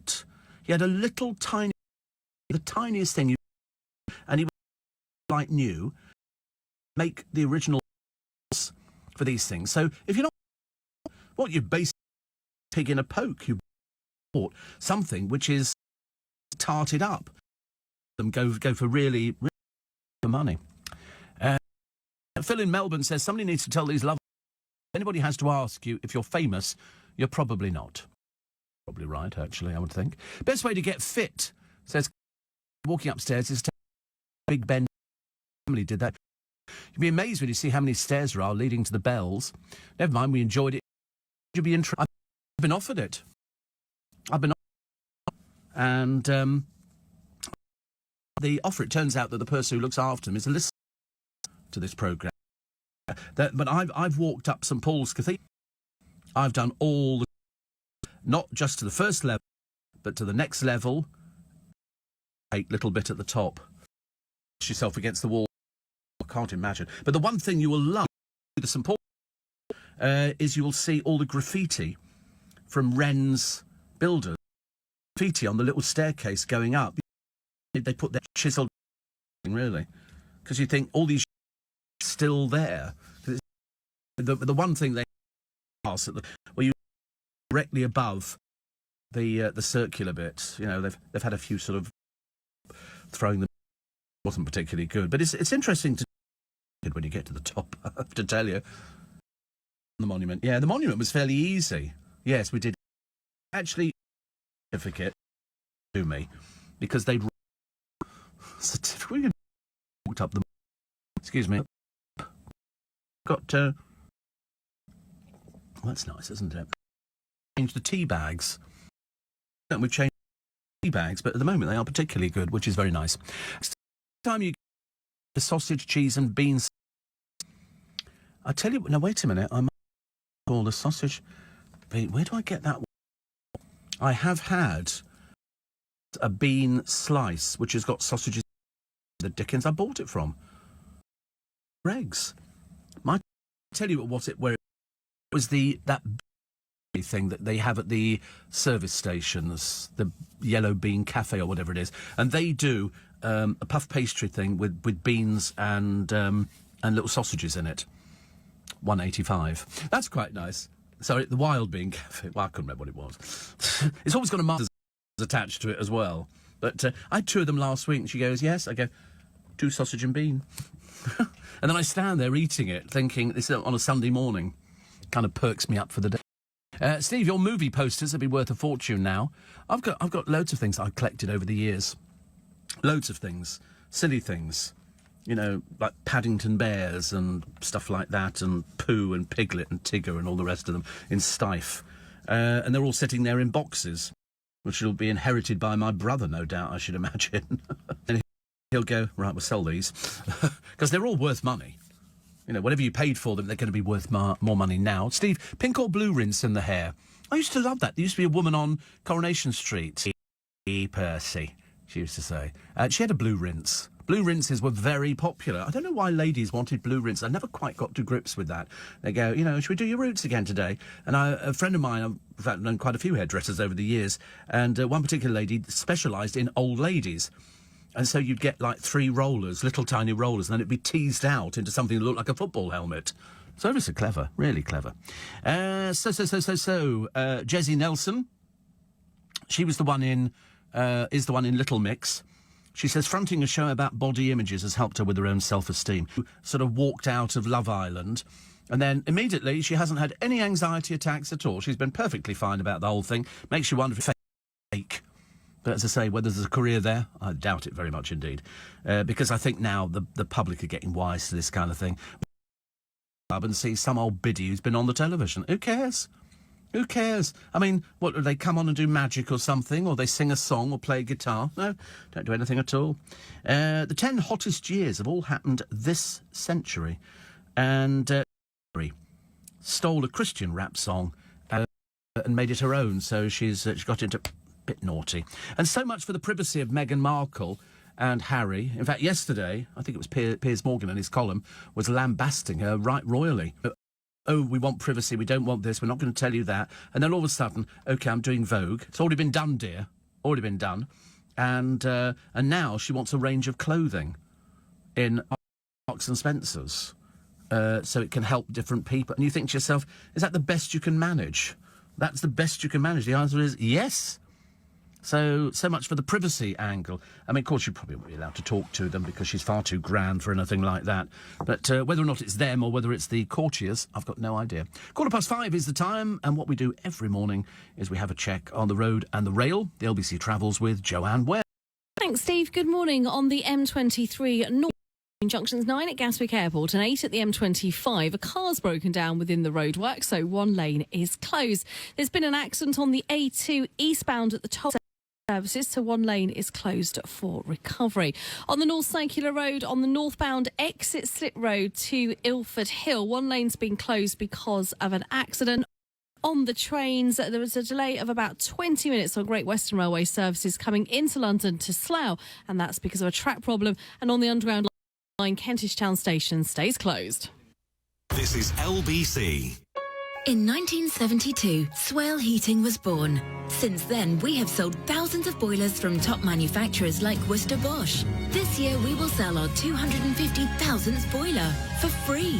And you could be the lucky winner. Visit swaleheating.com. Rely on us to keep you warm. Ticket market, how can I help? I'd like a ticket to Wellness Fest 2019, please. It's a weekend of self-discovery. Well, I believe money is a societal construct and that true value... Credit card, debit card. Oh, right. Some people think they're so special, but with Paddy Power Games Daily Jackpot, an average jackpot of £21,000 is guaranteed to be won by 11 p.m. every single day. So don't think you're special if you win it. Address, please. I like to think of myself as a citizen of Earth. Paddy Power Games. Jackpots must be awarded by 11 p.m. and vary from day to day. Jackpot shared with other unselected games. T's and C's at paddypower.com. 18 plus. BeGambleAware.org.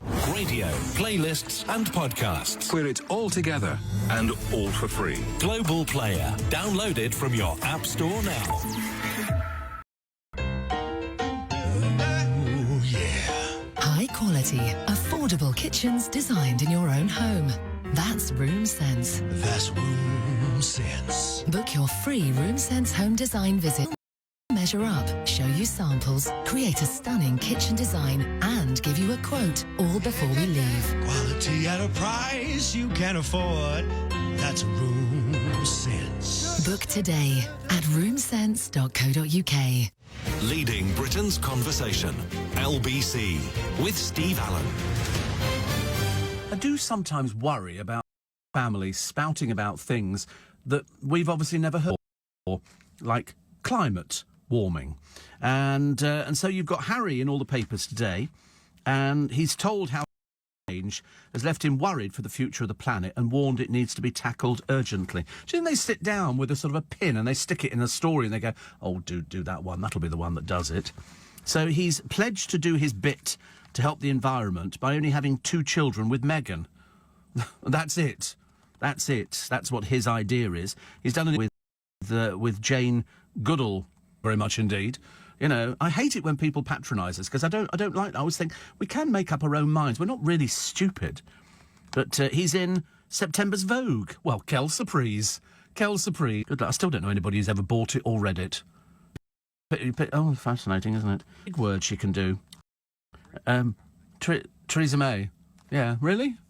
But it's not for us, is it? Who reads Vogue? It's just ridiculous. Somebody says, on climate change, she said, we need to remind these are things happening now. I mean, what do they think? We're blind or something? They obviously think that it's come up with, and people can go, oh, that's absolutely fantastic. Whereas I'm going, sorry, we talk about this all the time. He said we should be able to leave something for the next generation. Do you think somebody gives them a script, and they're working to a script? It's interesting. When 85-year-old Dr. Goodall told him 3 months ago must have added to those fears, Harry replied, I view it differently now. All of a sudden, we sort of, you know, I mean, I don't know what Harry's, I'm assuming in the bars of London. I don't think there was anything else, really. He says, I wanted to try and ensure, even before having a child and hoping to have children, and then Dr. Goodall laughed, and he said, yes, only 2 maximum, although William's got 3, so presumably they're not talking at all now. Critics point out Harry and Meghan contribute to climate change by flying around the world, being driven... Hello? I'm sorry, did you forget around the world? Yeah, conveniently forgot. Sometimes think that we must be really daft. And then He says, speaking about racism, Harry told Dr. Goodall he believes it's passed down through the generations. Yes. and the point is, what? This is the royal family. I think you can count how many people of ethnicity. I mean, it really is. It's that bad. Harry said many people had unconscious bias about skin colour. Yep. Probably your family, I would think. I would think.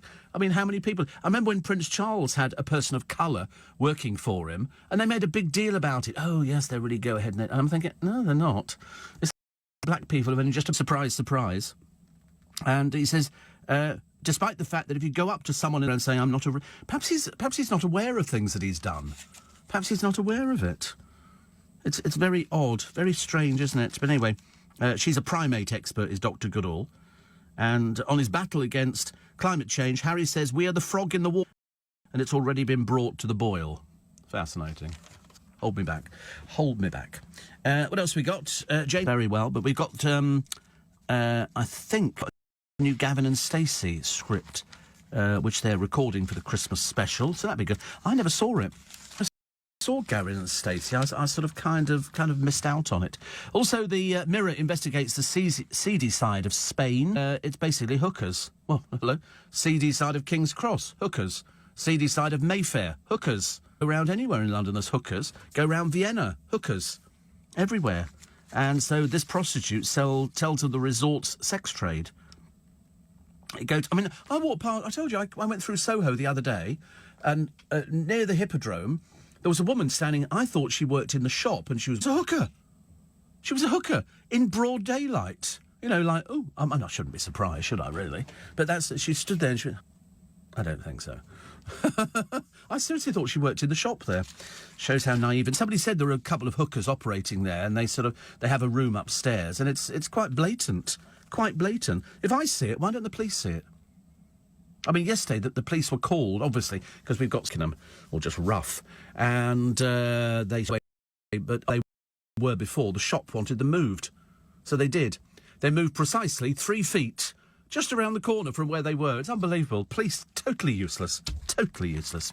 So Amber, therapy when Michael dumped me, but I bounced. Listen, it's not rocket science. You haven't just sort of, invented the wheel or something like that. You've programmed with your boobies hanging out. And you've made goo-goo eyes at some bloke on there who looks a bit dim, and we're now going to pretend that we're in a relationship. Because when you see the picture of them kissing, that ain't kissing, I'm telling you.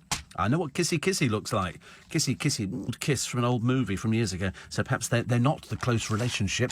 They keep trying to tell us that. Plus, we've got a new person here, bringing some fresh, hot Latin passion from China. Nancy Zhu was a finalist. You Can Dance in Your Own Country. And she's been in a few other things. She turned 28, and so already we have pictures of her in her bikini. Just the kind of thing we need, actually. Also, Drew's paedophile ex-friend, Jeffrey Epstein, sent an underage victim a dozen red roses while she was at her school desk. Getting worse and worse and worse. Of course, the royal family are trying to distance Andrew from it like there's no tomorrow. And yet we've all seen the pictures of Andrew and Epstein. Without... I mean, perhaps he doesn't take any advice from people. Don't go anywhere near him. It's like hanging around with Carl Beach. Although he won't be hanging around with anybody any time. Oh, it's another picture of Harry Redknapp doing another... He might not have been the most active camper and I'm a Celebrity. He wasn't active at all. I seriously thought he died at one point. He just sort of sat down and didn't do anything and talked about jam roly-poly. Now, of course, he's eaten jam roly-poly. And we know he can't do anything. He can't cook. He can't use a vacuum cleaner. In fact, he can't do anything. Anything at all. They've now got him a trainer so that they can sort of get him back. They think he's going to do another celebrity show. God, I do hope not. Plus, it's glorious Goodwood. I've never been to Goodwood, but did you just work at Goodwood? Oh, right. Producer used to work at Goodwood. As what? What did you do there? As a waiter? God, can't imagine you as a waiter in a restaurant. Who's that? Is that yours? So take the plate. Take the plate. I can imagine you were useless. Totally useless. I think every single job... There are people who do it because that's their vocation in life. It's like being a nurse or being... Why would you want to be a funeral director? I can't imagine anybody wanting to be a funeral director. It's really difficult and it's very tough. And they always look so pale. And then if you're a nurse or a surgeon... I've seen people doing surgery stuff on the television as an A&E Well, in some people's cases, just a couple of hours because they die. Oh dear, this looks terrible. You obviously have to give your consent to be filmed in A&E. They've had all sorts of... I mean, I do sort of watch there until they start debating whether to open somebody up. I go, no, thank you. But there are people who do certain jobs, like fishermen. They obviously go out there because they like doing stuff like that. Like centres. You know, you can listen to some people on the radio and you think, they'll struggle with it. They just can't get to grips with it at all. And you think, it's actually quite... And believe you me, that's no hardship at all. I can sit in the car and have conversations with myself, but anybody driving past me would think I was on the telephone. Because every car's got phones in them now. And so I sit there doing so-and-so, so-and-so, and I can see them looking out the corner of my eye. So it's lovely. Steve, why don't you put your array of posters on display, says James. Take them up. Oh, thank you very much indeed. No, that's my stuff. How long before a spiker goes into a Greggs and finds there as a celebrity staff member? Yeah, I'd just be in charge of making the rolls. I'd just be in charge of doing... Johnny G says there's a Greggs at the new London Bridge station, also one at Cobham services on the M20. It's northbound on the M1. That's where we're heading this morning. That's where we're heading. Yeah, travel with Johnny G, I think, this morning. Greggs. What is the best thing? Steak slice was supposed to be the best thing, wasn't it? But I like these things from the Wild Bean Cafe. They're actually quite nice. I tried one of their pasties, but it was too hot. I mean, you can't eat a pasty. You know, takes the skin off the roof of your mouth, and then the rest of it drops. I mean, I've often found when I've done a flaky pastry down my front flies, and sort of, you know, bits of meat that I might as well be sitting by the side of the road. It's nothing at all. But in a move to further expand, shops will open after 9 p.m, offering meal deal takeaways. The one in Richmond is open at 7 in the morning, which is just the time that you want them. Because, you know, you get there, 7 o'clock, it's no good opening at 9. There's some place, I saw a hairdresser's the other day in Twickenham. They open at 10 in the morning. What's the point of that? What's the point of 10 in the morning? Absolutely. Go to my one. They're much nicer people. What else have we got? I'm going to find you this story, actually. I can't find it now, but I will. Oh, Jamie and Hardy. I thought she'd finished, actually. You don't see her on the television, thank God. Also, Alexa is snooping on us. And they've got a picture of Boris Johnson holding a chicken. Not a dead chicken in a Kentucky thing. This is live. Presumably a little bit later on it might end up in a box or a party barrel. Who knows? To chickens, you don't generally keep them, do you, as sort of pets for the future. LBC News Time, 5:30. Those headlines with Simon Conway. A group of MPs says the government's approach to tackling serious youth violence has not risen to the scale of the problem. The Home Affairs Committee is recommending some schools should have dedicated officers. Boris Johnson is in Northern Ireland to hold separate meetings with the 5 main parties. The Prime Minister says he'll do everything in his power to restore devolution as soon as possible, 2.5 years after power sharing collapsed. Years on record have all occurred since 2002. A report from the Met Office looks at temperatures dating back to 1884. The 10 coldest years were all before 1963. LBC weather: early rain over northern and eastern England will turn more showery through the day. Heavy showers and thunderstorms for parts of Scotland. Elsewhere, mostly dry with sunny spells. A high is LBC. Oh, do you believe in... Yeah, I had some at home when we were kids. What? Really? Them and eat their cheese. Ghost cheese? It's delicious. Oh, look, there's one now. Take her! Take her! Should have gone to Specsavers for £400 off selected hearing aids, December 2019. Ask in store for details. National Lottery, Michelle speaking. The long ticket number? For you. Are you sitting down? I can confirm that is £1.17 million. It's going to change everything. That's just a game changer. Oh, I'm a new grandfather and we're going to change our children's lives with this. I'm so happy for you. Congratulations. Someone has to win. Why not you? The National Lottery. Amazing starts here. Rules and procedures apply. Players must be 16 or over. Builder Ali spent his 40-year career whistling as he worked. Then he was offered a free pension review from what he thought was a reputable firm. But it was a scammer, and his lifetime savings was stolen. Oi! Waiter! Another bottle of champers over here. Don't let a scammer endure your retirement. Visit ScamSmart from the Financial Conduct Authority. This This year, we will sell our 250,000th boiler for free. Winner, visit swellheating.com. Rely on us to keep you warm. Steve Allen on LBC. Text 84850. I see that dreary old lady Colin Campbell, you know, the peculiar one who's on a dating programme. She spoke to Closer magazine. Can't imagine why they'd be remotely interested in her at all. But she was criticising Meghan. She says she was never an A-listing like one. Royalty do not behave like celebrities do. She obviously classes herself as if she's some sort of royal, cheap, vulgar and irresponsible. She's a royal writer. She brought out a few books, but to be honest with you, she knows about as much as you and I do. But she sort of puts herself out there as if she's something of any importance. Steve, thank you to all the spikers for the feedback on the Christmas pudding dish. Yesterday's dish was halved sprouts, stir-fried with crispy bacon bits and chestnuts and cranberries. But this was, you know, Kevin, he said yesterday, what you have to do is you get Christmas pudding and then you put it inside some phyllo pastry or puff pastry and then you fry it and then you have it with cream drizzled over the top of it. So in other words, you get the crispness of the phyllo pastry or puff pastry and then the Christmas pudding bit in the middle. But it's not a huge bit, but it's enough to notice. And the cream, we thought that sounded brilliant. You could have that with ice cream or grated orange or something. Custard pudding. People have custard with Christmas pudding. How common. Nobody has brandy butter. That's the most overrated thing ever. But at Christmas, people go, oh, did you get the brandy butter? No. It'll sit there in the fridge till Easter. Nobody will it's awful. Brandy butter, the most boring thing under the table. You can have something, have thick double cream or pouring cream. I suppose custard are a push, but I mean, it's a bit naff. What do I have on Christmas Eve?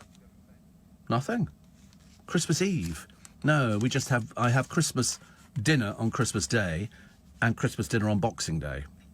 So I have two Christmas dinners. But we don't do anything Christmas Eve. I don't think I do. No, I don't. I'm generally in on Christmas Eve. I mean, I'm not one of these people who go, oh, we've got to go down the pub and get a bit sort of, you know, blathered. I'm not interested in things like that. If I want to do that, I can stay at home. But I don't. So Christmas, well, do you have special food? Actually, a lot of Christmas quite late because everybody panics. There's dinner in Christmas at about, well, way too late for me. I prefer to eat 1 to 2. I think that's the day for it. Sit there going, thing. Are any more and gravy and stuff like that? I'll a couple of roast potatoes. End up with Christmas dinners. One with family and one with my godchildren. And it varies. You always have salmon fish pie on Christmas Eve. Strange. Is that a northern thing? Is it? I don't know. It might be. I don't know. Where's the family from? Are they from Julia, where they would eat salmon? So, you know, on Christmas, Gloucester. Don't know anything about Gloucester. So, pie. Oh, and salmon pie. On Christmas Eve, is it? My thing that we had was on Christmas morning, champagne and orange juice. And she wasn't doing anything with writing, because we'd open the presents as kids, and she'd go, wait a minute. Auntie Maisie. What's she give? And so she'd write it all down. Had to do your thank you letters to Auntie. The worst bit, we go, dear Auntie May, much indeed for the hope to. Always thinking, I hope. I mean, when all they smell of is pear drops. Pear drops or balls. Or what were the other things?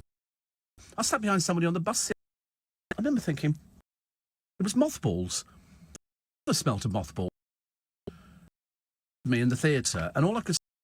I remember thinking, perhaps she's cupboard or something. We'll have to find out, actually. Anybody or Gloucester around there? You would have something Eve. Because some people, bearing Polish, celebrate Christmas, and the exactly the same. In fact, there's quite a lot of countries that do Eve. I don't know how you can do that.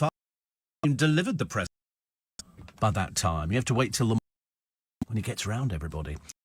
Someone says, couldn't at 3 Bridget Station, early 15. Tastes lovely, doesn't it?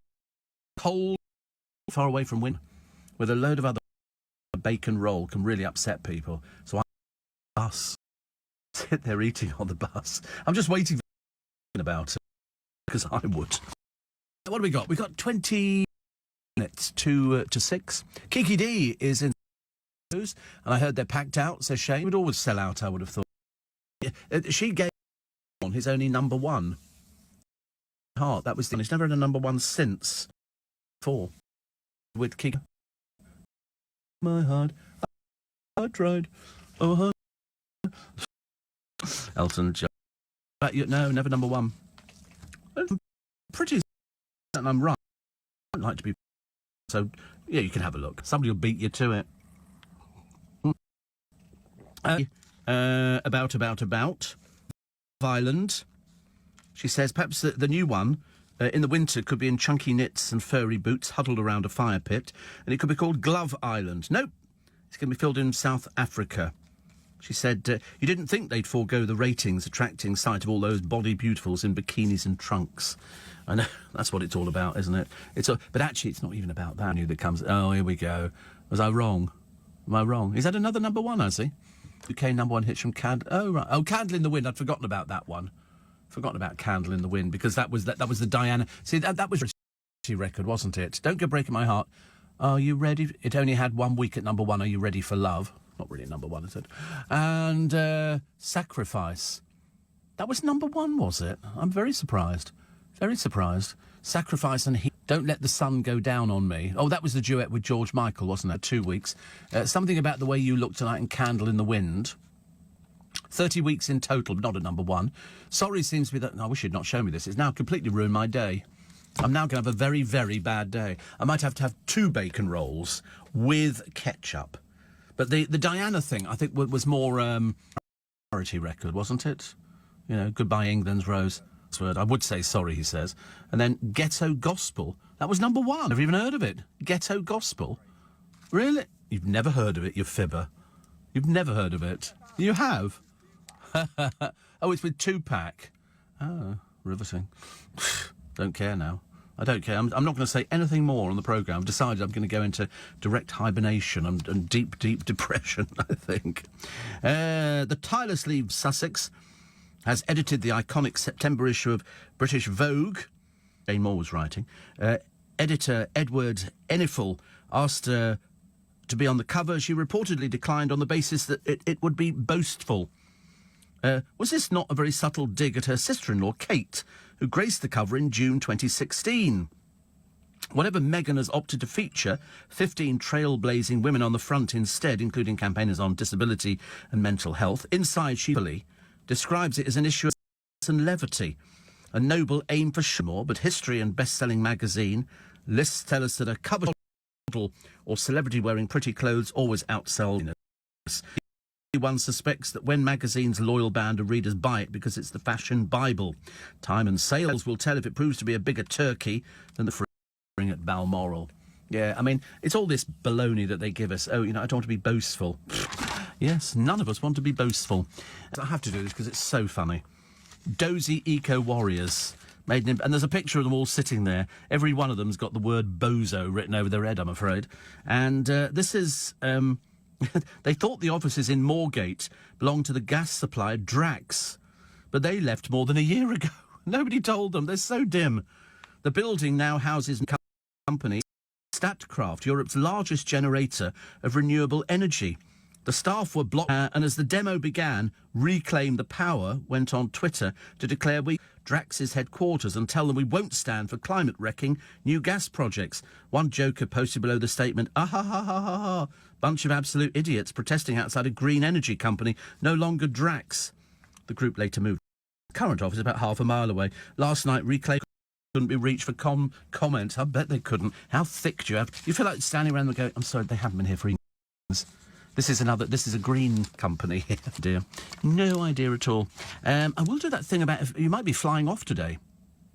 And if you are, you're getting really bad if you're changing your money. I don't think... Why do you ever need to change money at the airport? Can you answer me that? You do not need to change money at the airport. All you need to do is you take your bank card, you go abroad, you put it into a machine, you tap out your number, and it the currency of whatever country you're in.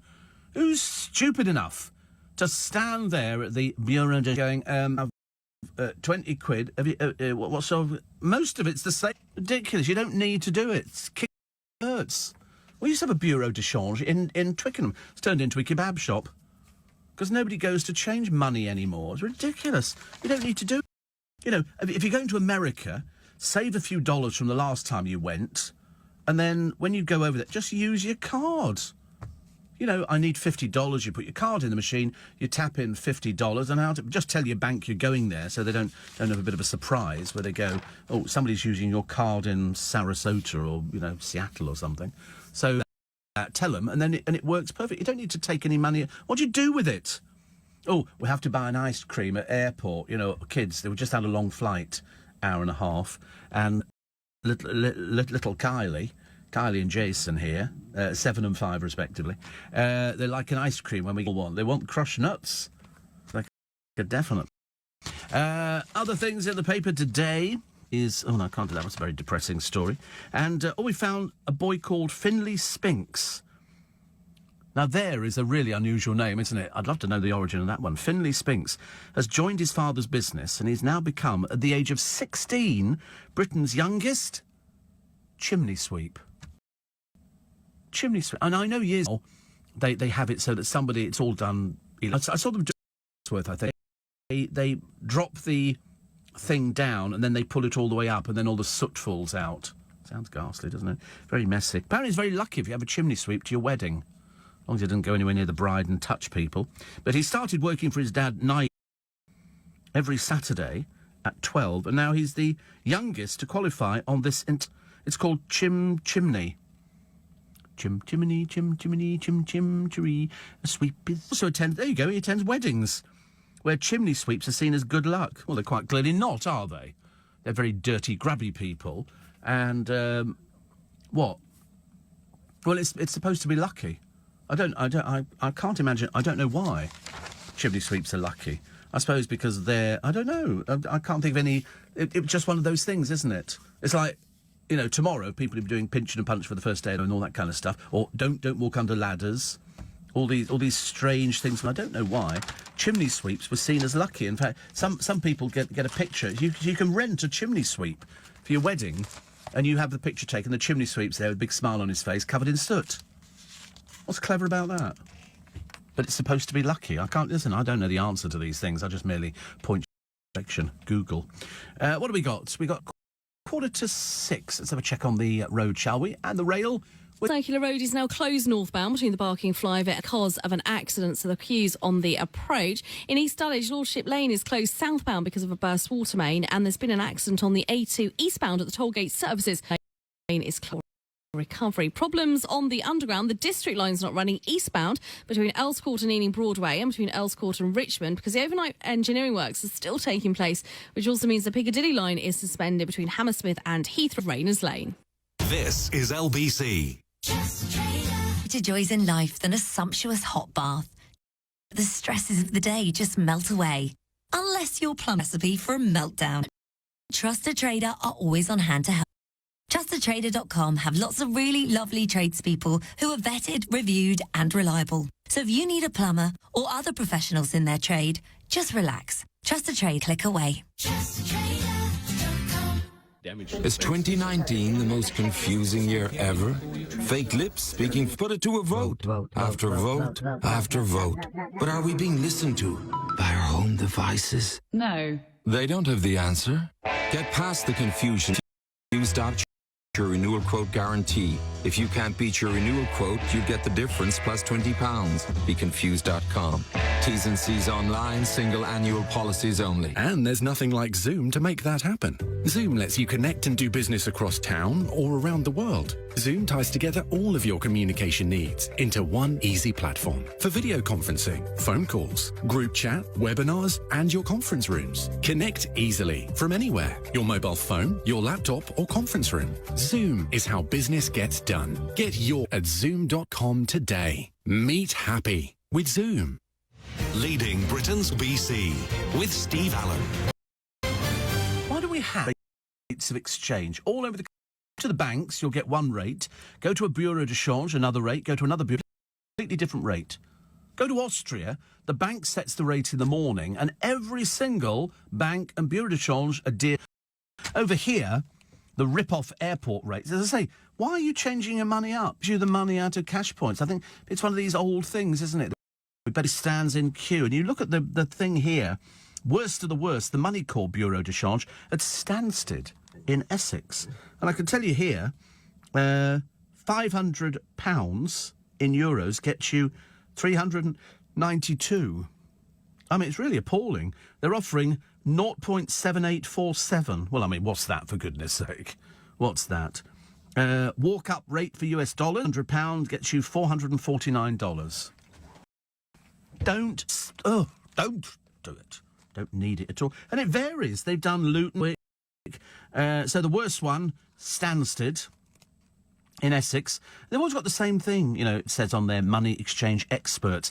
It isn't. It's just somebody sitting behind the counter, pushing a few buttons on a machine. I see people going to America, taking the wife, don't laugh, and we're going there, and we're going to see Elvis's birthplace. We won't fancy seeing that one at all. How much money do you think we'll need? Why don't you just use when you go to another country, nothing works. You know, you took your card. Oh, no. But did you take money with you? Did you currency? Because I don't know what for. Did you go and... No, you didn't change things up. Balmy people, you know. Go to Uruguay. What is the currency? Sort of the rates of exchange. Oh, please don't do it. Please don't do it. So. In the dock, Harvey Proctor's done a piece in the Daily Mail today. Surprising, the Daily Mail.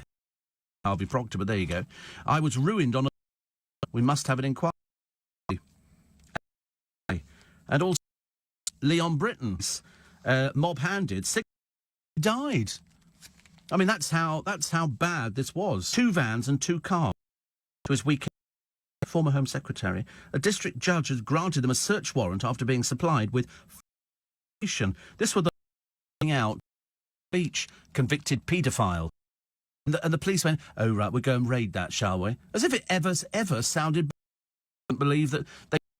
enough to think that, you know, at one point, or was it Edward Heath? He'd had sex with this boy and then back. And you think, what a rubbish. What a rubbish.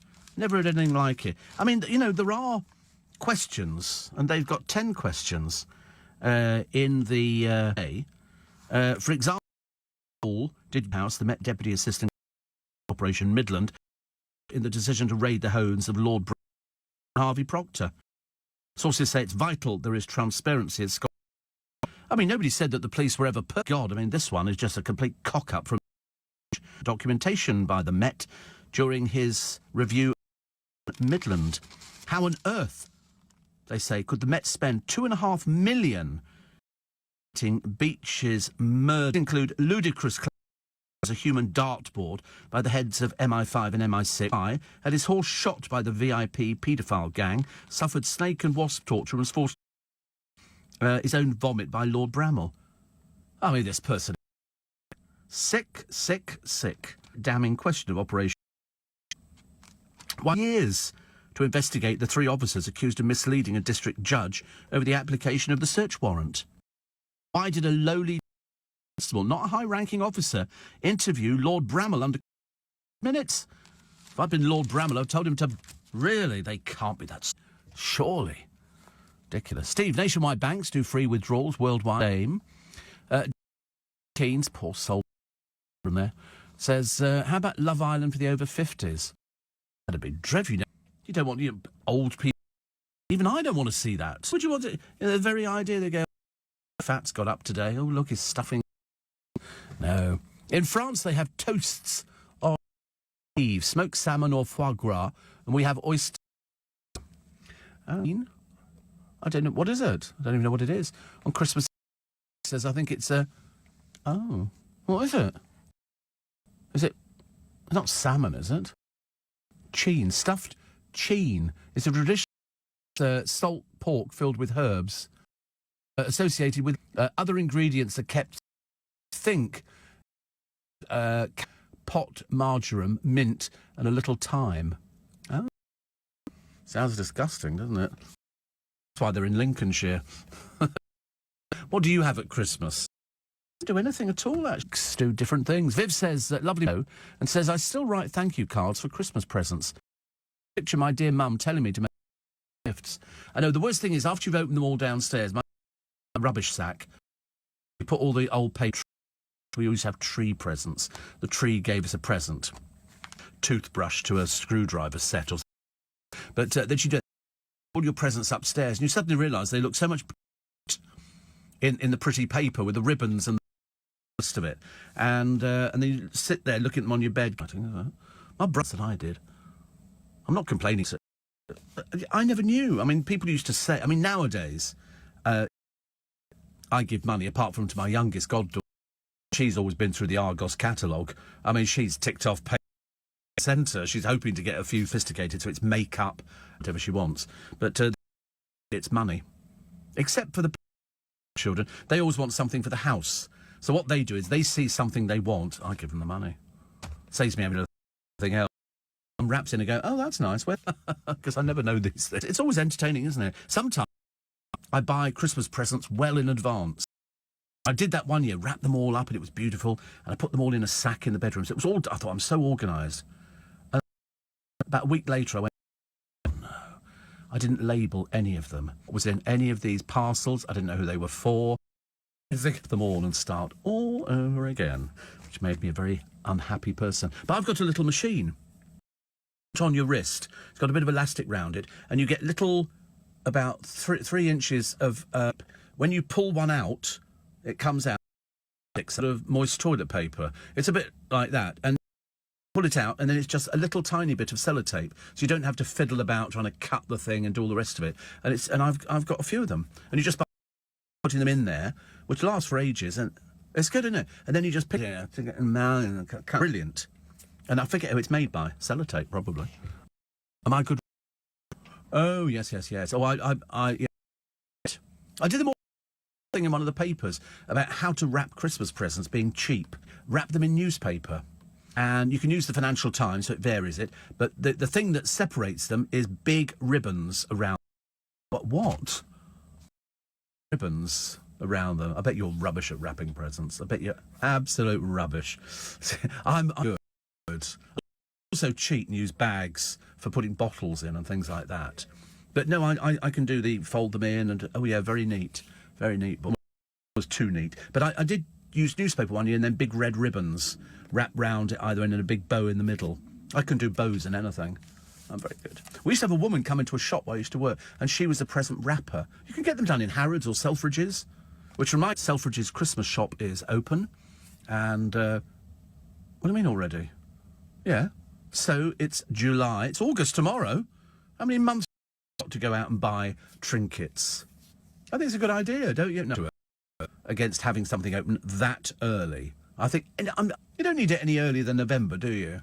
But people like for Christmas things. We are fascinated. When do I start listening to Christmas music? Normally beginning of December. It is. So it's all Christmas music. I don't have an advent calendar, no. It's always got chocolates in the little doors that open. But I used to like the old cardboard ones, which were very old. And you open it, there wasn't anything inside it, just a picture of, the 13th or 14th, what it was, with a bit of glitter on it. And then the final one is a picture. I can't remember if it's a picture of a combination of both. But, no, I quite like an advent calendar. I like things like that. I bought a tin of Quality Street the other day. A tin of Quality Street. It's not even Christmas. Not even Christmas, and I bought a tin of Quality Street, which I can't even eat. So there's no point. Cinema News Theatre. There was one at Victoria, one at Waterloo. I'll still to go to the one on the Charing Cross Road. It's a pub now, the Montague. I went there in a newsreel. That arrived. Must be news this morning. The Holiday Inn have ditched military. And finally, drink to warnings. Like, don't drink units a week for a unit and settle back in for the final. This is LB. From Global's newsroom at 6 o'clock, accusing the government of having a completely inadequate response to rising youth violence. Committee says it's a national emergency and must be treated like one. It's calling on Boris Johnson to appoint an accountable leader in every layer and dedicated police officers for schools in areas with high risk. Chairs the committee. There's been a perfect storm with policing services, prevention work, but also the of county line drug gangs and networks, a mix of different that has made this problem of serious violence much worse. In London alone, at least 14 teens in stabbing sea last week. Boris Johnson told Eldon to tackle violence. There are some problems at the moment, no question. We have problems with gang crime, knife crime, serious use. It needs to be tackled. The Prime Minister has met senior DUP politicians as Boris Johnson will meet all 5 major to tell them the region's been without devolved government for far too long. Power sharing collapsed in January 2017. South Korea says North Korea has fired 2 short-range ballistic missiles off its. Observers say the launches are aimed at ramping up pressure on the US to make the North's nuclear weapons program. Flash flooding and hailstones, extreme weather in the UK, thunderstorms and rain is expected today across much of northern and eastern England and large parts of Scotland. He has warned about the threat of unconscious bias, where someone racist comments but not realise they're prejudiced. Comments in an interview for British Vogue, edited by his wife Meghan. He also said a person's perspective on others was learned from family, the older generation and even advertising. The LBC Markets report the FTSE 100 will reopen 6.46 after closing down 39 points yesterday, €1 and €1.08. Over northern and eastern England will turn more showery through the day. Heavy showers and thunderstorms for parts of Scotland. Elsewhere mostly dry with sunny spells and a high of 22. From Global's newsroom for LBC, I'm Simon Conway. Swimsuit tick, theme tick, holiday money, big tick. Right, holiday bits from M&S. What about the holiday money? I'm picking the service. It's just so easy. M&S did travel money. Oh, there's a lot you don't know, like how many outfits I've ordered. M&S Bank's new Click and Collect travel money service gives you our best exchange preferential rates for M&S cardholders. Order online and collect in store. No order. Terms and conditions apply. Search M&S Travel Money. This is LBC from Global, leading Britain's conversation with Steve Allen.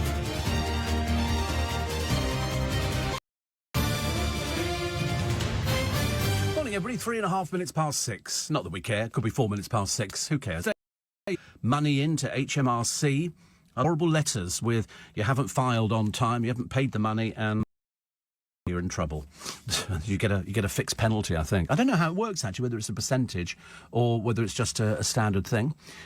Steve, any advice on shaving? Says Steve in South London. I hate it. And there you go. Just have a quick sex change and no more worries about shaving. Although actually my aunt is going on, but you know that's the way it is. I don't think she notices it after a while. Always notice it if ever she has spaghetti bolognese because she leaves half of it on the beard. You know, we just go and you know. So she does. She's very good.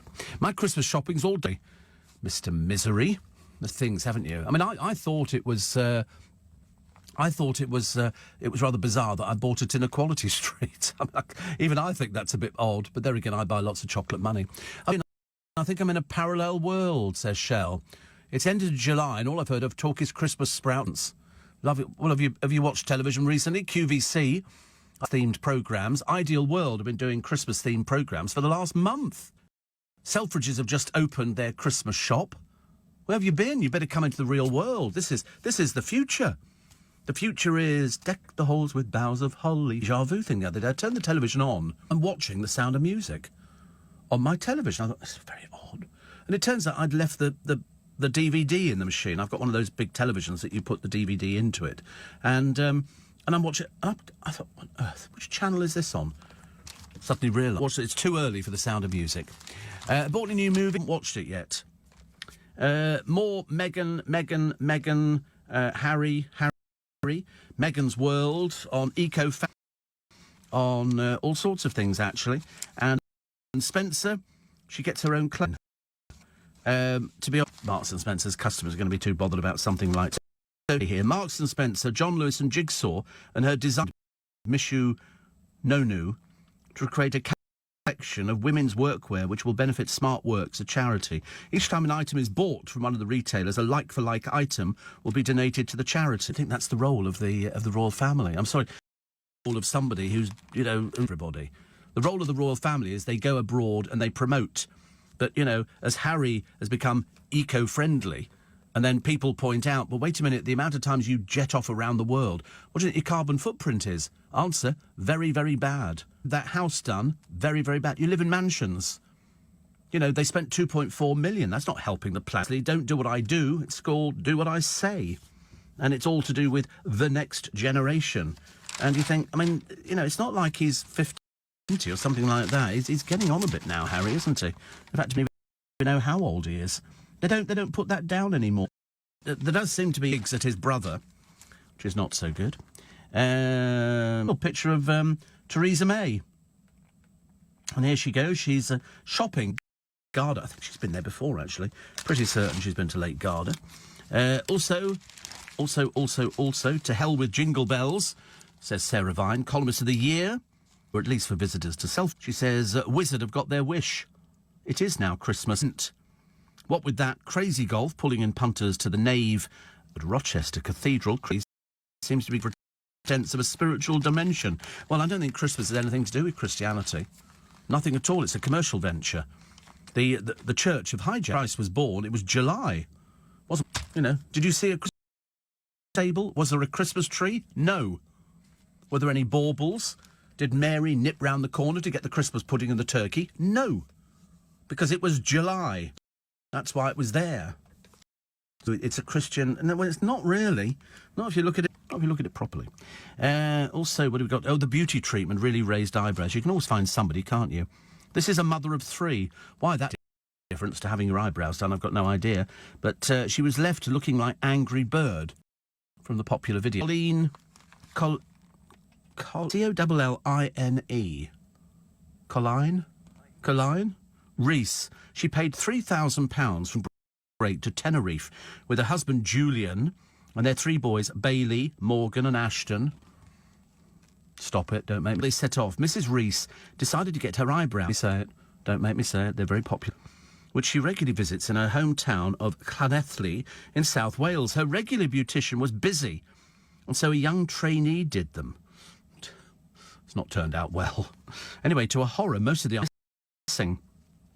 Mrs. Reese said the trainee told her she was sorry offered to fix the waxing disaster. She told her a bit of help.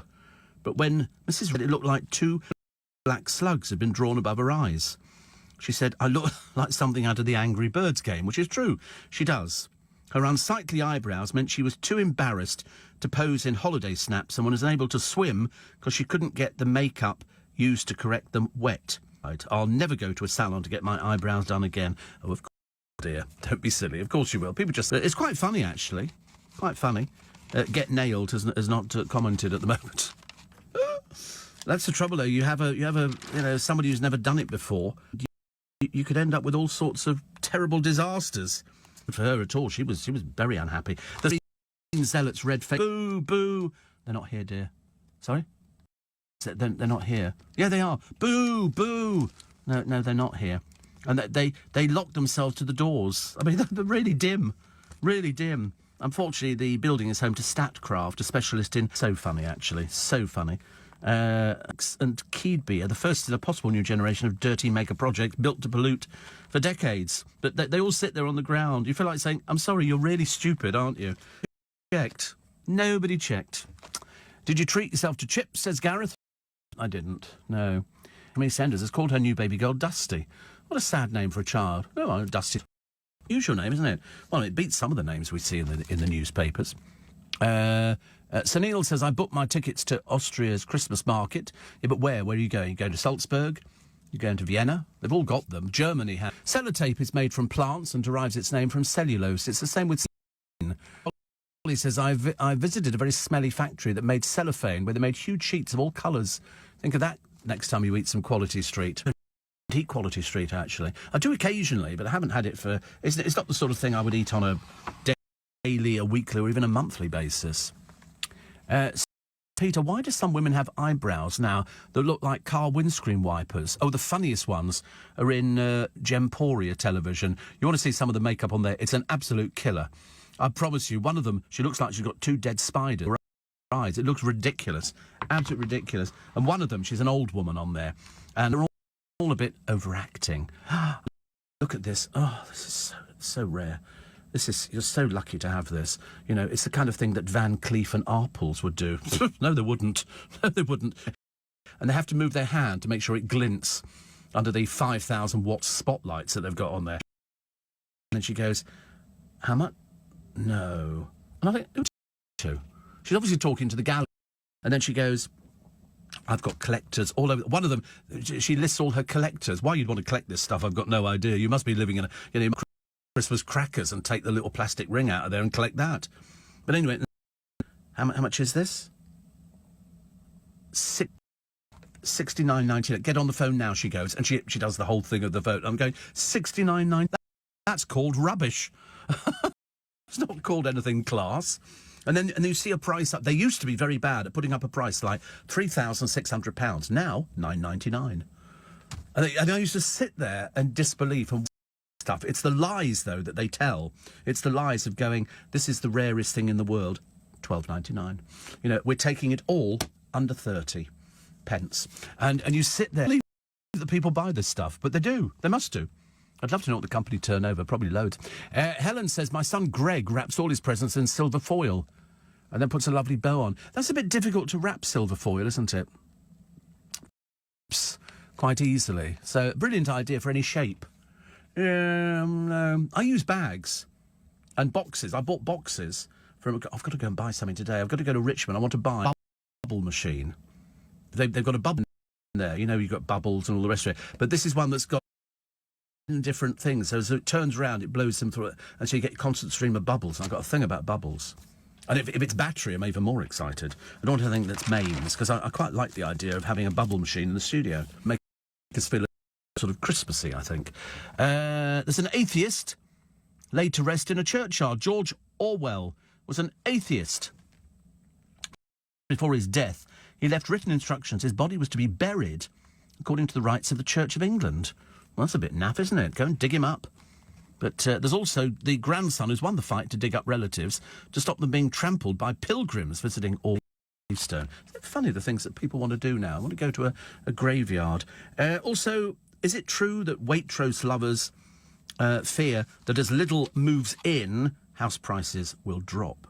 What you're looking for is Waitrose, and you're looking for Marks and Spencer's for it to lift an area.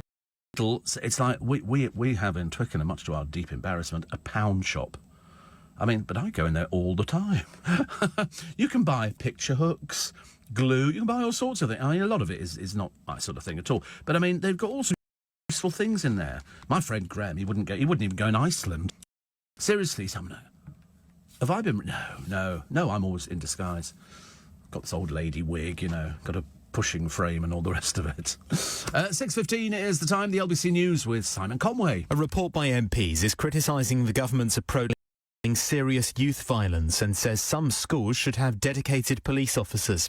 Boris Johnson is in Northern Ireland on his first visit there as Prime Minister, where he'll hold meetings with the 5 that storm.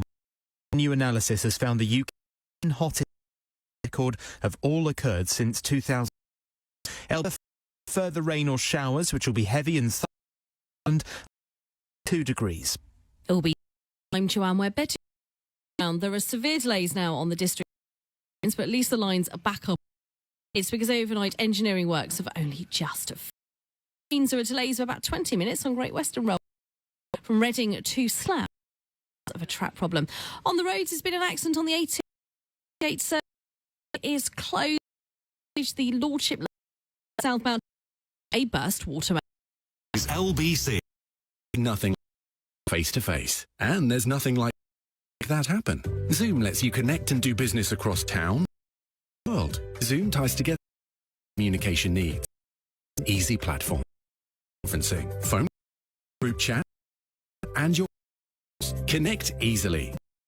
Your mobile phone or conference room is how business gets your free account at Zoom today. Happy with Zoom. High quality. Kitchens designed in your own home. It's Room Sense. That's Room Sense. Your free home design and will show you samples, create a stunning kitchen design and give all before we leave. Quality at a price you can afford. That's Room. Book today at roomservice.uk. At Indeed, we understand that when it comes to it's important to have a pool to choose from.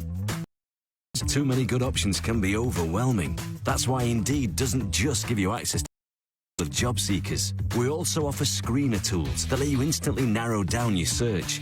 Hone in on hiring with Indeed. Experience Indeed for yourself today and get a free sponsored job upgrade on your first posting at Indeed.com/redeem. Terms and conditions apply. Did you know that Pimlico Plumbers have an fabulous 24-hour service for plumbing, heating, drains, roofing, electrics, appliances, carpentry and building? Whatever your predicament, Pimlico Plumbers can send a friendly face to your door within the hour. Shh! And just between us, the work even comes with a 12-month guarantee. They aren't just any old tradesmen, they're Pimlico Plumbers, and they're always available on 0207 8888 or at pimlicoplumbers.com. Steve Allen on LBC. Text 84850. Morning, everybody. 19 minutes past 6 is the time. Steve, because remember yesterday we talked about the Iceland mashed potato, and I said I thought it was really nice. And it's not very often, if I think something's nice, I'll tell you I think it's nice. I mean, I'm not always right. But this is, people always say, oh no, you can't beat real mashed potato. Well, this is real mashed potato. It's just frozen and cut into pieces. So you can put as much or as little as you want in. And Angie says, I tried it. I had it with bacon and cabbage. Delicious. Well, I thought it was as well. And that's why I mentioned it. I mentioned it the first time I actually tried it. And I remember thinking, for £1.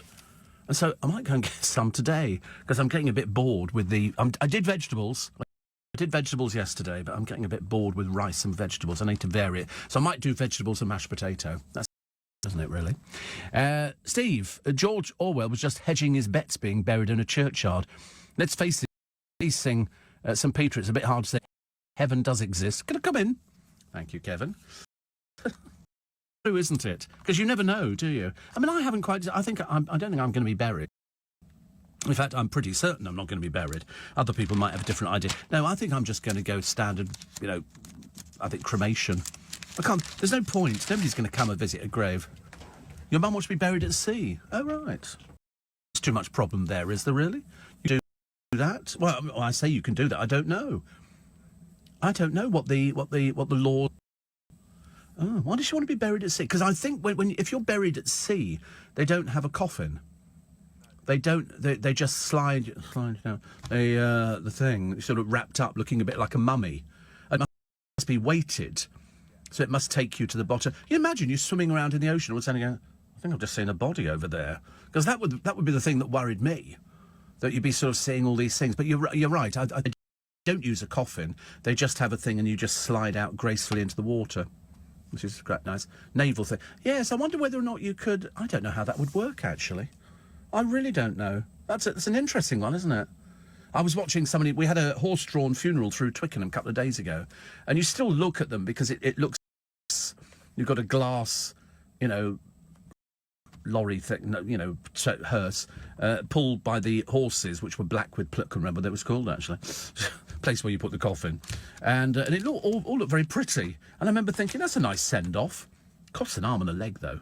I want to keep it down to the bare minimum. Pop me out with the rubbish. I don't really care, actually. The dustmen collect every Tuesday and Thursday, so they might as well pick me up at the same time. Nobody's going to know. Nobody's going to know. More on this cruise ship. They're being held in jail. This is Roger's wife, Sue. They've been charged with smuggling £2 million worth of cocaine. So what they do is they go on a holiday. They're on a cruise ship. And he actually goes off. And when he comes back, they've got luggage, and he was bragging to people about how good value the luggage was and all the rest of it. Cut a long story short, I think it was a 33-day transatlantic cruise, 3,000 for 33 days. That's a month for $3,000 each. I mean, that's well worth it. Anyway, they acted together. They were obviously paid to bring back cocaine, which was hidden inside the suitcases. Not just any amount of cocaine, 9 kilos of cocaine, hidden inside these 4 suitcases in their cabin. There was a tip-off officers, so the Portuguese police boarded the ship as they enjoyed this seems very reasonable, £3,000 for 33 days. I mean, you know, Ollie spent more than that and didn't get, 33 days on a cruise ship for £3,000. Very good value. Well, it would have been had they sort of managed to get away with their smuggling of the cocaine. But in fact, the Portuguese do not mess. They've been in custody ever since they were arrested, and they're not coming out until the trial date. And because they thought that they would abscond. Oh, you can't trust them as far as you could throw them. They originally come from St Mary Cray near Bromley. They could spend up to 12 years in prison. Fellow passengers on board the ship alleged that Mr Clark had gone ashore at St Lucia and returned new cases. He's said to have boasted of paying £160, compared with the £1,500 they would have cost in Harrods. Portuguese police claim the cases had hidden metal compartments containing the drugs. The Clark several years living in a rented villa near Alicante. They were regular cruise passengers, travelling up to 6 times a year. But here goes. Obviously somebody said, oh, look, take this. You can. So it doesn't matter how old. If you smuggle drugs, you smuggle drugs. You can be 9 or 9. Obviously not 9, but it doesn't really make any difference, does it? Emily Fox, the actress. She's played Dr. Nikki Alexander in Silent Witness. For so long, I could have trained to be an actual pathologist. See, I remember the first person who was in Silent Witness, and it wasn't her. She said she's played it for a long time, but the first one I loved, I think, was Amanda... somebody. Silent Witness, first person. But I loved her. I thought she was fab. I thought she was great. I do like Silent Witness. As programmes go, I think it's terribly clever. I wouldn't want to do it for real, but it seems quite a nice thing to do. She's only 45. Amanda Burton. She was lovely. Actually, to be honest with you, if I'm really being truthful, I preferred her. 1959, July the 31st, significant, because he secured his first #1 single with Talking, Sleep, Walking, Living. Ones did it. It worked quite well, actually. Also, in 2009, Bobby Robson died, age 76. And Norman... 56 years old today, so happy birthday. Lives down in Brighton, I seem to remember. He wants Australia to check exactly how much of a glug of oil is. If ever you watch American cookery programmes, they do this. They have light cream and all these other things, and you get and a glug. What's a glug? I think a glug is just a like that. That's a glug of oil. Well, I think. Also, what was it? Ted Cassidy, actor who appeared in Butch Cassidy and the Sundance Kid. It was the deep-voiced butler Lurch in The Addams Family. It was a non-speaking role when he used the line, "You rang," during his audition. Became his catchphrase. He was 6'9". He died in 1979. Like this, don't you? Now I've jogged your memory. Somebody got very excited yesterday after we were talking and how exciting it was for kids let loose in London. It was all good stuff, actually. I loved it. Also, let's hope David Cameron is bringing her bacon. His wife Samantha's fledgling fashion business has racked up losses of nearly $1 million. Victoria Beckham. We haven't seen the profit margin for this year, but anyway, the figures are for Samantha Cameron's studio, in which she runs her fashion Sefin for the year ending 2018, October 31. They had ongoing trading losses, 913,000. That's a 351,000 increase, 161,000. The company in the 27th September, Sefin accepted a £2 million cash injection for investors to help it afloat. The Sefin spokesperson said there's no comments at all at the moment. They don't like to talk about that. So should be asking Dave whether or not his bank account's been plundered by Victoria. Up her company. Mind you, the rate it's going, Harper is obviously, the Matt family. She can do everything. Fly to the moon all by herself. Probably going to be an astrophysicist. I bet she's not. I bet she ends up working in a nail bar or something like that. Lee says you can have your ashes sent to space. What's the point of that? You can have them turned into a firework as well, which I think is slightly better. They just love your ashes. Obviously not all of them. It's going to be a pretty big firework. Or you can have it made into a ring. It's whereby they turn it into... I don't think I'd really want to wear, a ring with somebody's ashes in it. Thank you very much indeed. But I like the idea of the firework. Where would I have them scattered? I don't know. You apparently have to get permission, but I think you could probably do it without people knowing. But I have a sneaking feeling that you're not... I thought Richmond Bridge. I thought I could just have them scattered there. And then I thought say somebody's, because they're going to look a bit obvious. They're going to be in a box, aren't they? They give them to you in a box, and it looks like it's ashes. It doesn't exactly look like hamburgers or a tin or something like that. And then what happens if you throw them in your face or some relative? You know, people do all sorts of things with them. There was one girl I used to work with. She ate her grandmother. She didn't know her grandmother till they wrote her a letter. This is when I was working at a station years and years ago, and our secretary there, her family in India sent her over lots of spices, a Christmas cake. I think that's what she was going to make, and she always told us this story. Oh, she's not with us now. And so she dutifully made the cake for Christmas, so they all ate it and said it was wonderful. And so then she gets a letter going, "Oh, you obviously got all the ingredients. How was the cake?" And she went, "Oh, the cake was lovely. And did you get the ashes?" And mother, because what we did, we actually put a little packet of ashes in everybody's parcel. Obviously, it didn't do her any harm, although, as I say, she's not with us anymore. But isn't that a worrying thing that they just look like grey ashes? And she's in a case, so you mix it all in together. God, honestly. Things we talk about. Sorry? It's obviously nothing that we can't eat. I mean, I'm assuming after there was that plane that crashed in the Alps, wasn't there? And the people ate the other passengers who died in it. Not for me, thank you very much indeed. LBC News Time, 6:30. Those headlines for you this morning with Simon Conway. He says the government's approach to tackling serious violence has not risen to the scale of the problem. The Home Affairs Committee has made a series of recommendations, including having dedicated police officers in areas. Boris Johnson is in Northern Ireland to hold talks with main political parties to restore power sharing. The Prime Minister also had dinner with DUP leaders last night.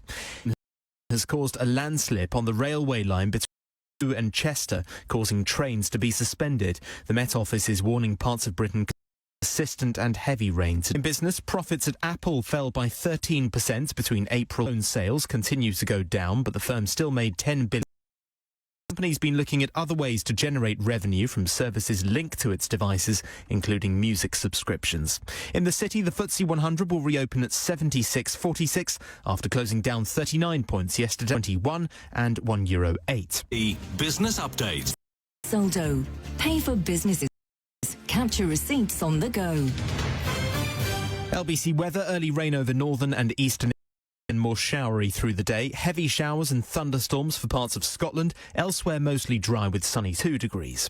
This is LBC. And there's nothing like Zoom to make that happen. Zoom lets you connect and do business across town.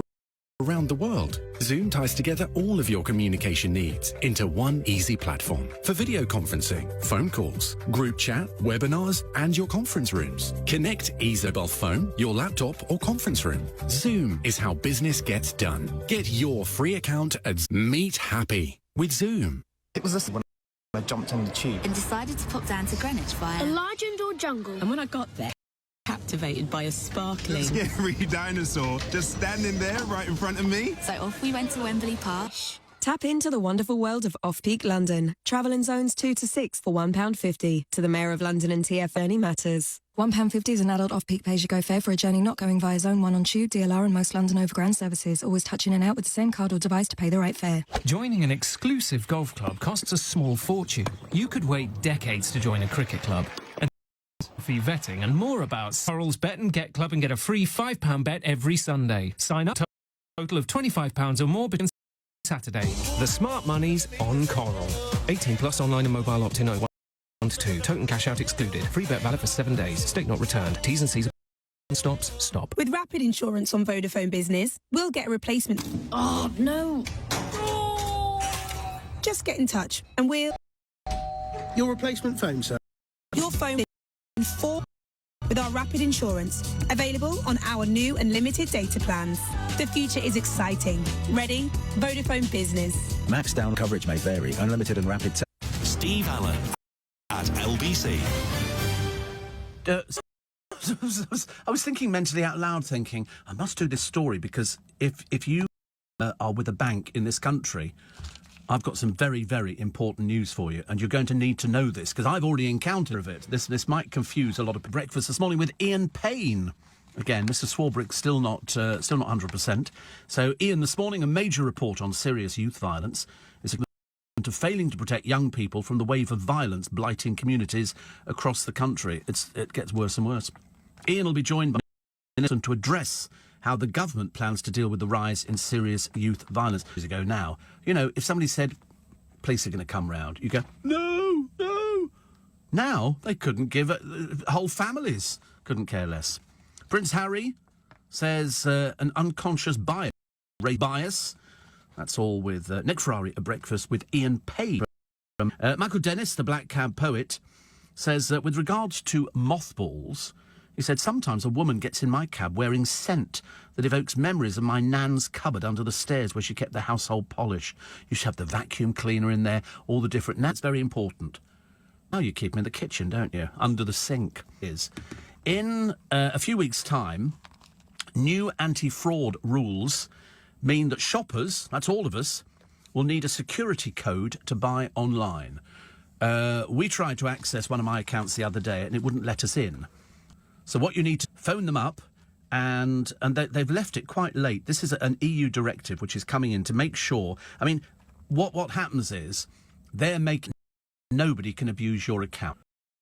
OK? It's supposed to be going to confuse you. So they've then got to send you the details of what they call a key, a secure key to your account. Well, then we had to do it on my Royal Bank of Scotland accounts as well. So if you try and do something, they will send a message to your phone, code on it. Now, it happens at the moment from, where did I get it from? The VAT people. My VAT, now the accountant does it, but when I was finding to make sure it was me, they would say, we've just sent you a code to your phone number. And ping, up comes the number, you then input that code, and it will be exactly the same for online but I'm telling you, most people are not going to be ready. So, in fact, how it will work, because I don't know if you've got one as well, I've got a card at home. If we're transferring money about, you put my card and it generates a number. That you've got to put in on the account. Anyway, so you click on the goods you want to buy, you go to the payment page, you enter the long card number, the expiry date and the 3-digit CVV number on the back. Now, if the transaction needs to be verified, to code. You could get it by text, email, via your motive message on the landline. Some banks could generate this because I don't have a card for First Direct, because she said, oh, you can do the app and then you can put your card in. I said, I don't have a card. I just use the First Direct account for paying a customer. That's it. So she said, I'll send you code. And so they've actually... So you enter the code in this box that will appear on... The payment should go through. It's going to be chaos. In September... And there'll be lots of people going, what are you talking about? What is this? Won't be able to buy online shopping. Not unless you've completed all the checks. Not unless you've completed all the checks. I mean, so they're supposed to be covering themselves. HSBC food via text to a mobile. You can get it sent by email, but only if HSBC has their address. Lloyds will text the code to a mobile. Royal Bank of Scotland customers can also opt for an email. Nationwide offer mobile options. Some providers like Metro Bank, Starling started telling account customers about the changes. Huge, absolutely huge. So they reckon thousands of their customers without mobiles can't complete purchases, although I can't believe that mobiles in this day and age. The checks could also exclude those who do not get a mobile signal at home. Up to a third of some banks still haven't yet warned their customers. Major banks are refusing to let favourite retailers, which means they'll always have to include. I mean, it sounds like it's going to be chaos, absolute chaos. Apparently, Gareth Shaw from Which says these measures are a much in the fight against fraud because there is a year, fraud taken from people's accounts. So, Dare, with 15 million active customers, says it will only send the code by text or via the smartphone app. Those without a mobile will no longer be able to use their card online. And that's what they're telling you. You may struggle if you have poor signal. Santander. A spokesman says the bank will continue to review options to ensure it can meet customers. It's collapsing, isn't it, really? Mind you, it might cut down ending, I suppose. But the only reason I mention that is because we encountered that the other day from all the different things that I've got going. But if you phone up your bank, they will be able to advise you and tell you exactly what you need to do. It's not as straightforward as you think it is. We actually got sent something. They sent me an email from First Direct now, and so it's all operating, so that's fine. But it's going to be nightmare. Andrew says, if you want to disguise your ashes when they're thrown off the bridge, you can use your Quality Street tin. Well, I'm not keeping it for the next 5 years, am I? Eating says for them to say that is bad for them. Don't go there. Don't go there. You can have your loved one's ashes mixed with tattoo ink, says Russ. Do I sound like the sort of person who's got tattoos? I think not. Steve says, Phil, the 18th century philosopher Voltaire was famously agnostic. On his deathbed, a priest asked if he'd renounce Satan. Time for me to be making enemies. What was a chewing gum that tastes like disinfectant? No idea. Why would a chewing gum taste like... They had a... Can't tell you. It's too rude. Chewing gum... Got a very funny name. Chewing gum, it's... You've seen it. Do you know what... I thought it was very... It was very salty, wasn't it? It was, you know... so that... I don't know the chewing gum that tastes like disinfectant. To me at the time, my took some of my nan in America in a plastic bag to scatter on a beach. Imagine... if bags, what fun that would have been. I know, what's that? It's my nan. It's my nan. You could go for that. Steve, when my coffee the curtains, I've made my wife promise the music to be played will be Come On Baby, Fire by the Door. Yes. That does work for certain people, actually. What I think the chewing disinfectant could be called, of all things. So, there's a story of one of these boys. He'd passed his test 2 days this. He then went in a car that was not fit for purpose. 2 people. They've sent him to prison for 11, banned him from driving 11.5 years. What is it with they're ultimately thick and stupid? 11 years in... that's what I was trying to work out with Carl Beach. He's in prison. It's not for what he did. That should have...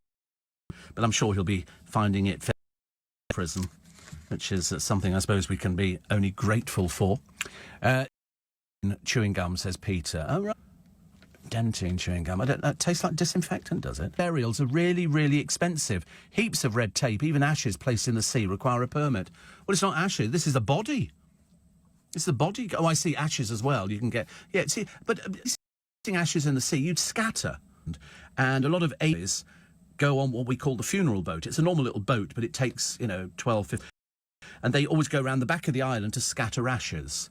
So that's... And I think they pay a few £100, whatever it happens to be.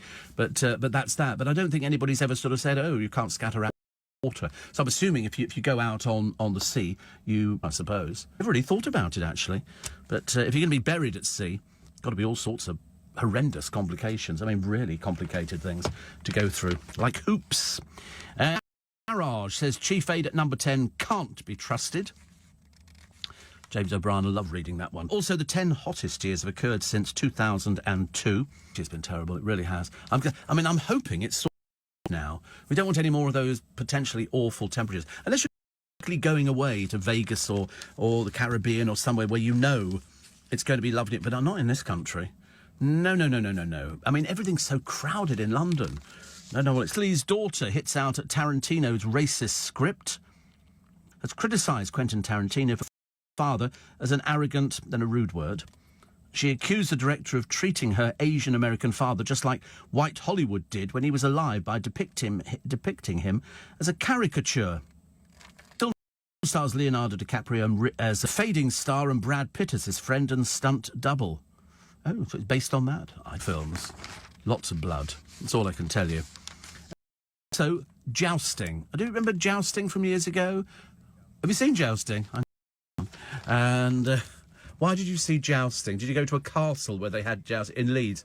Oh, Leeds Arm. Well, apparently, the thunder of hooves, the splintering of lances as in armour charging towards each other. But at Pendennis Castle, they've been given a 21st century twist. The question might be asked, however, jousting survive without the video-assisted referee? To be honest with you, it looks highly dangerous. You thunder towards fighting. Split. Yeah, because I think what happens is if you fall off your horse, they then pick up their swords and start beating living daylights out of each other. Sounds ghastly. But if you think it's exciting... I bet you don't know how many points you get. No. If the lance strikes but does not break, it's recognised but not... or barricades are not scored and be given for poor lance control. This is from English. Left arm, you hit it, you get 1 point. Other upper parts of the body, 2 points. Helm, 5 points. Shield, 3 points. Yeah. They hit each other in the head. Of course they do. I mean, have you held them? They're blooming heavy. They must be, So, look... I mean, boobs off. Seriously. Way down the pitch. Like that. Be absolutely... I couldn't do anything like that. I don't mind seeing... I think it's quite pretty with all the...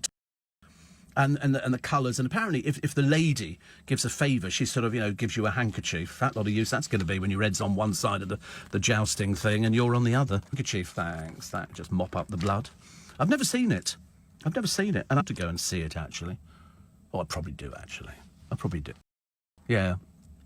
Secretly, I'd like to have gone to the Colosseum, but I don't think I'd want to watch all those deaths.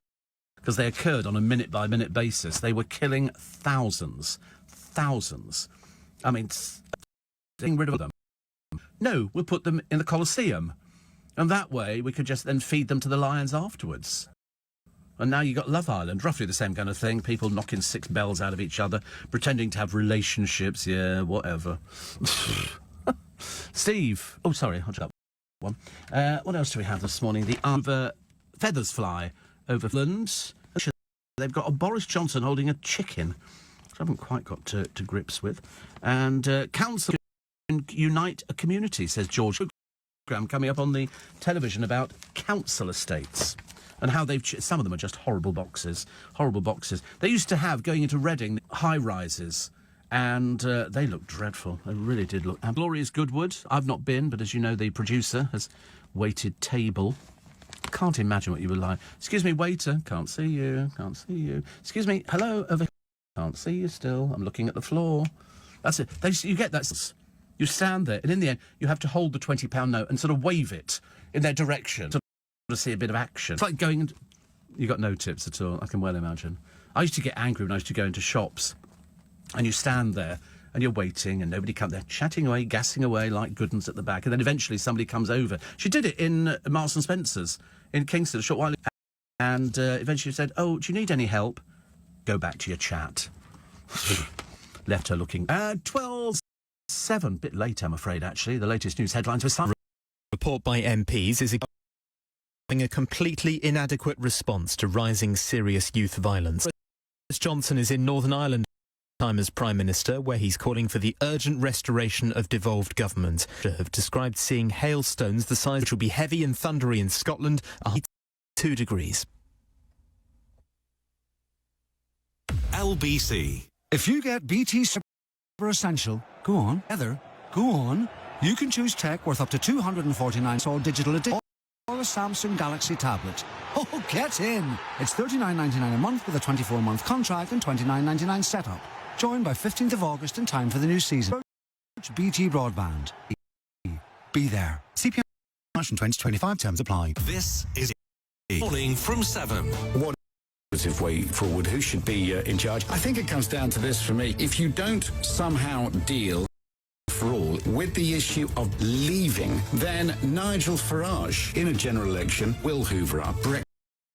Who can counter Nigel Farage may be the central question. Andrew Castle. With Vodafone, unlimited data plan specifically for small businesses. LBC. Join me, James O'Brien, for my new podcast series, Full Disclosure. This week I'm speaking to the author of This Is Going to Hurt, Adam Kay. The last time you were in hospital, you probably couldn't count the number of different nationalities you encountered about the NHS. Listen and subscribe now on the LBC app. I'm lighting up the world. The man controls electricity. Westinghouse is placing a bid. Edison Electric, it has to be. Can change the whole world.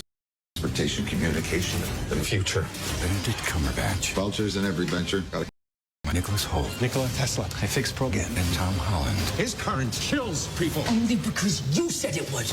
The Current War in cinemas now. Pre-collision. Keeps an eye out. Watch out. They stopped in front. A Yaris with safety and standard. We try to make it flamboyant sense. Now with 0% APR. £1,250 deposit contribution plus 2 free services. Yaris. Safety sense is common sense. Excludes Yaris Hybrid and Active Grade. Selected stock only while stocks last.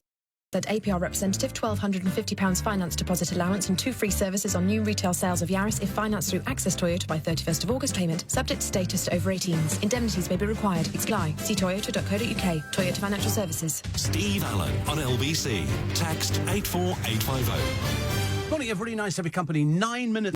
Final day in July, being the 31st. So it's tax. Fine. To be honest with you, I'm about getting fines from the Inland Revenue.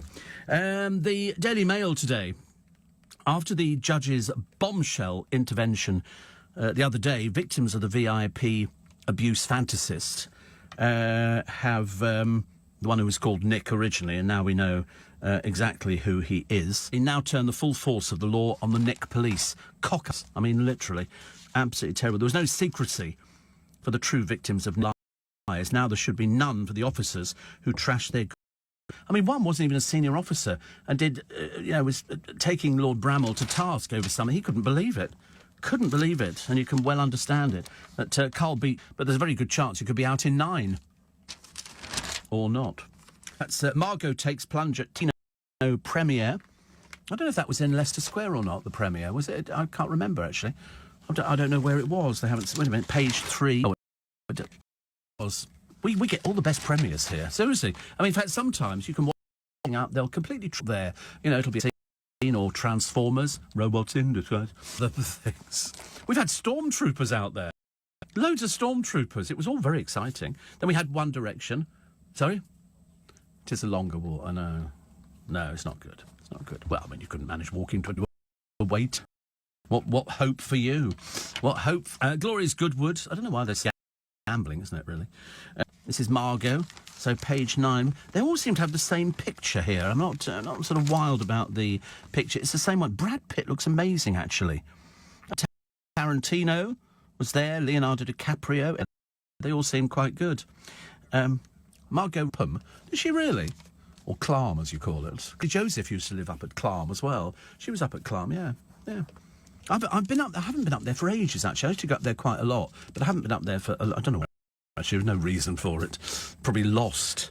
Knowing my luck. Only one Sprog more at Frogmore. This is Prince Harry. Meghan will help save for that. It's all being sorted out by Prince. He's going to save the planet, even though between him and her and the jetting around in all the aircraft, they haven't saved anything at all, which is not very good. But he says just 2 children, which of course is a definite dig. Who's got 3, and he's also talked about this unconscious racism. Yes, pulling this apart before very long, and that's when they're going to get very cross. Harry gets with the press. He doesn't have a great sort of relationship with the press. They seem to sort of ask huffy about it, mainly because they come from a family and from a lifestyle where nobody questions them. If he says I want to do this, they do that. If he says I'm doing that, he just gets away with it. Paved hat, all the lashing outness in there, the dressing up in that form.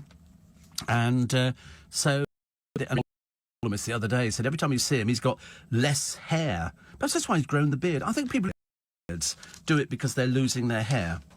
I think that's what it is. It's a comfort zone. So if you haven't got it there, I always think so.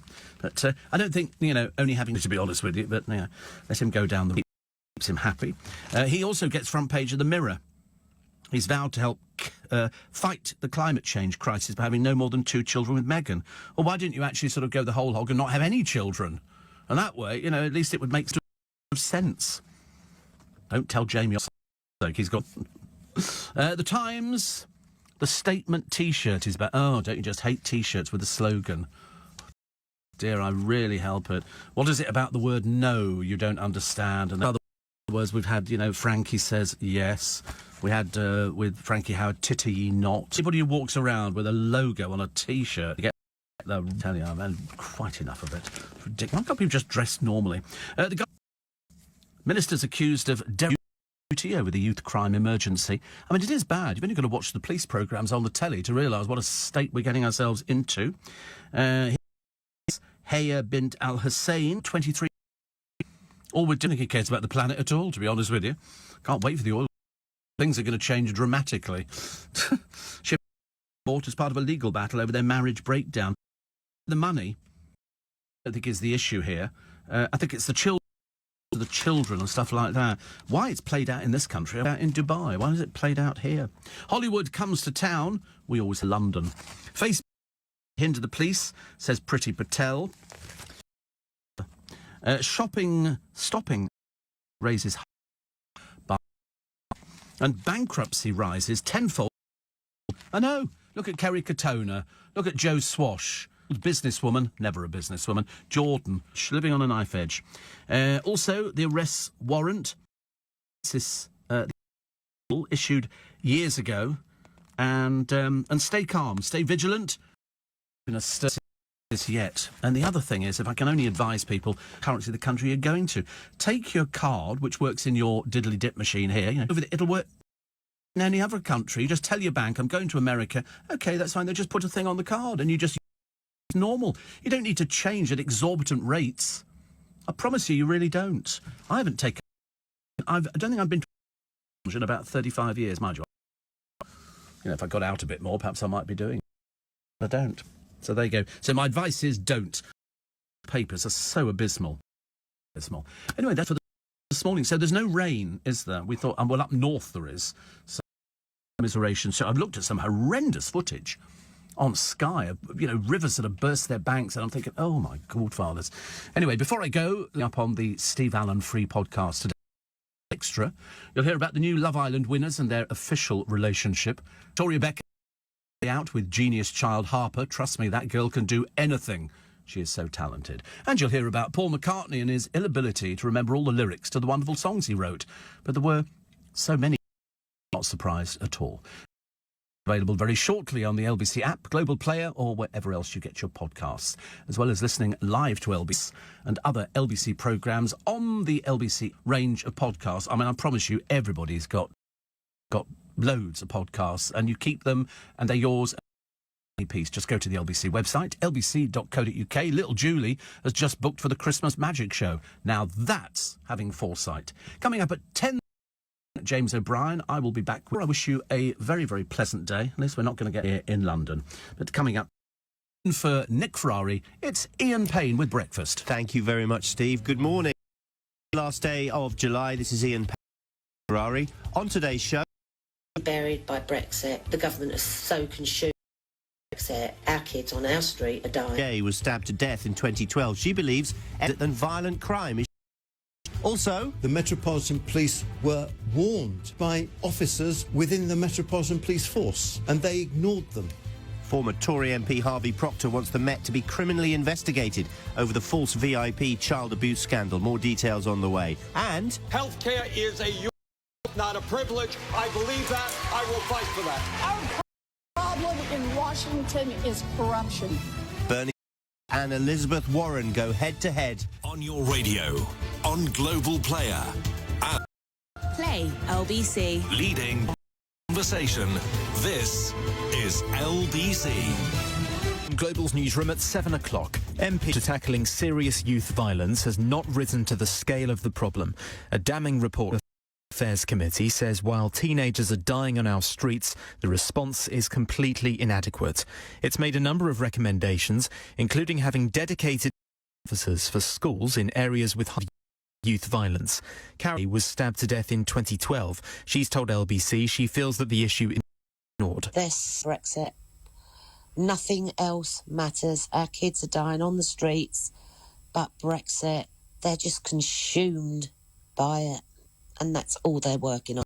The Home Office says the government is taking action to keep communities safe, including extra police and resources. Boris Johnson talks with the main political at Stormont as he tries to restart efforts. The Prime Minister also had dinner with DUP leaders last night. Yesterday, Welsh First Minister Mark Drakeford in Cardiff, who was left dissatisfied with his Brexit strategy. There is deeply concerning lack of detail that is available to is lively on the lines, but in a matter of weeks. Korea has fired 2 short-range ballistic missiles off its east coast. Observers say the launches are aimed at pressure on the US to make concessions over the North's nuclear program. Parts of England have been hit by flash floods during thunderstorms. today, while heavy rains also in Cheshire, meaning all services between Crewe and Manchester Piccadilly are suspended. There are yellow weather warnings in place for heavy rain across much of northern England and for thunderstorms in Scotland. New announcement on the UK hottest years in record. 2002. Scientists at the Met Office say warming. It also reveals how none of the 10 coldest years have occurred since 1963. The LBC Markets report the FTSE 100 will reopen at 76.46 after closing down 39 points yesterday, and the pound buys $1.21 and €1.09. LBC weather: early rain over northern and eastern England will turn through the day. Heavy showers and thunderstorms for parts of sunny spells. A high of 22 degrees. From Global LBC, I'm Simon Conway. If you get BT Superfast Fibre Essential, go on, and BT Sport together, go on, you can choose tech worth up to £249 on us, like an edition or a Samsung Galaxy tablet. Oh, get in! It's $39.99 a month, joined by 15th of August and season. Search BT Broadband. BT, be there. CPI 2020. BT Sport content and price may change. New customers £47.99 a month from month 25. Terms apply. This is LBC from Global. Britain's Conversation. A very good morning to you. This is Ian Payne in for Nick. Coming up, serious youth violence is a social emergency and the government needs to get a grip on the problem or more teenagers, MPs have said. Says the government are recruiting 1,000 police officers, but does he need to do more? Plus, guardianship law is in force. It's taken an awful long time. It's now here. That's Peter Lawrence campaign for Claudia's Law, which comes into force today after his daughter disappeared in 2009. Families of missing persons after their finances, after they've been missing for more than 90 days. I'll speak to him later in the programme. At great prices. No wonder Greggs is so irresistible. To launch a pilot of extended opening hours to open later. Would you prefer to eat a steak bake in the taxi home after a night out? I confess I haven't. 7:05, Thursday, the 31st of July. So, a major report has been compiled by MPs across. Yvette Cooper was at the head of it, and it's been quite critical of the government's programme to try and tackle youth crime. One of the things they're suggesting is that schools in areas with a high risk of youth violence should be given a dedicated police officer to make sure, particularly in London, where this is happening more and more. Matthew Thompson, BBC senior reporter, he's been looking over this long report. What are the main findings then? The government's attempts to solve the knife crime crisis are completely inadequate, and young people are being failed in the most devastating way. In no stark terms, Ian, that's the verdict of this committee of MPs, the Home Affairs Select Committee, who spent much of the last year investigating youth violence. As you mentioned, they've called for the government to put a police in areas with a high risk of violence. One of the key criticisms, targets or goals set, so there's no way of assessing whether the government's response has been successful or what the various tasks and groups that they've set up should be aiming for. And they say find leadership structure. There aren't representatives at a local and regional level who are tasked with getting to grips with the issue and reporting back to number 10 is a Labour. She's the chair of the committee. I think it is deeply troubling that the government has not responded with the scale of action that we need to such a serious crisis. When you've got teenagers losing their lives, when you've got families being devastated by this, when you've got such awful consequences from knife crime, a response from the government. And that's partly the extra police, it's extra youth need after all the cutbacks that have taken place, but it is also a partnership and direction which are still sadly missing. Now, the report urges Boris Johnson to make youth violence an priority. It doesn't mention this is my observation, but I think it's an interesting comparison, say, with the two cabinet committees under my, and they're meeting almost every day. Ask for safe crime, but in this report it says that didn't meet at between July and October. So, there is a potential question about the seriousness with which this is being taken at the top echelons of government. Now, last week, Boris Johnson spoke to LBC in Brest the issue of knife crime, and he raised an issue. There are some problems at the moment, no question. We have problems with gang crime, knife crime, serious youth violence. It needs to be tackled. Now, I've also been speaking to Shearer, whose son Jay was stabbed to death at a house party in 2012, including Theresa May. She said that this report's conclusions, sadly... Power are very good at but they're not very good at walking. I feel that I've been hitting my head against a brick wall, but I tell you now, I will go on. My head will crack that brick wall, and I will get through to these people. We shouldn't be feeding what we sow, and it's about time now. We need a lot louder than words. We should just be fair and say to the government and say that they have just announced the recruitment of 1,000 police officers, also a review of stop and search, but those numbers are only replacing those that were cut in the first place. And I do think it is fair to say that with violent crime soaring, almost a decade of cuts, unless urgent action is taken, the Conservative Party's reputation as the party is under serious threat. Thank you very much, Matthew. An LBC senior reporter. In a moment, I'm going to speak to a retired police officer who was an advisor to the All-Party Commission on Youth Violence. First of all, though, I want to speak to Anne. She is the Children's Commissioner for England. Thank you for joining us, Anne. Your thoughts on this very wide-reaching report today? Well, what I hard-hitting report is saying to parliamentarians, to ministers for some time. I think there's been meetings, there's been summits, there's been talking and some action around the police, which of course is welcome in terms of new numbers. But this is a huge scale and it's very absolutely devastating, of course, for those at risk and those that have sadly lost their families too. And I think it really exposes the dangers facing many thousands of vulnerable. These are real dangers. They're here today, they're here tonight. And until government takes action with the scale of response leadership, it won't go away. So are you as critical as Yvette Cooper, members of the committee, have been about the government, saying that their hands-off approach to the national emergency of youth violence and the funding is pathetic? I agree with this report. I don't think that intent has been there in terms of seeing this as a true issue that needs responding to, but there hasn't been that leadership of response. These issues are complex, they're generational, and they will require real leadership and funding behind those areas. I think the suggestion about a police officer to every school is a very good one. There needs to be a complete that can build those relationships with young people into different activities and clear national leadership around who is responsible for protecting children beyond the police, who to safeguard them, because that's not there at the moment. More police? Boris Johnson is pledging recruit another 20,000. Is that? And that's very welcome. I mean, police have a priority about linking with schools. To see that schools stayed open longer into the evenings when we know a lot of this dangerous activity takes place, holidays. And I'd like to see additional support for families, many who are struggling to try to stop their children. Can be done, but priority by Anne Longfield, who is the Children's Commissioner for England. Excuse me. Let's speak to Lee. He's a retired Met Police Superintendent, crucially an advisor to this all-party commission on youth violence. You're over on this very lengthy report, Leroy. Thank you for joining us. I welcome its honest comments, and hopefully this current one should get a grip of the situation. It's that sustainable frame.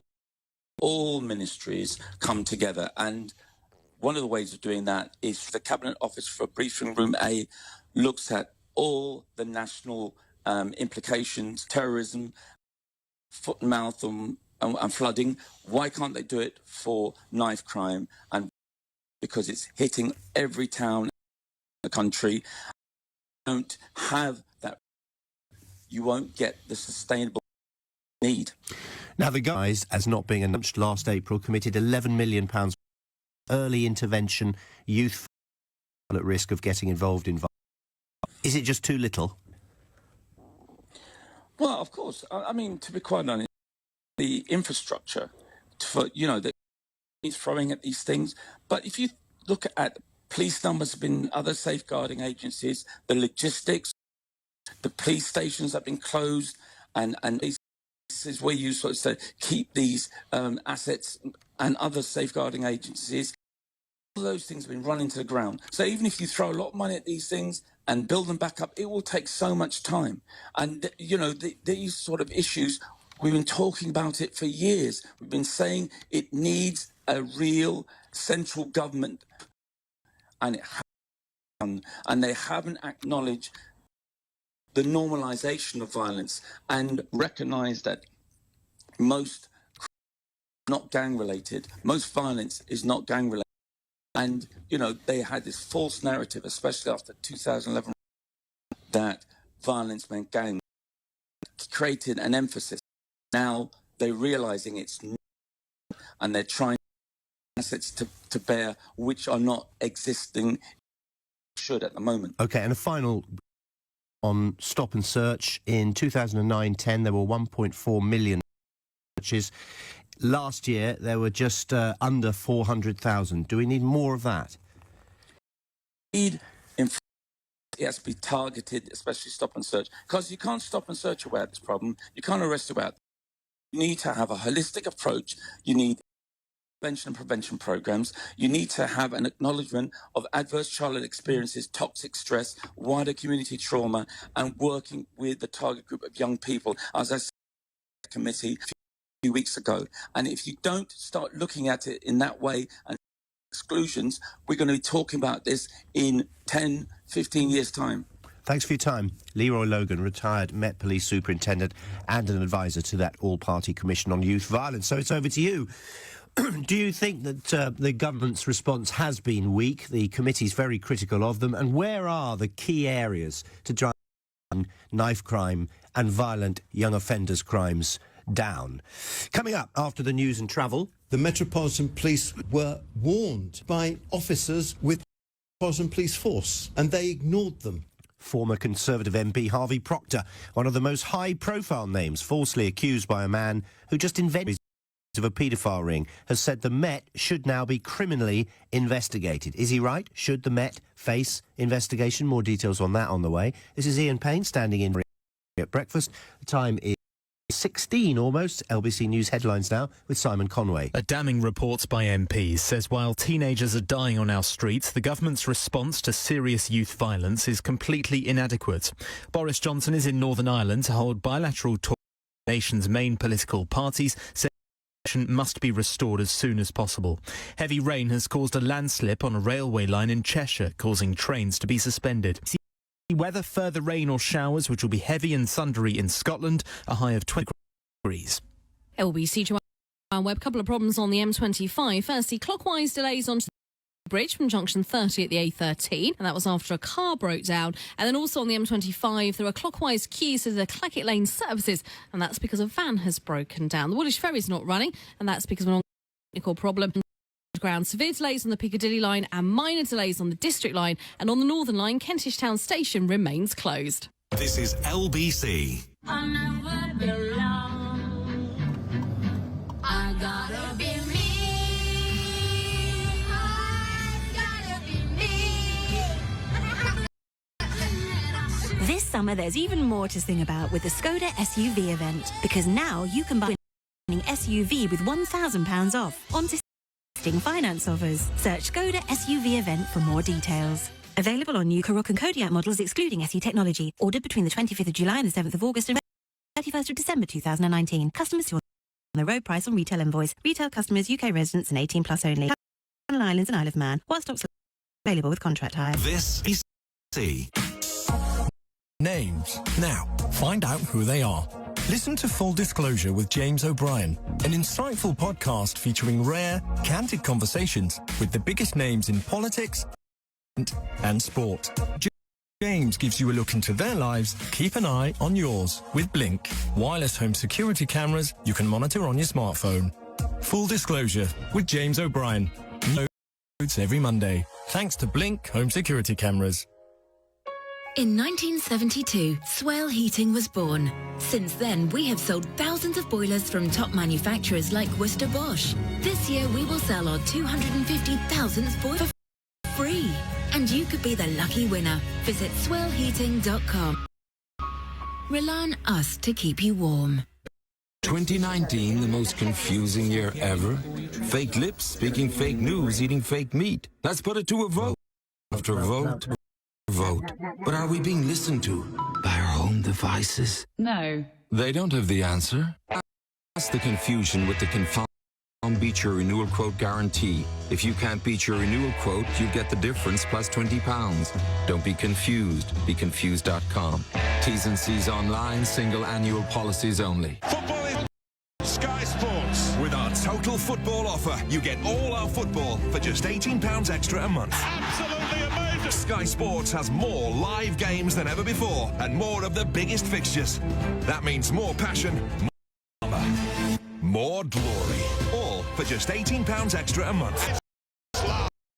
By Sky Sports. Sky Sports Football and Premier League, £18 a month for 18 months. Requires Sky TV. Prices may change during this period. Offer ends September 20. Making small changes to your lifestyle could improve your chances of staying healthier longer. Start now by taking our free quiz. Just search 1U. This is LBC with some of the front pages today, and a lot of them lead on comments made by Prince Harry, the Duke of Sussex, in an interview for Vogue magazine, which is has been editing, and he has conducted an interview with conservationist Dr. Jane Goodall. He speaks about unconscious lead to racist behaviour. It's in the Metro, it's in Express. The Mirror picks up on a slightly feature of his interview. He says we'll only have 2 children to help save the world. The Sun says, in slightly more hard-hitting, 1 Sprogmore at Frogmore. The Times, climate change also featuring on the front page there. The UK's 10 warmest years have all taken place since 2002. None of the 10 coolest years have occurred since 1964. There was a hell of a heat wave in Japan, wasn't there, very recently. Talk about the climate change and the wrath of whoever. Plague of, well, it wasn't locusts, it was grasshoppers. Vegas, have a look online at the swarms of grasshoppers. It's mesmeric.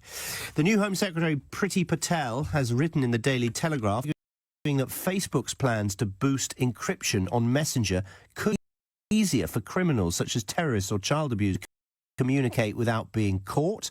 The Guardian talks about that report we've been talking about, serious youth violence.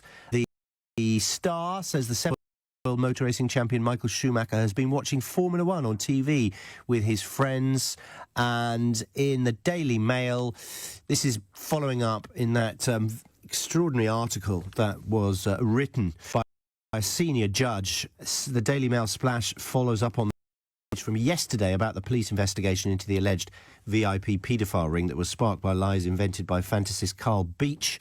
Yesterday they published a piece written by a former top judge criticising the police. Now the paper says that victims of Beach, those who were falsely accused, including ex-MP Harvey Proctor, are demanding a full investigation into probe, and we've been bits of what Harvey Proctor's had to say already this morning. I want to speak to Stephen Wright now, who's part of the group that wrote that front page yesterday and today. He's Associate News Editor at the Daily Mail. Thank you for joining us, Stephen. I mean, this is set to get very, very serious for the Met, don't you think? Yes, and it certainly is. It's been getting gradually more so for the last 4 years, and in my opinion, they still don't.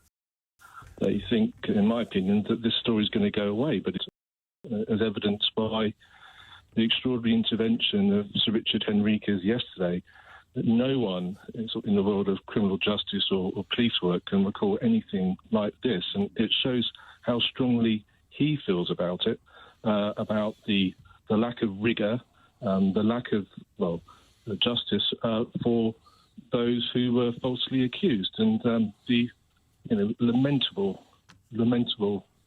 police investigation by Scotland Yard. So it's not going away, Ian. A lot of people see this as a typical Westminster bubble story, but there are implications for a wider public future as well, isn't there? I would say so, absolutely. Listeners, just imagine if 20 police officers turned up at their home, your home, whatever, based on the allegations of a paedophile fantasist, and your home was turned down. It's not a Westminster or police bubble scandal, this. This is a scandal which goes to the heart of our trust in police and also our trust in the police watchdog to address mistakes made by the police. If I can just flag up a picture in my newspaper, the Daily Mail today, which we've got, it's an extraordinary picture. Home of Lord Britain, former Home Secretary. He had just been, well, he died 6 weeks earlier. This is March 15. There are 2 police vans, 2 police minibuses and 2 police cars parked in his drive, his North Yorkshire home. He died 6 weeks earlier. The police turned up and they were treating it as a crime scene, and this was based on the word of Carl Beach. You look at that picture, I think, pictures tell the story. It's an appalling picture, and, I would say the general public should be really concerned about this story. And do you think, briefly, that the tentacles of this investigation, maybe into the way that the Met could actually reach as high as the former Commissioner now? Well, I think, I know that Lord Hogan Howe left the police. He sort of carved out a sort of media career. I think it'd be helpful if more programme or did a proper interview to explain what's going on. There's still a lot of unanswered questions. I've listed 10 in the Daily Mail today about this case. There's a lot more questions which need to be answered. And may I say quickly as well, the police watchdog, the IOPC, there is real concerns about whether they are fit for purpose. Who are their guardians? And I think, of course, it's not only the Metropolitan Police Station which is going to come under further scrutiny. I think the way the police watchdog had their inquiry, which has been branded a whitewash by critics, I think that's going to come under real scrutiny as well. Thank you, Stephen. Stephen Wright, Associate News Editor at the Daily. So, if you want, I'd like to hear from you. 0345 60 60 973. Should the place be investigated? It seems like the Police Commission investigation, I wouldn't say it's a I don't really think it went as deep as it should. We're also talking about youth violence, this new hard-hitting report that's come out from one of the cross-party committees at Westminster saying the government's efforts so far are not enough and they want a police officer at every single school. Welcome that. 0345 60 60 973. Meanwhile, Boris Johnson's regional tour continues. He's now arrived in Northern Ireland for the first time as Prime Minister, promising to do, quote, everything in my power to help efforts to restore the power-sharing government. It comes as part of the Prime Minister's tour across the United Kingdom. He's been in Scotland, he's been in Wales, he's been in the north of England, promising all sorts of goodies for all of them. What's in store for the new Prime Minister today? Well, LBC's political editor Theo Ashwood joins me now. What's he up to today, Theo? Morning. Very good. Boris Johnson today is meeting with the 5 main parties in Northern Ireland to talk about restoring the power-sharing agreement. Ormont, of course, there hasn't been a government there for some time, Ian, but more importantly, he needs to get the DUP on side. We saw during those 3 meaningful votes how important their support was and how crucial it was to the fact that Theresa May couldn't get her withdrawal agreement over the line. And had a dinner last night, a private dinner last night, with the leader of the DUP, Arlene, in Belfast to try and win her support for his Brexit negotiations. A lot of play this morning on comments yesterday that Boris Johnson made when he was visiting Wales, that we would be out of the single market and the customs union within the next couple of years. That, of course, goes against his hard-line approach that he's taken since he became Prime Minister. But from what we understand, Number 10 insisting that that would be contingent on a deal being agreed, withdrawal agreement being agreed, and then the transition period, which takes us up to December 2020, coming into force. And if we leave the European Union without a deal, there is no transition period, and therefore we would leave everything, every part of the European Union on October the 3rd, including the single market and the customs union. OK, and can technology solve the Northern problem, just as it does with, say, Norway, who are not in the EU, and Sweden, who are an EU member? They share the most technologically advanced borders in the world. The main process is 1,300 lorries a day, waits 20 minutes on average. Can he get his solution across the line in Brussels or not? Boris Johnson had a very rocky phone call with Leo Varadkar, the Irish Taoiseach, yesterday. It didn't go according to plan. Boris Johnson insisting that we were going to be leaving on October the 31st if a deal wasn't in place. And of course he wants to abolish the backstop. Leo Varadkar, the Irish Taoiseach, taking a different tone. Now, the question of technology, according to a Home Office report, Theresa May's withdrawal agreement failed for the third time.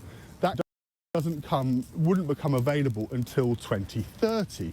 But Boris Johnson quite famously said on the radio that it was possible to introduce technology, a camera along the border, to monitor vehicles crossing into and out of Northern Ireland in very much the same way that the congestion charge operates here in London, that you have cameras at fixed points registering number plates, and then those number plates are fed into commercial vehicles such as lorries, vans, with produce crossing the border, are then tracked, and each supplier, trader would have to register their products beforehand. Boris Johnson is saying that you can put those cameras in place and then you can have checks away from the border to make sure that everybody is adhering to the rules. On the other hand, there's an argument to say that technology for border crossing doesn't yet exist, and actually it comes down to political will and the Irish not willing to play ball. Thank you very much indeed, Theo. That's our political editor, Theo Usherwood. Boris Johnson's in Northern Ireland today. If you want to talk about that, be our guest, 0345 6060 973. After the news, we'll hear from you about serious youth violence, also on the way. Last today, Claudia's law, the guardianship law, is in force. An awful long time, but the important thing is it's now here. That's Peter Lawrence, who campaigned for Claudia's law, which comes into force today after his daughter disappeared in 2000. Means that families of a missing person can look after their finances after they've been missing for more than 90 days. I'll speak to Peter Lawrence next. It's just after 7. Let's get the latest news. Conway. A report is calling in areas with high rates of serious youth violence to have dedicated police officers. MPs on the Home Affairs Committee also say the government's response to the problem is completely inadequate. Boris Johnson is in Northern Ireland with the main political parties as he tries to restart efforts to power sharing, which collapsed 2.5 years ago. The Prime Minister says the nation has been without proper governance too long. North Yorkshire Fire and Rescue Service says it received around 115 calls about flooding in the Leyburn and heavy rain has also caused a landslip on the railway line between Crewe and Chester. LBC weather, early rain over northern and eastern England will turn more showery through the day. Heavy showers and thunderstorms for parts of Scotland. Dry with sunny spells, a high of 22 degrees. James O'Brien, Monday to Friday from 10 a.m. Who knows more about selling cars into the German automotive industry and Digby Jones? Oh, well, exactly. Totally right, and what have the German... been reading. What does the German car industry say repeatedly, consistently and utterly clearly since 2016? Well, I don't know. Well, mate, you've got to start looking this stuff up, not just the articles that fit with the period you got. Leading Britain's conversation. This BBC. Business like a boss with a new mobile plan from all the usual stuff you could get from a phone contract, like unlimited data, months of exclusive benefits from our partners. Spend less time accounting and more time businessing with FreshBooks. Build a website perfectly on a mobile with Wix. Get a receptionist that's not your nan at WeWork. I've got this, like a business card from Moo. Get the mobile plan that actually helps your business, because 3 means business. Search 3.co.uk/business for further details. Swimsuit tick, sun cream tick, holiday money, big tick. I'm off to pick up all the holiday bits from M&S. What about the holiday money? Picking that up from M&S too. They've got a new click and collect travel money service. It's just so easy. I didn't know M&S did travel money. Oh, there's a lot you don't know. Like how many outfits I've ordered. M&S Bank's new Click and Collect travel money service gives you our best exchange rates with preferential rates for M&S cardholders. Order online and collect in store. £250 minimum order. Terms and conditions apply. Search M&S Travel Money. Thomas Edison. He's months away from lighting up the world. The man who controls electricity. Westinghouse is placing a bid. Edison Electric, it has to be. Can change the whole world. Transportation, communication, the future. Benedict Cumberbatch. Vultures in every venture. Gotta keep them away. Michael Shannon. I have the... Nicholas Holt. Nikola Tesla. I fix problems really. Be anything named Tesla again. His current kills people. Only because you said it would. The Current War in cinemas now. On a proper breakfast. Big on knowing when only a fryer will do. Big on bringing home the bacon at just £1.49 a pack. Big on 6 RSPCA assured sausages for only £1.89. And at 30p, always been full of beans. Now that's big on quality and always little on price. Availability selected stores excludes NI. Making small changes to your lifestyle could improve your chances of staying healthier longer. Start now by taking our free How Are You? Just search 1U. Ian Payne on LBC. Call 0345 6060 973. This major report on youth violence across the country has come out from a Home Affairs Select Committee. They've been very critical of what the government has done or not done so far. They've got quite a wide approach to the problem, all sorts of angles covered. It's a very, very comprehensive. One of them, I suppose, the sort of top line, they're suggesting putting a police officer in every school. Is that a good idea? Bonnie says this, my idea, temporary fix for the knife problem, is to use the army to patrol the streets and schools in pairs. It's being paid anyway, so there'll be no issue of funding to pay for. Have to be in full army gear with rifles, etc. on show, but dressed in a citizen-friendly outfit, but give them the same press as a police officer. If the youth sees the presence of something like this on the street, surely more of them will not take the chance. Knife crime is a massive problem. Needs to be done now. Don't wait for the police numbers to rise up slowly. Let's see what David in Marylebone thinks about that. David, what do you make of this report? What do you make of the possible solution to it? The solution, I don't know if there are necessarily any quick fixes, any quick at all, and I think that, the report, although I haven't read it, really is, it really doesn't say anything, and it seems to me to be an alien of the government to actually address the problem long term. I think the issue, You don't think this report looks at the issues long term? Seriously? Well, I mean, the point being, I think there's, as I say, I haven't had the opportunity of reading the thing. Oh, believe me, it's full. It's very, very long, and it's very, very detailed, and I think it's the best, certainly, analysis of violent crime I've... Well, I'm actually involved in starting off an initiative that actually tries to respond to the fact that nothing's really happened recently, and we're involved in what's referred to intervention, where we actually specifically target children 7 to 13, right, in a way of engaging with them, in our instance, boxing, to actually get them off the streets and take them into a nurturing kind of environment. It really is working. Is it? We've grown exponentially since launching this in the middle of... We're now the highest initiative out there. I'm actually doing a podcast later on today. And what's it called? Gloves?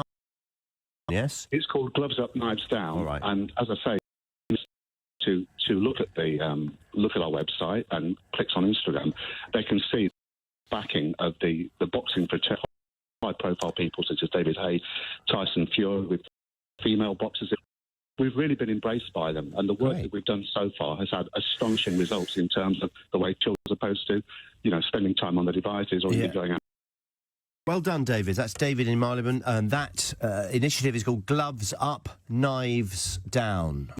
You got questions for us? 0345 6060 973. And if you get a chance just to have a brief look at the report online, as I say, it is very comprehensive, and it comes up with some, I think, pretty good ideas to try and stop this. Ones we've all talked about, but ideas that really need some funding and actually monitoring straight away. 2 minutes to 8 o'clock. It's Wednesday, the 31st of July. Ian Payne, Nick Ferrari. Let's get the business news with David Buick, who's the markets commentator from Core Spreads. I mean, the figures for the car industry are pretty disastrous. What's going on, David? Good morning, Julian. Morning. And the answer to your question is dire. Most people like to point the finger of criticism of Brexit preparations. I don't subscribe to that wholly. Of course, it's had a tremendous effect because it creates a level of uncertainty. You only have to read what's going on.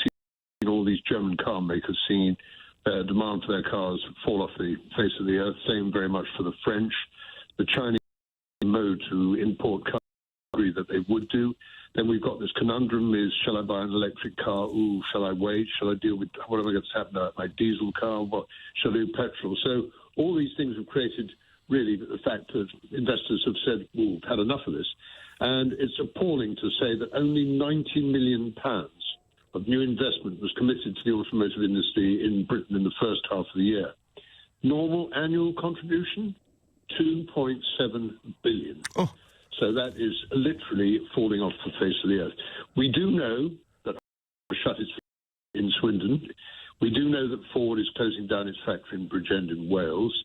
We have certain issues, obviously, with some because they saw their profits down by 95%. Ellesmere Port. And they're going to make 12,500 people redundant. Anyway, the good news, let's have a little bit of good news, is Jaguar Rover are going to create new businesses there with their electric cars and are going to invest £1 billion. The number of cars, just to say, production in this country in the last year has been 20%, down from 34,000 to 660,000. Not good. But it is not only Brexit. Trust me, it is. The world is at the crossroads when it comes to motor cars and what people should manufacture. Absolutely right. I think I agree with you there wholeheartedly. Now, Apple have reported declining profits. That's not making money, but not as much as they used to. Well, that's for sure. The share price went up 4.48% after hours last night to $218 a share, valuing the company $1 trillion. Anyway, let's put a little bit of meat on the bone for everybody. Their sales were actually 1% up in one area, though the sales was down 12%. They had a sales total $53.8 billion. That's in one quarter. Now, where things have gone particularly right is, of course, these little earpieces that everybody is, the Air iPod now, which is now absolutely gangbusters. Mm-hmm. One of the things that people need to understand about Apple, people are buying less phones, therefore they want more content. And where Apple's probably fallen a little bit light is that it's got to grow its content. Now, it's got plenty of money because it returned $21 billion to shareholders, too much capital, and it got $210 billion worth of cash sloshing around. So what we hope they're going to do is to pay more attention to things like security and, of course, this streaming and television, which is becoming increasingly important. We've seen Walt Disney raise their game on Netflix and NBC. Apple are in the background and trying to be left standing. This, I think, is an interesting set of figures. It looks like the culture is changing. The sales to so important were only down 4%, whereas they were down 12% this time. Right, and a very quick word about Greggs. They're going to have some late-night opening hours. Well, this appears to be the thing. Their shares didn't do very well after yesterday when they presented their figures. They were down 4%, but if you've been an owner of Greggs shares for the last 10 years, you'd be extremely happy. Yes, they are going to have evening openings, which are affordable food that people who go to football, people who go to the cinema and have their evening in the pub and want some blotting paper afterwards. They've caught the market and they've caught the imagination. Thank you, David Blotting. Buick, markets commentator from Core Spreads. LBC Update. Soldo. Enable employees to spend company money more responsibly. It is minutes to 8 o'clock on Wednesday, the 31st of July. This is Ian Payne in for Nick Ferrari at Claudio Lawrence was 34. He was reported missing after not turning up for work as a cook at York in 2009. 6 weeks after she went missing, the police classified her disappearance as a suspected investigation, although no proof that she died has ever been found. 10 years on, the police are still not sure what happened to her, but believe that the public are holding back information to provide an answer. Well, today, good has come out of that tragic circumstances. Claudia's Law, officially called the Guardianship or Missing Persons Act 2017, came into force today. And we wouldn't be at this crossroads if for the father of Claudia, Peter Lawrence, who joins me now. Thank you very much indeed for joining us, Peter. How are you feeling today? It's quite a momentous day, isn't it? It is indeed.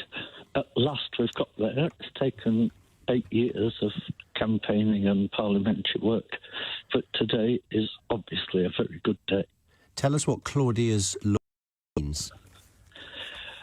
It means that the families of adults who are missing and who have got property, bank accounts, insurances and things can do what all the rest of us take for granted every day. Up until now, there's been no way of dealing with any of these things at all. They've just been in limbo.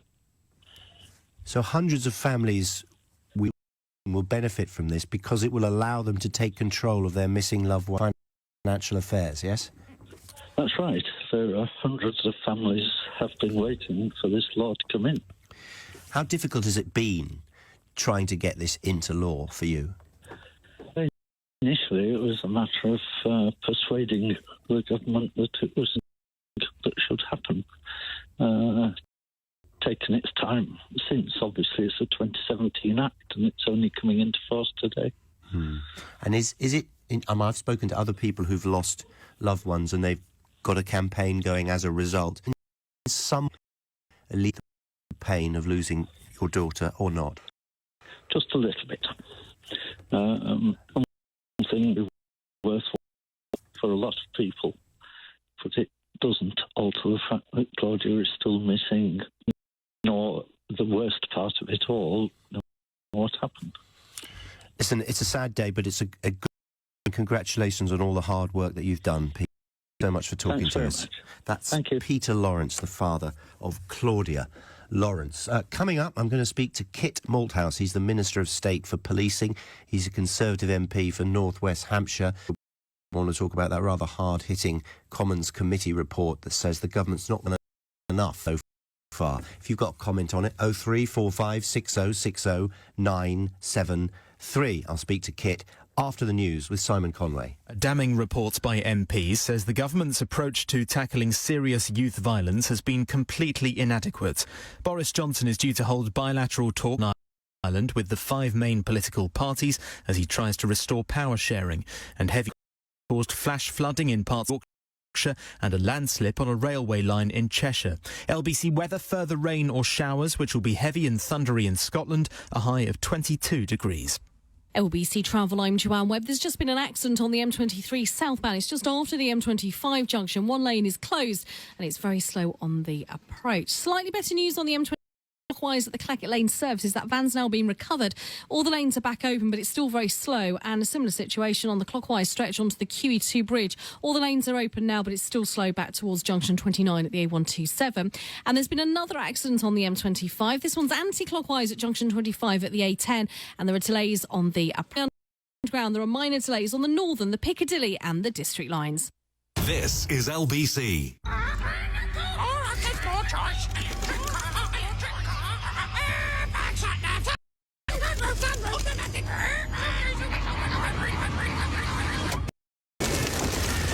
Silence the squawk. Find brand new cars ready to drive away with Auto Trader. This is LBC. This year, an explorer descended almost 40,000 feet into the Pacific, breaking the record for the deepest ever dive. It's amazing what we can do when we think beyond limits. That's why Vodafone are giving small businesses what they need to full potential with their new unlimited 5G data plans. Plus, with Rapid Insurance, get a replacement phone within 4 hours if something goes wrong. Go beyond limits and see what your business can achieve. Search Vodafone Business Unlimited. Psst. Did you know NetCASE plumbers have an utterly fabulous 24-hour service? For plumbing, heating, drains, roofing, electrics, appliances, carpentry and building. Whatever your predicament, Pimlico plumbers can send a friendly face to your door within the hour. Shh. And just between us, their work even comes with a 12-month guarantee. They aren't just any old tradesmen, they're Pimlico plumbers. And they're all on 0207 928 8888 or at pimlicoplumbers.com. Football is back on Sky Sports. With our total football offer, you get all our football for just £18 extra a month. Absolutely amazing. Sky Sports has more live games than ever before and more of the biggest fixtures. That means more passion, more drama, more glory. For just £18 extra a month. Search by Sky Sports. Sky Sports Football and Premier League, £18 a month for 18 months. Requires Sky TV. Prices may change during this period. Offer ends September 26th. Hey, James O'Brien, for my new podcast series, Full Disclosure. This week I'm speaking to the author of This Is Going to Hurt, Adam Kay. The last time you were in hospital, you probably couldn't count the number of different nationalities you encountered. And that's one of the best things about the NHS. Listen and subscribe now on the LBC app or Google Player. Making small changes to your lifestyle could improve your chances of staying healthy longer. Start now by taking our free How Are You quiz. Just search 1U. Ian Payne. Yes, Ian Payne in for Nick Ferrari. It's 11 minutes long. Good morning. I want to talk about this Major Commons report, which says that serious violence is a social emergency and the government needs to get a grip on the problem or more teenagers will die. It's a report from the Home Affairs Select Committee. Yvette Cooper is the chairperson.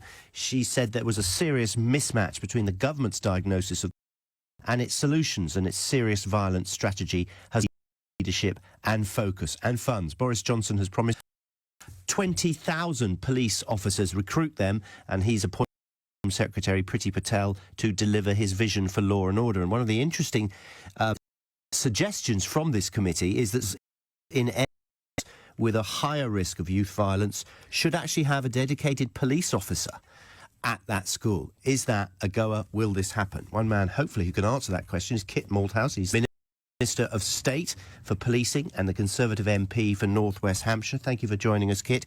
Is this something that you think we could do?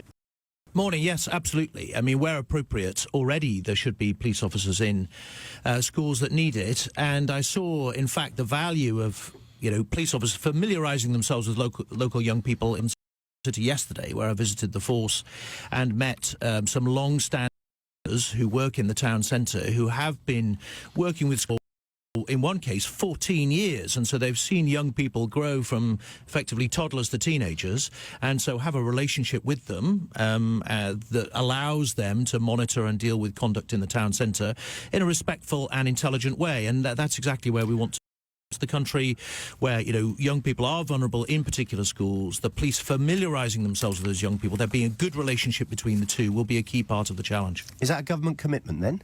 Well, it's certainly something we forces do. I mean, obviously the deployment of officers is an operational matter, so it's for chief constables, but what we hope is that by 20,000 more police officers across the country, it will give the capacity to do this kind of work, to embed more closely in communities and in particular with young people, so that they can do some of that longer term work that is needed to turn young people from a life of violence and crime, alongside some of the short term enforcement work that is obviously necessary. Do you agree with the committee's report, which says that what the government's done so far has been inadequate, woefully inadequate? No, I don't. I mean, I think my predecessors, and I've been in the job now 5 days, have done some great work. I mean, we've got a serious violence. There's been money spent on surge policing, hundreds of millions of pounds invested in youth intervention and in particular in early intervention. There's been a lot of coordination, but it's definitely the case that we can always do more, and we're certainly planning to up our game. 20,000 police officers is just the start.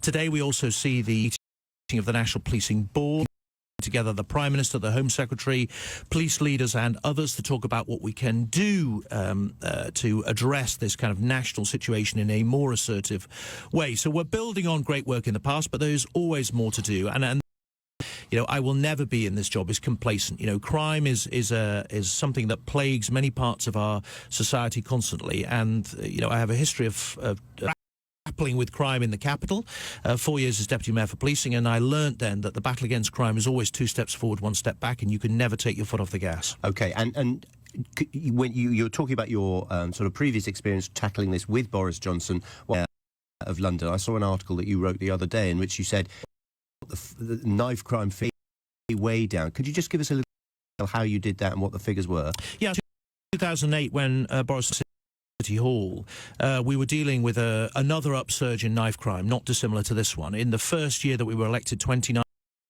young people were sadly killed in London with a knife or otherwise. By the time we got to 2012, to my last year, 8.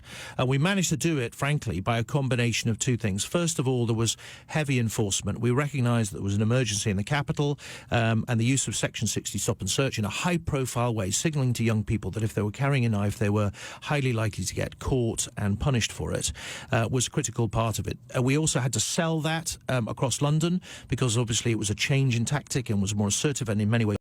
So working with communities who were affected to make sure that they were comfortable with what they were doing and recognised that it was a problem was the first part. The second part was that longer term work. What do we do with 6, 7, 8, 9, 10-year-olds to show them the way to a fruitful life that moves them away from gang violence, impulsive use of a knife in a moment. You know, giving them the self-discipline and the confidence and the attachments, frankly, in society to move them away from that is a critical part of it. And we need to do both now as a government. And you would like to see more stop and search then? In the short term, absolutely, yeah. I mean, you know, stop and search has a place, in particular, in an emergency situation where you're seeing significant rise in numbers. It is a useful tool for the police as long as it is done respectfully and, you know, with good measure. One of the things that's changed, actually, since my course is that all police officers now carry a body camera.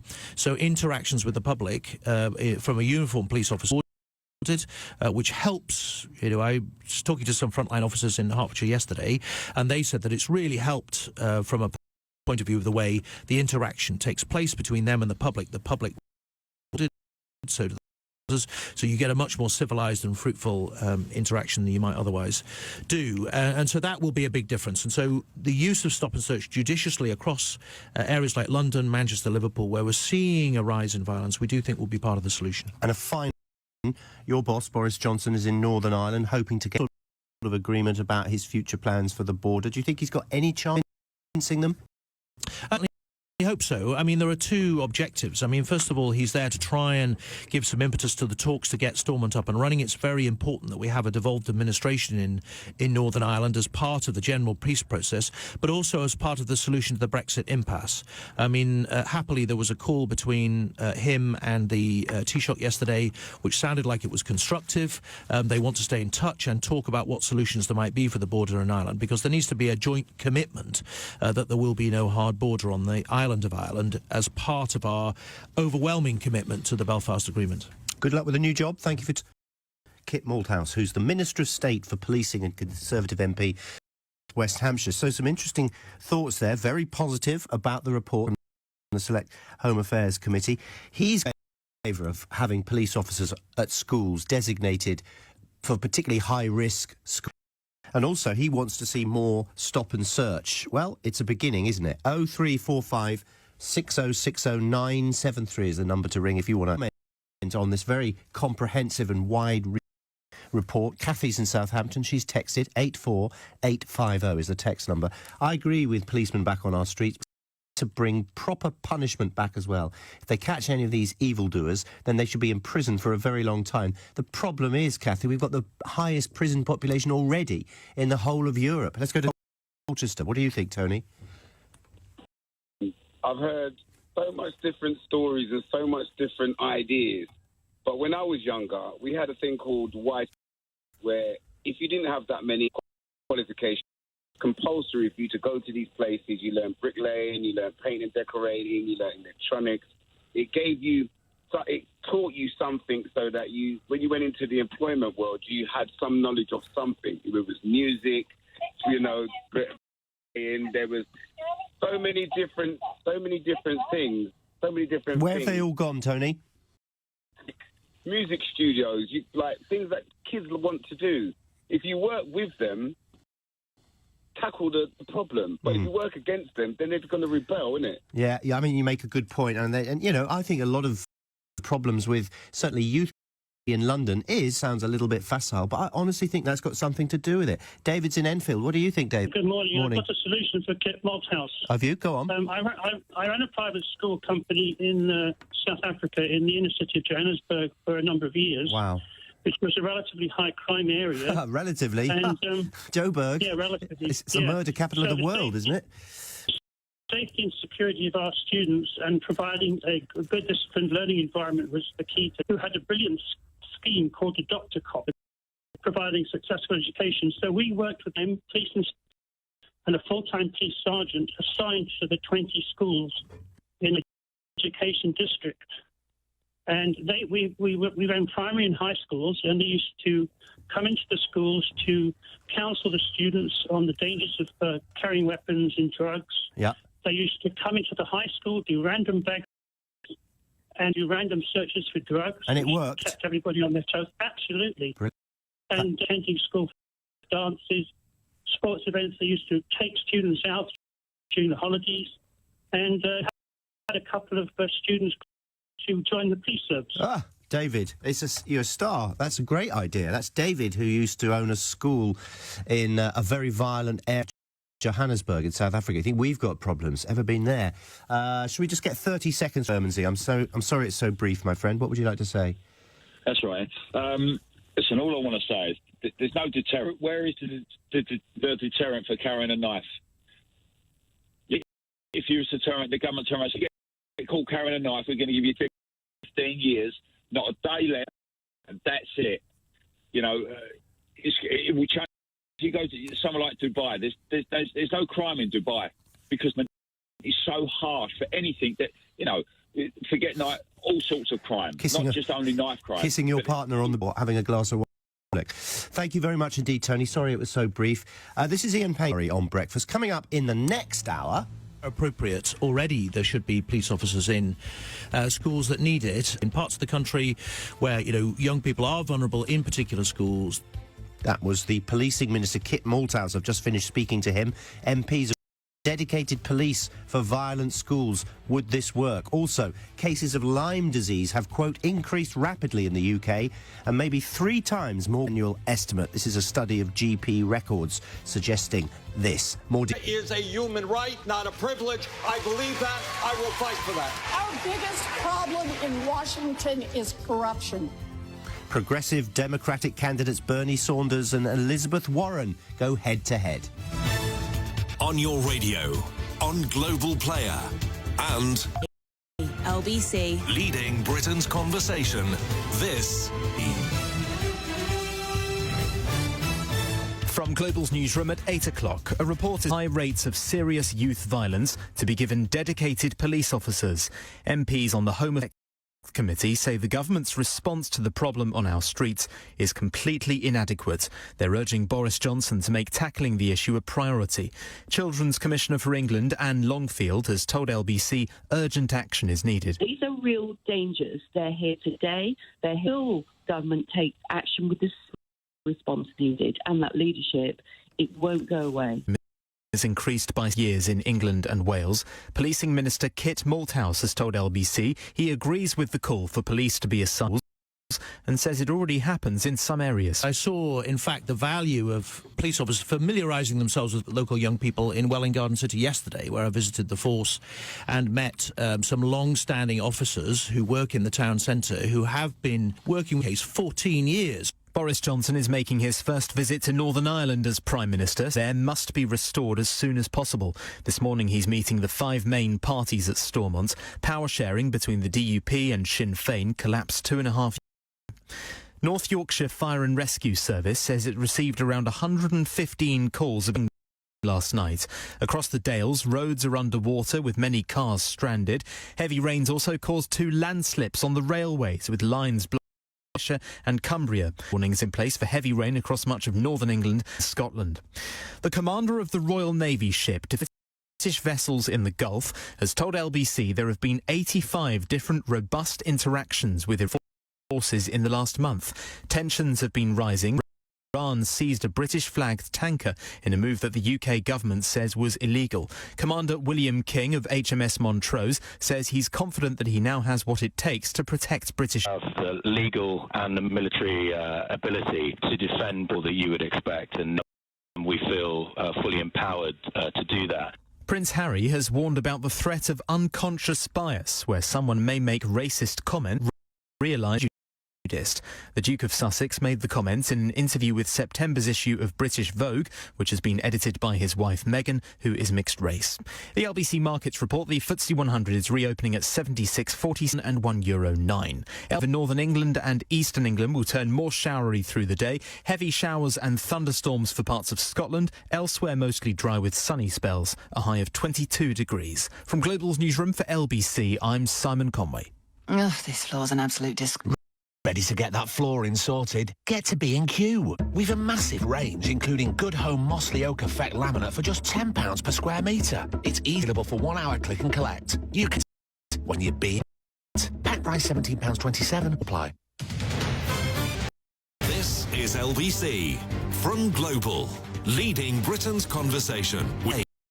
Yes, this is Ian Payne sitting in for Nick for breakfast. Good morning. Coming up, schools in areas with a higher risk of youth violence should be given dedicated police officers, say MPs. The Home Affairs Committee criticised the government's current violence reduction strategy as inadequate. Police officer in your child's school? Also, cases of rapidly in the UK are maybe 3 times more common than the current annual estimate, a study of GP suggests. More details on the way. Plus, the UK's 10 hottest years on record back to the 19th century have all occurred since 2000, officers said. Some people would be welcoming this.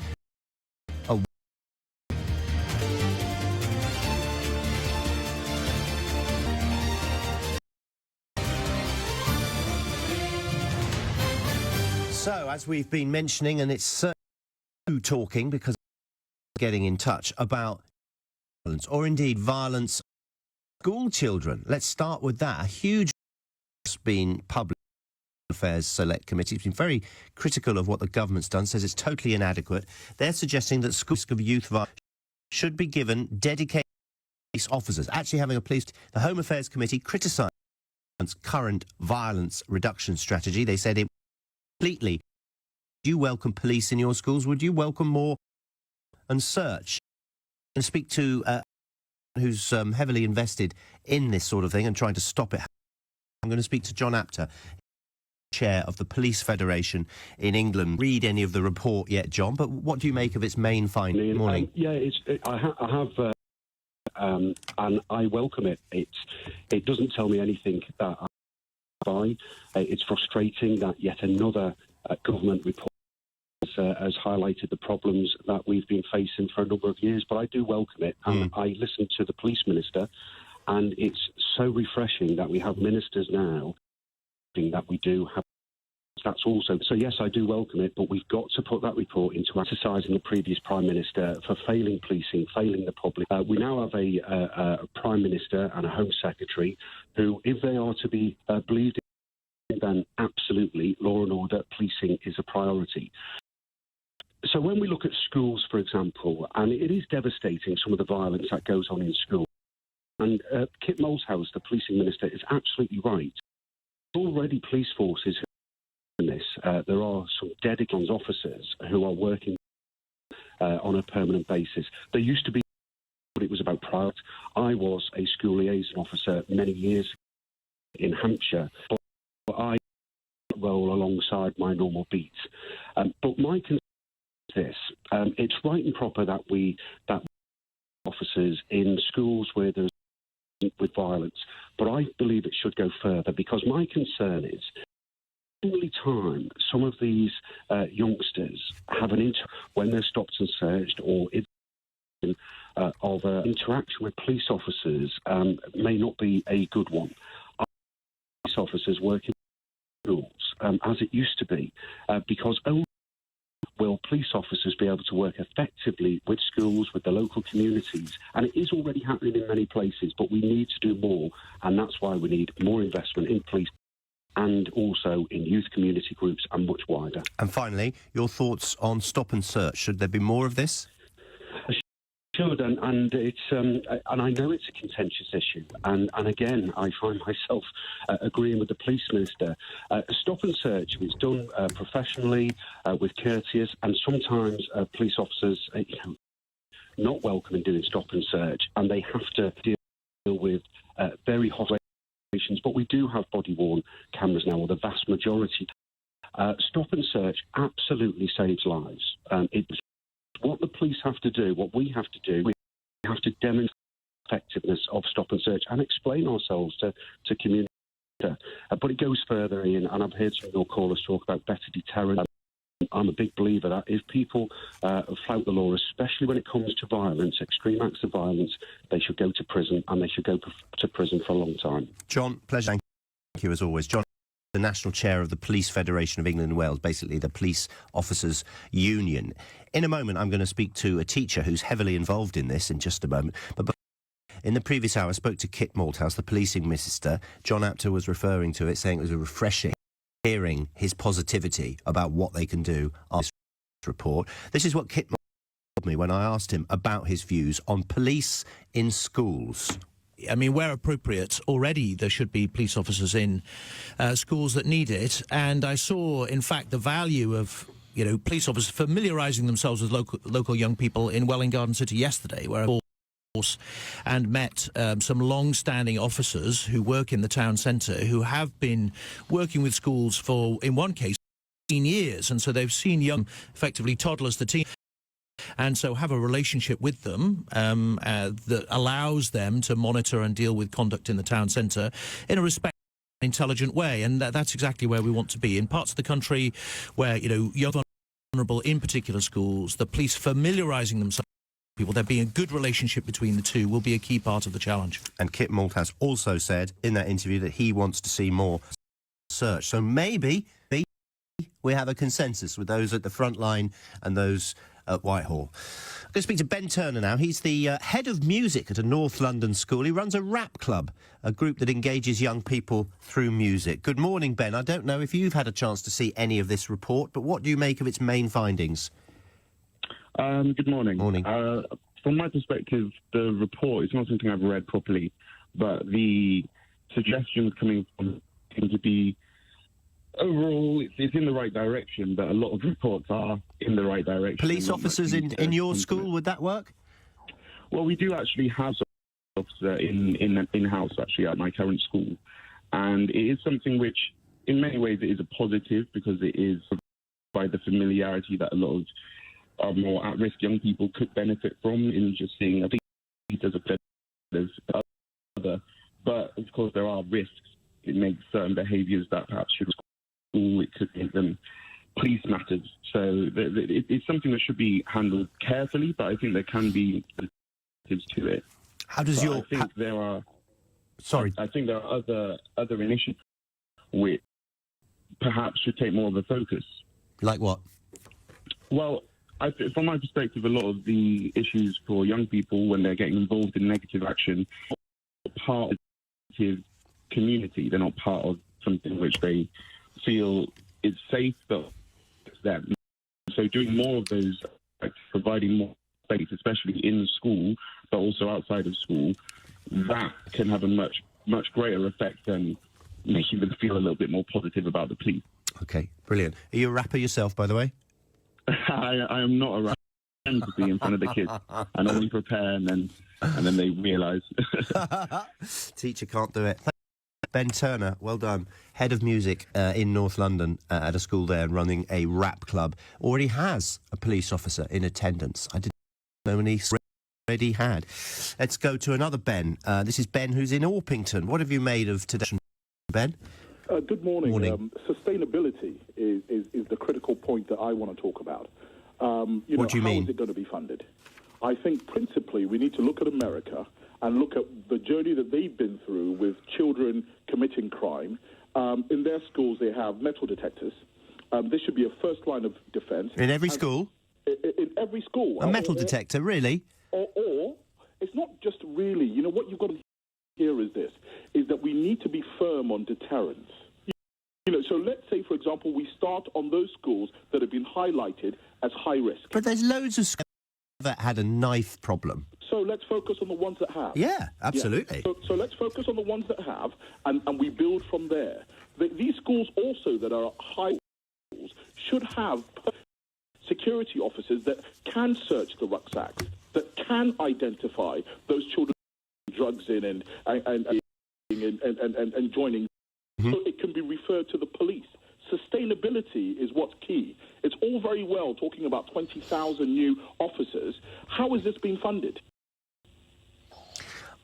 I mean, there's always been the funding. The Home Affairs Select Committee have been very, very critical about the government's, and they say that it's because I think the government have looked at initiatives to try and sort out some of the problems that we certainly bang on LBC almost daily, and they always want to do it without spending any money, and it's never this sort of joined up approach talking about using the people from the NHS to observe people who might be in knife crime, always reporting someone who'd been involved in knife crime, whether as a perpetrator or a victim, youth officers, people in schools.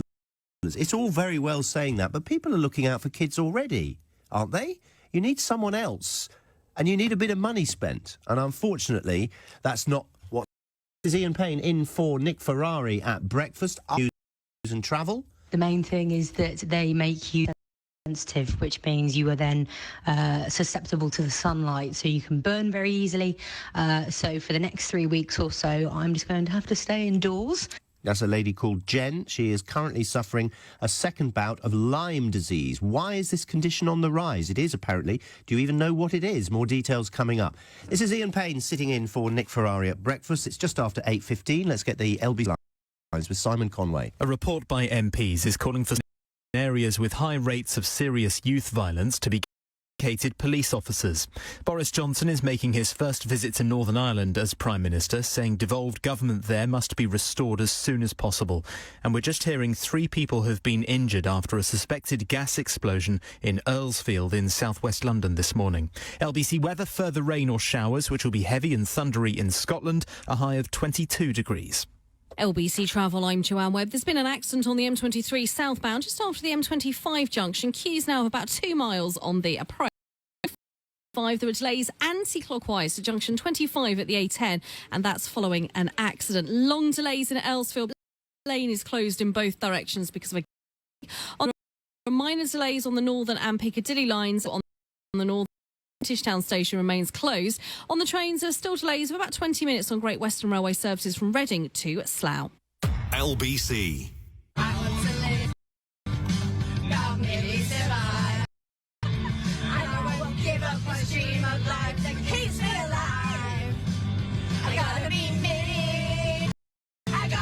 This summer, there's even more to sing about. Skoda SUV event, because now an award-winning SUV with £1,000 off on top of our existing finance offers. Search Skoda SUV event for more details.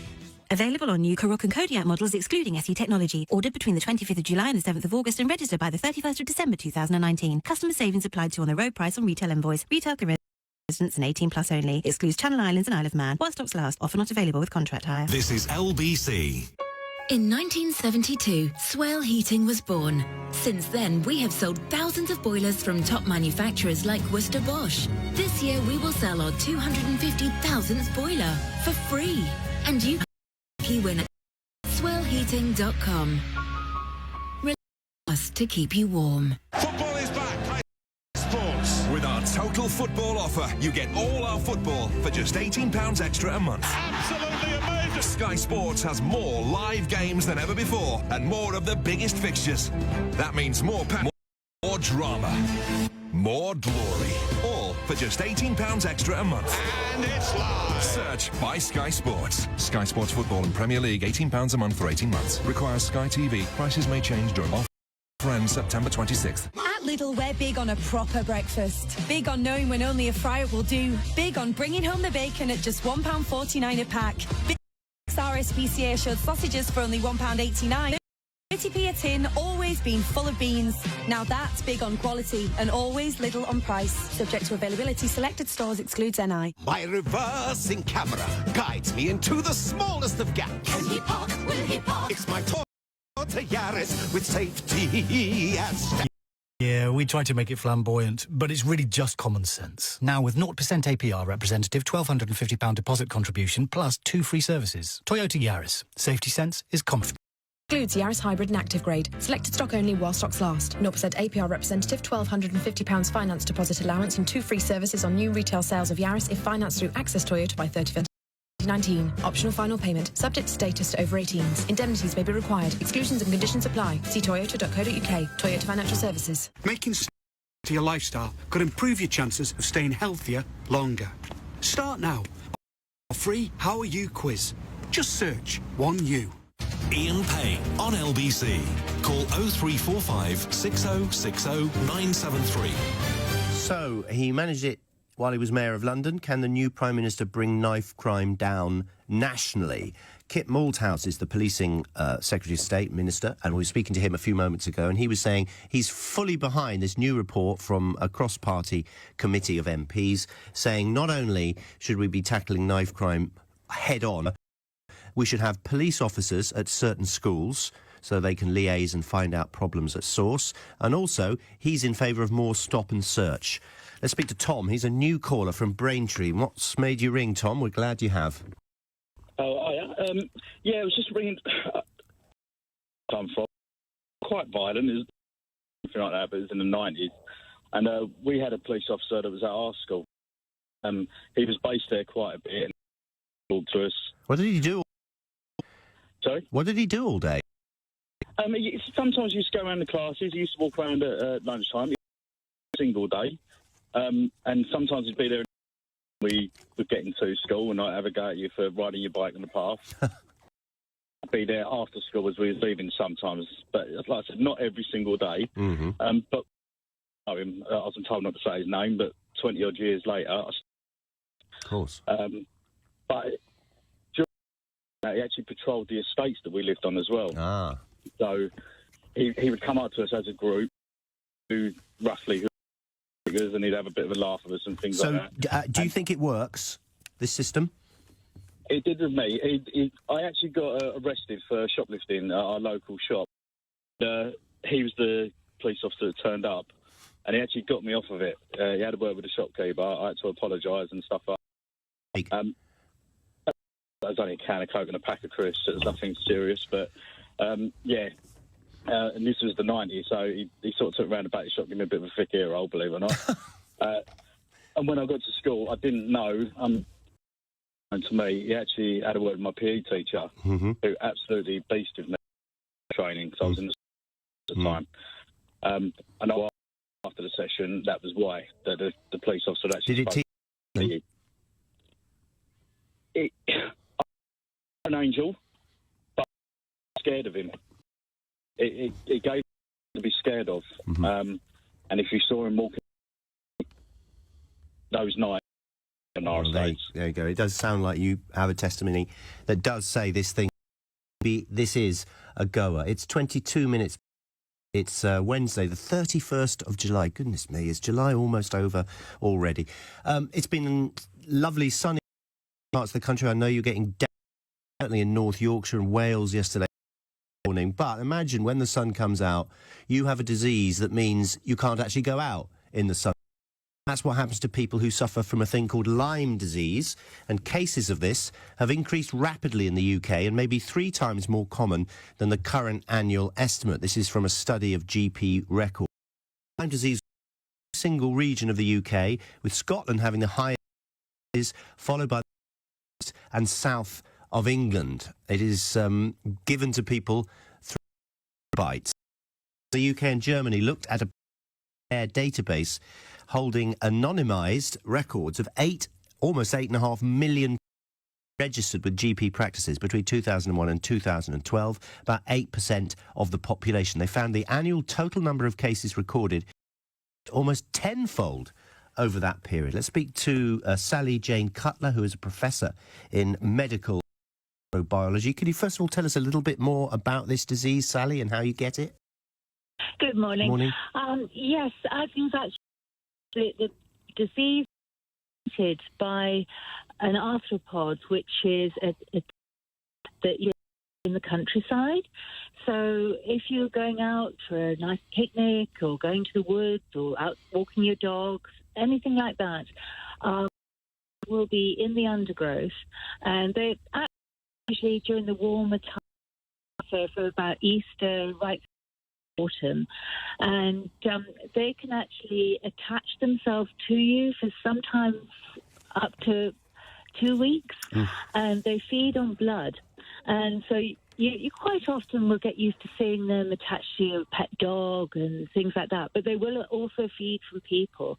And they can transmit this infection into, and that's what actually causes Lyme disease, this bacteria that is transmitted by the tick. And the disease itself, it can cause a number of different clinical signs. It can cause skin rashes. It can cause neurological problems. It can cause problems with your heart and problems with your joints. And it can actually last for quite a number of years. There have been cases that have been diagnosed years after they've been exposed to being bitten by a tick. So it can be quite a long-lasting infection, not adequately treated. Why do you think it's becoming more common? It's more an increase in public awareness. I think the disease has been with us for years, but it was only actually diagnosed in the late 1970s as a syndrome, where it got its name, Lyme disease, actually after a cluster of was detected in America in Connecticut. And so we now know a lot more about the full spectrum of what this disease can actually include. And we're getting better at looking for it, we're getting better at diagnosing it, and this is why we're seeing an increase in cases. But it's not all bad news in the fact that actually in the UK we do seem to have less cases than in Europe. If you look at the infection rate of this bacteria in the ticks, again, you'll find less of that in the UK compared to Europe, but also less clinical cases. So it's not all a bad picture. Okay. Yeah, and the good news also is that if it's diagnosed appropriately, it can be treated relatively straightforward with antibiotics such as doxycycline.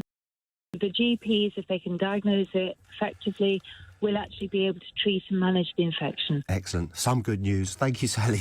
Sally Jane Cutler, who's a professor in medical microbiology, called in from Ross-on-Wye. You want to talk about Lyme disease. What do you want to say, Mark? Morning, mate. Yeah, just a few for you. I was just looking at an article literally a few days ago about the US Defence Department actually did research in weaponising ticks which spread Lyme disease. Are you serious? Yeah, seriously. They weaponising? Yeah, basically spreading bacteriological warfare, ticks or getting ticks to transmit the diseases. Which was quite scary. So they decided not to go ahead with it then, did they? Yeah. Well, what I've come across them quite a lot. I do quite a lot of wildlife management. Right. And when you're dealing with animals, these animals are going through the undergrowth. Even your regular household dog. I went on holiday in the summertime, and my dog went through long grass, and it picked up about 20 ticks. Every time we took it in, it was picking up ticks. We took it down. Never had one. This year there seems to be a lot more around. I've been bitten, and when you get bit, it can come up if you've got possible Lyme disease like symptoms. A rash, it can come up like a bullet. Yeah, it's like a kind of circle around the tick bite. So people can get it, and dogs can get it. So I would recommend that if your dog's had a lot of ticks on it, get it checked by the vet. If you've been bit and you've got a bullet mark come up, go to the doctor and get it checked. All right, thank you very much indeed, Mark. That's a phrase I never hear myself saying. Beware of weaponised ticks. We're talking about the Home Affairs Select Committee report on youth violence, and one of the suggestions is today that we should have a dedicated police officer in certain high-risk schools and stop and search. What about that? Let's speak to Andy. Morden, what would you like to say, Andy, on this report? Yeah, hello, good morning. I'm fully in favour of more stop and search because I think that there needs to be quite a heavy police presence on the street to deter kids and older people from gangs. I think that the education part of it has got to come into it as well. You can neatly link up with more officers in schools. Why don't they educate the kids in schools about what a stop and search is actually about, instead of it being lots of Chinese whispers between the kids? Well, that would presumably be part of the role of the dedicated police officer who's at the school. Well, not necessarily, because there was a dedicated officer in my son's school going back 5 years. Was there? And he didn't do that sort of thing at all. He was there, he was in the school. Was it effective? Did it stop people misbehaving, both in and out of school? Okay, he sort of confiscated mobile phones more than anything else. Oh, did he? Fair enough. All right, Andy, thank you very much for your call. 034 60 973. That's a full switchboard. I don't know why I'm giving the number out. You may 0345 6060 973. This is Ian Payne on Breakfast, sitting in for Nick Ferrari. It's the last day of July. Coming up after... It's up to the EU. This is their call. It's their call if they want us to do this. Unless we are determined to do it, they won't take us seriously in the course of the negotiations. Boris Johnson was in Wales yesterday. Today he's in Northern Ireland trying to move the Brexit negotiations on. But in a newspaper interview today, the new Prime Minister has said that the UK could stay in the Union and the single market for another 2 years, as he appeared to suggest what a Brexit deal struck by his government could look like if you voted Brexit. About that, we'll have more on the way. The time is just after 8:30. LBC News headlines now. Simon Johnson. A damning report by MPs says the government's current approach to tackling serious youth violence is completely inadequate. The Select Committee says the Home Office has taken a hands-off approach to the crisis. 3 people are believed to have been injured after a suspected gas explosion at a block of flats in southwest London. The emergency services block in Earlsfield around an hour ago. Communities in the Wales have been hit by flash flooding and hailstorms. Slips have blocked some rail lines. Forecasters are warning some parts of the country face more heavy rain today. So the LBC weather: early rain over northern and eastern England will turn more showery through the day. Heavy showers and for parts of Scotland. Elsewhere mostly dry with some sunny spells. A high 2 degrees. The Nigel Farage Show, LBC. It is difficult sometimes to really understand what Boris Johnson actually genuinely believes in, and he certainly isn't coming clean about voting for it. Come on, Boris, why did you vote for the backstop? Did you vote for that backstop and now you've said... The Nigel Farage Show, Monday to Thursday evenings from 6 and Sunday mornings from 10 on LBC. Hi, I'm back. I just set a personal best on my park run. Feels great. That's lovely, Mike. I think you've earned the right to put all the bins out. Hey? With Vitality Life, get profit when you're... In fact, save over £775 in discounts and rewards from our partners. Join over 1 million customers. Just search Vitality Life. Vitality. Positive. Different. Annual savings available with certain plans on members' usage of rewards of terms and conditions. It is quite an uncomfortable area to be honest with anybody about. And then I wasn't honest about where my money was coming from. Yeah. I suppose we were kind of just spending without really questioning if we could afford it. It was a whirlwind romance, I suppose. It isn't easy talking to your family about money, but it is important. The M word from Lloyds Bank. It's good to talk. Whether it's a holiday packed full of culture, a holiday packed full of tranquility, or a holiday packed full of adventure, book your perfect holiday with Travel Bag. The world trips or city breaks to beach holidays or escorted tours. Visit travelbag.co.uk or our new store in Baker Street. Travel Bag, 40 years experience packed into your perfect holiday. Visit Travel Bag in Baker Street today. At or protected. And Well Woman are the leading multivitamins for men and for women. Comprehensive formulas with vitamins B6 and B12 to support normal energy release. Live life well. Well Man and from Vitabiotics, the UK's #1 vitamin company. Boots, pharmacies and vitabiotics.com. Making small changes to your lifestyle could improve your chances of staying healthier longer. Now, by taking our free How Are You quiz. Just search you. This is LBC, leading Britain's conversation with Ian Payne. Good morning, Ian Payne in for Nick Ferrari at breakfast. It's 26 minutes to 8 o'clock. Good morning. So we're talking about this huge report that's just been published today by the Select Committee. It's about violence. It says the government is not doing enough. The Home Office says they don't really understand what we're doing as an emergency, but they say they do, so there's a disconnect. However, some of the suggestions that the Home Office has come up with, chaired by Yvette Cooper. They want some schools in areas with a higher risk of youth violence to have a dedicated police officer on the schools, on the school grounds, inside, out. Someone who's there who can just make people of how the police are treating this. The report also calls on the Prime Minister to tackle rising violence by appointing, quote, an accountable leader in every local area, reporting directly to him.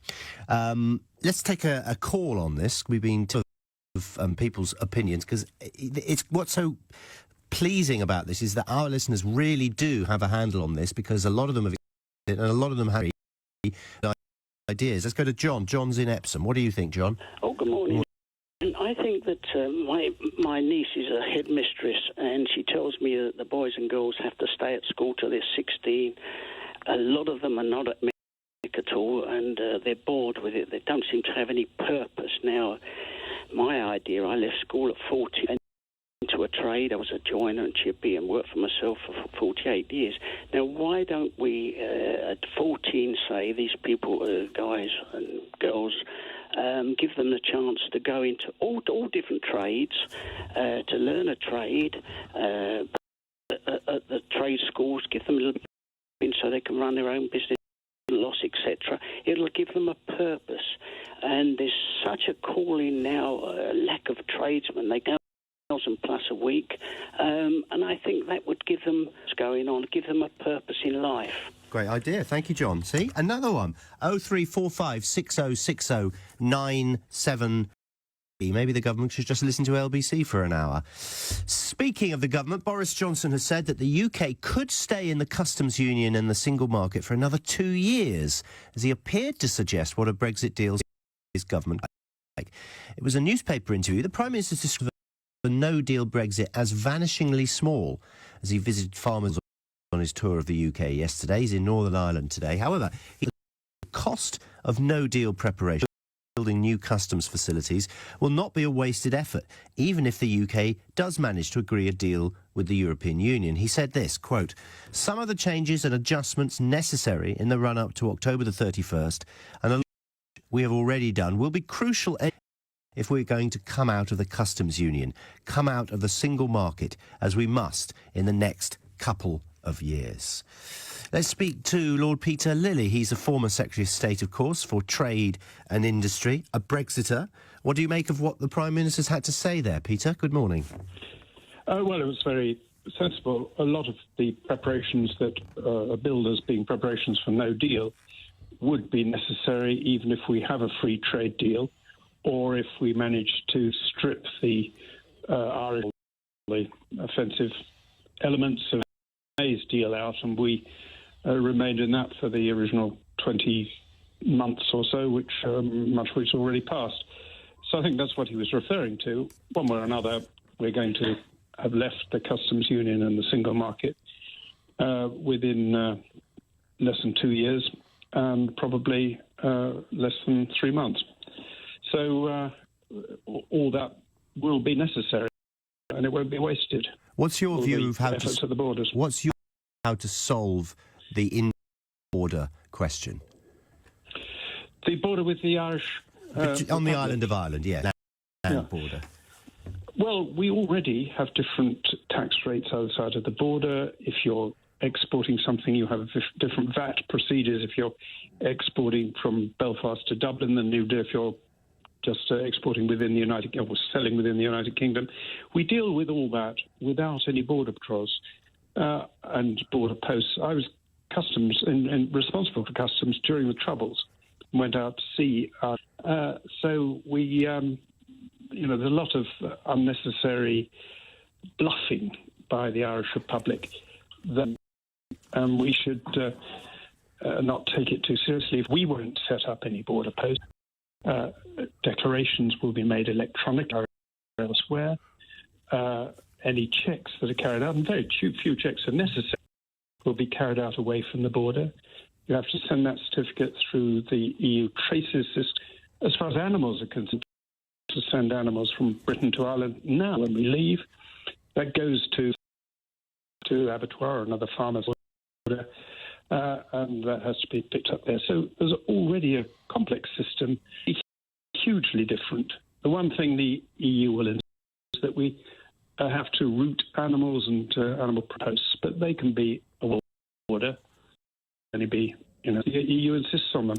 We won't need to do that outside of the border. Alongside technology, Boris Johnson has also talked about what he calls the trader scheme, where businesses will be allowed to bypass physical checks once they've proven and have met certain standards. Do you think we... Oh, yes, I mean, those schemes already exist internationally at various sort of scales, but a lot of the trade across the Irish border is very regular. It's drinks industry, Guinness and so on. Goes back and forth, and the milk industry, the same lorries carrying the same amount of milk from the same farms, cross the border and go to the milk processing plants the other side of the border.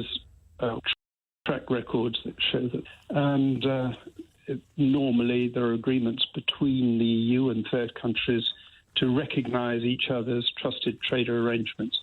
We'll have to get them to sign up to that, but it would be a perfectly normal thing to do. You're not worried about a no-deal cliff, are you? No, I prefer a free trade deal with, and that could be created very easily a simple, basic no-tariff arrangement, because it's going from zero tariffs to zero tariffs, which will take 10 minutes to negotiate. So I prefer to have that. If we do fail to get that because the EU doesn't want it, they won't be able to make it very difficult. The total amount our exporters would have to pay in tariffs annually would be £5 billion. Half currently contribute to the EU every year, so EU exporters to the UK would lose £13 billion. So they're the biggest on going away from free trade and trading on WTO terms. I have to say, Peter, it's very refreshing listening to somebody who used to be in the cabinet, of course, who is a Brexiter, because almost all, etc., seem to be Remainers. Were you a lone voice? I mean, there were people like me, Norman Lamont, Michael Howard, who were sceptical in a slip of the tongue. But obviously things have moved, and we were trying to resist giving away powers. Now we're in the happy position of actually getting powers back. Peter, thank you very much for coming on. Lord Peter Lilly, who's the former Secretary of State for Trade and Industry, voted for Brexit. We're talking, how do we stop youths of today? Did you report out from MP? We were talking about the spread of Lyme disease. It comes from the bite of a tick, which has this particular bacteria in it. There are more and more cases than ever before in this country. There is a new caller about Lyme disease.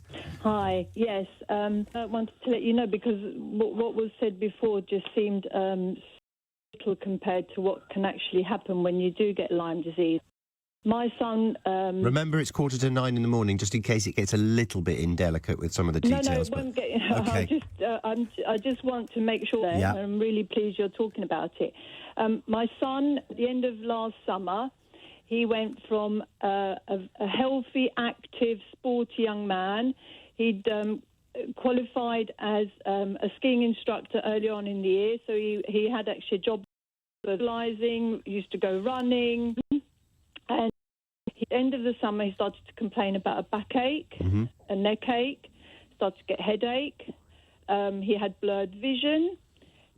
His left side of his face, you could see it was almost get Bell's palsy, your face is pulled down.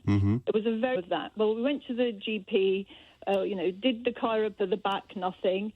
Had loads of blood tests, nothing was diagnosed, didn't find anything.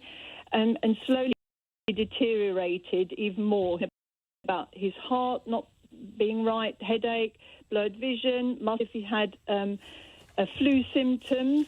How did you... After, from September to December, it was through the National Health, and then it was literally the 2nd of January. I was not happy. He was slightly better, but went to a private doctor who did another load of blood tests, and the next day he called me up. He said he was 90% positive, go back for another blood test, did another blood was confirmed, and 4 weeks of doxycycline, the antibiotic. But by then, when I about it, I started to do a lot of my own research. Oh, that's not always a safe thing to do, but if you look on like the Lyme Disease UK society. It's all stories from people who've had it, who've experienced now, Louise. Down the herbal in the end, and he is literally started to be able to walk further. You know, he lost 15 kilos. He was not overweight. He lost 15 kilos. Has he got rid of it, and is he okay now? He's not 100%, but he's a lot better. He's on his way there. Okay. He's a lot better. But so it's very easy to be diagnosed with something else. So when people find that they're not getting any diagnosis, it really is maybe worth going and having because the bullseye rash, although it says you get it in cases, it only comes up in about 40% of cases. Right. So that's as you say, that always look out for what are signs. Louisa, thank you very much for sharing that with us. I hope after the news is warming, trying to challenge Donald Trump in the 2020 election have faced off in the first of 2 nights of televised debates. There's 20. Who came out on top? Payne standing in for Nick Ferrari at breakfast. The time is just after 1:45. BBC News headlines today. A damning report by while teenagers are dying, the government's response to Syria has been completely inadequate. In Belfast to meet Northern Ireland's main parties as he tries to restore power sharing at Stormont, and 4 people have been injured in a gas explosion at a block of flats in Earlsfield in southwest London. BBC weather further hours, which will be heavy and thundery in Scotland, a high of 22. LBC web long delays southbound to just after the M25 junction. Keys of at least following an accident, and long delays in Earlsfield, as you've been hearing. A gas leak is closed in both. It's on the underground, the Jubilee between Green Park and Stratford. Delays on the rest of the line, also Piccadilly line. And on the Northern line, Kentish Town Station remains closed and closed for the rest of this week. This is Confucius once said, life is simple.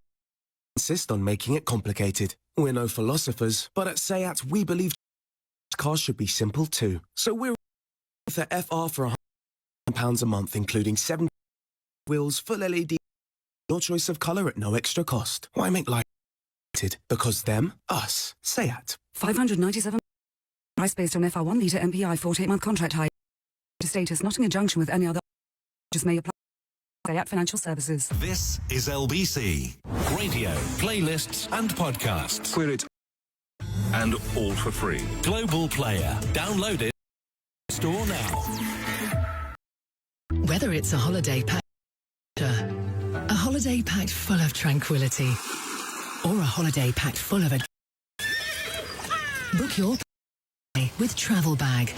From round the city breaks to beach holidays or escorted tours, visit travelbag.co.uk or our store in Baker Street. Travel Bag, 40 years of experience packed into your perfect holiday. Visit Travel Bag in Baker Street today. At or protected. Pre-collision keeps an eye out for trouble.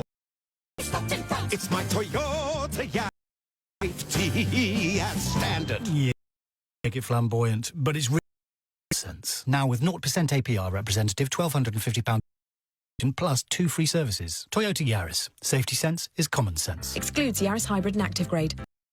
While stocks last. 0% APR representative, £1,250 final allowance and 2 free services on new retail sales of Yaris if financed through Access Toyota by 31st of August 2019. Optional finance status to over 18s. Exclusions and conditions apply. See toyota.co.uk. Toyota Financial Services. Sun cream. Holiday money. Big tick. I'm off to pick up all the holiday bits from M&S. What about the holiday money? I'm picking that up from M&S too. They've got a new click and collect travel money service. It's just... I didn't know M&S did travel money. You don't know how many outfits I've ordered. New click and collect travel money service gives you our best exchange rates with preferential rates for M&S cardholders. Order online and collect in store. £250 minimum order. Terms and conditions apply. Search M&S Travel Money.